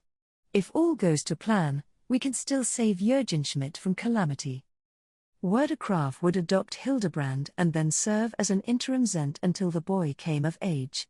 The throne would return to the former royal family in a single generation, minimizing the opposition from other duchies. That plan is no longer viable. Prince Hildebrand committed a criminal act. Come again? Rorblut got Alstede to register the Lanzinavians as a Hunsbach nobles. Then he instigated Prince Hildebrand to open the farthest hall in secret and obtain his Stab, which allowed the Lanzinavians to acquire theirs as well. A grave crime, considering the circumstances. Hildebrand was still a child, but he would not escape such a serious transgression unscathed. He was a royal with retainers hired precisely to avoid such situations, but why obtain a Stab at so young an age? If the prince had waited for his third year, as was advised during the Archduke Conference, he would easily have become better suited to rule than any of his brothers, in terms of elements, divine protections, and mana capacity. The mistake was in sending him to a villa after his baptism, no matter how much the royal shortage required it. Under normal circumstances, royals were isolated and raised in the northern building of the royal palace, like how archduke candidates were raised in the northern buildings of their respective castles. However, because of the drought of manpower and mana that had plagued Jürgenschmidt since the Civil War and Purge, the palace had needed to abandon that tradition. Hildebrand and Anastasius had abruptly been entrusted with villas immediately after their baptisms. Living in the northern building meant eating alongside one's parents and socializing over tea. Upon becoming the lord or lady of a villa, however, one started eating alone, and even tea parties with one's parents would need to be scheduled days in advance. Hildebrand and Anastasius had gone without the guidance children of their age would normally receive. "So, what will you do if you end up becoming the Zent?" Sieglinde asked. "If either Prince Sigiswald or Prince Anastasius has children, I would want them to step up to the task. But beyond that, who knows?" Sieglinde mulled over how dramatically the situation had changed since before the battle, and it was then that she realized something. Anastasius had come up time and time again during the reports she'd received, but not Sigiswald. Could there have been a reason that Prince Sigiswald, heir apparent to the throne, was left out of the battle? She asked. "This is the first you have said about him." According to Heyschitz's report, Lord Ferdinand thought Prince Anastasius was easier to spur to action, as the second prince had an easily exploitable weakness. Now that you mention it, however, there does seem to be something more going on. Werdecraft thought for a moment, then shook his head. "In any case, I can't imagine the first prince being of any use on the battlefield. I saw no reason to bother calling for him." Indeed. We could not guess how far his knight training has advanced. Not only that, he has his pride as the heir apparent. I doubt he would have given clear orders in the auditorium or on the way to the sovereign temple, nor do I think he would have listened to Lord Ferdinand and me. Those who couldn't follow orders were actively harmful on the battlefield. A single unexpected move could snowball into defeat. An authority figure determined to stay on top when they didn't have the strength to justify it would only have gotten in the way. "The threat has been contained, but the battle is not entirely over," Werdecraft concluded. "That isn't for us to worry about, though. I'm sure Lord Ferdinand will dominate our meeting with the royals. Our brainstorming here won't amount to anything." The Alps sounded noticeably less energetic than before. The meal and other factors must have been lulling him to sleep. Sieglinde gave him a few light taps on the back of his hand, signaling him to stand. She thought it best to end their conversation so he could go to bed. "You should rest. I shall oversee the preparations for our upcoming lunch meeting." "My thanks." Werdecraft rose to his feet but did not leave. He stared at his wife for a moment, then gently stroked the corner of her eye with his thumb. It was his way of telling her she was working too hard and not getting enough sleep. Sieglinde looked away. "Is it really that obvious?" "Not enough that your retainers would notice, but still, you could do with some rest as well." He started to laugh, no longer a soldier at war but a calm, considerate husband. Sieglinde laughed with him. "Your victory today was superb. Leave everything to me and rest as you please. May Schlaftraum bless you with a deep and peaceful slumber." The battle for the sovereignty. Emmanuel, the returned branch royal. In the sovereign temple, a small white bird sailed into my office. It wheeled above the desk, then turned into a magic letter that fell right in front of me. It must have been from Lord Rorblut. I could see his signature green ink on the page. He probably wanted us to tell the royal palace it was time to get ready for spring prayer. Before I could inspect the letter further, Curtis picked it up and started to read. He was my attendant now that I'd taken over as the High Bishop. As a blue priest, he only aided me with work-related duties, unlike the Greys who oversaw my daily life, but he was my attendant all the same. "Brother Emmanuel, there is no name attached to this letter, so I cannot tell who sent it. Its contents are also a mystery to me." I took the letter from Curtis. He had only been doing his job. Attendants were obliged to read any correspondence first before passing it along to the High Bishop, but I was displeased with him nonetheless. This letter had come from Lord Rorblut, of all people. Though the sender's name was omitted and the contents were coded, I did not want anyone to see it, especially not Curtis, who had served Relation, the former High Bishop, before serving me. The risk is too great. It was Lord Rawblutt who dispatched the previous High Bishop. Relation had always been a fool. Back when I'd stated my desire for Lady Rosemine to become the sovereign High Bishop, he had told me I was speaking nonsense, that he was the High Bishop. He was so arrogant and self-centered, and it amazed me even now that he had thought he would stay in his position when Lady Rosemine entered the temple. As a wielder of the true divine instruments, she was better suited to the role than anyone. Under her guidance, we would be able to perform true, divine rituals once again. But alas, Relation had opposed our Savior. It made no sense. He lacked dedication to the gods despite his standing. Lord Rawblutt had ultimately deemed the former High Bishop an obstacle to be eliminated. Relation's general disinterest in reviving the ancient rituals had made him uncooperative when it came to enabling the return of a Zent candidate. In his desperation to remain the High Bishop, he had denied anyone capable of obtaining the Grutrischite, so Lord Rawblutt had used poison to silence him for good. "Brother Emmanuel, who sent you that letter?" Curtis asked, bringing me back to reality. "Do you know?" "No, I do not recognize this hand," I replied. Curtis took the letter back from me, aware that I was asking him to destroy it. But rather than getting straight to work, he stood in place and continued to look at me. Humph! How troublesome. Relation's death had made Curtis suspicious. He had taken to reading every message I received, and this confusing anonymous letter had only made that worse. I wanted nothing more than to relieve him of duty and do away with him, but I'd only recently taken over as the High Bishop and wouldn't be able to perform my duties without him. I would need to wait at least a year, much to my distaste. "Curtis, send a letter to the Royal Palace. I wish to visit the Royal Academy to start preparing for spring prayer. Extol the importance of the ritual and stress that we must go there without delay." He stared at the letter, then at me, then cautiously stood down. I gave further instructions to the other attendants, slowly clearing the room. Once everyone was gone, I stood up and quickly approached a nearby door, which I opened with the key I wore around my neck. Beyond it was a storage room meant for objects that only the High Bishop could use, so I was the only one able to enter it. This room was why Lord Rawblutt had sought the aid of the sovereign High Bishop. Relation had refused and died, so I had taken the role in his place.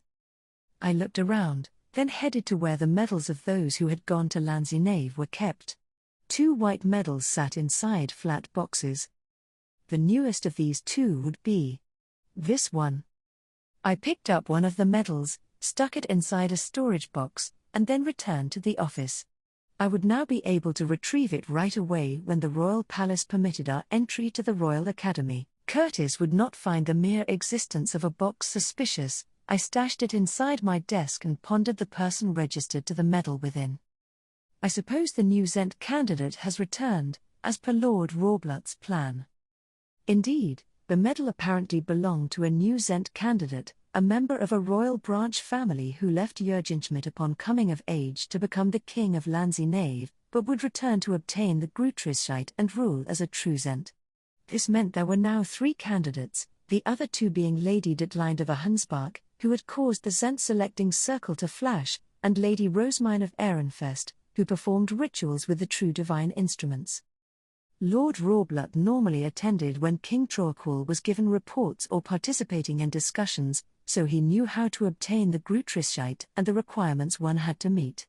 The information he had given me reached so far beyond what I could research on my own that I could not verify it, but it was said that only a royal born with all elements could receive the Grutrischite. Lady Rosemine had come exceptionally close only to be denied at the last moment for not being a royal.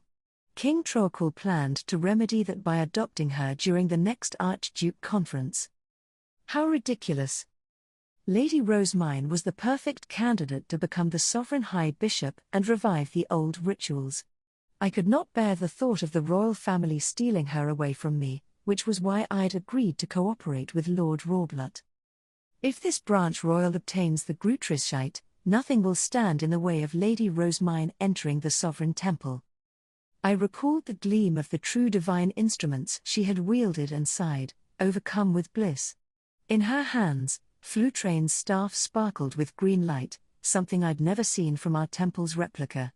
And then there was her spectacle with the cape of darkness and the crown of light. My chest grew hot, and my body trembled with excitement. I wanted Lady Rosemine.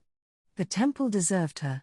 There was no one better suited to serving the gods as the sovereign high bishop. My deal with Lord Rawblut was simple: I would help his branch royal obtain the Grutrischite in return for Lady Rosemine. A saint able to perform true rituals would become the sovereign high bishop, I would assist her as the high priest, and together we would revive what the rest of the country had forgotten. I was dying for that day to come. We received permission to enter the Royal Academy 3 days after Lord Rawblut sent his letter. Under normal circumstances, a scholar would arrange our visit immediately, but an unusual matter had delayed us. The royal family seemed to be in some kind of danger, and we had needed to wait until everything was deemed safe. To reach the altar at the back of the auditorium, we of the Sovereign Temple had to pass through the royal palace. We were following behind a scholar with a feastone that would open the doors in our path. It was our duty to perform divine rituals, but at times like this, we could not help feeling disrespected. Oh! We arrived at the usual meeting room in the palace to find 2 princes, each with his guard knights, and quite a substantial crowd of sovereign knights. I was unsure why they had all gathered, but seeing Lord Rawblut with them told me it must have been part of his plan. "Let us depart," Prince Anastasius said. We went with him to the auditorium, sovereign knights all around us. There were more knights stationed outside the teleportation doors that connected to the dormitories. Tensions seem fairly high today. Did something happen? I asked. That is not for you to know, Lord Rawblut shot back, his curt response likely meant to hide our cooperation from the others. Despite his tone, he seemed to be in fairly high spirits. His plan must have been going well. "I will open the door," Prince Hildebrand announced once we were inside the auditorium, then took out a feastone and opened the door leading to the farthest hall. We passed through the iridescent barrier, and the statues of the gods came into view. "Here we are. Begin." From here, we were normally left to our own devices, but there were sovereign knights standing by the walls and watching our every move. Even Prince Anastasius kept his narrowed grey eyes on us. The blue priests were uncomfortable with being the center of attention and worked slowly as a result. "Curtis, pay no mind to the sovereign knights," I said. "We might not know why they are here, but they are merely doing their job. We need only do ours as well." "That is true, but spring prayer cannot be performed without our preparations. We must start by cleansing the altar." I gave everyone clear instructions, and the blue priests began their work in silence. They cleansed the altar, laid out offerings, and checked the mana gathered in the statue's divine instruments. They forgot about the sovereign knights watching them and worked in perfect harmony. Prince Anastasius surveyed us for some time, then nodded and said, "Right. Rawblut, I shall do as father instructed and inspect the rest of the Royal Academy. Look after Hildebrand in my absence." "As you will, Your Highness. I must ask that you bring these knights with you and your guards. The search should go quicker if you divide it between yourselves. The 1st and 2nd squads will stick with you while the 3rd and 4th protect Prince Hildebrand. The 5th and 6th squads will guard the hallway." The knights moved as Lord Rawblut instructed. Prince Hildebrand watched as more than half of them departed with Prince Anastasius, then turned to the sovereign knight commander. "Rawblut, where is Anastasius going?" "To patrol the Royal Academy's grounds." He was tasked not only with keeping an eye on the sovereign temple but also with checking the academy to see whether the Zent can safely return to his usual schedule. King Troaquil is prepared to lower the royal palace's guard if a prince confirms nothing is out of the ordinary. "We would welcome an end to the lockdown," said one of Prince Hildebrand's attendants. "Our lines of communication have been limited since the palace was completely sealed." The prince seemed too distracted to respond. He nodded and said, "I see," while staring enviously at the door. "Prince Hildebrand, You have your own duties to perform in the meantime, Lord Rawblut said. I do? He asked, his eyes full of hope. Though he was a prince, he was also still a child. He must have been bored standing around. The Zend has at last given you his permission. You may use this time to obtain your Stab. Truly? Lord Rawblut, is that true? Prince Hildebrand celebrated, but his attendants had their guard up. Their skepticism was short-lived, however, as Lord Rawblut had prepared an excuse. We do not know when Prince Hildebrand might be put in danger. A Stab will allow him to call for aid or protect himself. At the very least, it will make it easier for him to reach a teleportation door. Arthur, you know what Lady Eglantine went through, I expect. I don't, Rawblut, the prince interjected. What happened with Eglantine? A solemn look clouded the Knight Commander's face as he shared the story, an account of the Civil War, when an invasion had shaken the villa of the third prince at the time. The prince in question had succumbed to poison while eating dinner, as had those in his family who had dined with him. Their retainers had devoted themselves to nursing their dying charges and searching for the culprit. As an unbaptized child, Lady Eglantine had instead taken her meal in the playroom. For that reason, she alone had survived. The first prince's forces had then attacked, despite the fact he had already been defeated, so Lady Eglantine had raced through the villa, eventually opening the teleportation door to the Royal Academy to allow Klassenberg's knights through. I never knew she had to go through something so awful, Prince Hildebrand said. If she had obtained her Stab sooner, she would have been in a better position to defend herself. She might even have reached the teleportation door without losing her nurse. The Zend is treating this state of emergency with the utmost seriousness and wants nothing more than for Prince Hildebrand to be prepared. My subordinates were there when he gave the order. Lord Rawblut then turned to his knights. He states the truth, one said, while the others nodded in agreement. We were told to stay with you and ensure that no harm befalls you, another added. I never thought father would allow this. Prince Hildebrand said, a smile forming on his face. He always told me no. I could tell from the look on Lord Rawblut's face that this was another part of his scheme, but the others were none the wiser. Everyone trusted the sovereign Knight Commander and saw no reason to question him further. The Zend has his own ideas, Lord Rawblut said. I told you this day would come, when the time was right, of course. Yeah. Let's go, Arthur. The sovereign knights still in the auditorium split into two groups, those who would go with Prince Hildebrand and those who would continue to watch over us. The prince eagerly absorbed a quick tutorial on how to obtain his Stab, then practically skipped to the side of the altar with his retainers and the sovereign knights. I could not see how from where I was standing, but they opened a hole in the wall and then proceeded inside. Is that it? My breath caught in my throat. The sovereign temple had authority over the Royal Academy's altar, but we had never been told about its proximity to the place where Stabs were obtained. Is that really where they come from? Stabs served as proof that one was a noble. They were necessary to wield true divine instruments and existed as the means by which one's prayers could reach the gods. Would obtaining one allow me to create divine instruments? Would my words reach the gods more easily? My eyes were locked on the entrance ahead of me, and my legs started carrying me toward it.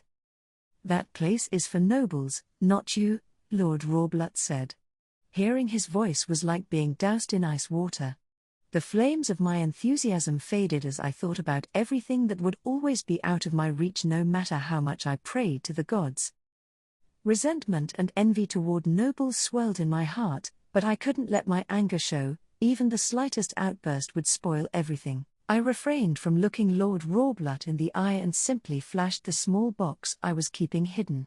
Could you keep the other blue priests at a distance? I asked. They suspect my involvement in Relation's death.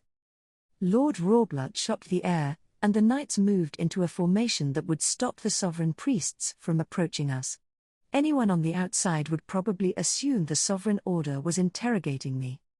I opened the box and produced a medal, holding it so that the sovereign priests wouldn't be able to see it. So, who does this belong to? Him, Lord Rorblut said, indicating the sovereign knight who had just stepped toward us. Ah. So this man disguised as a knight is the new Zent candidate. Though a helmet covered most of his face, the features I could see spoke to royalty. Still, I could not act on trust alone. I needed confirmation that this man was a branch royal. Lord Rorblut had said that giving this future Zent his medal was necessary for him to obtain the Grutrischite. Does he or does he not have the capacity to become a true Zent? That was what mattered to me. If this man really was an omni-elemental branch royal, he would become a true Zent, dispel the false King Torquil, and reward me by sending Lady Rosemine to the Sovereign Temple. If you would channel your mana into this, I said. The man formed his stab and tapped the medal, making it glow with the light of all elements. A moment later, a knight watching us from a distance came forward, his arms crossed and a most dubious look on his face. Is this medal alone truly enough to confirm he is a branch royal? Lord Blasius, the knight commander, said. He sounded critical, but his use of a title confirmed this man was no member of the Sovereign Order. I did not recognize him. My knowledge of nobles was spotty at the best of times, but I could answer his question. This man is the branch royal who went to Lanzinave, and the mana within him is omni-elemental. There can be no mistaking it. Then the plan is still on? Lord Blasius asked, speaking not to me but to Lord Rorblut. Yes. He will need to circle the Royal Academy's shrines and go to the archive under the library. Only omni-elemental royals can enter the room with the Grutrischite, so there is no chance of anyone beating us to it. The Archduke candidate from Ehrenfest still needs King Torquil to adopt her. Good. Lord Blasius took a step back. He, too, needed the branch royal to obtain the Grutrischite. Lord Rorblut saw that as his end goal, but this faux sovereign knight seemed to have something else in mind. In any case, I said, this man is who he claims to be. Upon my return to the temple, I will move his medal from the box for Lanzinavians to the box for members of the royal branch families. That should grant him the same level of access as any other branch royal. Do it fast. As you wish. I stashed the medal in its box, which I then put away. I would need to re-register the medal, a simple enough process most commonly done for weddings or when a noble rose in status. I could do it here and now, but it seemed more sensible to return to the temple first. I wanted to keep the medal in the Sovereign Temple's custody in case circumstances required me to hand it over to King Torquil. The knights surrounding me broke formation, allowing my return to the altar where the blue priests were working. Did something happen?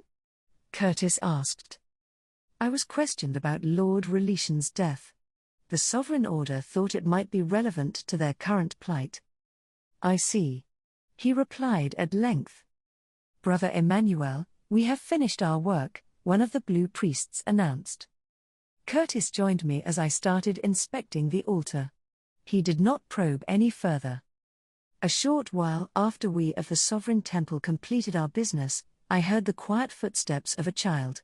Prince Hildebrand had returned. Rorblut, look. I got mine, the third prince said, a broad smile on his face as he held some manner of tube close to his chest. His retainers stood around him in a circle, though they appeared to be keeping their distance. Any incidents? Lord Rorblut asked. One group went to check the farther reaches of the tunnel, and we have yet to hear back from them, a knight replied. Those of us who stuck with the prince have nothing to report. The knight was standing unusually far away from Lord Rorblut and appeared to be holding the same tubular object as Prince Hildebrand. It was obvious to me, but the prince's retainers seemed entirely focused on their lord, taking care not to get too close to him. Prince Anastasius has not yet returned, Lord Rorblut informed the third prince. Nonetheless, I would advise you to return to your villa to avoid any unnecessary contact. Arthur, what do you think? I was told to lock the auditorium, but should we do as Rorblut says? Indeed. We cannot touch you until you have absorbed your stab, so you might not be able to touch the feastone to the door. The prince let out a small cry of realization, because he was so short, his retainers had needed to pick him up before he could unlock the door. In that case, I agree, We should take our leave early. Lord Rawblut nodded. As some of my subordinates have yet to return from the tunnel, I shall look after the feastone and give it to Prince Anastasius when he returns. Thank you, Prince Hildebrand replied. He took the feastone from a pouch on his hip and then approached Lord Rawblut, prompting his retainers to cry out and the Knight Commander to lurch back. No. You must not touch anyone. The floor. Please put it on the floor. Goodness. My heart. Let us hurry back to the villa. In contrast to those around him, the prince remained perfectly calm. I almost messed up. He set the feastone on the floor, then gazed upon it with regret. Opening and closing the door was one of the few important jobs I could actually do. Perhaps you could send the sovereign priests back to the temple. You will get the satisfaction of having done something important, and Prince Anastasius will understand your need to leave early. Right. Prince Hildebrand gave a firm nod, prompting his attendant to send an ordonnance to the second prince stating their intention to depart with the sovereign priests. A reply of acknowledgement came moments later. We must be off, then. If you will excuse us. I gave customary farewells to Lord Rawblut and those with him, then left the auditorium with the third prince. Immediately upon returning to the temple, I re-registered our future Zent's medal and moved it to the storage area for branch royals. Lord Rawblut sent me a magic letter the next evening. My lord received the Goddess of Wisdom's invitation. Prepare for his coronation. Brother Emmanuel, what do you believe this means? Curtis asked, his brow furrowed. I could no longer hide my exasperation. Lord Rawblut sounded so giddy that I wanted to ask where his extreme caution had vanished to. Tell me what you think it means, Curtis. Taken at face value, Mess Genora has invited a Zent candidate somewhere. We have waited an entire decade, but has the Grutrischite been found at last? I do not know, nor do I expect the Sovereign Temple to ever receive the details. They treat us as tools to perform religious ceremonies. That said, if a Zent with the Grutrischite truly has been born, we should rejoice, should we not? Curtis sighed. We both knew how much the nobles exploited us. Lord Rawblut had only told me so much, meaning not even I understood what the invitation would entail. If nothing else, it seemed safe to assume the branch royal had obtained the Grutrischite. A thrill ran down my spine. I was forbidden from becoming a noble, but it was by my hand that a new Zent would take the throne. How could anyone protest the revival of ancient rituals now? Lady Rosemine would soon be the sovereign high bishop, and under her leadership, the sovereign temple would rise above the nobility. Trembling with excitement at the thought of coming even closer to the gods, I returned the letter to Curtis and instructed him to destroy it. Anastasius, the royal family's position. Anastasius, this is Ralfrida. Lady Magdalena reports a battle at the royal palace. She has called on Dunkelfelger for assistance, but keep your villa sealed so that no enemies break in. Stay safe. My mother, the Zent's first wife, had contacted me in the dead of the night. I sprang out of bed, scaring Eglantine so much that she screamed.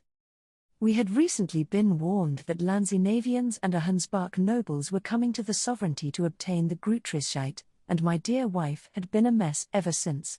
She spent every night as scared as a little girl, fearing the battle to come. Her screams, born from the terrors of the civil war now dominating her thoughts, drowned out the repeats of my mother's message. I pulled my trembling sweetheart into my embrace, all the while noting the night watch on the other side of the bed curtain. Eglantine, take deep breaths. Look around. You're not alone this time. I'm here. I won't let any harm come to you or our beautiful daughter Stepharaine. You have my word. Anastasius. The attack that had scarred my wife so deeply had occurred late at night, and its echoes lingered even to this day. Ehrenfest's warning had put her on edge, so to help her cope as best we could, we had tripled my villa's night watch, sealed its entrances every night, and started sleeping not in nightwear but in clothes we could wear outside. Thanks to our increased guard, we can move without needing to worry about anyone invading the villa, I said. There is nothing to fear.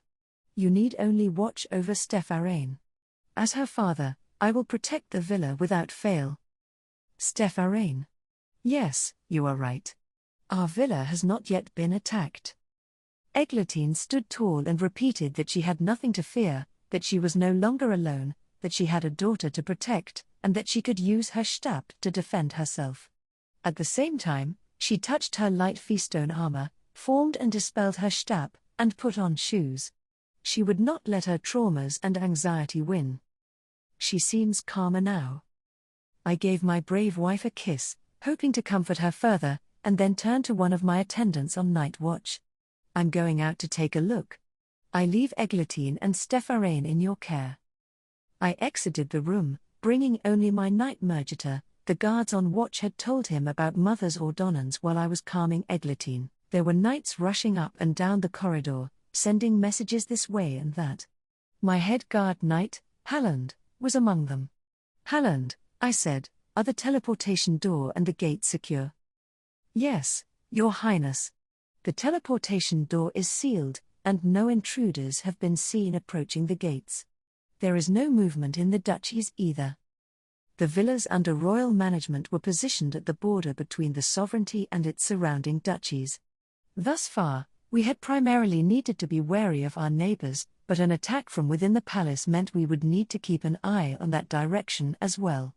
For now, at least, nobody was advancing on us. If Lady Magdalena has called upon Dunkelfelger, then defending this villa should be as simple as denying all teleportation requests before the fighting concludes in the royal palace. Focus your attention on defending the gates. Yes, Your Highness. Halland left to start giving orders, at which point Mergitor advised me to return to my room. The villa does not seem to be in danger at the moment, so perhaps you should get ready to join the fight. You are equipped to go outside but not to do battle, and the royal palace could summon you at any moment. Now is the best time to prepare. He gestured at my hair for good measure. I'd rushed out of bed so suddenly that it was still unkempt. Heeding his advice, I returned to my room, where my head attendant, Oswin, began cleaning me up. Still, where in the world could the invaders have come from? He mused. I thought the royal palace was sealed again yesterday when those intruders were found at the Royal Academy. I ruminated. Once sealed, the royal palace was immune to intrusion except through its villas. It blocked magic tools, so contacting those inside by letter or water mirror was out of the question. Not even correspondence from the Royal Academy would make it through. It was solely the villa's duty to communicate with the palace while it was sealed and keep those inside up to date. Though I could not guess the reason, the royal palace was equipped specifically to fight an invasion from the Royal Academy. The other villas must also be on high alert, I replied, so I doubt our foes came through any of our neighboring duchies. Maybe they struck when the guards stationed at the Royal Academy changed places. That is most likely. Once you have changed into your armor, shall we go to the palace to provide our support? I paused and said, no. I will aid them only at their request. Otherwise, I would rather not leave my villa understaffed. The sparks flying at the royal palace could ignite a battle here as well, and staying inside would make the villa infinitely easier to defend. A second ordonnance arrived just as I finished changing. This is Ralfrida. Lady Magdalena reports that Rorblut is behind the attack on the palace. The Sovereign Knight's order is fighting itself. Lord Rorblut? The Knight Commander? Exclaimed all those who heard, their eyes wide open. My eyes shot open too. Was he sheltering the traitors while he claimed to be watching over the Royal Academy? He had spent most of his time there the past few days. My blood started to boil. Our true enemy had manipulated us. Back when Ehrenfest warned Sigiswald of the coming invasion, Rorblut proposed sealing the palace and ordered us to take shelter in our villas. Had he asked Hildebrand and me to check the Royal Academy so he could reduce the number of guards there? He had also advised sealing the palace a second time when one of the professors spotted intruders. It had seemed only natural that Rorblut, the Sovereign Knight Commander, would oversee the defense of the palace. Not a single person had questioned his orders. Prince Anastasius, what shall we do? Mergitor asked. Given their status as sovereign knights, Rorblut and those with him can easily enter the palace. The villas, on the other hand, should not be as at risk. We will need to adjust our defense arrangements and seriously consider giving the palace our aid. Rorblut wouldn't have access to this villa without permission from Eglantine or me. If we closed the teleportation door connected to the palace, he would need to approach us by land, not that we were likely to be attacked in the first place. If anyone, Sigiswald would be next on the firing line, as he was the heir apparent. Rather than open the teleportation door to the palace, we should go through the door connected to the Royal Academy. Taking a detour should minimize the risk to the villa. First bell rang as we reconsidered our defenses, and another ordonnance soon followed. We were all on tenterhooks as we waited to hear what it would reveal. Prince Anastasius, this is Ferdinand. To prevent our Lanzinavian invaders from stealing Jürgen Schmidt's foundation, I need a royal to open the farthest hall. As you should know from the aftermath of the Civil War, in the event that our enemies succeed, the usurped royals, your family, will immediately be sought out and executed. I would ask that you come immediately and make great haste. What? Came a shout. Invaders from Lanzinav are going to steal the foundation? The farthest hall, not the royal palace? Just what is going on here? The ordonnance caused an immediate stir. It repeated its message twice, making no mention of the rebellion in the royal palace. Does this mean the fighting in the royal palace is a diversion? One knight asked, anxious. Is their true objective the Royal Academy? I took in a sharp breath. The shrines Rosemine had circled to obtain the Grutrischite were located at the Royal Academy, and the magic tools in its library had acknowledged her success. For days, Rorblut had stood guard over its grounds, forbidding anyone else from even getting close. We shall march not to the palace but to the Royal Academy's farthest hall, I announced. Mergitor, consult Halland. Find out how many knights we can bring and tell them to gather outside the door to the academy. At once. I went to the playroom and called for Eglantine. She came out with Stepharain in her arms, and stared at me in surprise. Prince Anastasius, she said, you are armored. The enemy seems to be targeting the farthest hall. As a royal, I must join the fight against them. I cannot let an outsider steal Jürgen Schmidt's foundation. I ask that you wait here for my return. We are leaving as many knights as we can to guard you. She looked at me with pleading eyes, then hesitantly said, May Angrif guide you. Her arms trembled as she held Stepharain, but this was something I needed to do. Both their lives were at stake. As I turned around to leave, my dear wife called out again. I shall await your return. I threw open the door to the Royal Academy's auditorium, having taken Rosemine's advice and covered my mouth with cloth. For reasons I couldn't understand, all those inside were fighting with their feet squarely on the ground. There wasn't a single high beast in sight, which made it harder to gauge how many knights were doing battle and which of them were against us. More people wore silver capes than black, likely because the traitors of the Sovereign Knights Order were concentrated in the royal palace. And those with silver capes are the foreign invaders Rorblut aligned with? The battle was more of a free-for-all than expected. I stood at the door, scanning the room in a hopeless attempt to identify our foes, and it was then that I noticed the unusual appearance of the auditorium. The stage for dedication whirls, the audience seats, and the altar were all visible, as would normally be the case for the graduation ceremony. Who did this and why? A sudden feeling of dread swept through me. To change the auditorium, one needed royal permission and the proper feastone. Prince Anastasius, why are you here? One of Dunkelfelger's knights shouted. Please wait outside. How fares our Aup in the royal palace? Asked another as they moved to protect us. The divine avatar of Mesgenora decreed that royals should stand on the front line, so here I am. More importantly, there might be a traitor in my family. The auditorium could not have taken this form unless Rorblut was granted the necessary feastone. Impossible. My guards muttered, shuddering at the thought. The significance of this rebellion would change dramatically if a royal was behind it, but one of Dunkelfelger's knights put our minds at rest. It was likely Prince Hildebrand who gave him the feastone. He was manipulated, one of the traitors testified to it. I suddenly remembered my half-brother with the feastone for opening and closing the auditorium. He had used it when the sovereign priests visited the Royal Academy to prepare for a ceremony. I thought back to the proud smile on his face and then the ordonnance announcing he would take his leave while I patrolled the academy. It was then? Rawblood had come to me soon after and said that he would patrol as well, having escorted Hildebrand to the teleportation door. The nerve. Anger surged within me.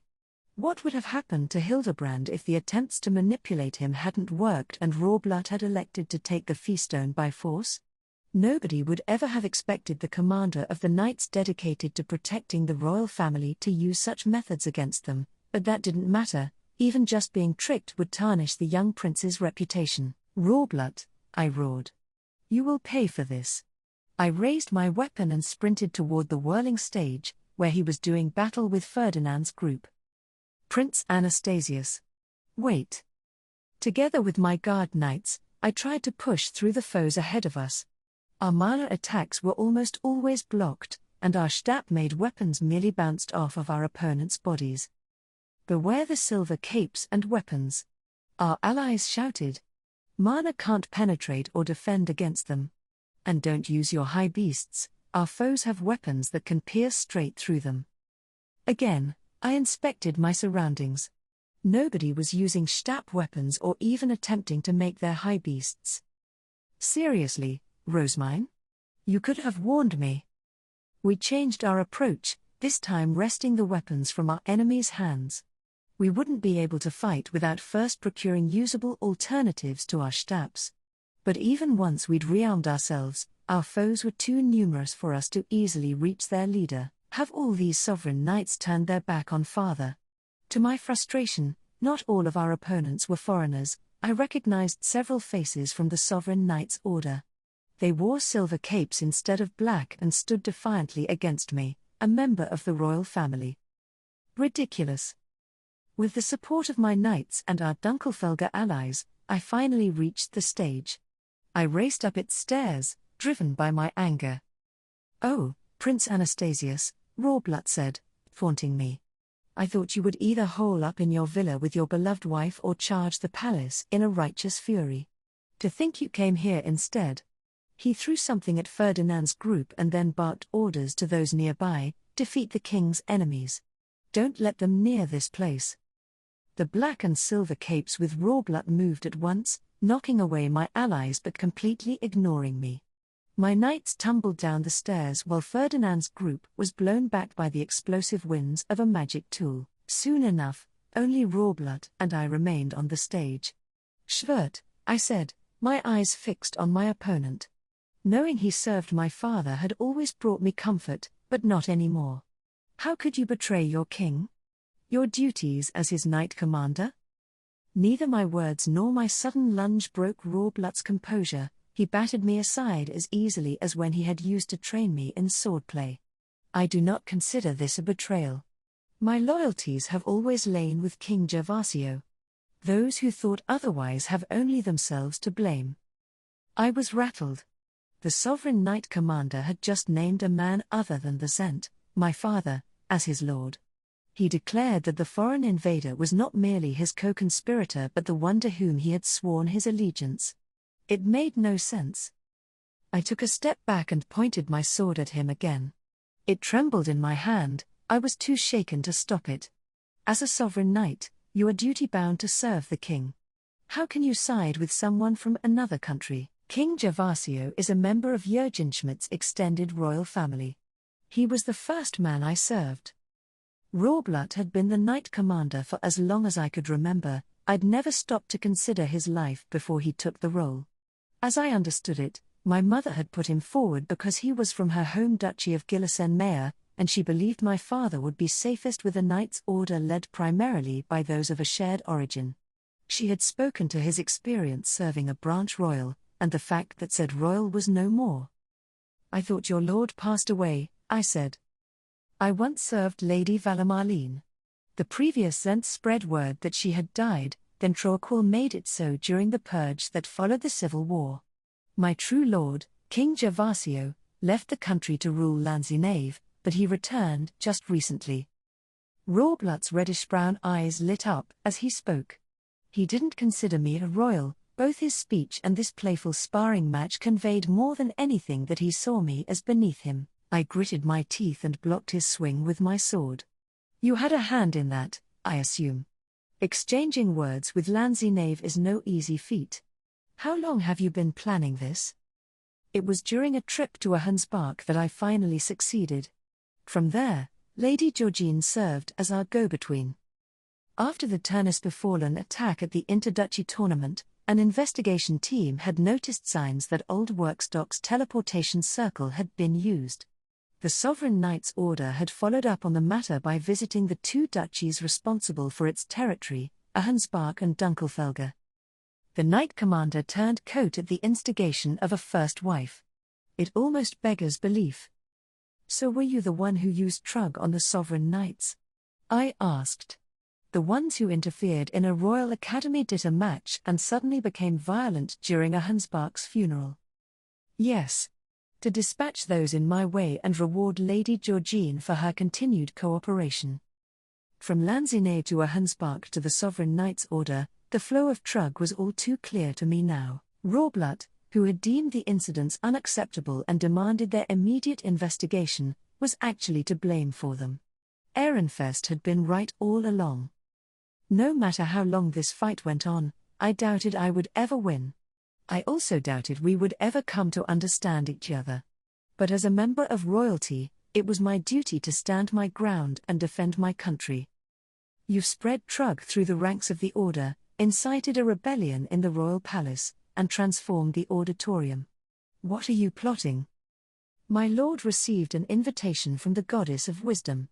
I merely set the stage for the return of a true Zent. Rorblatt's response made no sense to me.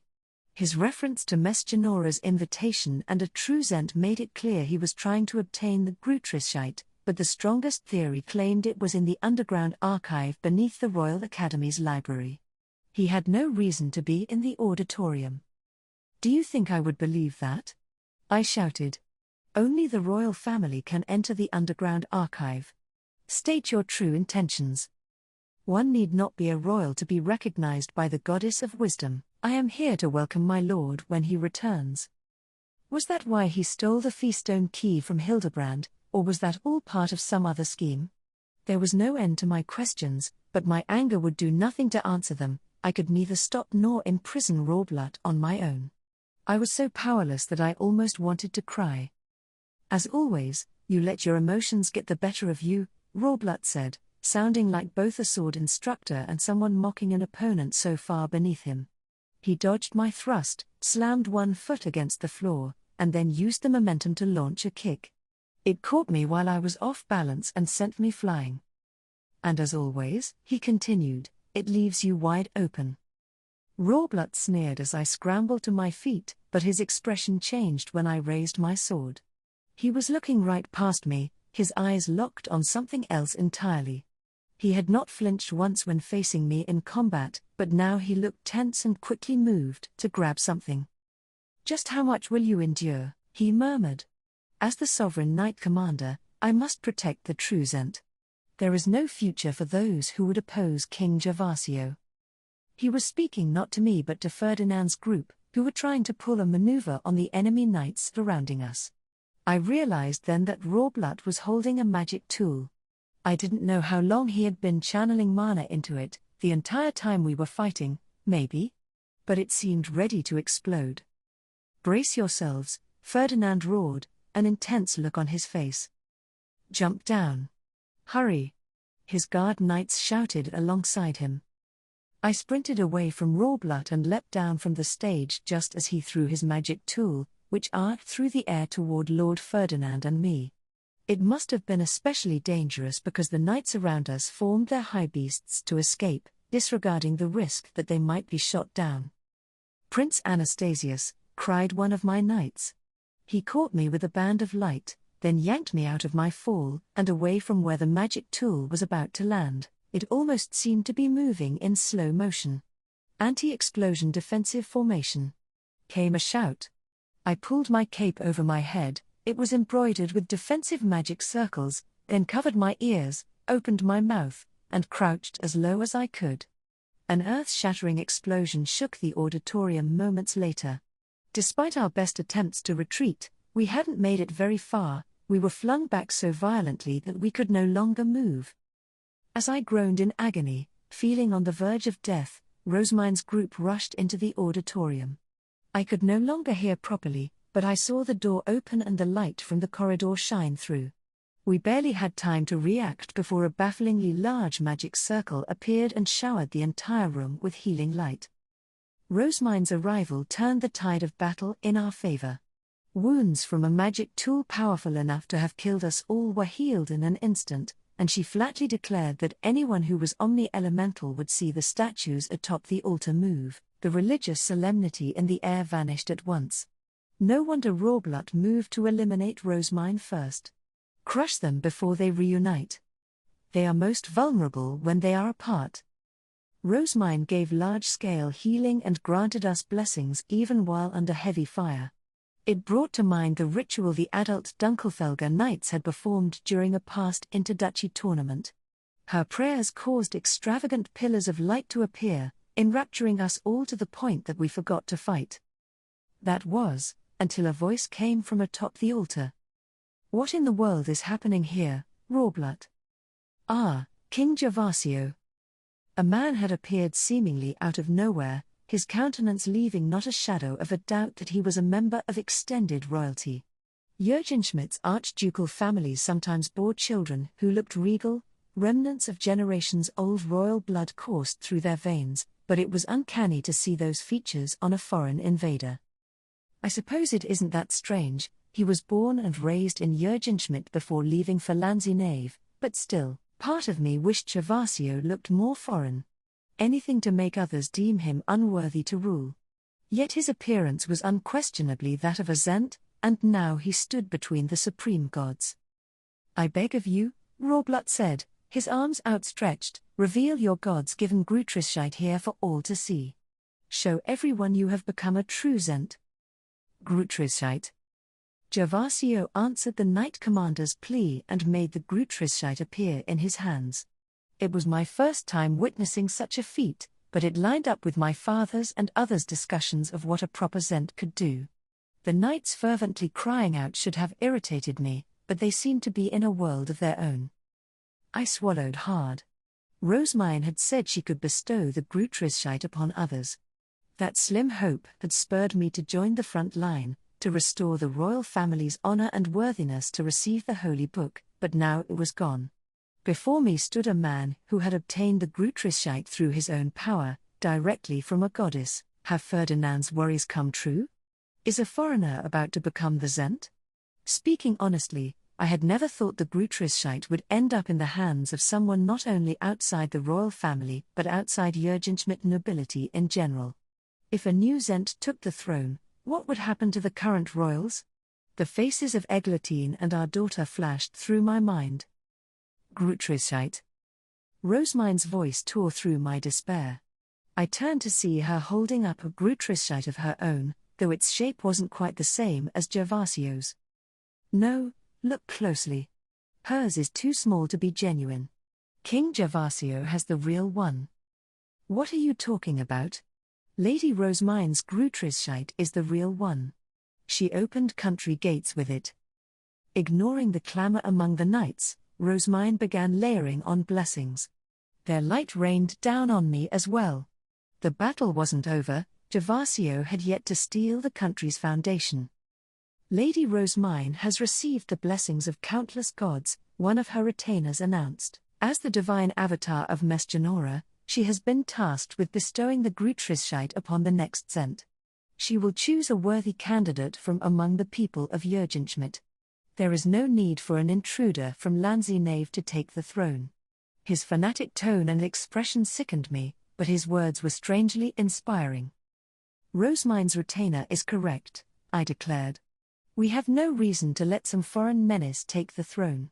Rawblut, you betrayed my father, Jürgenschmidt, and everyone who put their faith in you as the sovereign knight commander. I shall have your head." Spurred on by Rosemine's blessings, we raced to the shrine to capture Rawblood and the others. We defeated those closest to us with relative ease, but our dominance was short-lived. Gervasio also started praying for his allies. The Grutrishite makes it that easy to grant blessings? Bitterness washed over me, the reality that Truzence acted with the god's acceptance was being thrust into my face. Father spent decades supporting Jürgenschmidt, neglecting his body and soul in the process, and came not a single step closer to obtaining the Grutrishite. This foreigner, on the other hand, had acquired it in a matter of days. One had to question what the gods truly cared about. I gritted my teeth and continued taking down the sovereign knights who opposed us. To protect the royal family's position, I needed to fight Rawblood and Gervasio with all my might. Hear my MMPH. Gervasio's prayer was abruptly cut short. He must have been attacked. Rawblood looked up at the altar and shouted, "Where did that come from?" I turned to my knights. We need to get as close as we can while Rawblood is distracted. Capture Gervasio, no matter the cost. Understood. As we focused on pushing through the enemies around us, Rawblood shouted again. I instinctively looked up at the altar and saw Ferdinand attacking Gervasio with a weapon I didn't recognize. Ferdinand must be trying to eliminate him. We share a common goal. He couldn't have had a single good thing to say about the royals who had made him marry Detleinde and take on the crushing burden of supporting a Hunspark. Yet he still refused to side with Gervasio. He seemed to believe that there was no place in Jürgenschmidt for our foreign invaders. My only choice was to gamble on his support.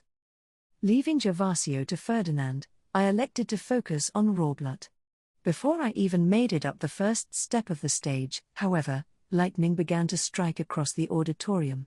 I reflexively moved my cape to protect my head, but the bolts fell only on our enemies. It must have been an attack of some kind, as the charms our foes were wearing launched counters at the magic circle in the air. Is that the Grutrishite's power? Most likely. Relieved that the fresh assault was on our side, I raced up onto the stage. Rawblood was sprinting toward the altar, directing his troops to block the lightning with their silver cloth, when... What?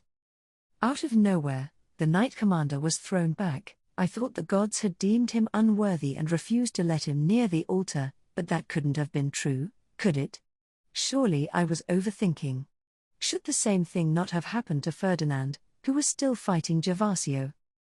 There must be something that distinguishes them. I raced up the stage with my knights, keeping one eye on the altar as we closed in on Rawblood. But before we could reach him, Rosamine cried out, and the auditorium flooded with water too fierce to resist. The torrential downpour had come out of nowhere, and all of us, Rawblood included, were helplessly swept away. By the time I realized this was no normal wascan, the water was already swirling around the room. We weren't the only ones caught in the sudden whirlpool. Rosamine and her retainers were being dragged around with us. It made no sense. The deluge had targeted everyone, friend or foe. I couldn't see. It felt awful. And even though this was a wascan, it didn't end quickly. What's going on?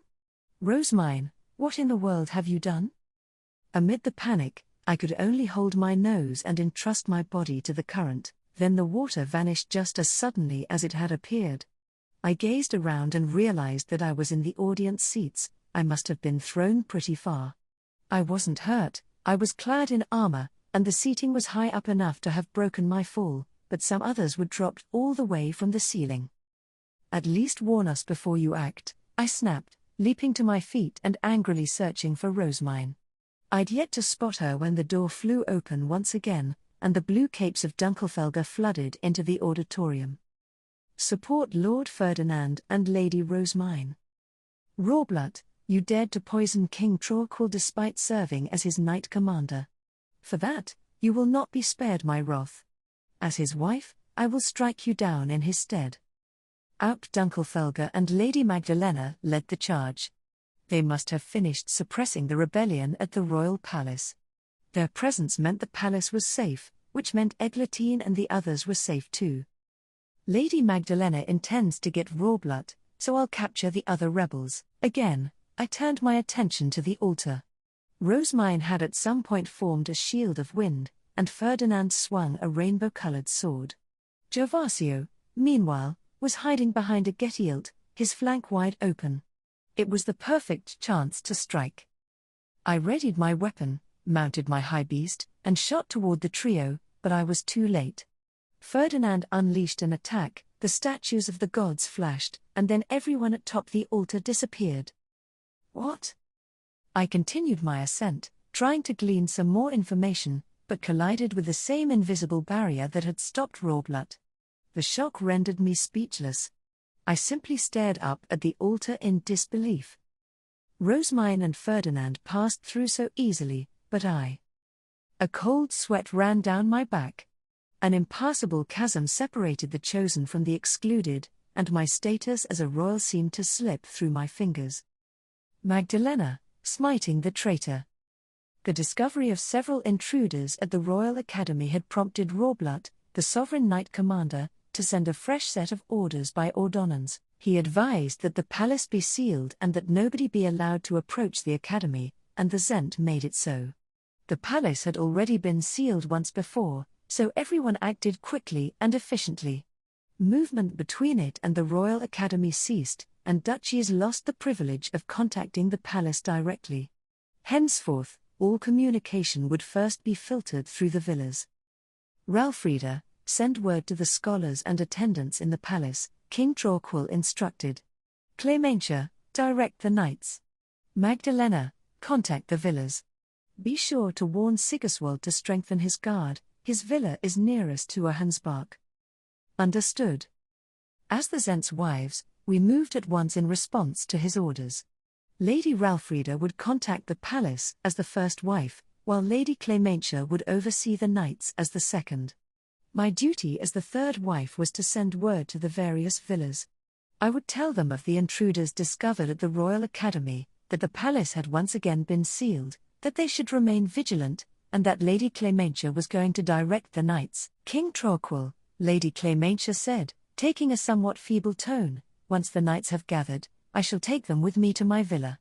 As the knights returning to the palace from the Royal Academy will need to pass through my villa, its teleportation door cannot be sealed.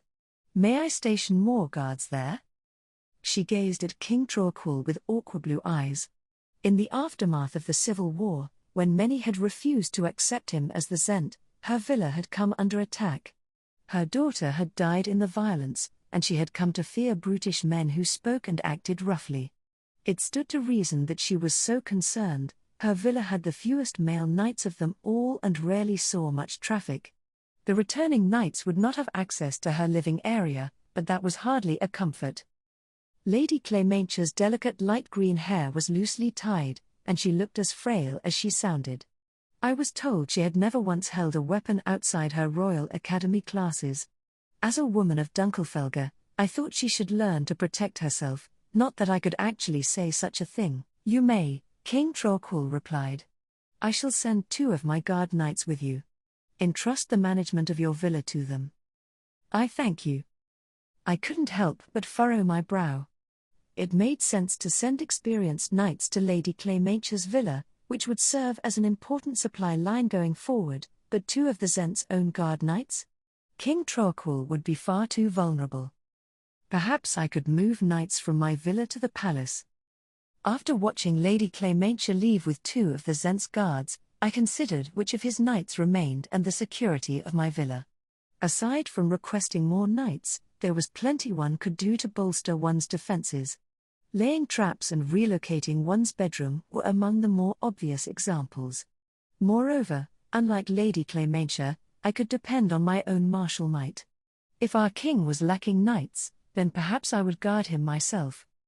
Lady Ralfrida sighed. To think Ehrenfest's warning was correct. She shook her head a few times, causing her golden tresses to sway. The palace had previously been sealed in response to a message from Prince Sigiswald, who had met with Alp Ehrenfest in the king's stead and relayed the Archduke's warning that an invasion was coming. The sovereign order had spent 3 days at the Royal Academy awaiting an attack, but they had seen neither hide nor hair of any intruders. The Sovereign Temple had sent 3 distinct requests for the Royal Academy to be reopened for their ceremonies, and when consulted through the villas, Ehrenfest had said nothing in response. The absence of a threat had made it hard to justify keeping the royal palace sealed, so King Torquil sent Rorblut and Prince Anastasius to search the Royal Academy. They had reported nothing of note, so the decision was made to reopen the palace. And that was when our invaders had struck.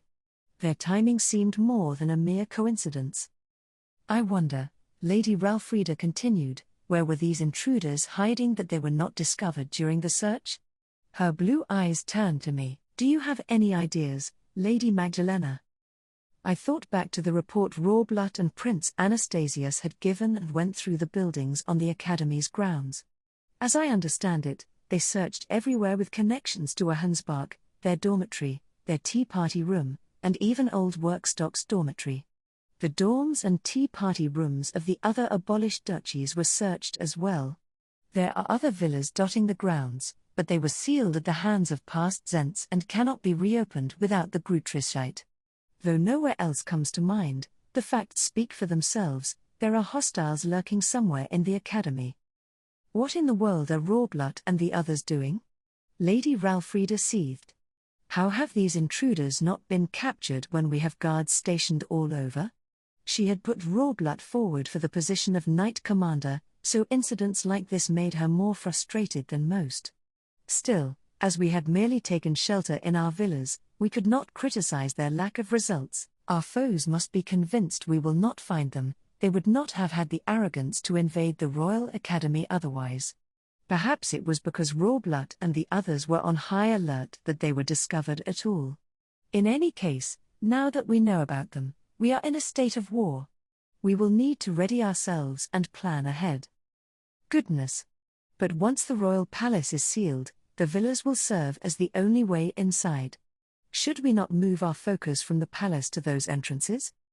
My chest tightened, and a strange sense of unease began to take root. I could not ascertain the reason. It was like we were missing something crucial, or the information we had access to was being manipulated, or some grand scheme was proceeding beyond our reach. Indeed, I said. The villas will need to be guarded, but only as a means to an end. The Zent is our main focus, so we should assign him more knights than anywhere else. I will check on my villa and then return to the palace to protect him. You, Lady Magdalena? Once the palace is sealed, our foes will not be able to access it from the Royal Academy. I see no reason for us to worry ourselves. If our foes are from Hansbach and Lanzenave, then Prince Sigiswald's villa in the southeast will need the most guards. Mine is in the southwest and should require only the bare minimum. As our most important location, the royal palace should receive more troops, not fewer. Know that nothing is ever certain. If the Knight Commander has his eyes on the Academy, then we must keep ours on the Zent. And if others intended to leave the Zent underprotected, I would join his guard to ensure his safety. Magdalena, there is no need to go to such lengths for me, King Torquil said, clearly troubled. I smiled gently and shook my head. Even as a little girl, I'd understood that Dunkelfelger was the Zent's sword. My heart was set on defeating the foes of our divinely mandated king and protecting the peace in Jürgenschmidt. I needed to make good on my duchy's oath, if not now, then when? I am a woman of Dunkelfelger, I said. As the Knight Commander has his hands full at the Royal Academy, I wish to carry out my duty as your sword. Is it really that unusual for a wife to worry about her husband? For my own peace of mind, please allow my guard knights to protect you as well. King Torquil sighed, exasperated, but gave me a kind smile nonetheless. As long as it remains within the living quarters. Do as you please. I temporarily returned to my villa, rearranged the knights stationed there, instructed them on how to contact me, rest, and respond to various emergencies, and then went back to the royal palace with my knights. Our first course of action was to quickly comb the Zent's living quarters. It was well protected, isolated through the use of mana and accessible only to those with the correct authority, but that was no excuse for the poor security I witnessed upon my arrival. The guard was so lax that it actually made my head spin. I addressed those with me, King Trollquil will be most vulnerable when he is asleep. Let us begin by revising the security here, if nowhere else.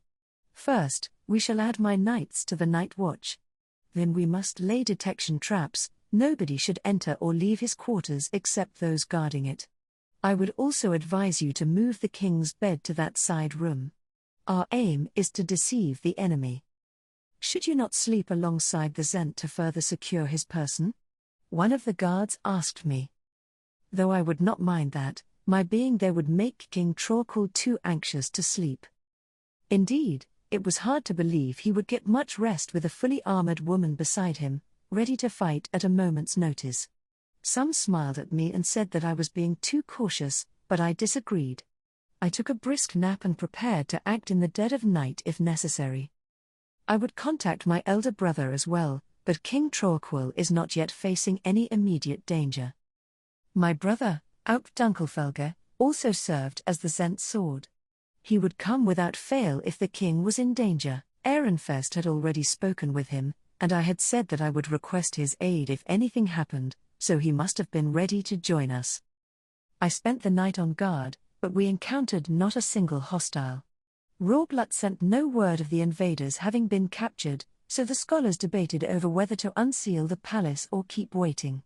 They had not reached a conclusion by the time night fell again.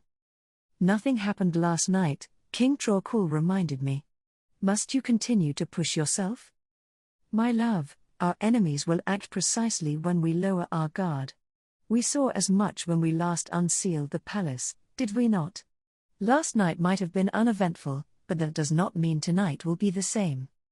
King Trollquil seemed melancholic as he watched me rearm traps and restation the night watch, still partially armored. I worry about your health. Is it also Dunkelfelger's way to remain so guarded at night that no one can get any rest? Indeed, for we are in a state of war. Pay no mind to me, dear, and get some sleep in the side room. We hope to catch our foes off guard, remember, so you must not tell anyone but the knights here now where our traps are set or where you are staying. Despite the king's concerns, such precautions were entirely necessary. Returning to my villa would only add to my stresses. I would feel so restless about his inadequate guard that I would not be able to sleep. Fine, fine, King Trollquil replied with a shrug. If you insist. He must have realized that I would not relent because he relocated to the side room. As I watched the Zent leave, I reaffirmed my resolve to protect him no matter the cost. Then I turned to the night watch and said, perhaps I should join you all tonight. If you stand guard, Lady Magdalena, the enemy will notice the change, one of the knights retorted, chastising me slightly. Please stay in bed, even if you do not sleep. I went into the Zent's usual chambers to lie down, but I was only half asleep. My knights had refused to leave the bed curtain open even when I expressed my desire to listen to what was happening outside and what was being said. Even as I rested, I was ready for battle. My hair was braided so that I could quickly wrap it up and secure it with a single band, and my clothes were suitable to be worn outside. On my belt were offensive magic tools and a feastone that would grant me full plate armor. I closed my eyes. Much like King Trollquil and the others, I did not expect there to be an attack tonight. Any incidents of note would occur at the Royal Academy, and there was no risk of our foes slipping into the palace. Still, I remained on guard. It was better to be safe than sorry. This is why Dunkelfelger women rarely ever fit in or adapt when they marry into other duchies. My thoughts became hazy as the darkness lulled me to sleep. But then I noticed the whistle of something cutting through the air. My eyes shot open, and a moment later, a man let out a surprised cry that reverberated through the hall. An intruder, I shouted to my knights as I sat bolt upright and started searching my belt. Do not let them escape. I touched the feastone that would create my armor, channeled mana into it, and then leapt out of bed before the armor had even fully formed. By the time I reached the hall, my staff in hand, the night watch had already caught the intruder. I'm not an enemy. The man shouted. I'm one of King Trollquil's guard knights. If nothing else, the apparent intruder was wearing the standard dress of a sovereign knight. The night watch attendant lit the area to reveal the man's face. Though you may be one of the Zent's guards, I said, you were not assigned to tonight's watch. Lady Magdalena? Why are you here? The captured knight exclaimed, shocked that I had just come out of the Zent's bedchamber. He probably served under Lady Clementia in her villa or Rawblut at the Royal Academy. There must have been a miscommunication among the chain of command, he continued. Suspect individuals must be disarmed and imprisoned, I said. You might be using a disguising magic tool. Lady Magdalena, this man is exactly who he claims to be, one of the king's guards interjected. I can guarantee it. He and the others on night watch were against us disarming the intruder. How naive could these knights be? Our captive had attempted to trespass into a high-security area, under no circumstances could we let him go. That we were simply disarming him and not breaking his bones to render him immobile was enough of a kindness. We can listen to his excuses later, I said. Consider this treatment a punishment for his neglect. He should have known that only those assigned to the night watch are allowed to be here. Paying no mind to the man's associates trying to smooth things over, I sent an ordonnance to the knights guarding the teleportation doors to the villas. This is Magdalena. We have an intruder in the Zent's living quarters. The enemy might be disguising themselves as sovereign knights. Be on your guard. As my bird departed, more arrived with urgent messages. Intruders spotted running to the villa's teleportation doors. Requesting aid. There are knights running to the Scholar building. Be on your guard. The guards who had just moments ago been defending the intruder now looked at him with hard eyes. I considered it unlikely they would free him against my orders and rushed into the side room where the Zent was staying. The fuss outside had awoken him. King Troquil, the enemy have disguised themselves as sovereign knights and infiltrated the palace. I request your permission to summon Dunkelfelger, the Zent's sword. Though he stayed in bed, the king nodded and said, please do. Ishit, this is Magdalena. We caught an intruder trying to enter the Zent's living quarters in the royal palace. Inform my brother, Auk Dunkelfelger, and tell him we require his aid. First, I sent an ordonnance to the guard knight I had entrusted with defending my villa. The royal palace has been sealed, I continued. Send a letter to the Auk and one to the knight guarding the Dunkelfelger dormitory's teleportation circle. Correspondence sent from the palace might be interfered with. Any knights with access to Raufen, the dormitory supervisor, should contact him by ordonnance. Ask him to send word to Dunkelfelger as well. Ensure that all responses go through you and then report back to me. We would contact my brother through as many avenues as we could. As I continued to send more ordonnances, my knights sent some of their own. Intruders have infiltrated the royal palace. Mobilize everyone in the night dormitory. Aid those chasing the intruders. Ralfrida, this is Troquil, the king said. The palace has been breached. Magdalena is leading the defense and has called upon Dunkelfelger for aid. Contact the princes at once. Tell them to seal their villas and prioritize their safety. My eyes widened. I was in charge of protecting the Zent's living quarters, but this was the first I was hearing about leading the defense as a whole. You are putting me in charge of the defense? I asked. Yes. As the knight commander is absent, I trust you to lead the knights in his stead. You will apprehend our foes no matter what form they take. I knelt and said, as you wish. Then, as I stood up again, one of my attendants approached with a pouch containing offensive magic tools, rejuvenation potions, and the like. I expected no less of an attendant of the sword. I gave her a grateful smile, noting that she was equipped for battle as well, then accepted the pouch and hooked it onto my belt. It was then that yet another ordonnance arrived. Lady Magdalena, this is Ishit. We received a response from Lady Sieglinde of Dunkelfelger. She informed us that Auk Dunkelfelger is already fighting at the Royal Academy and that she is stationed in her dormitory to provide rear support. She will direct the Auk to head to the Royal Palace at once. Please unseal the entrance.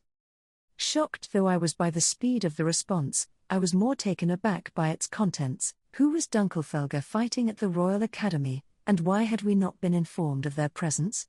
My thoughts turned to the man who had asked us to seal the palace to begin with, who had been at the Royal Academy ever since Ehrenfest sounded the alarm bell. Rawblood. As the face of our true foe arose in my mind, I could not suppress a grimace. I turned to King Torquil and voiced my conclusion. Magdalena. How can you say such a thing? He exclaimed in response. Few lords would accept that their most trusted knight and the head of their order had betrayed them. As much as it pained me to see the king so stunned, it also reminded me to close my heart and not to err. If the sovereign knights were fighting with Dunkelfelger, do you not think they would have told us through the villas? That we were kept in the dark leads me to believe the two groups are fighting one another. Do you recall who told us to seal the royal palace in the first place, stopping us from communicating with the duchies? Very few people could sneak an intruder into your living quarters. King Torquil paled, at a loss for words. There was no reason to drive him into a corner. My enemy was at the Royal Academy. Dunkelfelger is the Zent sword, I said. We smite those who oppose the divine mandate and protect the peace here in Jürgenschmidt. As promised, I shall protect you no matter who your foes may be. I shall see them slaughtered. I ask only that you unseal the palace so Dunkelfelger's knights can enter. The Zent got up and went to do just that.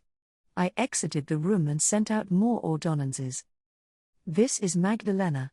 By the decree of Zent Torquil, I am leading the defense. The palace shall once again be unsealed. Let the knights of Dunkelfelger through when they arrive. This is Magdalena. The enemy was not disguised after all. A portion of the Sovereign Knights Order has started a rebellion. Our foes are Rawblood and those who follow him. Lady Ralfrida, this is Magdalena. Rawblood arranged the attack on the palace. The knights of our order are fighting among themselves. Please spread the word to each of the villas. Some of the night watch stared at me in shock. Mere slander. One of the knights exclaimed. The knight commander would never betray the king. Are you trying to divide us? Take it back. King Torquil, Lady Magdalena must be stopped. Silence, I snapped, then turned to my knights. Protecting the Zent is our highest priority. As we have good reason to believe Rawblood is a traitor, we should not trust any of the king's guards. Detain them all. I joined my knights in restraining the others. Our targets resisted and requested the aid of their fellow guards, turning the Zent's living quarters into a battleground. Protect the Zent. We must stop Lady Magdalena from doing as she pleases. We know not who is working for Rawblood, so none must be allowed near the king. King Torquil was likely still coming to terms with Rawblood's betrayal. He could not join his guard knights in stopping me, nor could he join me and order his knights to comply. He simply closed his eyes, wrought with pain, and dropped into a chair. My attendant and I fought back anyone who tried to approach King Torquil while my knights steadily detained his guards. 2 ordonnances arrived amid the chaos. Zent Torquil, this is Alp Dunkelfelger. I have arrived at the palace and request your authority to start capturing sovereign knights. Magdalena, it's Wordecraft. Where are you right now? I could see that King Torquil was still torn over how to respond. Keeping him in the corner of my eye, I responded for him. Brother, this is Magdalena. I am with King Torquil. There is fighting in the Zent's living quarters. I grant Dunkelfelger permission to capture sovereign knights. I noticed the tension leave the king's shoulders. He was relieved to have escaped making such a grave decision, but only for a moment. Then he frowned as if to chastise me for answering without his authorization. Relax, dear. You have entrusted me with command over this battle. It would not be wise to put this burden on the sovereign knights. They would not find it easy to fight their former allies, and we would struggle to tell friend from foe. This battle will go much quicker if we have Dunkelfelger's knights subjugate our enemies for us. Furthermore, our true foe is not in the palace but at the Royal Academy. We would not be able to release any of our prisoners until their leader, Rawblood, was dealt with. King Torquil clutched his chest and heaved a pained sigh. Another ordonnance darted into the room. I expected a report from Dunkelfelger or the knights in the palace, but I was taken completely by surprise. Zent Trorquil, this is Ferdinand of Ehrenfest. The bird went on to make some truly shocking announcements. Together with my brother, Ehrenfest had fought the rebels from Lanzinave and Ahenspark hiding in the Adelgeisa villa. They had taken prisoners, but Lanzinave's King Gervasio was not among them. He was apparently working to obtain the Grutrischeit, and Rorblut was positioned in the auditorium to protect him. That much has been going on at the Royal Academy. There was so much new intelligence that I was at a loss for words. The same went for King Trorquil. He sat motionless upon hearing that Rorblut really had betrayed him and that a foreigner was about to obtain the Grutrischeit he had spent over a decade searching for. To conclude his message, Lord Ferdinand requested that King Trorquil march to the front line and command the knights as their Zent. King Trorquil, I said, tell Lord Ferdinand that Dunkelfelger is here to fight in your stead and... Before I could finish, King Trorquil swung his staff with a slightly trembling hand. The yellow feastone he was holding turned into a bird, which then departed with a very clear message: he wanted a true Zent to take the throne. No, I cried, overcome with desperation. They will think you have abandoned your duties and authority as the Zent. Correct that at once. Still without the Grutrischeit, I am the Zent in name only, he said with an unchanging expression, repeating his words to the ordonnans. The last embers of our country will die without a true Zent to save them. I pray only that one will arise. 2 of his 5 bound guard knights echoed the sentiment, shouting that Jürgenschmidt needed a true Zent and for King Trorquil to be set free from his burdens. King Trorquil, what are you saying? You are the Zent. The nobles of Jürgenschmidt acknowledge you as such. That is precisely why Lord Ferdinand sent his ordonnans to you. He shook his head and repeated, still without the Grutrischeit, I am the Zent in name only. The last embers of our country will die without a true Zent to save them. I pray only that one will arise. I suddenly noticed an unusual aroma coming from King Trorquil. It was sweet like a perfume one might put in one's hair, but he had never been particularly fond of sweet scents.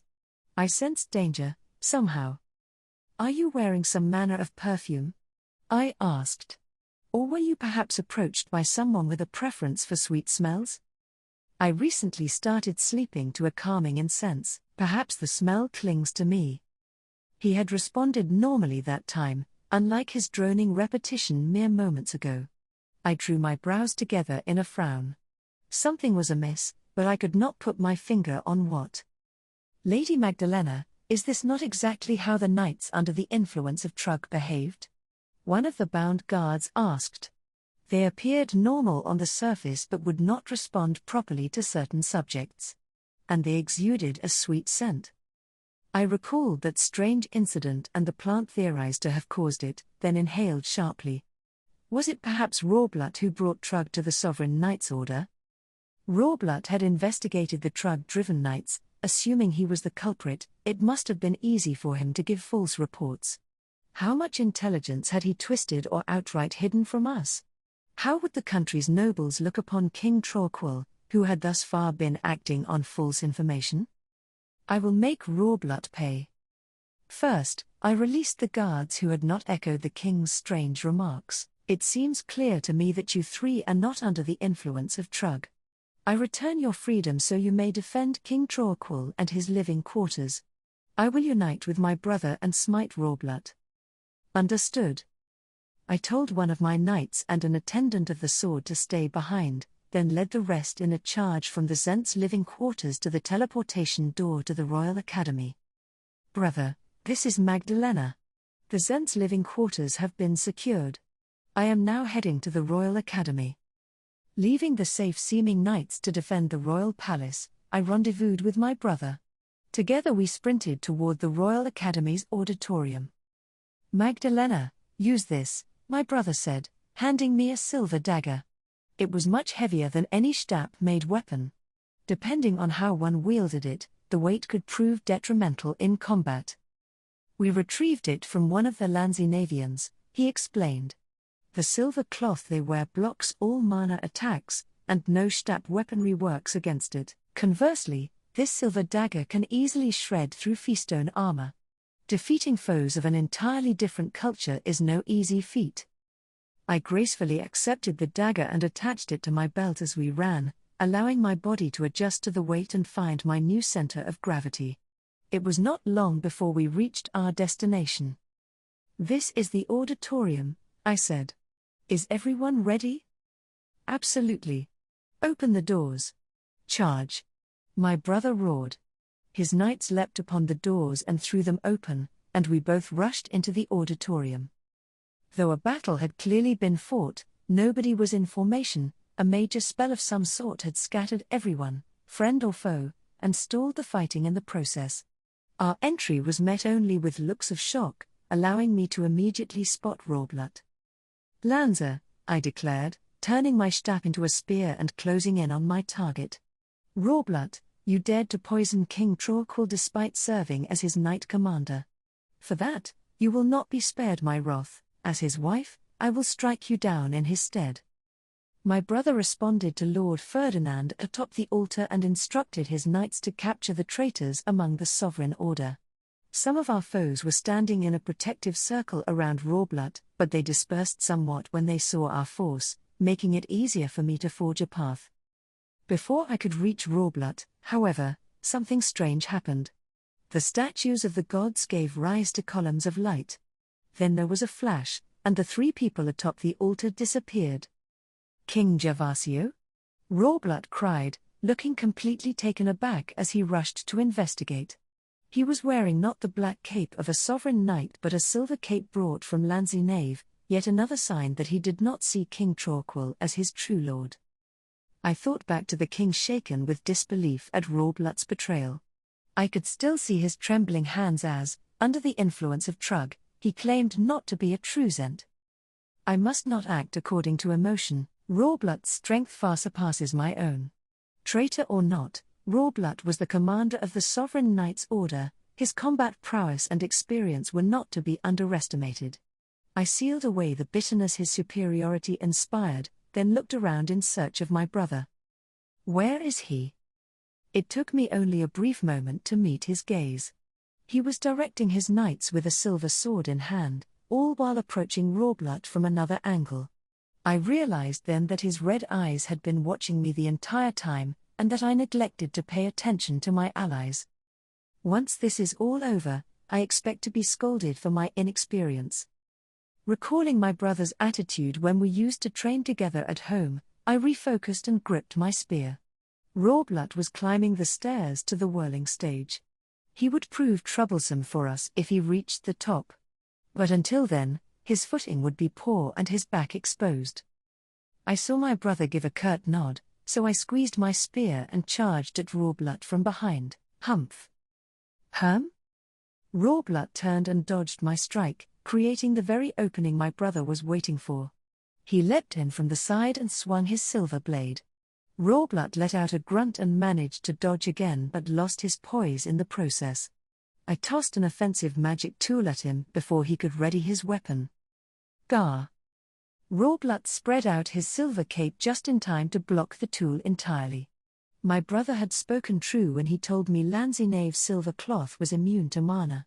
The knight commander saw my spear and the silver sword in my brother's hand, appeared to weigh up his options, and then focused on defending against the latter. He must have concluded that my spear was easier to deal with because he locked swords with my brother while using his cape to block my thrusts.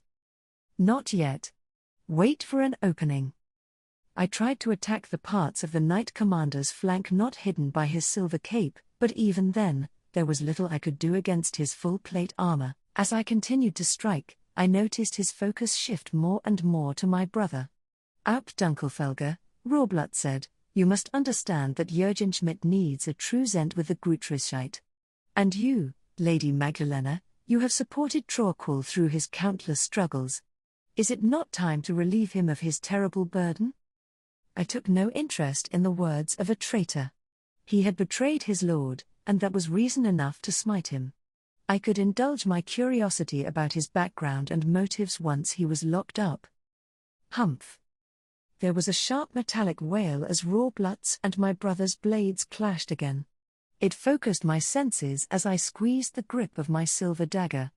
The tips of their crossed swords each snaked down toward the opposing man's hilt, taking barely an instant, but to me, it seemed to move in slow motion. Now, they had moved to ready their swords again, creating the opportunity I was so intently waiting for.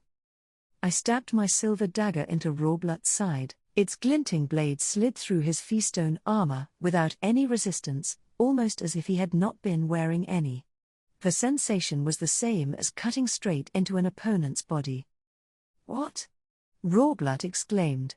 His eyes wide as saucers, he gazed down at the dagger in his side. "How? When did you get that?" The Knight Commander was wide open. My brother thrust his sword through the man's shoulder as deep as it would go, then drew it back and swiped it through the air, shaking the blood from its blade as Rorblatt crumpled before him. "I confirmed with my own eyes that Lady Rosemine wields the Grutrishite," my brother said. "As the divine avatar of Mesgenora, she intends to bestow it upon a person of her choosing. I take no interest in a foreign Zent candidate." Rorblatt could fight no longer. The knights who had watched our battle rushed over and started disarming him. He would need to endure many long interrogations in the coming days, so he would likely be given a rejuvenation potion to keep him alive. "It's over," I said with a relieved sigh. As I enjoyed the satisfaction of having crushed my husband's foes, of having carried out my duty as the Zent sword, second bell rang. My brother and I tapped our fists together with victory in our hearts.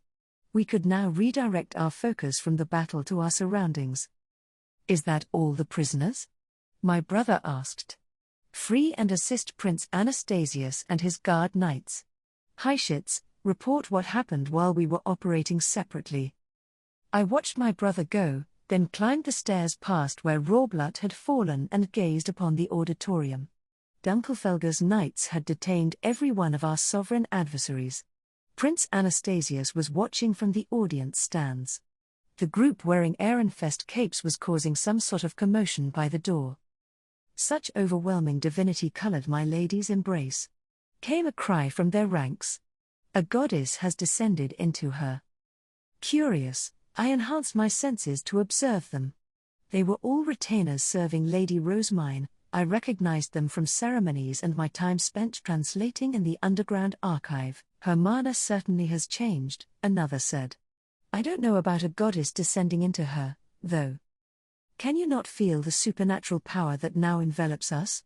Is its intoxicating, all-consuming beauty beyond your comprehension?" "The only thing beyond my comprehension is how you drew such an outlandish conclusion." Hartmut appeared to be the only one causing a stir. The others with him were simply exasperated. "Hartmut," Leonore said, sighing when she noticed my eyes on them. She bound him with light, then set him down in a corner of the auditorium. "You have drawn everyone's attention and distracted them from their work. You are not only embarrassing us but being a bother as well. Reflect on your actions in silence." Her words and deeds were merciless but proper for a knight on the battlefield. I was impressed.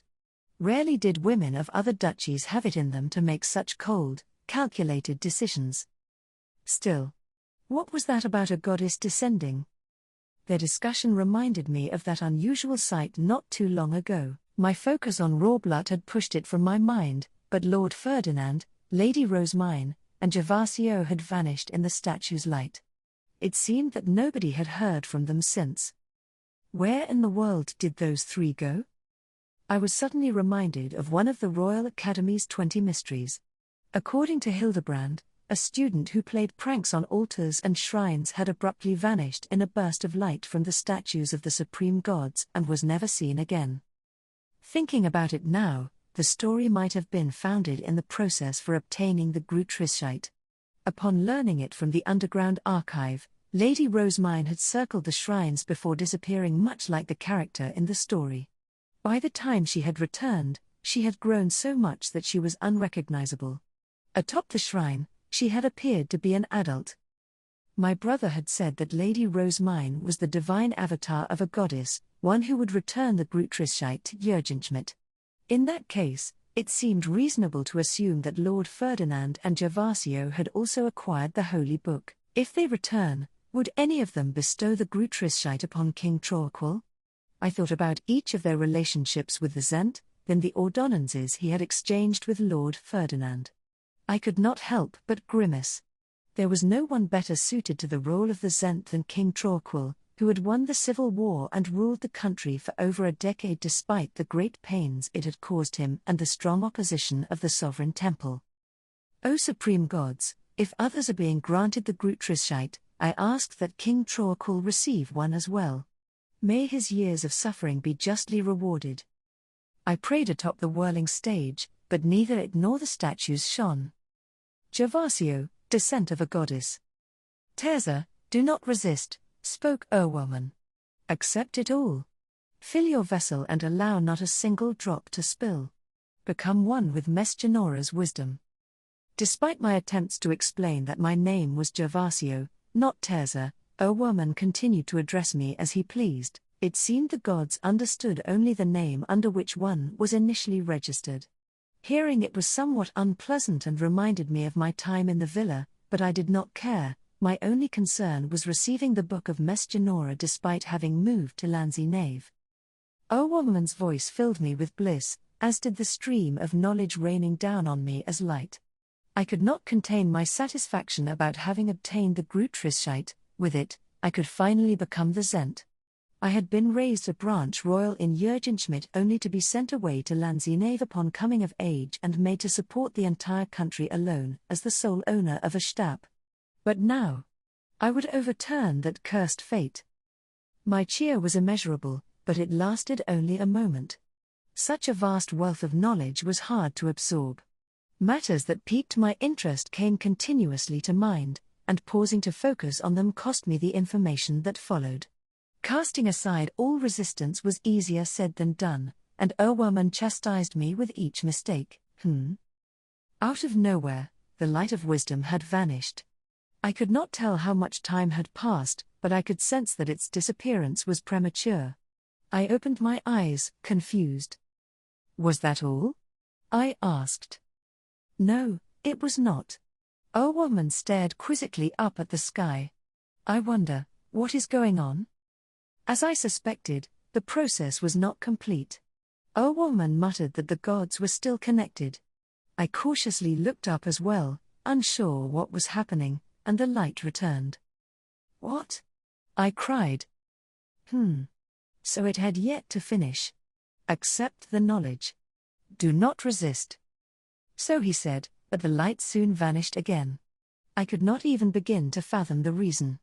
Erwoman looked up at the sky a second time, then muttered that the process had indeed concluded. Terza, confirm that you have obtained the Book of Mesgenora. At once. Grutrischeit. It appeared in my hands. I trembled with emotion as I opened the cover. And then blanched with horror. The text was full of gaps, and the pages near the end were completely blank, indicating an unmistakable failure to absorb all the knowledge. The interruption must be to blame, Erwoman said. This is my first time encountering such an occurrence. I can say only that your Book of Mesgenora is incomplete, which makes you insufficient as a Zent candidate. My breath caught in my throat, and my fingers dug into my Book of Mesgenora. This strange turn of events had never even crossed my mind. If the gods abandoned me now, my work would all have been for nothing. Is there a way to compensate for the wisdom I lost? I asked, eyeing Erwoman carefully. As I recall, I was once told that Zents of the past supplemented their incomplete books with knowledge from a certain archive. If you can find it, you might be able to make up for your failings. He was likely referring to the archive beneath the Royal Academy's library. I recalled the door that had denied me entry, and a wave of bitterness washed over me. If not that archive, it was bound to be another somewhere in the royal palace that only the Zent could enter. I would not be able to move forward without becoming the Zent, that girl. I wonder whether her Book of Mesgenora is complete. She was that Archduke candidate who circled the shrines before me, failed to enter the underground archive, and then disappeared from the upstairs of the reading room. She was said to be capable of performing ceremonies with true divine instruments, and the sovereign temple had requested possession of her in exchange for their cooperation. Rosemine, that was the name Rawblood had given for her. She had doubtless visited this place before me.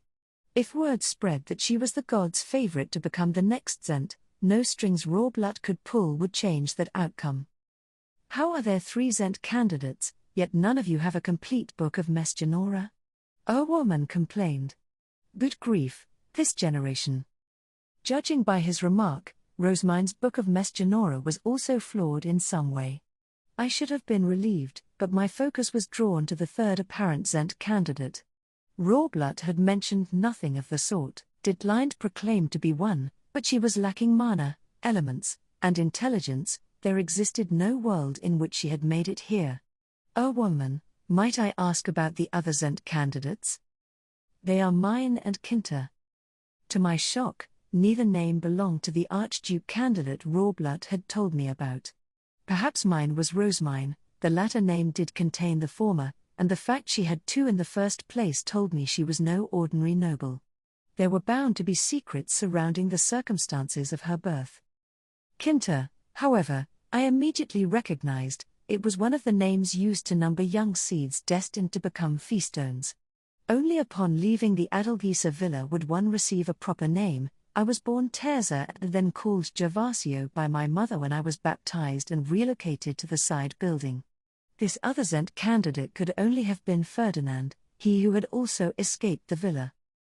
They each have only a portion of the same book, a woman continued. I instructed them to fight to the death so that one could claim the remains from the other, but I cannot say when that might happen. Kinta's rudeness considered, I would rather mine complete her book and become the Zent. The other 2 candidates were in a position more troublesome than my own. One might think that put me at an advantage, but I needed to be wary of one of them dying and the other completing their book. And then it hit me. Is it not likely that Kinta has already died, allowing mine to obtain a complete book? Leonzio had informed me that Ditlind's instant death poison had not actually turned Ferdinand into a feastone. She had instead sealed him in a Hansbach's mana replenishment hall, where his mana was slowly being drained. Ehrenfest had requested, and received, royal permission for Rosemine to charge to his rescue, but Rawblood had said nothing about his fate. I was told only that a Hansbach's foundation was stolen and that the new Aub imprisoned the Lanzinavians in the duchy. Assuming that mine was Rosemine and Kinta was Ferdinand, it was possible she had gone not to save him, but to absorb the wisdom from his feastone. Still, a woman said, perhaps Jürgen Schmidt's mana crisis is to blame for these unprecedented obstructions. This is the first time since its founding that the country's foundation has been this close to drying out completely. That danger was the only reason he had yet to dispose of us. A woman continued, problems have arisen wherever one looks. We have a lackluster pool of candidates, but they will have to do. The alternative is total annihilation. Terza, fill the foundation at once. I did not know how to reach it. The information was missing from my book of Mesgenora and could not be searched for, a consequence of not having obtained all the knowledge, no doubt. If nothing else, I suspect Rawblood can tell me where the royals supply their mana. Despite the unexpected trouble, I now had a book of Mesgenora and the understanding that the other Zent candidates' books were also incomplete. Moreover, a woman's command that I replenish the foundation could be considered a formal recognition of my status as a candidate. That was a good enough result. As you will, I said. I shall go to the foundation as quickly as I can. An exit then appeared, which deposited me atop the Royal Academy's altar. I gazed down and saw an intense battle being fought below. There were capes of colors other than the familiar black and silver. Other duchies must have noticed Rawblood's maneuvering. Rawblood was protecting the altar to shield me and cried out for me to reveal my Grutrischheit. I spoke my chant, and the goddess-given book appeared. It looked entirely like the Bible. One could not tell at a glance that its pages were incomplete. Those below fervently extolled me as the true Zent. And with that, Jürgen Schmidt should acknowledge my claim to the throne. I was relieved, but only for a moment. A young woman shouted, Grutrischheit. elsewhere in the auditorium. It had not occurred to me that another Zent candidate might be here. That was mine, no doubt. Did she take Kinta's knowledge and come to meet Woman as one with a complete book of Mesgenora? Did she come into conflict with Rawblut in the process? As I pondered, mine began praying to the gods and strengthening her allies. Such prayers had never come up during my education, nor had Rawblut informed me of them. I was learning for the first time that one's prayers could reach the gods in Jürgenschmidt. I opened my book of Mesgenora, wondering whether I, too, could grant such blessings. Its pages were covered with prayers to the gods. These must be them. I read the prayers aloud. My mana was drained and turned into a blessing that invigorated my comrades. It would appear the gods grant me their blessings as well.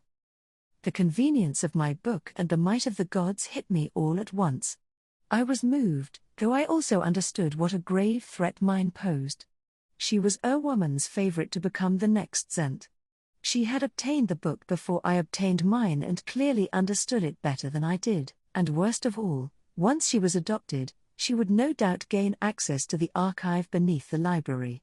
Even as a young woman yet to come of age, she seems to be the dominant Zent candidate. I was focused on mine, wanting to see what else her book could do, when someone hit me with a surprise attack.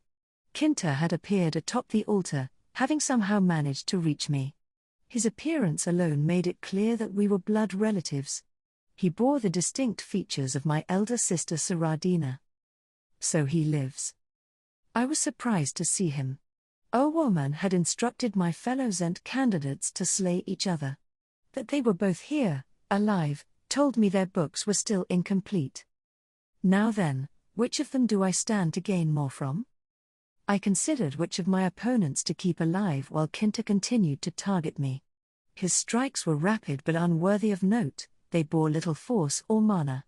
So much for attacks only Zent candidates with the Book of Mesgenora could perform. He made no attempt to even form his, so I could not learn from his example. Should I dispatch him now and take his feastone before mine can? I moved to use the instant death poison against Kinta, but mine cried out before I could. A deluge of water swept through the auditorium below. Is that a Wasken? Never have I seen one so fierce. As my eyes widened in surprise, the whirlpool spat mine up into the air. She fell toward us, so I grabbed and threw an offensive magic tool. Rosemine. Gah. Kinta hit me while I was distracted. Though I expected him to press the attack, he unmade that strange weapon of his and instead shot bands of light from his stab at mine. It gave me more than enough time to drink a rejuvenation potion. I wanted to strike him while he was pointing up at the air, but a counter from mine's charms stalled me. NGH. The moment I raised my shield above my head, Kinta threw a magic tool with his free hand. I could not guard against both attacks. Mine was rescued as I covered my face. But why save her? And why are they both working against me? They should have been trying to kill one another, but instead they were cooperating. In terms of mana, neither one of my opponents posed a threat to me. I could easily eradicate them. The problem was that killing one would complete the other's Book of Mesgenora, which would put me in an even more troublesome situation. Mine is far more dangerous than Kinta. From what I could sense, her mana paled in comparison to my own. How curious, then, that she had not seemed to spend much through her prayers and magic. I was unsure how to control my mana when it was being drawn from my body on its own, and the blessings I granted my allies had drained me even more than expected. Anyone who prayed for their comrades surely did so at the cost of their own combat potential, but mine seemed entirely unfazed. Am I simply not used to praying?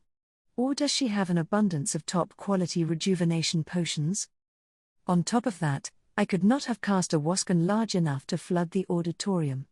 Her every action was beyond me, including what she was doing now. Grant me your shield of wind, so that I might blow away those who mean to cause harm. Mine prayed, and a dome formed around her with the same sharp noise as a blade being drawn. The divine instruments in the hands of the statues around us began to shine as if responding to her mana. Her actions were beyond prediction, and merely standing in her presence made me feel as though I was staring into a bottomless pit. "Kinta is not someone you should protect," I said.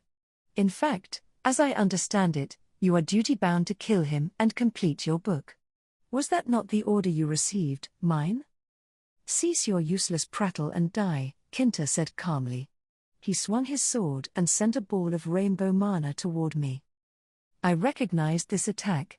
It was simple enough, charged mana launched with a swipe, and its power depended on one's capacity. As one raised in Jürgenschmidt, I considered it nothing new. Is that the best he can do? A simple charged attack? Kinta was relentless, but his slight mana capacity and simplistic attacks made for a placid assault. I readied my shield, then leapt back to follow the mana and swung my short sword. I would slice open the flow of my opponent's mana to create a safe spot. Avoiding the attacks of those with such little mana tended to be trivial. Before I could slice through the attack, however, the statues around us drained the mana from my sword. Kinta's orb shone brilliantly but was also absorbed before it could reach me. The divine instruments in the statue's hands flashed, and pillars of light crossed through the air. I suddenly felt weightless and like a strange force was pulling me somewhere. Then I was back in the Garden of Beginnings. I could conclude only that the gods had teleported us here. Our woman looked even more displeased than before, so I immediately knelt, feeling some surprise about the nature of our situation. "What in the world are you three candidates doing?" Our woman snapped. "Jürgenschmidt must be replenished with mana post-haste." He was exceptionally displeased at mine and Kinta for keeping me from reaching the foundation. "I can only hope he smites them both for me." In contrast to my show of respect, Kinta made his book of Mesgenora and protested. Mine was outright ignoring woman, too focused on trying to glimpse her companion's Bible. "Oh, come on. Let me read it for a little while. Don't be selfish." Did they not realize their predicament? They were standing before a former god. I now understood why woman had called Kinta insolent. woman refused to accept Kinta's explanation. He ordered the man to disappear, then raised a hand and unleashed a slew of attacks. His expression did not change and his stance seemed relaxed, but each ball of divine mana was powerful enough to match the strongest attack I could muster. Kinta's shield and charms shattered one by one. "Go forth, Terza," woman instructed. "Replenish this country's foundation." I stood up to answer his call. There could not be a better outcome than the gods taking my side and eliminating my enemies. But my opponents were tenacious. Even while weathering woman's attacks, Kinta managed to shoot me in the thigh. I crumpled to the ground, having lost my charms in our battle atop the altar. woman's support had put me too much at ease. I went to drink a rejuvenation potion. "I told you not to interfere, Kinta." woman was enraged. Kinta had angered the gods and would surely be eliminated.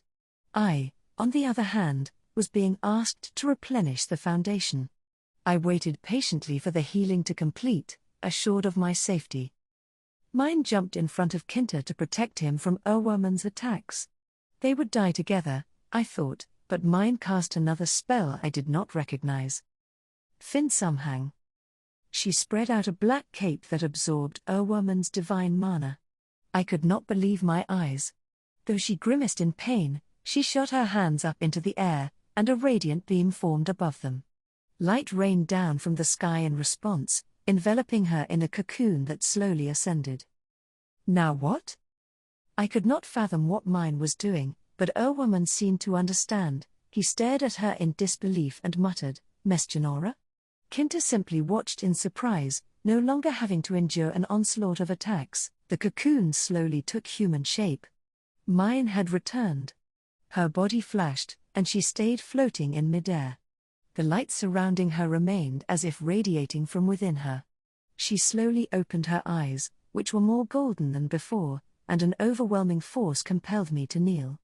This being was on another level from me, a single glance confirmed it. "Rose mine." Kinta reached out to touch mine but was immediately thrust back. "Stand down, insolent one," she said. Her voice was the same, but her tone was stern and dignified. There was a haughty look in her eyes, and the aura she exuded was far heavier than before. Though the being before us took mine's form, she was something else entirely. "How rare of you to descend," a woman said. "Pray tell, what became of mine?" The being forced Kinta to his knees, then floated over to Woman. "Rosemine is in my library," she said with a kind smile that could not have been further from the look of contempt she had given me and my fellow Zent candidate. "She asked me to save Kinta and quell your wrath. So, mine summoned and manifested the goddess of wisdom? Is such a thing even possible?" Mesgenora reached out to Woman. "I shall grant you a portion of my heavenly power." "Are you certain?" he asked, wearing a troubled frown. "Wait a moment," Kinta said. "You took Rosemine's form, but did she consent to you giving her power to Woman?" He was right to be concerned. Outside of emergencies, humans only shared their mana with their parents or maternal siblings, or when dying another's mana in the case of a marriage or engagement. Woman's reaction made it clear that giving one's heavenly power was just as abnormal. The goddess of wisdom smiled and nodded. "She gave me permission to use her body as I please. I wish to save you, Woman, so I am deeply relieved to have this opportunity. Come now." Her cheeks flushed with joy as she took one of his hands. She asked that he raise the other, then exhaled and took it as well. Heavenly power gathered in her palms before moving into him. We could only watch as Woman was given new life. I could not say how much time passed, but the two eventually separated. "Though our current Zent candidates are not without their flaws, we should not reduce their number," Mesgenora said. "I hereby forbid the taking of any lives." Then she turned to Kinta and me. "That goes for everyone. Does this decree apply only to Zent candidates, or does it include those who came with me to Jürgenschmidt?" I asked. This was my chance to protect the Lanzinavians who followed me. "It applies to all. The mana shortage is so extreme that we cannot waste any more lives." "Wait," Kinta said. "Those who violated the laws of men must be punished. Would you forbid that on the basis of the divine? Is it your decree that crimes must not be disciplined?" "Indeed. All life must be treasured. Those who violate my decree shall face divine punishment. Humans can die prematurely as the result of starvation, disease, and feast attacks. Would such incidents also warrant the gods' wrath? I forbid only the deliberate taking of life. Deaths that result from one's environment do not count." Kinta gave a resigned nod, having deduced that the goddess of wisdom could not be swayed. "Very well. I shall inform the royal and archducal families before we punish our prisoners. More important, however, is the matter of the new Zent. Only those who have spent their lives in Jürgenschmidt should be allowed to lead its nobles. The throne cannot go to the king of a foreign nation." Kinta argued that I was ignorant of the nuances of ruling Jürgenschmidt and overall unsuited to becoming its Zent. Woman was quick to discard that notion. "My wish is for a new Zent to be born post-haste. I desire nothing else in particular. He who is motivated to rule may take the throne." "Woman," I said, "please decree that I am the new Zent." I explained Lanzinav's situation to him and Mesgenora, stating that I wished to take the throne in part to reward those who had assisted me. Moreover, when it came to quickly dying a foundation, those with more mana were obviously superior. I was better suited to rule. "Do you wish to take the throne in his place?" Mesgenora asked Kinta. He thought for a moment, then said, "No, I do not. I wish to give the current royal family a magic tool Grutrishite, minimizing the risk of any further discord, and revive the religious ceremonies of the past. In the long term, I shall ensure that more people obtain books of Mesgenora, returning us to the days when Zents were chosen from a pool of viable candidates." A respectable goal, Woman agreed. But it would take far too long. I do not care who takes the throne. Replenishing the foundation and keeping Jürgenschmidt alive are my main priorities. "So if I replenish the foundation, you will give me free rein to act as I please?" Kinta asked. "Correct. Once the foundation is full, I shall again step back from the world of men. Kinta and I stared one another down. Not being able to kill would make it hard to eliminate my enemies and secure the foundation. The fighting would not stop until we had a fair way to decide who would take the throne, but nothing non-lethal came to mind. "O Goddess of Wisdom," I said, "please lend us your guidance. How can we decide the next Zent fairly and without death?" In the past, candidates compared the size of their books, looking to see who's had the fewest gaps. But that would not be fair in this case. The goddess sat on Woman's shoulder and pondered. "Whatever shall we do?" From the god's perspective, what are the most desirable qualities of a Zent? Kinta asked. Popularity? Mana capacity? Mana capacity is essential, of course. I would also rather the candidates show mastery of using the book I granted them. Woman, what do you think? I do not care as long as Jurgenschmidt is replenished. I see. Kinta paused in thought. Over the course of this war, we have filled the country gates of wind, fire, and darkness. Could we compete to also fill the gates of earth, water, and light? We could demonstrate our talent for manipulating mana by searching our books for the relevant teleportation circles and then drawing them. The more mana one had, the faster one could supply it, meaning our capacities could also be compared. And most important of all, our race would go toward replenishing Jurgenschmidt, making it a fruitful endeavor for Woman. Both gods were in support of the idea. One must have the Book of Mesgenora to access the country gates, so indeed, this is a suitable competition for Zent candidates, Woman declared. The gods may decide who goes to which gate. Kinta must have been exceptionally confident in his talents to have proposed this competition, as my mana capacity was far greater than his. He asked several more questions and used the answers to formalize rules. As someone who had spent almost his entire upbringing in the Adelgeisa villa, I did not know the location of any country gate except Ahensbach's. Unable to participate in the discussion, I elected to do some research instead. Terza, does your book allow you to access the country gates? Mesgenora asked. I checked. Indeed, my book contained several relevant teleportation circles. They were popped with holes, but it was nothing a little cross-referencing would not fix. Yes, goddess. Excellent. It seemed that Mesgenora also wanted me to become the Zent. Mine was an element of uncertainty now that she had a goddess inhabiting her, but in a race to supply mana, I was at a clear advantage. Woman paused in thought. That reminds me, Mesgenora, the light of your wisdom abruptly stopped while Terza was receiving his book. Would you allow him to return here to obtain the rest? He was concerned that my Bible was still incomplete. Mesgenora's eyebrows raised ever so slightly in response. She gestured me over to her, so I approached and opened my book. A frown creased her forehead as she touched it. He can obtain the wisdom he lost while unfocused, but not the parts that were stolen from him, she said. More importantly, Terza, it would seem your book contains only fragments of the path to the foundation. My entire body went rigid. The gods had discovered the secret I was trying to keep from them. It terrified me to think how Woman would respond. He wanted someone who could replenish Jurgenschmidt post-haste. I see, Woman said, his tone sharp.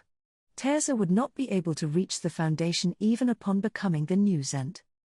Kinta, what about mines and your books? Mesgenora asked.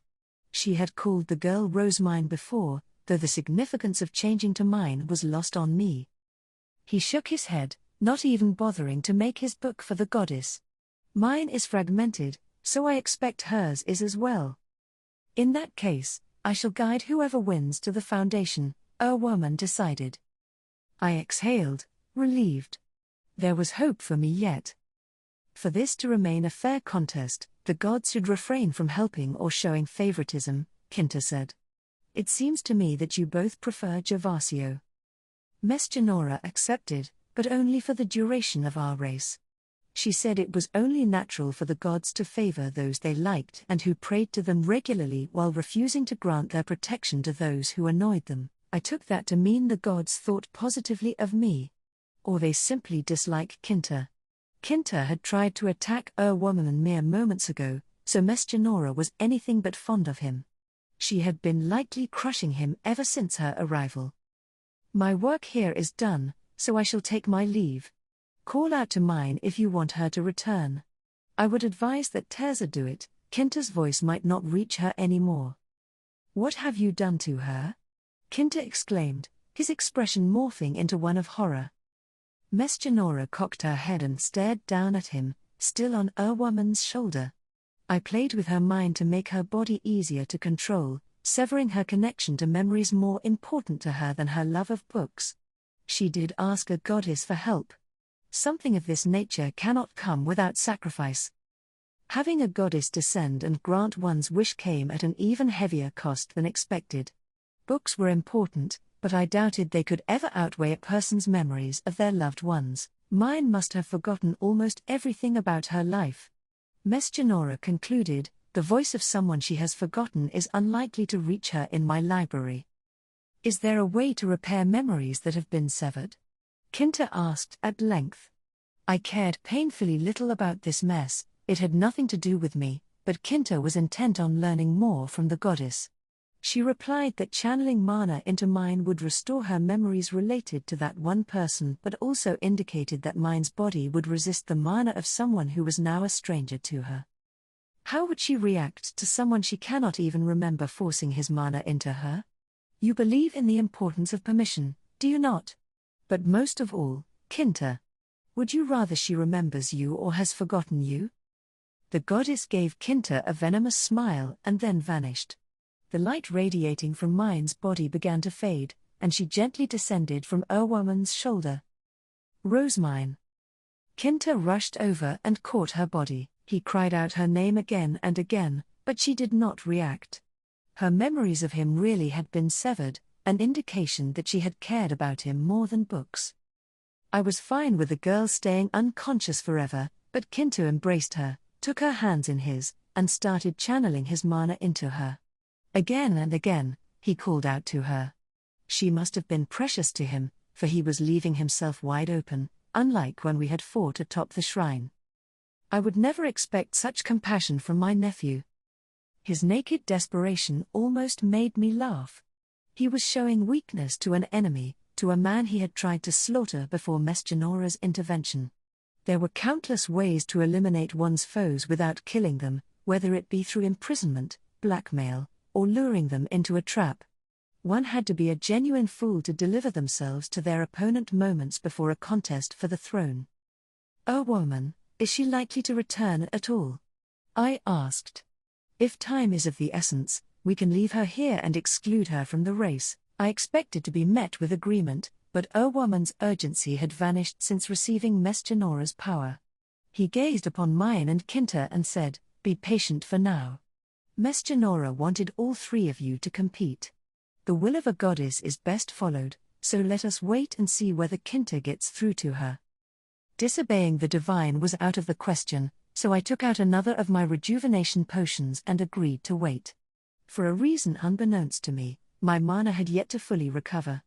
Maybe the battle atop the altar had drained me more than I thought, my wounds were slowing my regeneration, or the potions themselves were simply too weak. In any case, a mana-dependent contest lay ahead of us, so it made sense to focus on replenishing mine. I seemed to be running low. I checked my supply of potions and frowned. Circling the shrines had cost me several, not to mention pouring mana into Mesgenora's statue. I had used a potion before obtaining my book, then another in the auditorium. I drank the one in my hand, leaving me with only one.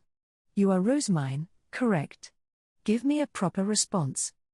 Mine regained consciousness just as my mana finished recovering. She engaged in some foolish back and forth with Kinta, once again acting like they were oblivious to the gravity of our situation. I only had so much patience, so I interjected and asked whether they were ready. That was when mine finally came to her senses. It's all coming back to me. We were in the heat of battle. The goddess's power lingered within her, causing her to glow a little, but her words and deeds were anything but divine. Watching her fumble was like witnessing Mesjanora's descent into madness. She was sullying my beautiful memories of the goddess, so I wished she would keep her mouth shut. "We have no more time to waste," a woman announced. "The race will now begin. The gods shall decide your destinations for you." Light rained down on the three of us.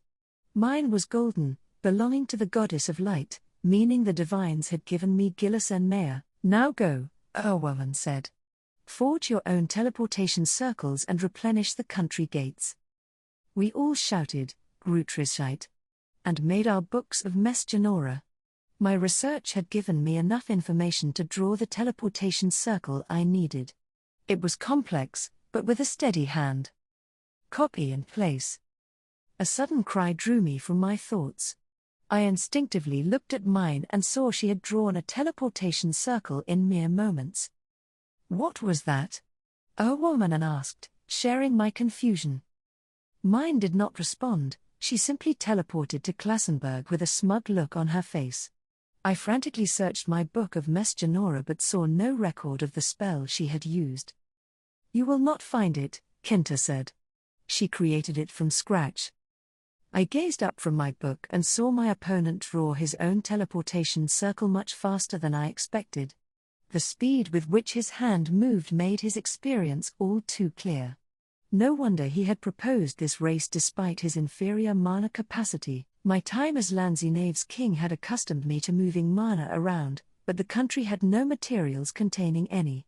My only chances to brew were when repairing magic tools that already existed. I was inexperienced with drawing magic circles and expected the process would take me longer than the others. That said, his advantage is minor. It will not stop me from retaking the lead. As I focused, trying to draw as quickly as I could, Kinta shot my hand. I dropped my book of Mesjanora and slumped over, creating an opportunity used to shoot and destroy my teleportation circle. "What? You coward!" "We were instructed not to kill one another," Kinta said plainly. "There were no rules against mere obstruction. That wound will not prove fatal, this rejuvenation potion will close it for you," he sneered and threw a capped bottle in my direction. It clattered along the white stone and rolled over to me. Indeed, a woman mused, agreeing with my opponent for some unfathomable reason. "There were no rules against you interfering with one another. It is poor manners, but this would not be the first time Kinta has been so tactless." Having managed to delay me, Kinta held up his book next to his completed circle and said, "Kischluessel. Klassenberg." To my surprise, he was going not to his own gate but to mine's. She must have been partway through replenishing it. I was unsure what to think. Kinta had already obstructed me, was he now going to interfere with mine? He had seemed so desperate to protect her a moment ago, but perhaps he had only been trying to fool me and earn her trust. If so, his heart was as black as the darkest night. I could not allow the plans of such an evil man to come to fruition. "A woman. I require assistance." Restorative blessings could only be used on others, and uncapping a potion with a wounded hand was no easy feat. Thus, I called upon the only other person with me. Even if he could not heal me, he would at least be able to summon someone. However, a woman merely cocked his head at me. "What are you saying, Teza? It was just established that gods cannot intervene. Kinta gave you a potion, use it. If you do not act quickly, the others may steal an even greater march on you. Can he not see my wound? And in any case, how can he expect me to use Kinta's rejuvenation potion?" The man openly declared that he wished to obstruct me. Does a woman truly believe this concoction is genuine? I thought he wanted me to become the Zent over the other two. I was stunned that we saw the situation so differently. It reminded me of Kinta's remark that the ways of men and gods could not be compared. The gods' incomprehensible perspective and my uncertain future swirled unpleasantly in my heart. It is much too late to back out. Using my limp hand, I somehow managed to bring my last rejuvenation potion up to my lips and drink it. I could feel it working, but it was taking a suspiciously long time to heal my wound. Just what had Kinta shot me with? I anxiously waited for the pain to fade, then resumed drawing my circle, Kieshluessel. Gilisen Meyer. The teleportation circle took me to a room with rainbow walls. I had passed through country gates when leaving Jurgenschmidt for Landsy and when returning via Ahensbach, but this was my first time properly entering one. Zents are required to open and close these gates as well as supply them with mana. My thoughts wandered to days gone by. Though I grew up a branch royal, unlike my sisters, I was never permitted to attend the Royal Academy. I was the future king of Landsy, so I was encouraged not to learn about Jurgenschmidt and to instead focus on the country I would go on to rule. I went along with it back then, but now I understood the true reason.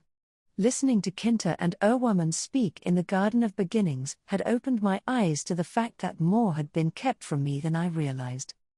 But now I can carry out my own research.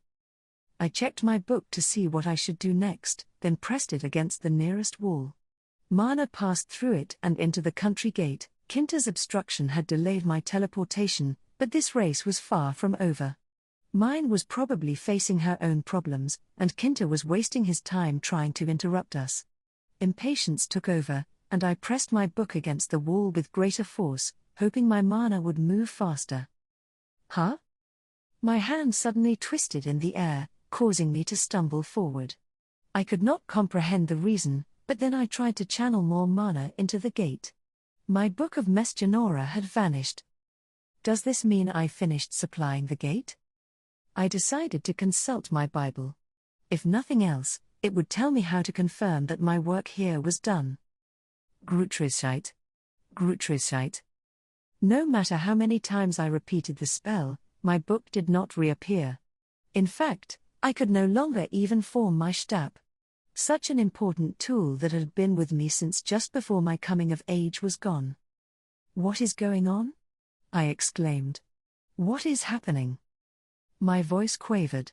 I was unaware of anything that could cause one Stab to disappear, another inadequacy in my education, perhaps, and without my book of Mesgenora, I could not investigate what was happening or how to resolve it.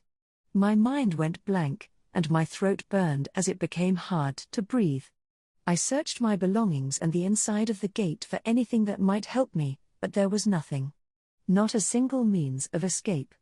I could not even open the gate and pass through Gilisen Meyer. Could this be another of Kinter's obstructions? The thought came to me as I once again looked around, feeling more and more like I was trapped in a cage. His sneer upon shooting me in the hand said it all. I could not prove it, but I was convinced this was all part of his scheme. I choked, so overcome with rage that my body trembled and my head started to burn. This was beyond cruel. I raised my hand, now without a Stab, and slammed it against the nearest wall. In accordance with his promise to the goddess, Kinter had not taken my life. I was still alive. But alive or not, without a Stab, I could not live as a Jurgenschmidt noble or even return to being the king of Landsy. If I failed to become the Zent, what would happen to Rorblut and the others who assisted me? How would those who came from Landsy be punished? The country's ivory buildings would collapse without a Stab-wielding king to succeed me. The faces of wives, children, and grandchildren I had wanted to bring to Jurgenschmidt flashed through my mind. O gods, is such malicious obstruction permitted in a contest to decide the true Zent?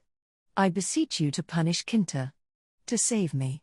Evil of this nature must not be forgiven. But no matter how much I shouted, my Stab never returned, and my prayers did not reach the gods. Ferdinand, a battle that must be won.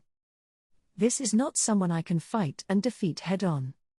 I was in the Royal Academy's auditorium, doing battle with an opponent whose mana surely exceeded that of anyone in Jurgenschmidt. The Adelgisa Villa took great care to maximize the capacities of those born there, and even then, Gervasio was said to have been head and shoulders above the rest. He was also the king of Landsy, and it seemed painfully unlikely he had rested on his laurels. I expected the man to have been compressing his mana ever since taking the throne.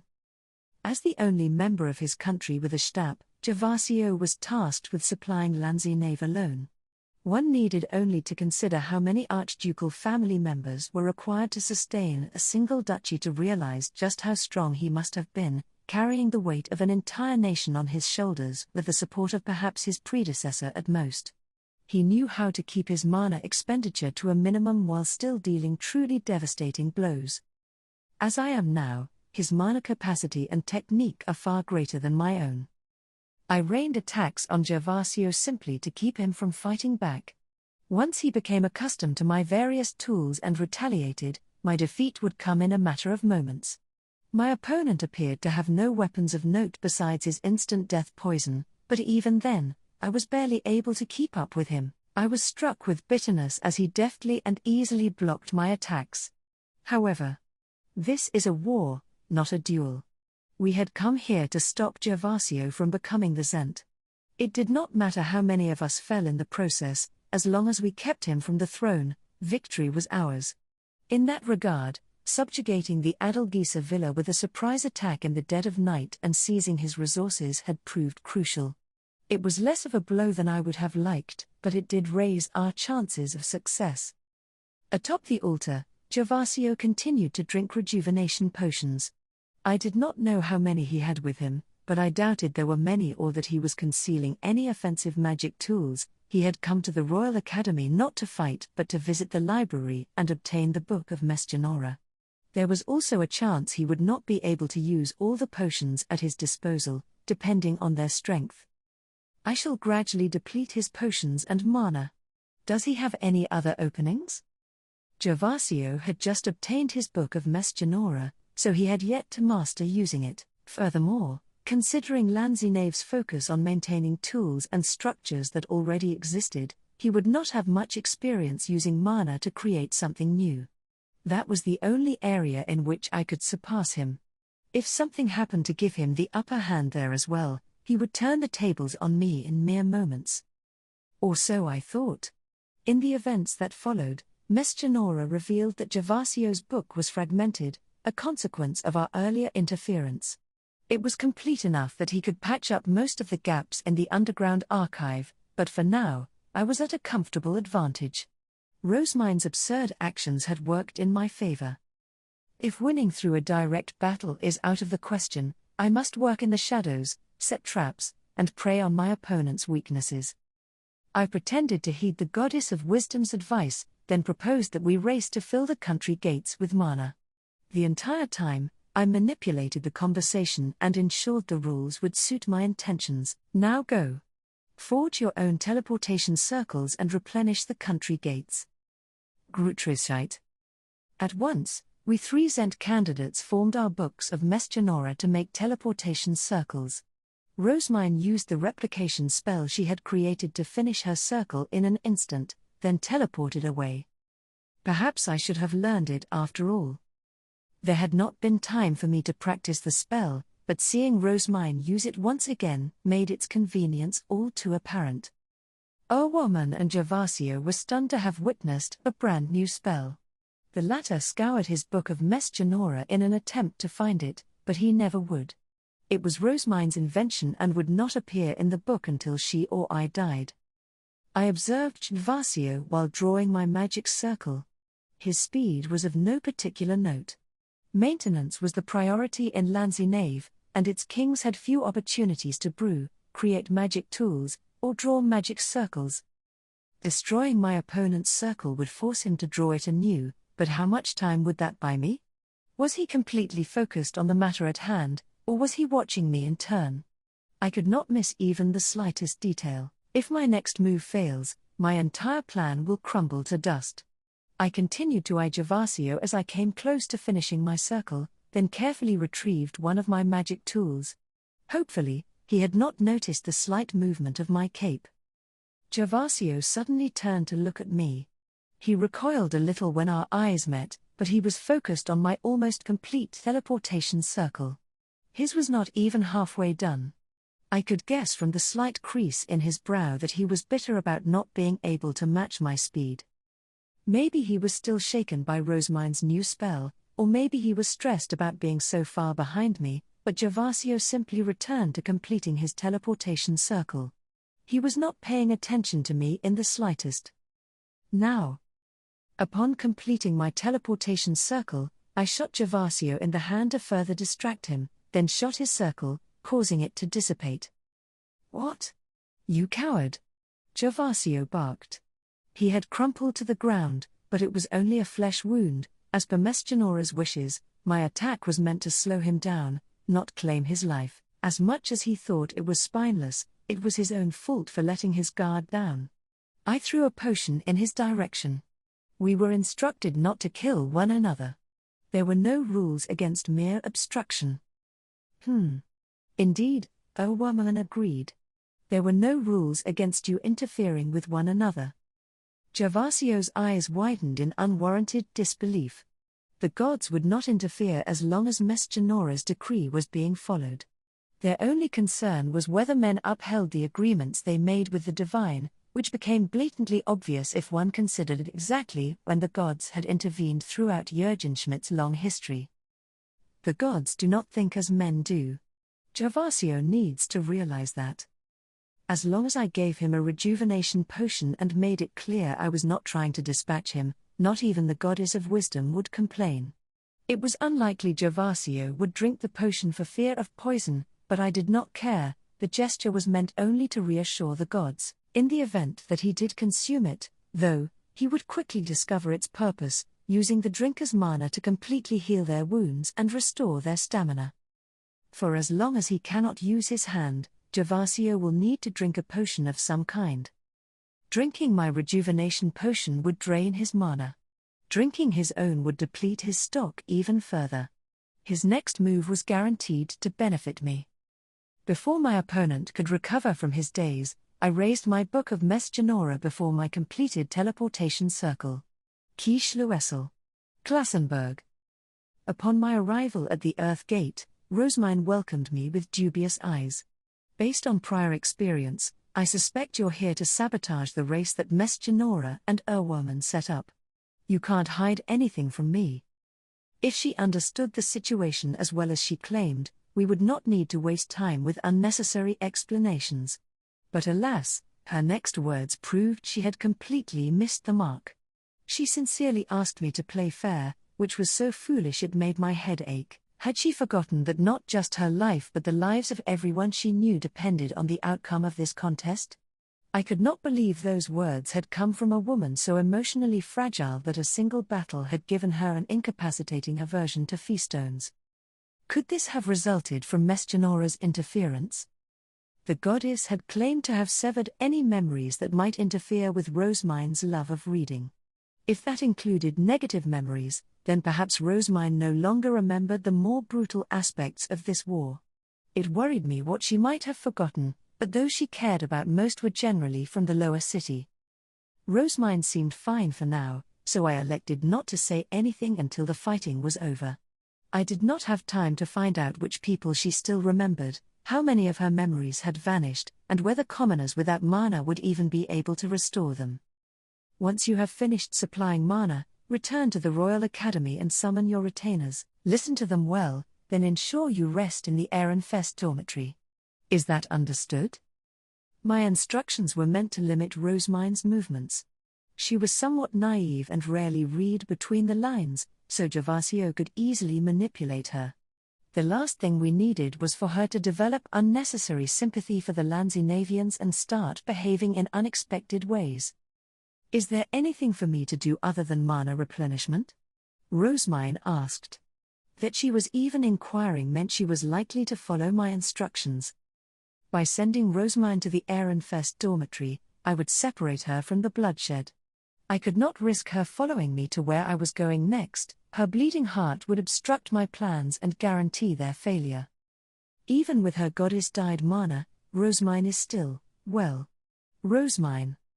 She was so full of divinity that she was faintly shining, but her actions and expression could not have been more distinct from when she was hosting Mesgenora.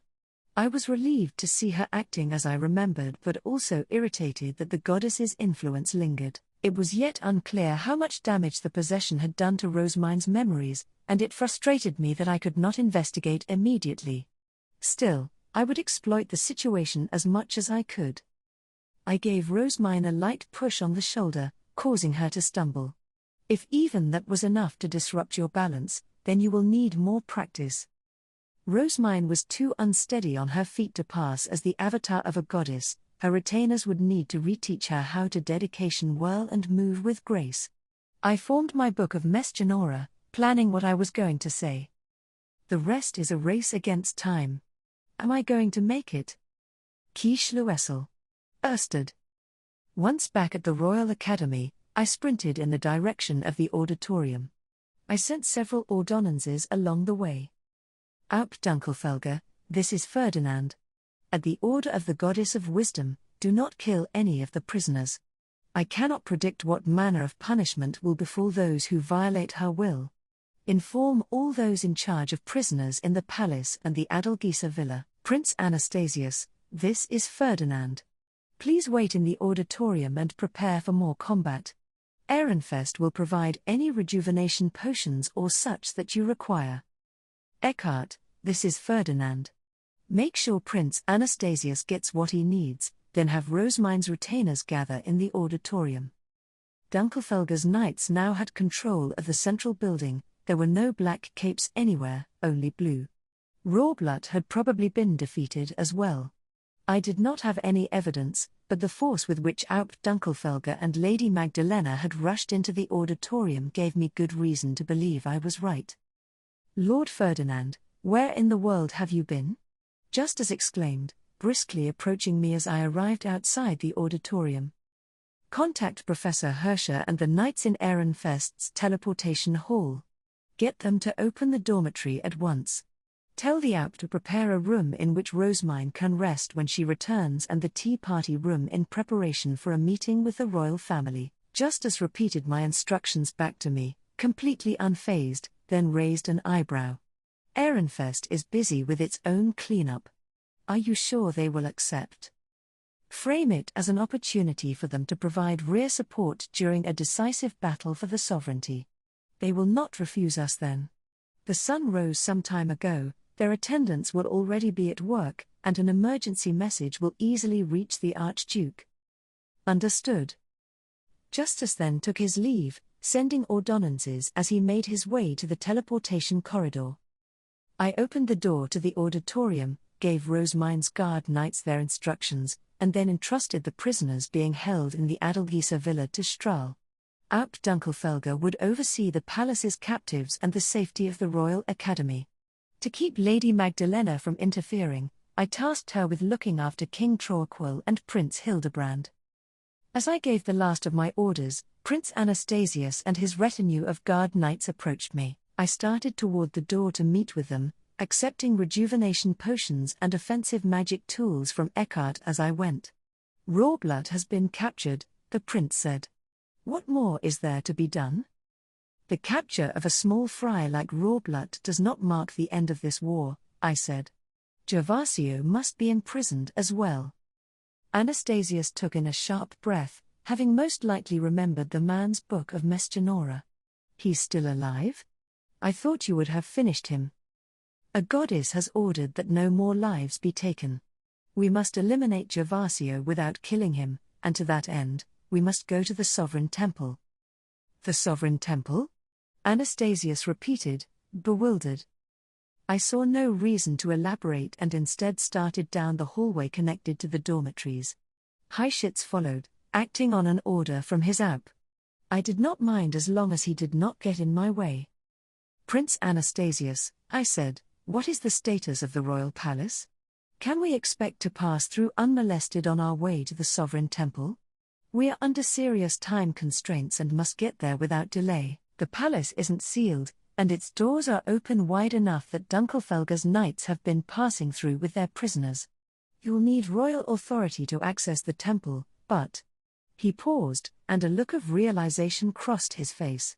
Don't tell me that's why you asked me here. Is this any way to treat royalty? I sneered at him. The very idea that the royal family deserved my respect was laughable. It was not the only reason, I said.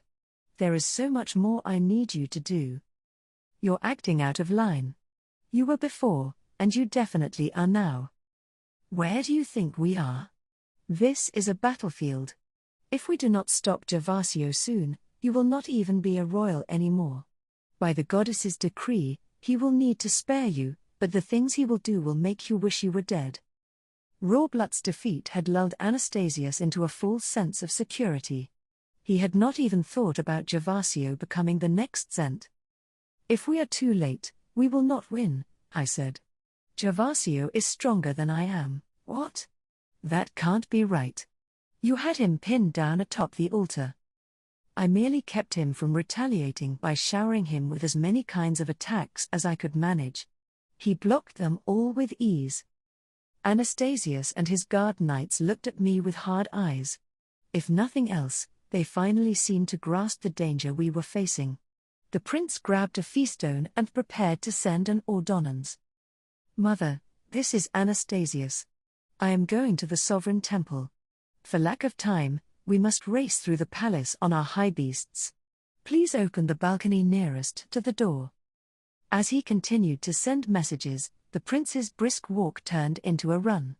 The rest of us kept his pace, and together we burst through the teleportation door to the palace. We can mount our high beasts when we reach the wider halls, Anastasius exclaimed. But until then, we need to run.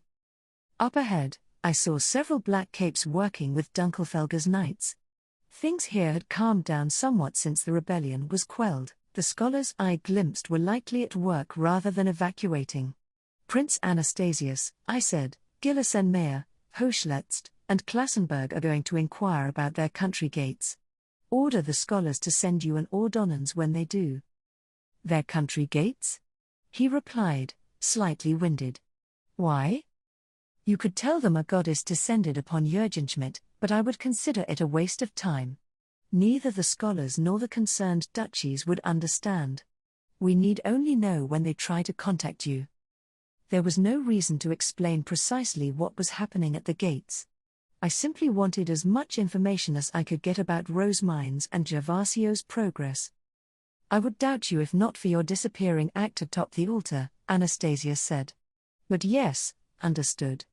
Mergitor, stay in the palace and serve as our go-between with the scholars.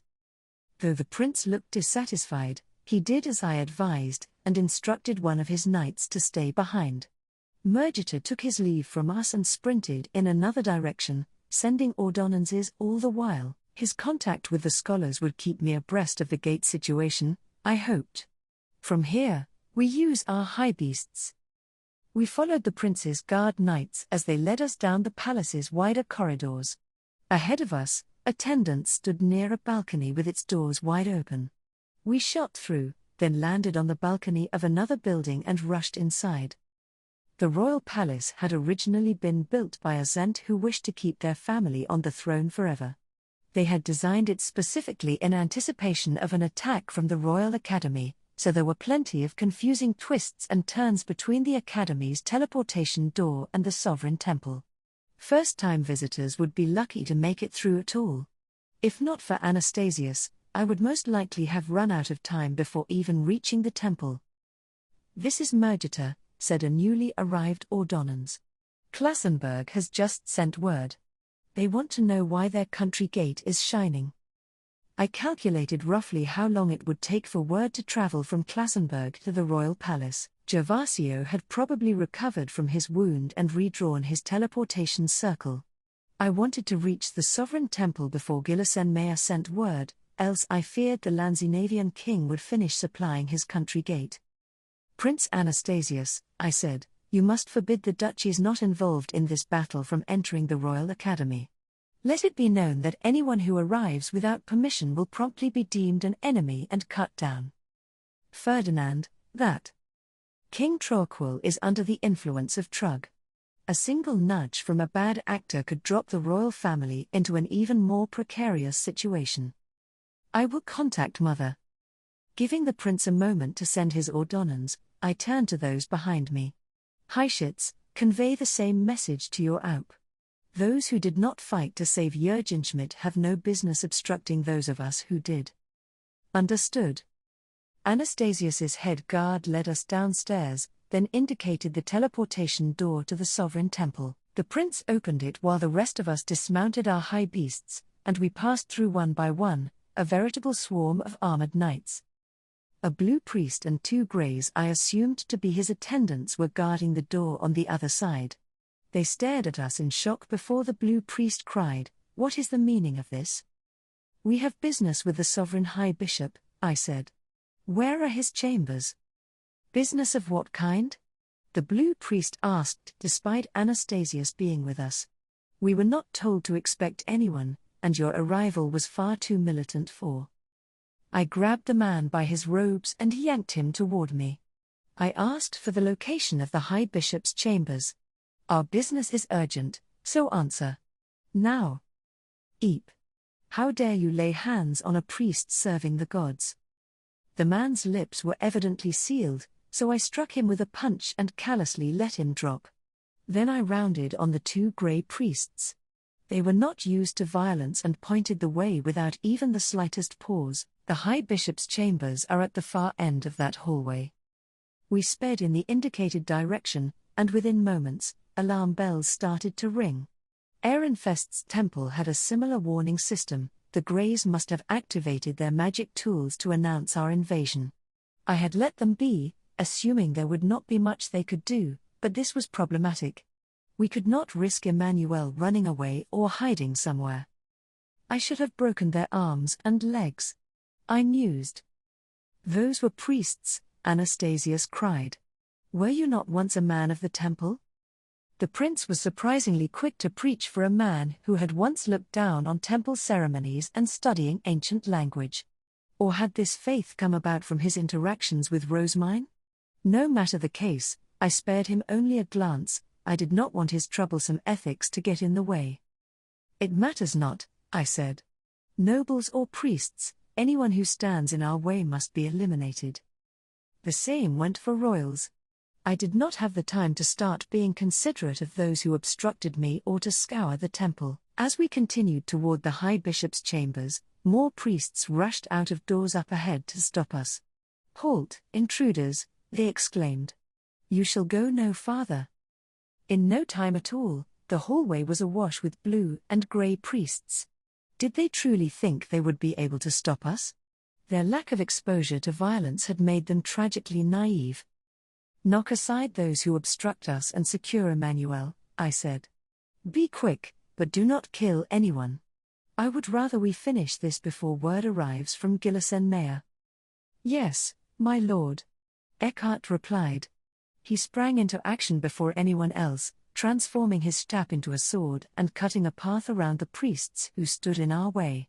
"Move." Blood splattered against the walls and the other priests, who screamed when they saw the night tearing through them.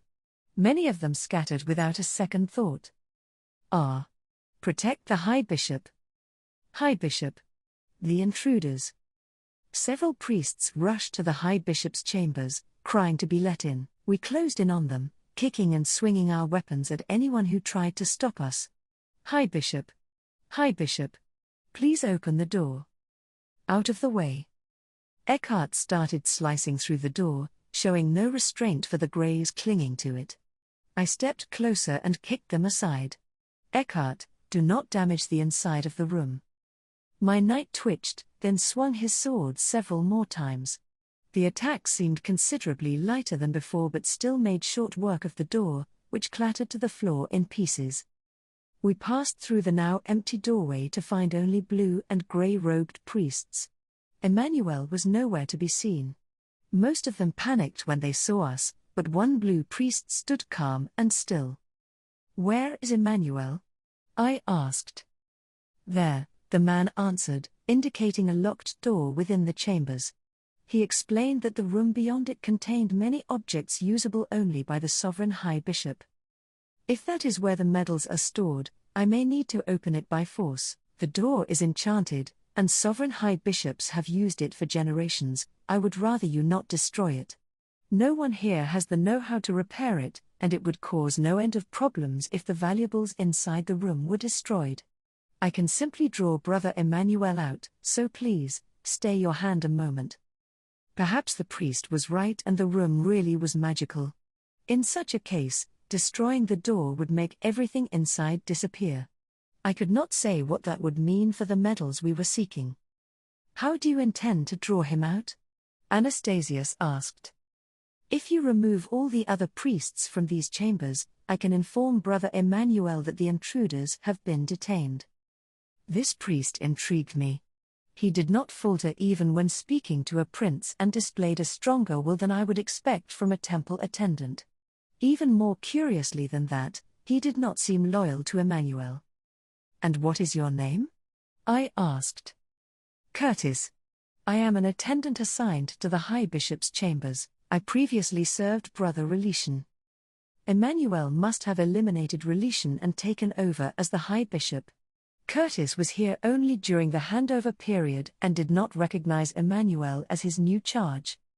See to it, then.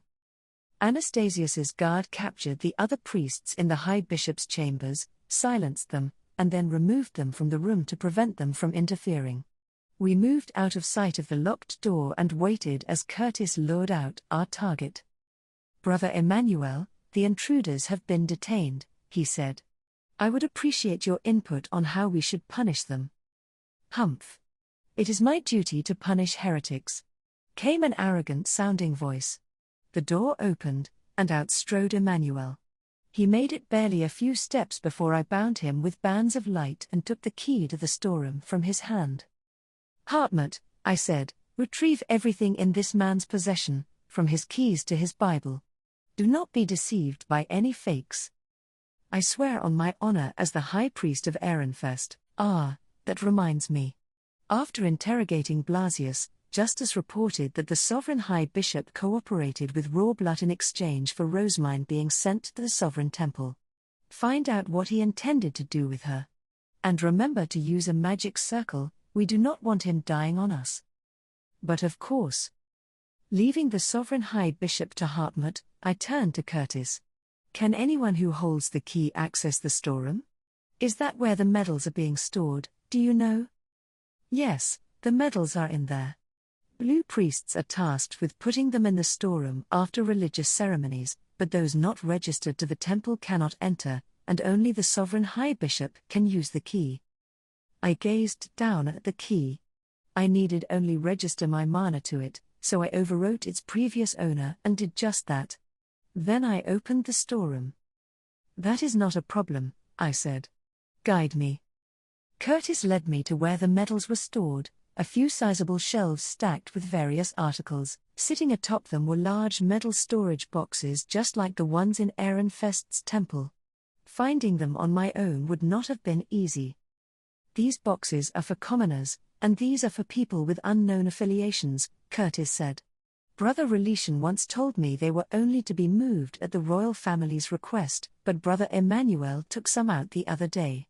As you have a prince with you now, I would appreciate you returning them to their proper location.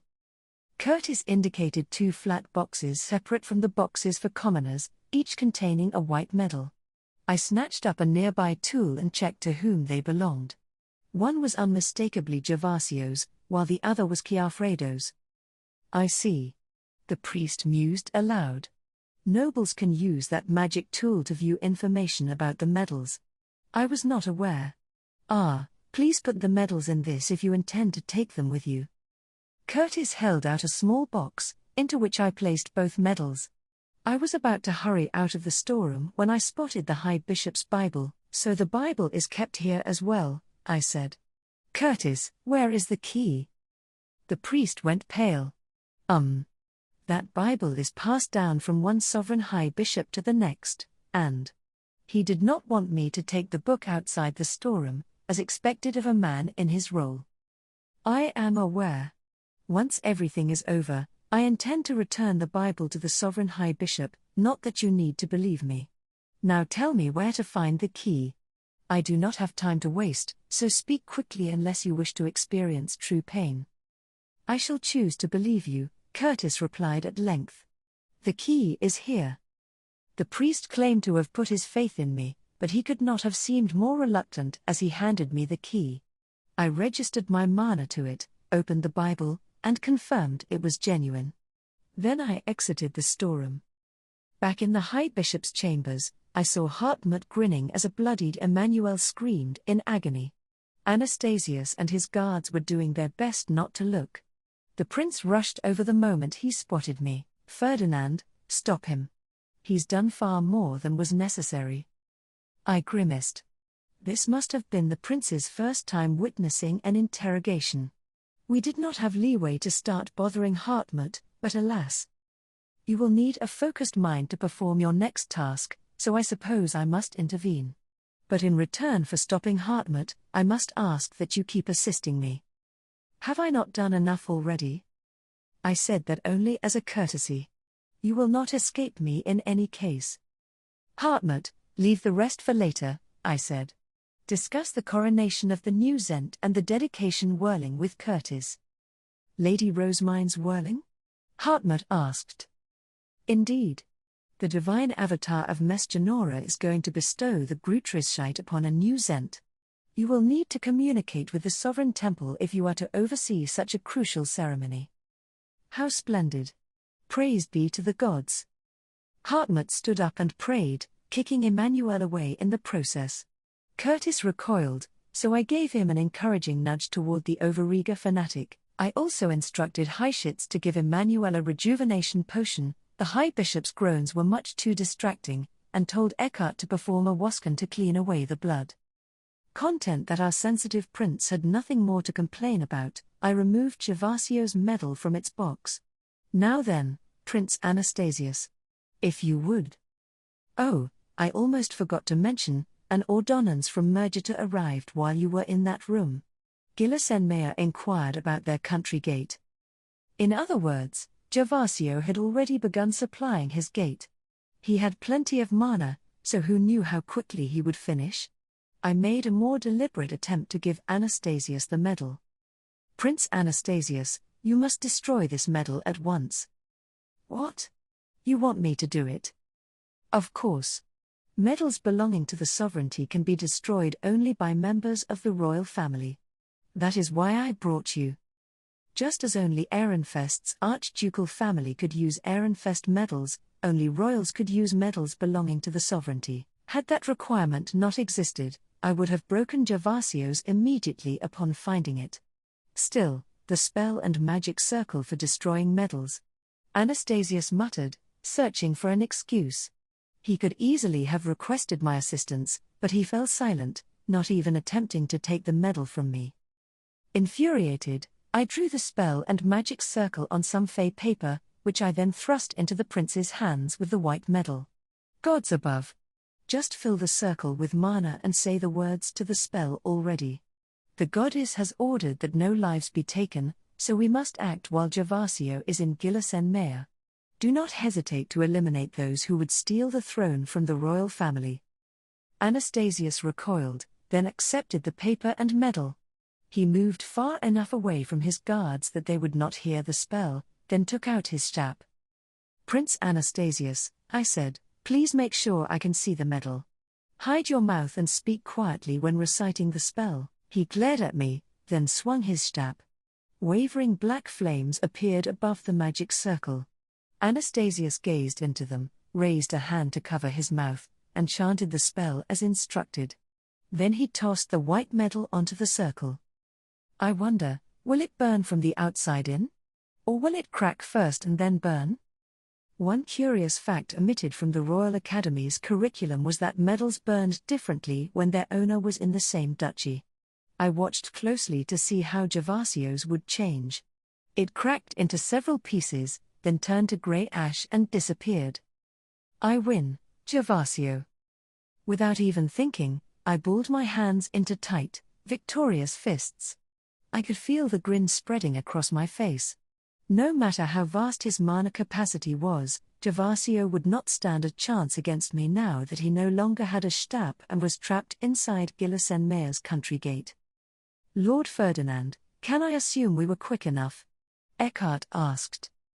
I slowly looked around the room. Anastasius had completed the spell and now waited impatiently for my next words, as did those with him. I nodded at Eckhart, then made my announcement: Gervasio's medal has been destroyed. He can no longer become the Zent. We are victorious. His plans would never come to pass. He could no longer demand that a Hansbach's foundation be returned, that Rosamine be sent to the sovereign temple, that his accomplices go unpunished, that Detlind and Leoncio be set free, or that I be sent to Lanzynave as a feastone. This concludes our business in the sovereign temple, I said. Emmanuel must be detained as a criminal, but the other priests can be left to their own devices. Let us return to the auditorium and arrange a meeting with the royal family. My battle against Gervasio, my most dangerous foe, was over. But I would not secure the future I desired simply by standing around and enjoying my victory. Meeting with the royals, choosing the new Zent, having Erwoman grant his approval. There was still much to be done, so I changed my focus from defeating my opposition to twisting the upcoming meeting in my favor.